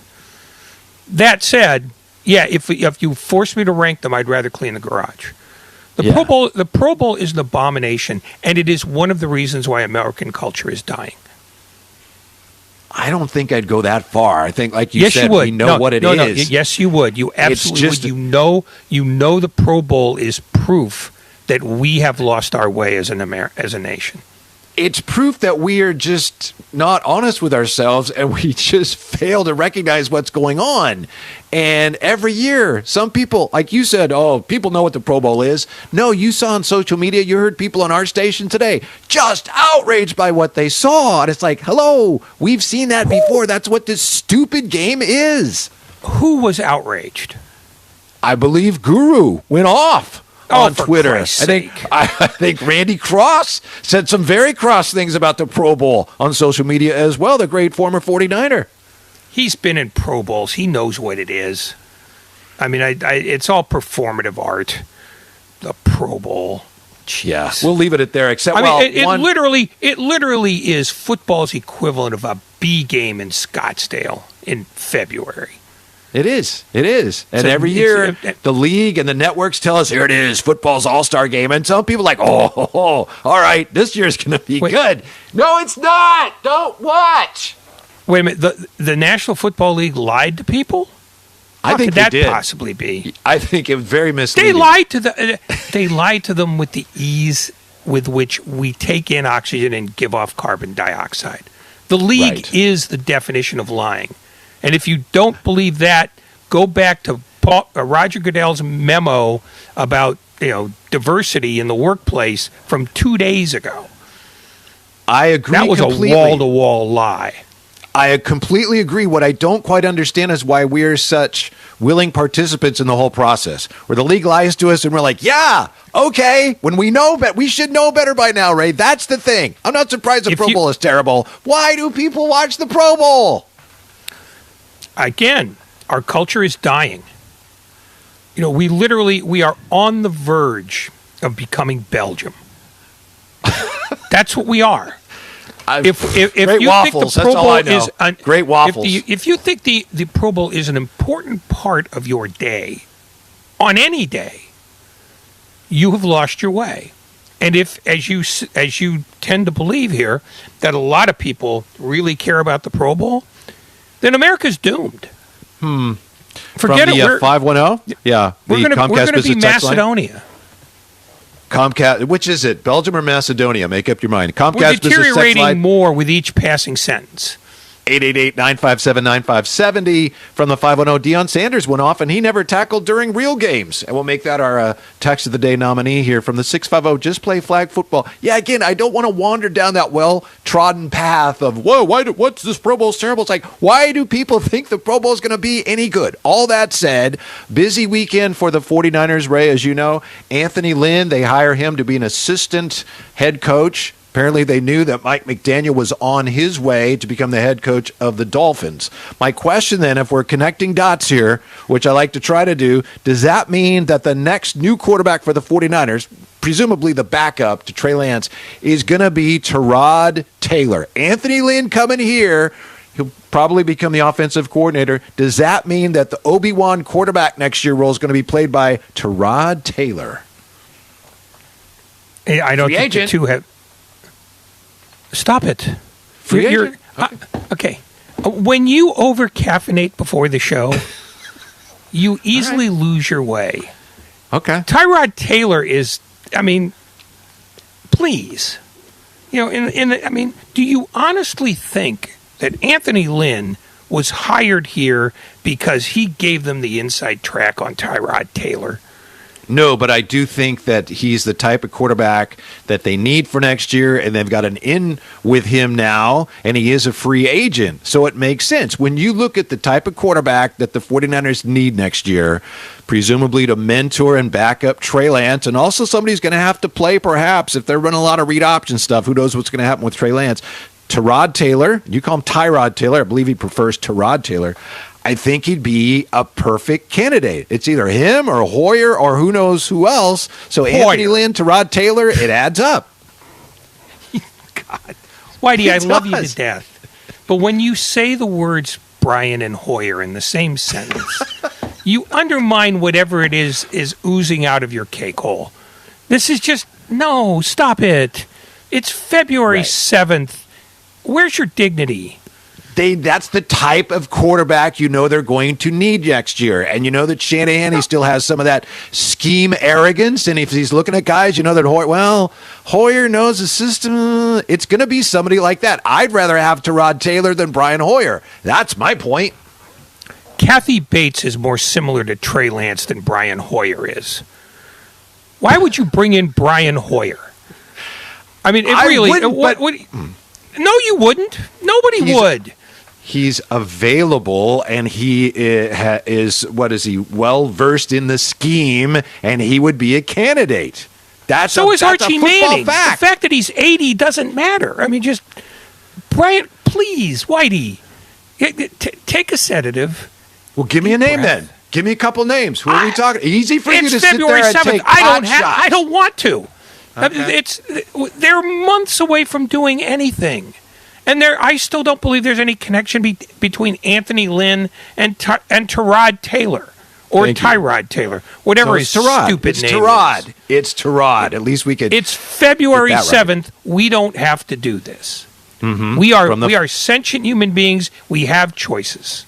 From the 510, I love Tyrod as a backup. I always prefer a backup that is similar to the starter. I don't know how similar he is to Trey Lance. If Trey Lance and Tyrod Taylor are similar, then I don't know that you should have traded up as much to get Trey Lance. But I think Tyrod Taylor would be a good fit. We'll see what happens, obviously. Mike McDaniel going to the Miami Dolphins. It's another thing that some people have kind of wondered about, Ray. Some people say, Mike McDaniel, who is he to go to the Miami Dolphins? He's not qualified. But you look at the other coaches that have come out of this Shanahan, McVay philosophy tree, whatever you want to call it. They've had a lot of success. And he was on that staff, that famous Washington football staff a few years ago. So I think it's a good hire. You're ignoring the politics here. Mike McDaniel gets that job for one reason and one reason only. Because Stephen Ross looks like an idiot. Mike McDaniel, by the way these things normally happen, this was his first year of going through the interview cycle. And it almost never happens that a guy goes through one interview cycle and gets a job. But Miami needed something to divert America's eyes from the fact that Stephen Ross looks like a doddering old racist who was willing to have his former successful coach pay to lose games. I don't know if Mike McDaniel can coach or not, but I don't think you're going to find out in Miami because I think Miami is a hot mess. But they offered it to him because they needed not to pick a white retread. And this may sound like I'm downgrading Mike McDaniel. I don't know if he can coach. I have no idea. But he doesn't get that job if Stephen Ross doesn't turn his last coach into a cause celeb. I understand that, and I'm not blind to that, Ray, but I just think in addition to that, they may have gotten lucky with this hire because I think he's a very smart coach. We will find out. We are brought to you by BMW Fairfield, now open in the Fairfield Auto Mall. Visit bmwfairfield.com today to book your visit on the text line, Comcast Business text line, 888-957-9570. From the 925, Jacoby Brissett would be a good backup over to Rod Taylor. From the 831, Whitey, you're the Nate Sudfeld of fill-in 95.7 host. Hey, Nate Sudfeld can spin it. If you're trying to insult me, you'll have to try again. From the 480, Lori you're in Phoenix. You're the Rod Taylor. Thank you. I appreciate that. Hoyer's terrible. That's why you don't bring him in. We've already learned that lesson, Whitey. I understand that, Lori, but you just know if you're Shanahan, you want to go with somebody who understands your system. You're right, Ray. It's a little too early for all of that. We should be focusing on this Super Bowl and the chance the Cincinnati Bengals have off an upset for the ages against the Rams. We should be focusing on the James Harden for Ben Simmons nonsense, which is way more fun. We should be focusing on Lovie Smith falling into a job in Houston that he wasn't going to get. I mean, the NFL is desperately wanting people to talk about Super Bowl when they're trying to put out fires with their feet at this point. It's been a disastrous week for the NFL, and it hasn't gone away yet. When it comes to the issues of hiring minority coaches, the league can do whatever they want to do, but it just comes down to the owners, doesn't it, Ray? I mean, the league office can come up with edicts and rules, some of which we know are, unfortunately, they're just set up for, to gain yards, if you will, in the court of public opinion. It's all about the owners, and the owners are just going to hire who they want to hire, and that doesn't constitute real progress. Except here's the Lovie Smith thing is fascinating, and the Mike McDaniel thing is fascinating too, because neither of those guys were going to get those jobs if the tenor of the national conversation weren't so bad. The Houston Texans were desperate to marry Josh McCown, who has never coached on any level at all. Right. And he's going to end up being on Lovie Smith's staff, which tells me one thing.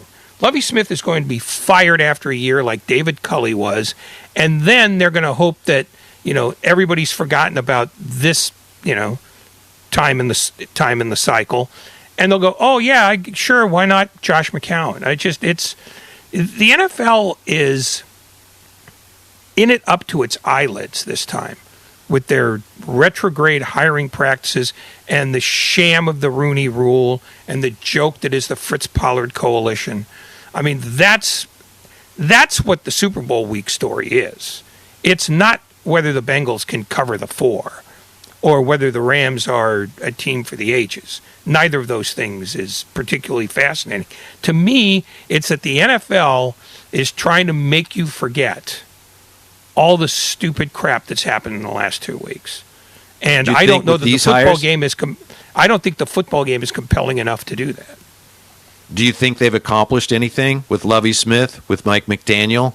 Do you think they calm any jangled nerves short term, long term? Have they actually accomplished anything significant when it comes to addressing the issue of the fact that there are not as many minority coaches as there clearly should be? No, I think people are now on to the fact that all this was a public relations exercise. Mm-hmm. It's Lovie Smith's name came out of nowhere. In Houston, all of a sudden it's we talked to him, he's a retread, it's not going to happen. And all of a sudden, Houston gets a call from New York. And this is where the league still does have some clout. They said, you can't possibly hire him. We can't order you not to do it, but this is a disaster if you do. You need to come off Josh McCown for the good of the league, because this isn't going to fly. And I think to a lesser extent, that might have been in play with Mike McDaniel as well. And again, it sounds like I'm down on Mike McDaniel as a head coach. I'm not. I'm good for him for getting a job. I mean, it's a lousy job, but he got a job. But he doesn't get that job if Stephen Ross doesn't make such a hash of his time with a proven success in Brian Flores. Yeah, well, you made the point that Josh McCown has never coached at any significant level.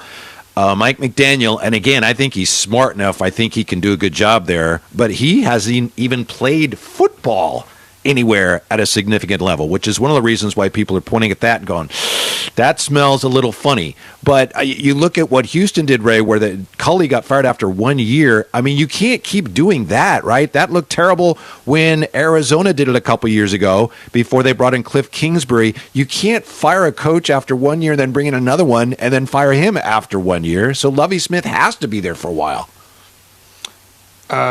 No, he doesn't, because David Culley lasted a year. Steve Wilkes, I know, but it just looks ridiculous. Yeah, if you do that 2 years in a row, and that's part of the crisis that they've got. That it clearly looks to people who pay attention to this stuff like black coaches get 1 year, maybe two, and then they get shown the door. I mean, the Houston Texans, they've had 3 black coaches in a row. After Bill O'Brien got fired, they brought in Romeo Crennel, who's been an interim about 5 times. Then they got rid of him, and they scrambled around because they wanted to hire Josh McCown last year. And they didn't. They ended up hiring David Culley.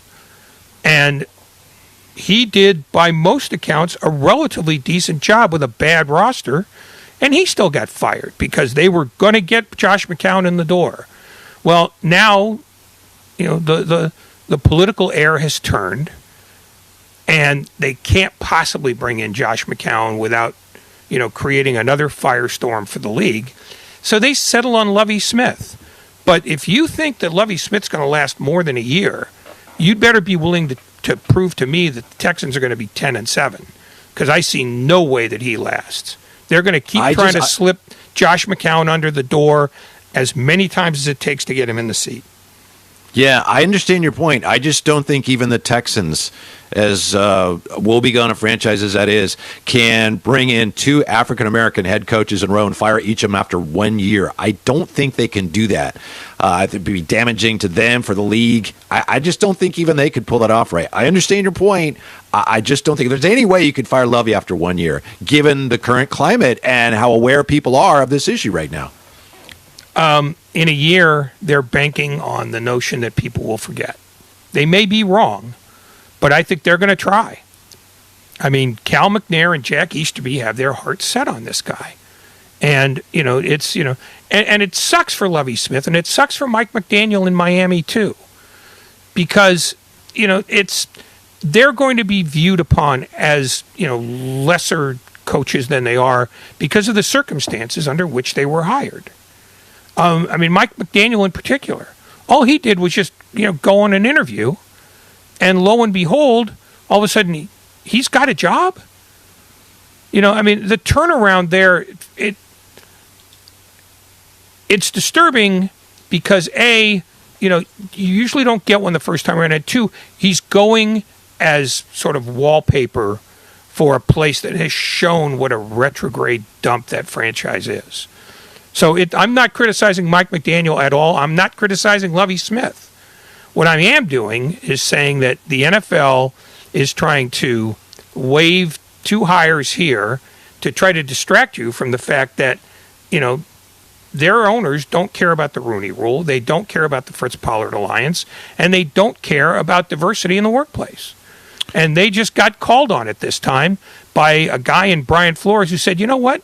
I may never work in this league again, but I'm calling these guys out. And so far it's worked.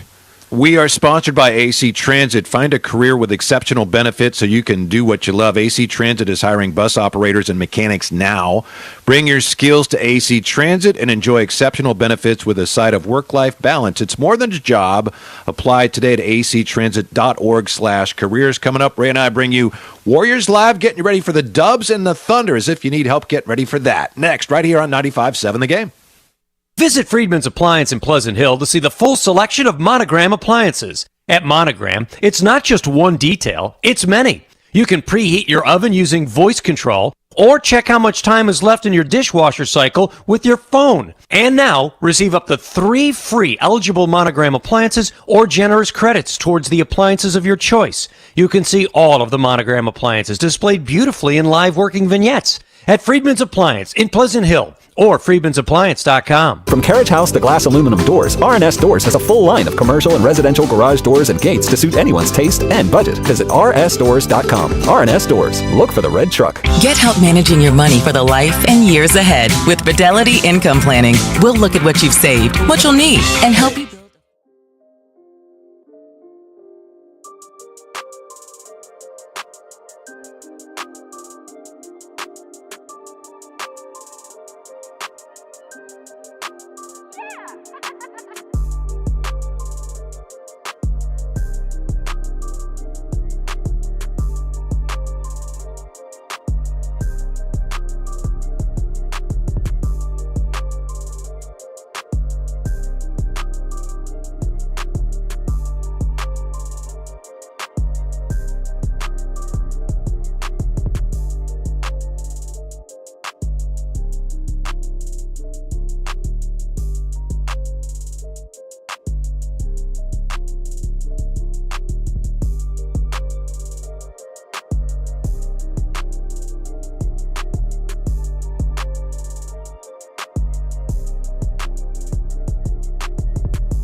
defensive play. And the reigning NBA scoring champion. Curry takes another three. It's up and good! He's got 62!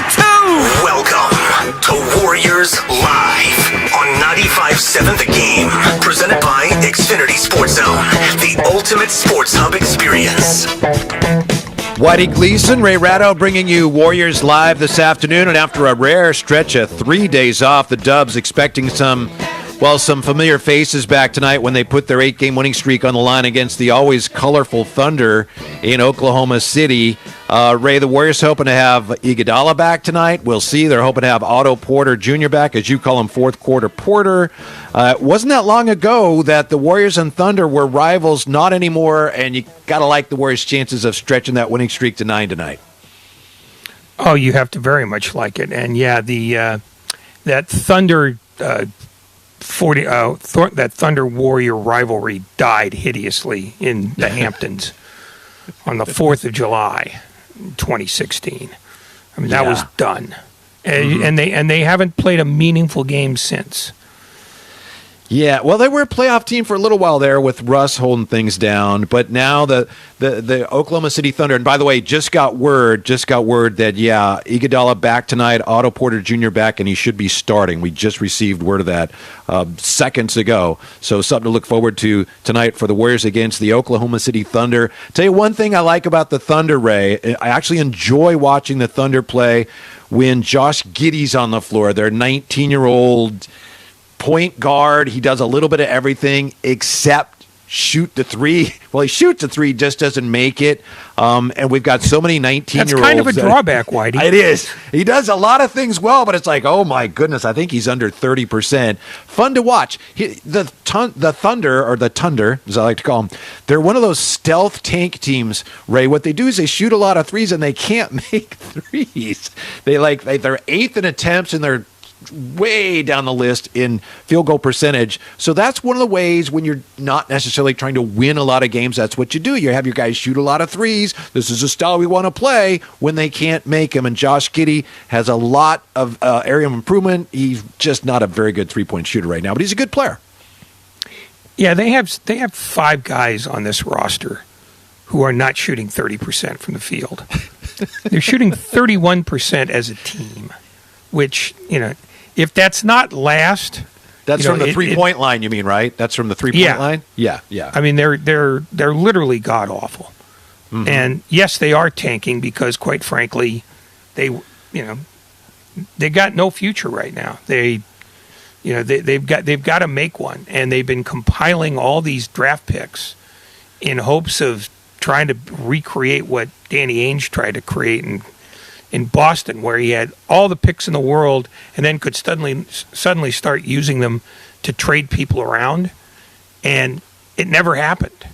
He never was able to pull the trigger because you can't pile up 5 second round picks and get people to give you anything of value for them. So at some point, they're going to have to face the fact that they're going to have to play the same basketball as everybody else.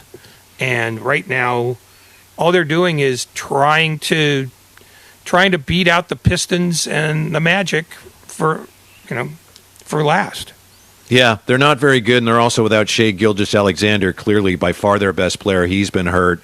So the Warriors should have their way with the Thunder tonight. We'll see. Speaking of 19-year-olds, and Josh Giddey, he is a lot of fun to watch. The Warriors youngins playing well last couple of games. Moses Moody, who needs to hit the three-point shot. If Moses Moody can consistently hit a three the way he had in the G League, he's going to be an NBA player for a long time. He's hit 8 of his last 15 threes. He made 6 of 10 against the Spurs. And Jonathan Kuminga followed up his 19-point effort against the Spurs, scored 18 on only 10 shots in the win over the Kings. So as we know, like a Christopher Nolan movie, the Warriors kind of on the 2 timelines. They've got their veteran core trying to compete for another title, at the same time hoping to put together a core that can take them into the future. Moody, Kuminga, and James Wiseman, part of that plan. James Wiseman still not playing, but he was back on the practice floor Saturday. Non-contact practice, not scrimmaging yet, but the Warriors did get some good news on James Wiseman over the weekend, back at least at practice. You know what? At this point, when they tell me he's going to be activated for a game, then I'll start to feign excitement. But for now, I think you're just letting yourself down if you're going to get excited about this, because it's been so long and the revamp is going to take so long that the question now is more, can they get him back in time to at least be serviceable come the playoffs? And by serviceable, that may only be 10 minutes, because there's no guarantee that he's going to be able to get up to speed very quickly, because this injury has taken him so long to overcome. So I kind of feel like, he's not part of the plan until somebody surprises me. I think they have what they have in Looney and Kuminga. They like Looney a lot because they've always liked Looney for the same reasons they always have. So I think Wiseman is starting to ease toward maybe next year. Yeah, the truth that you just spread across our bread there so artfully there brings to mind a really interesting question. It raises an interesting question with the trade deadline almost here. By the way, this is Warriors Live, presented by Xfinity Internet. Better streaming with our Flex 4K device, voice remote, and Peacock Premium, all at no extra cost, no strings attached. So you do have the deadline coming up, and you look at the Warriors' center position. You have Kevon Looney, who has been great this year. I mean, he's done everything they've asked of him, and he's playing more minutes. He's doing more than they've ever asked of him before, but he is playing more minutes. You got Draymond Green. Draymond, of course, I know you and Damon must have talked about this last week. You got Draymond, who Thursday met with the media and said, yeah, everything looks good. It's a back issue. I don't think I'll need surgery. Could be back in 3 weeks. We'll see. You never know with a back issue. But there's reasons for optimism, but still uncertainty. And then you've got Wiseman, who hopefully, as you say, will be back in time for the playoffs. But you don't know. So given that, Ray, and given some of the teams that you figure you'll have to play in the postseason, and given the fact that those teams have some size, are the Warriors obligated to explore at least what it would take to deal for some size here at the deadline? They are obligated to explore. They are not obligated to deal. And I don't know, one, how much flexibility they have to get a useful big man. And I don't know if they want to do anything about that. I mean, they may have to go into the postseason having to play small against everybody. But I don't think they're keen to make the kind of deal that, makes it harder for them down the road financially. And also, I don't know that there's anybody who can help them that much, that's going to be available without them running into the cap ceiling again. So I would expect them to do next to nothing. But I do expect them to make a bunch of phone calls, because that is Bob Myers' job. Yeah, a lot of fans are looking at the situation and wondering what the Warriors should do about creating the center position and whether they'll do anything. But this was Steve Kerr Saturday. He said, we just don't need another big. Looney has done a great job at center, and if Draymond's healthy, Draymond's going to play a bunch of minutes at center. There's only a couple of big centers that you really have to worry about in this league, and so I think we have enough. By the way, speaking of Steve Kerr, he just said, according to Anthony Slater, Steve Kerr says that the Warriors now are able to bump Klay Thompson's minutes per game up to about 30 tonight. So expect more Klay tonight. First time he's been cleared for that amount. So yeah, Klay Thompson cleared to play up to 30 minutes tonight. Warriors against the Thunder. This is Warriors Live. Whitey Gleason and Ray Ratto. It's interesting, the whole center conversation, Ray. Clearly the Warriors are very comfortable with their ability to compromise bigs that the other team has on the floor defensively. They feel that they can do that more than other teams can compromise them with size. It's just, to me, the issue is, okay, great, but you don't know about Draymond, you don't know about Wiseman, and Looney's playing more minutes than he's ever played. That, to me, is what would make me a little nervous about the whole situation. Well, they are going to be a little nervous about the situation for the same reason that every other team is going to be nervous about it, because nobody's complete this year. Phoenix is maybe closer to that than anybody else, but they have their flaws too.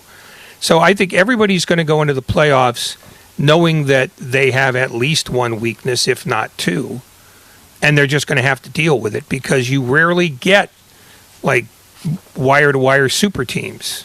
The the last 5 years of the last decade, where the Warriors were basically the best team in basketball, that's an outlier. So I think they will go into the postseason knowing that they are probably better than everybody but Phoenix, and they're probably about the same for the reasons of matchup as Memphis. But I think they would view the rest of the playoff teams in the West as eminently beatable. So I just don't think they can paper over everything that exposes them. They're going to have to play with some nerve endings out. That's all.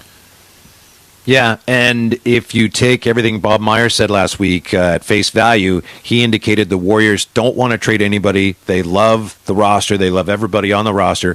But if they were going to do something, they might look at the buyout market. And from what he said, they're really not impressed by what they think would be out on the buyout market either. But that would be more likely. If they do decide, if the Warriors decide, okay, we have to do something at the center position, a lot of variables there. If they do decide they have to do something, it looks like the buyout market would be more likely, but they're not to that point yet. Whitey Gleason, Ray Ratto, this is Warriors Live. Warriors and Thunder coming up. Right now it's time for What's on Tap. It's time to find out what's on tap. Tap Plastics. Presented by Tap Plastics. We mentioned the NBA trade deadline. 3 days until the deadline, 12 p.m. Pacific Thursday, Ray. Warriors unlikely to make a move. Anything can happen. Trades around the league have already started. Karis LeVert traded yesterday. Pacers to the Cavs for Ricky Rubio, a first-round pick, and second-round picks. Norman Powell, Robert Covington traded to the Clippers on Friday for Eric Bledsoe, Keon Johnson.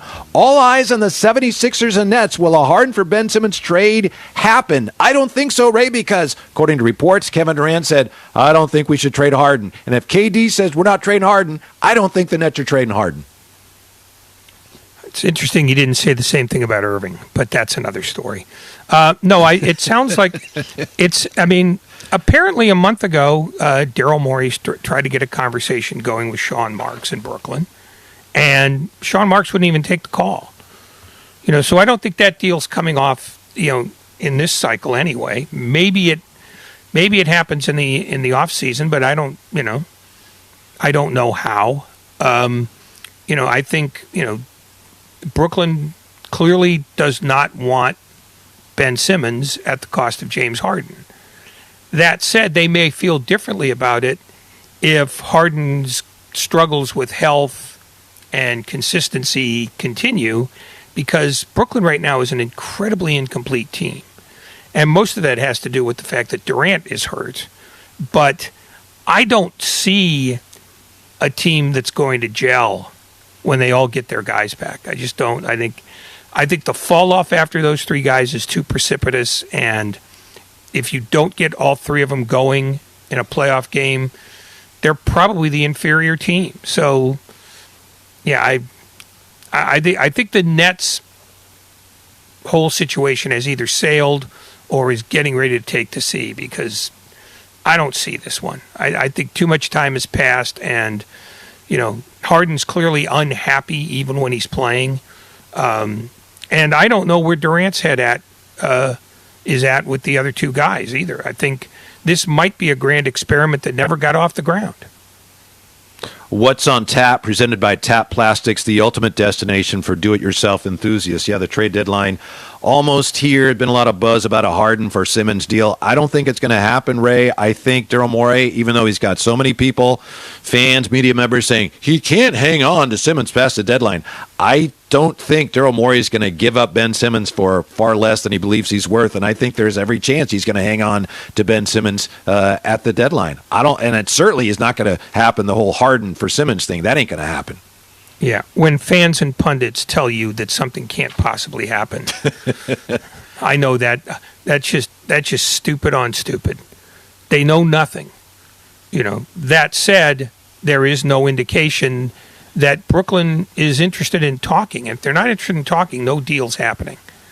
It's just the idea that Daryl Morey cannot possibly hold his breath till everybody else turns blue. Yeah, maybe that's true, in the fictional world in which we live in, but in real politic, he could find a deal. It might not be a deal to his liking, And in fact, he'd probably be better off without making that deal. Because I don't know how much more Harden's got in the tank. Exactly. So I'm kind of thinking that the Sixers are going to finish where they finished. They'll probably win the Atlantic, even with no Ben Simmons, and take their chances in a conference in which the top 5 teams have almost exactly the same record at this moment. Mm-hmm. Yeah, I'm with you on Harden. I wouldn't want James Harden at this point. If I'm Philly, I just feel like he's approaching that expiration date. He got a lot of hamstring injuries. And also, who knows, if I'm Philly and I bring in Harden, how do I know how he's going to mesh with Joel Embiid? Joel Embiid, that would mean fewer touches for him. But it's interesting. You contrast Daryl Morey and his philosophies with the Warriors. And the Warriors, we know they're all about, culture and strength in numbers. And Daryl Morey says, chemistry is a 3-game winning streak. He's all about the numbers and the math of it, and the way Daryl Morey looks at it, and based on the success he had with Harden in Houston, it's like he's a very efficient player. He gets to the foul line, not as much as he used to, of course. So it'll be interesting to see what happens there, but I just don't think Harden is going to go to Philly at the deadline, and I don't know that I'd want James Harden. We'll see where that goes. Anyway, it all, of course, could affect the Warriors, who have, look at this, they're on pace for 62 wins, Ray. The Warriors on pace for 62 wins. So who cares what happens in the East? Well, there's every chance the Warriors play one of those teams in the NBA Finals. I didn't know that here, right before the Super Bowl, we'd be talking about the Warriors as a real, legitimate title contender. Did you see it coming this year? I didn't think they'd have this record. I thought they could be in the argument, but I didn't think they'd be, have the second best record in the league. And I also didn't think that they would be able to avoid any long stretch of bad play, with Green going down, with Thompson just getting, by rights, they probably should be about 8 games back, given the injuries they've had and the timing thereof. Instead, what they've got is a great defensive team which can level off whatever shooting inconsistencies or health inconsistencies they have. And that's to their credit, because they found a way to minimize the ups and downs of the NBA season by simply making teams work really hard to get a basket night in and night out. That's the one thing I don't think anybody thought was likely to happen. Instead, they're second in the league. Pardon me, Ray. This is Warriors Live, presented by Xfinity Internet. Better streaming with our Flex 4K device, voice remote, and Peacock Premium, all at no extra cost, no strings attached.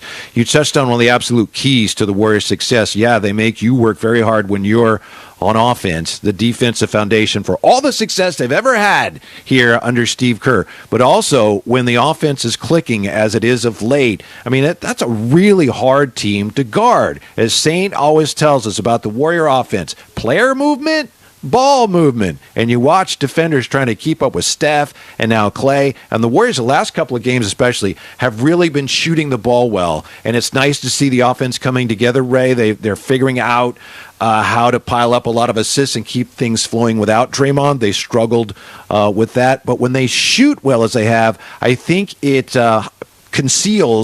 masks some of their other weaknesses. Even against a team like Houston, sometimes when the Warriors aren't shooting well, the other teams get out and run on them, and the Warriors look a little older, not as athletic. But when they're shooting the ball well, nobody can guard them.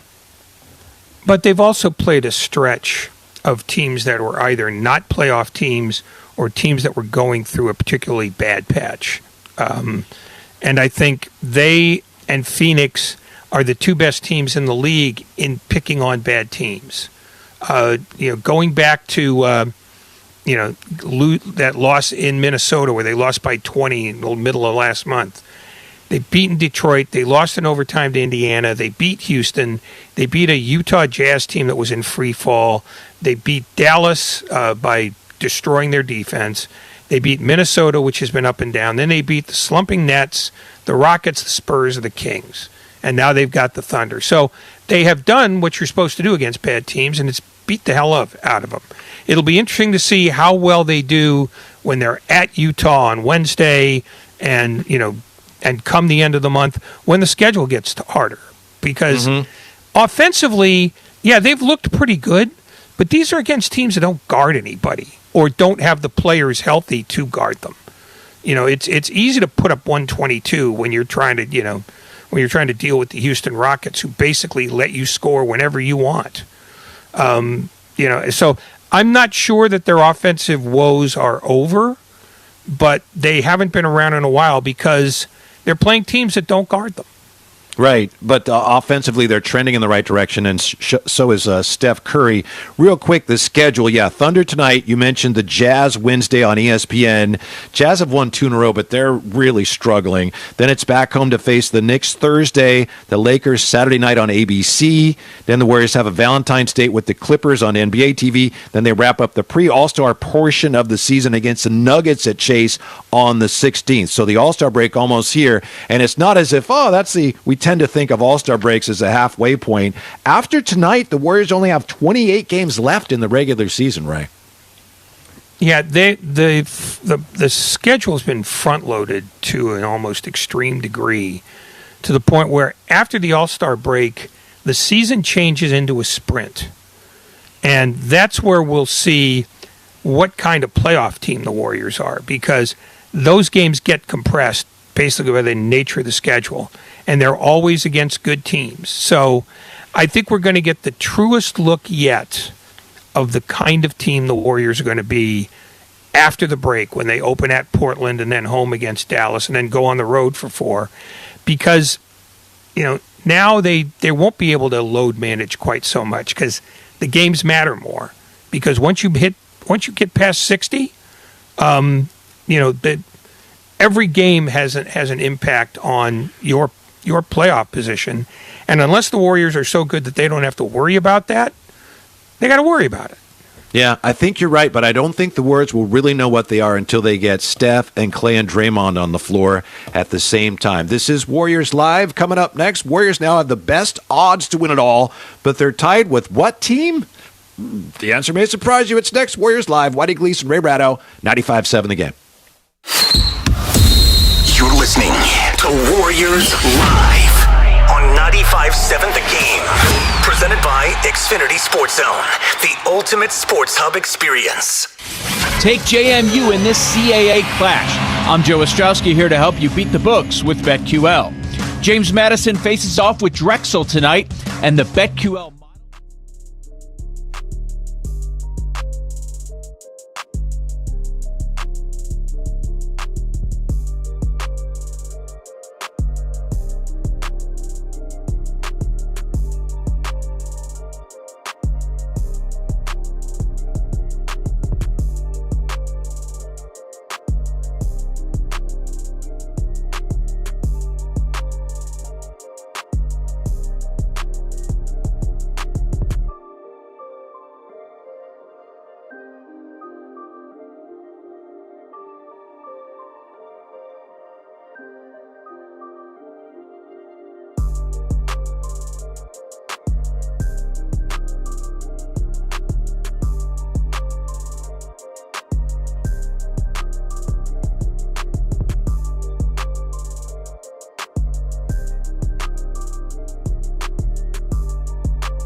To Warriors Live, presented by Xfinity on 95.7 The Game.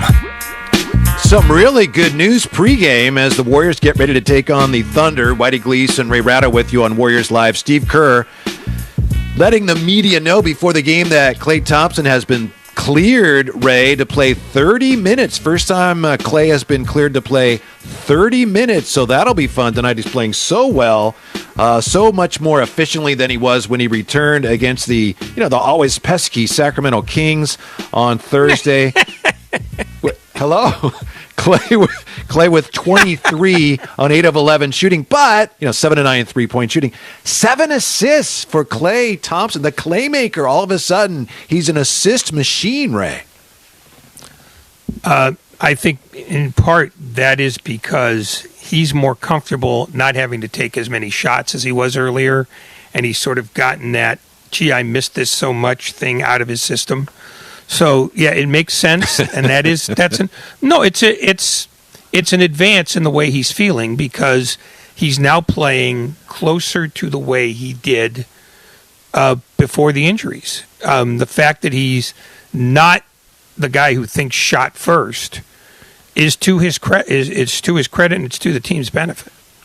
The team really struggled after Klay came back, and then Draymond got hurt. Of course, Klay comes back, and Draymond walks off the floor, and it turns out he has a disc issue, which we didn't know at the time. Then you had Klay really struggling with his shot more than I thought he would. I don't think I had a very realistic idea of how quickly he'd get the jump shot back. It appears to be back now. So you had that, and then you had no Draymond. And I also think, Ray, no way of proving this, I think one of the reasons the Warriors struggled during that stretch is I think that at the time, it's apparent there was a lot of uncertainty over Draymond. There's still some uncertainty, but last week we found out from Draymond that there's not going to be surgery, everything's looking good. But I think there was a period there when doctors first discovered it's your back. I think that sent some shudders through the whole organization and through the roster because as they were trying to figure out what are we dealing with here, I think the team had to stare down the barrel of the idea that they might be without Draymond the rest of the year. Turns out now that's not the case, but there was a lot of uncertainty, and I think that really was disruptive to the team as well because without Draymond, they ain't winning a championship. Well, it also happened at the same time that Curry was struggling with his shot. By his standards. I mean, and we always have to preface it that way. But he was significantly worse, shooting the ball both, under normal circumstances and behind the arc for a good month and change. And I think they were sort of being a bit deferential to him and trying to, either figure out how to get him the ball more often so he could get more shots up and get back in rhythm, or taking shots of their own to make up for the fact that he wasn't making his, and the offense didn't have a flow to it. And I think it took that long and adjustments from everybody to get it back in line. I mean, you notice that Curry's not shooting as much now. He's passing better. He's more careful with the basketball. I think he's finding his own path out of his shooting slump because it's not preying on his mind anymore. He's finally worked through all of it. And I think as a result, the offense does work better. Now, defensively is the big surprise because without Green and really without a full-time Thompson, they needed to get great defense night in and night out from guys who are not noted as elite defenders. And that's another where factor. I think the thing that jumps out more than anything else. And it might be the biggest factor. It's that they maintained their defensive excellence while Green's been out and while Thompson was figuring out how to fully integrate himself back into the team. And I think that might be the biggest reason why it took a while for them to get their offense right, because their defense was the thing that was saving them. And now it looks like, with the benefit of playing a bunch of bad teams in a row, they're getting that rhythm back. They don't have it all the way back, and you'll find out when they play at Utah Wednesday night just how far back they are or aren't. But this run and this soft schedule that they've gotten this run on has been really helpful to allowing them to just relax and breathe a little bit. You sound like you're kind of high on Utah, which surprises me. With Ingles, Donovan hurt, Mitchell's back. Yeah, they may actually go out and try to get Harrison Barnes, because obviously they miss Ingles. They've struggled a lot. They have won 2 in a row. Memphis is a team that really scares me, Ray. Memphis is a team that terrifies me going forward. Oh, Memphis is better than Utah, but Utah's won those 2 in a row since Mitchell came back, and I think they're a better team with him. They can weather losing Joe Ingles much better now than they could a week ago. But no, Memphis is the toughest out in basketball. And I think they're a tough out for the Warriors. I think they're a tough out for Phoenix. Am I saying they're the best team in the conference? No, because they're not so dramatically better than Utah when it's healthy that you can go, yeah, they're going to run the table. But a lot of people like Memphis, and I see why. And it's not just Ja Morant. Yeah, well, some people say they're a good team, but they're not going to advance too far in the playoffs because they don't have any other superstar besides Ja. But if you look at how well they played when he was hurt this year, and Bane's a good player, and Jaren Jackson Jr., I think they have better players around Ja than some of those people are giving him credit for. You were talking about Steph Curry. That brings us to who's cooking. It's brought to you by Friedman's Appliance, because Steph Curry, to your point, Ray, yeah, he's cooking. Last couple of games he's played, of course, he didn't play in San Antonio, but the last 2 games he's played, he scored 60 points on 20 of 34 shooting, 58.8%, and that's 11 for 21 shooting from the three-point line, 52.4%. Steph Curry also racking up 16 assists, just 5 turnovers during 70 minutes of action over his last 2 games. This, of course, comes after he'd been in the middle of that shooting slump by his standards that lasted around 2 months. So can we say it? Can we rubber stamp it? Ray, is Steph Curry back? Are the Splash Brothers, boom, back? Again, calm down. I just asked you a question. I want to see them do this against good teams, because that's the standard that they're going to have to deal with in the postseason. They did it against Sacramento. Whitey, don't make me say it again. Go ahead. I'm sorry. Proceed. De'Aaron Fox practiced today. That's been the best news they've had all year. To me, the bar that they have set and the bar they have to clear is how do they do against the other really good teams in the Western Conference, and that means going all the way down to Denver, which is the 6th team right now. I don't know if Minnesota is one of those teams yet. I think the 2 LA teams are largely mediocre, and New Orleans is now 10th. They'd be in the play-in. And that, to me, is hilarious. But against the top 6 teams, that's when I want to make my judgments about if they're back and who's doing well and who isn't. Because will you text me or call me when you make that judgment? Will you text me and call me and let me know whether they're back or not in your estimation? Oh, no, just call me. 1-800-GO-AWAY. Lines are always open. Who's cooking is Stop doing that in there, by the way. Who's Cooking is brought to you by Friedman's Appliance. Visit Friedman's Appliance in Pleasant Hill today to see a full selection of in-stock luxury appliances and live working vignettes. I'm hoping that, Clay last week said, we might need a new washing machine. I'm hoping that Friedman's Appliance can step in there, maybe provide that washing machine. Do you know, Ray, the washing machine that Clay wants to acquire, would that count against the luxury tax? I guess it would depend whether it's on a 2-way deal or... Maybe you haven't thought a lot about it. Why? You pulled another muscle. Maybe you haven't thought a lot about it. He stole a line from an Adam Sandler movie. That's a level of despair that... Will Ferrell movie, The Will Ferrell movie. They're interchangeable. Equally unfunny. No, sir. No, Oh, sir. yeah. Yeah, this is the scene that Ray's alluding to from Semi-Pro.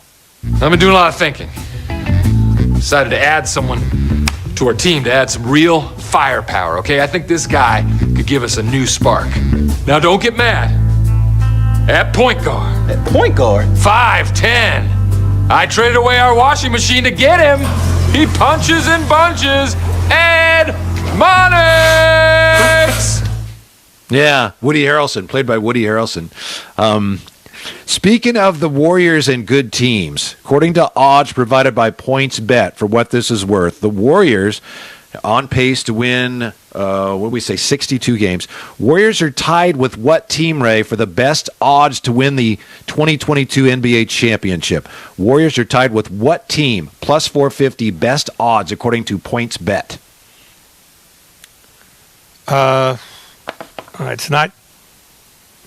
It's not Chicago, I don't think. No. I'll say Miami.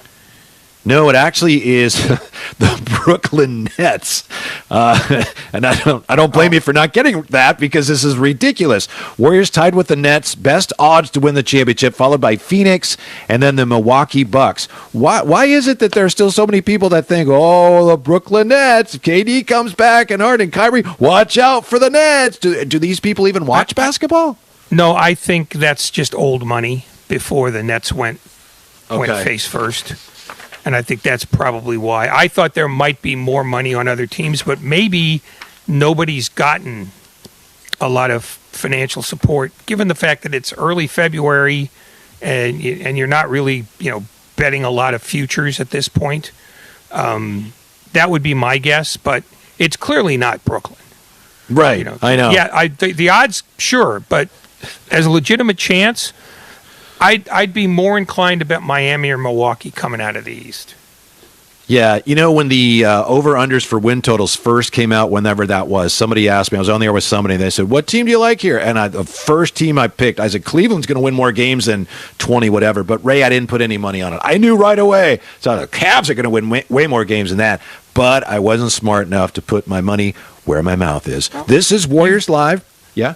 You didn't know about the LeVert trade. That's it.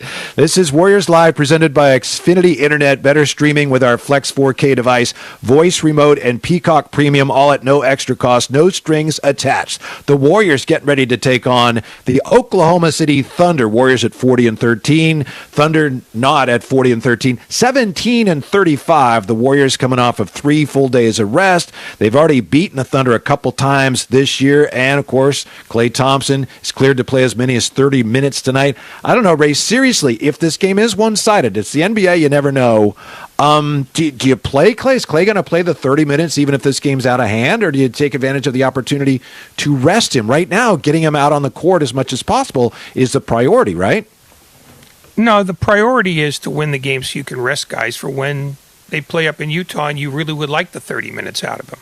Or maybe 32 or 33 if the game requires it. So, no, if they're up by 30 after 3 quarters, Klay Thompson's not playing in the fourth. At least he shouldn't, by my estimation.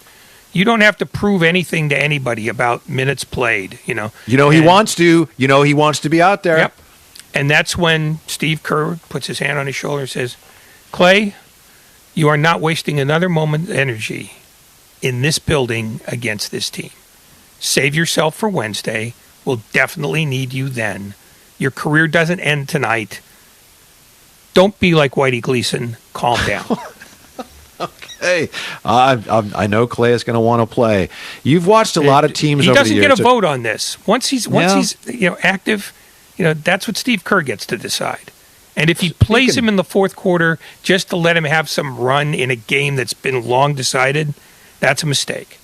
Speaking of Steve Kerr, and I know you guys talk to him once a week, and it's clear from those interviews he's a big fan of yours, no question. But you go back to all they've accomplished, and when they were in the middle of winning championships, there was a time or two where Steve Kerr publicly talked about how, I don't know, they've heard everything I've had to say. I don't know what more I can teach these guys. It looked like, all right, and that happens in sports. And yet here we are all these years later, and everything has been held together. Maybe some of that was some backlash from KD. I don't know. How has Steve Kerr managed to hold this team together to the point now where with that same core that they won a championship with back in 2015, it still seems fresh, and his messages, whatever they are, they're not stale. Do we give the assistant coaches credit for that? The players get most of the credit, but doesn't Steve Kerr deserve a lot of credit for holding this thing together like this? No, because he's not the only one holding it together. It's a pretty stable operation from top to bottom. And so you've got veterans and adults in the most important playing roles. You've got the same general manager for a decade now and the same head coach for 7 years. There is a stability in that eliminates surprises. And a veteran team doesn't need to have a tweaked up message. They know what is required of them, and they know how often it's required of them. So there's no, as far as I can tell, and as far as anybody can tell really, there's nobody pulling a different way. Kevin Durant is not, trying to be coy about his future. Kelly Oubre isn't trying to play for a contract at the same time he's playing to win games. Andrew Wiggins is a fairly mellow guy who's finally found his happy spot. And Curry is, Curry. Really, the only wild card is Draymond Green, and he seems to be pretty happy right now, even with the fact that his back is out. So I don't know if there's anybody you can point to and say, that's the guy that gets the credit. I think they're just used to each other, and they don't have to step outside of the roles they've created for each other in 7 years. They're fine with each other, so there are none of the stresses and strains that you normally get with a basketball team full of adult men. Everybody pulling in the same direction, as you said. Clearly, that's one of the keys to the success they've had this year. And I think it underscores the fact that last year, one of their issues earlier in the year was self-inflicted because they were trying to achieve two things at one time. They were trying to win as many games as possible, at the same time trying to develop James Wiseman. And I think they ended up giving Wiseman some minutes early on when maybe he hadn't earned them yet. Ultimately, I think that if anything retarded his progress, then once he got hurt, unfortunately, and it was, all right, look, we're just going to win, everything came together. So it raises the point of whether they're going to deal with Wiseman any differently when he does come back. Again, he practiced on Saturday. Good news, non-contact. I'm just wondering, of course, his health will dictate this to a large degree. I'm wondering how much Wiseman will see, how large of a role going forward into the postseason is even realistic for him to reach, depending on when he comes back and how he plays, right? But that's the whole thing. It's when he comes back and when he's ready to play.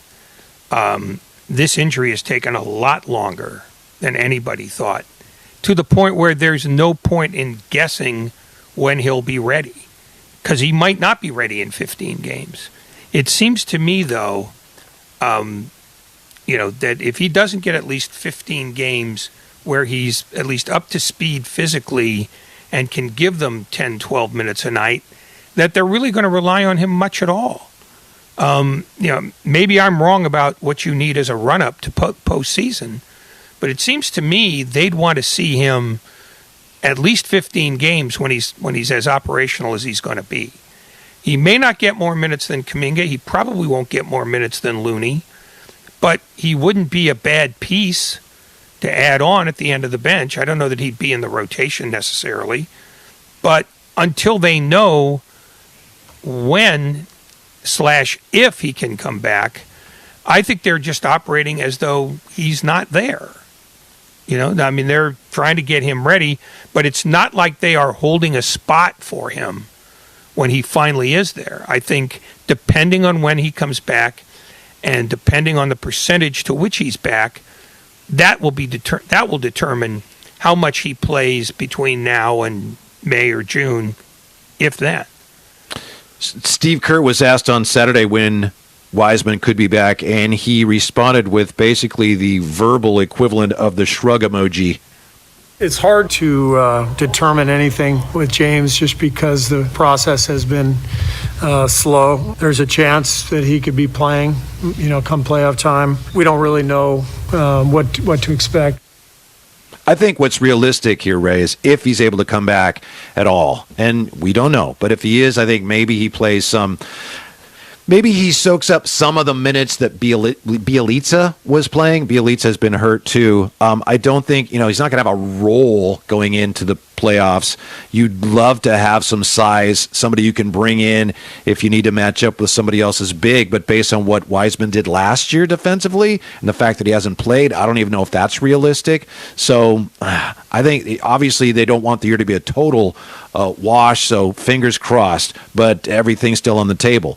That said, how about the development of the young players Moody and Kuminga? The last couple of games they played very well. They both played really well in the win over the Spurs. I think the Warriors to this point, to have as many wins as they do and to be where they are in the standings and to have developed, to have seen these guys improve as much as they have to be delighted with the way things have gone this year for the two 19-year-olds. Well, that's the other thing about playing such good defense all year long, is that they've allowed them the luxury of integrating these guys in at a rational pace. Yeah, they did ask a lot of Wiseman last year, and yeah, he couldn't deliver on all the things they asked of him, which is why they've said they've pared down, his need list, and they want to make it, a simpler transition for him. So, that's why, even when, nothing else seems to be going right, you can always govern games with your defense. And it's interesting to me that two of the three best teams defensively in the league are Phoenix and Golden State, and they have the two best records. So, yeah, I think they can slow play Wiseman, sort of the way they've slow played Kuminga and Moody. Moody's slower than Kuminga, because they've built up a cushion that they can live with. I mean, they got 4.5 games on Memphis. They got 8 games on Utah, and the season's starting to get short. They have like 29 games left. So, I think that's why defense is the most important thing they do. It's not their shooting. It's not their feel good. It's not their stability. It's the fact that they make life hard for the teams they play. And that's allowed them the cushion they got. Yeah, thanks for listening, Ray. 28 games left. I had said that already, but I mean, whatever. Oh, wow. Appreciate that. 28 you got games cranky left. all of a sudden at the end. Ray, it's been a lot of fun. Feelings? Yeah, not at all. Did I hurt you? Not at all. You seem Ray, hurt to me. I'm not. It's been a pleasure. Thank you so much. Thank you for listening. Tim Roy and the great Jim Barnett have the call. We got the Warriors and the Thunder coming up next right here on your proud home of the Golden State Warriors, 95.7 The Game.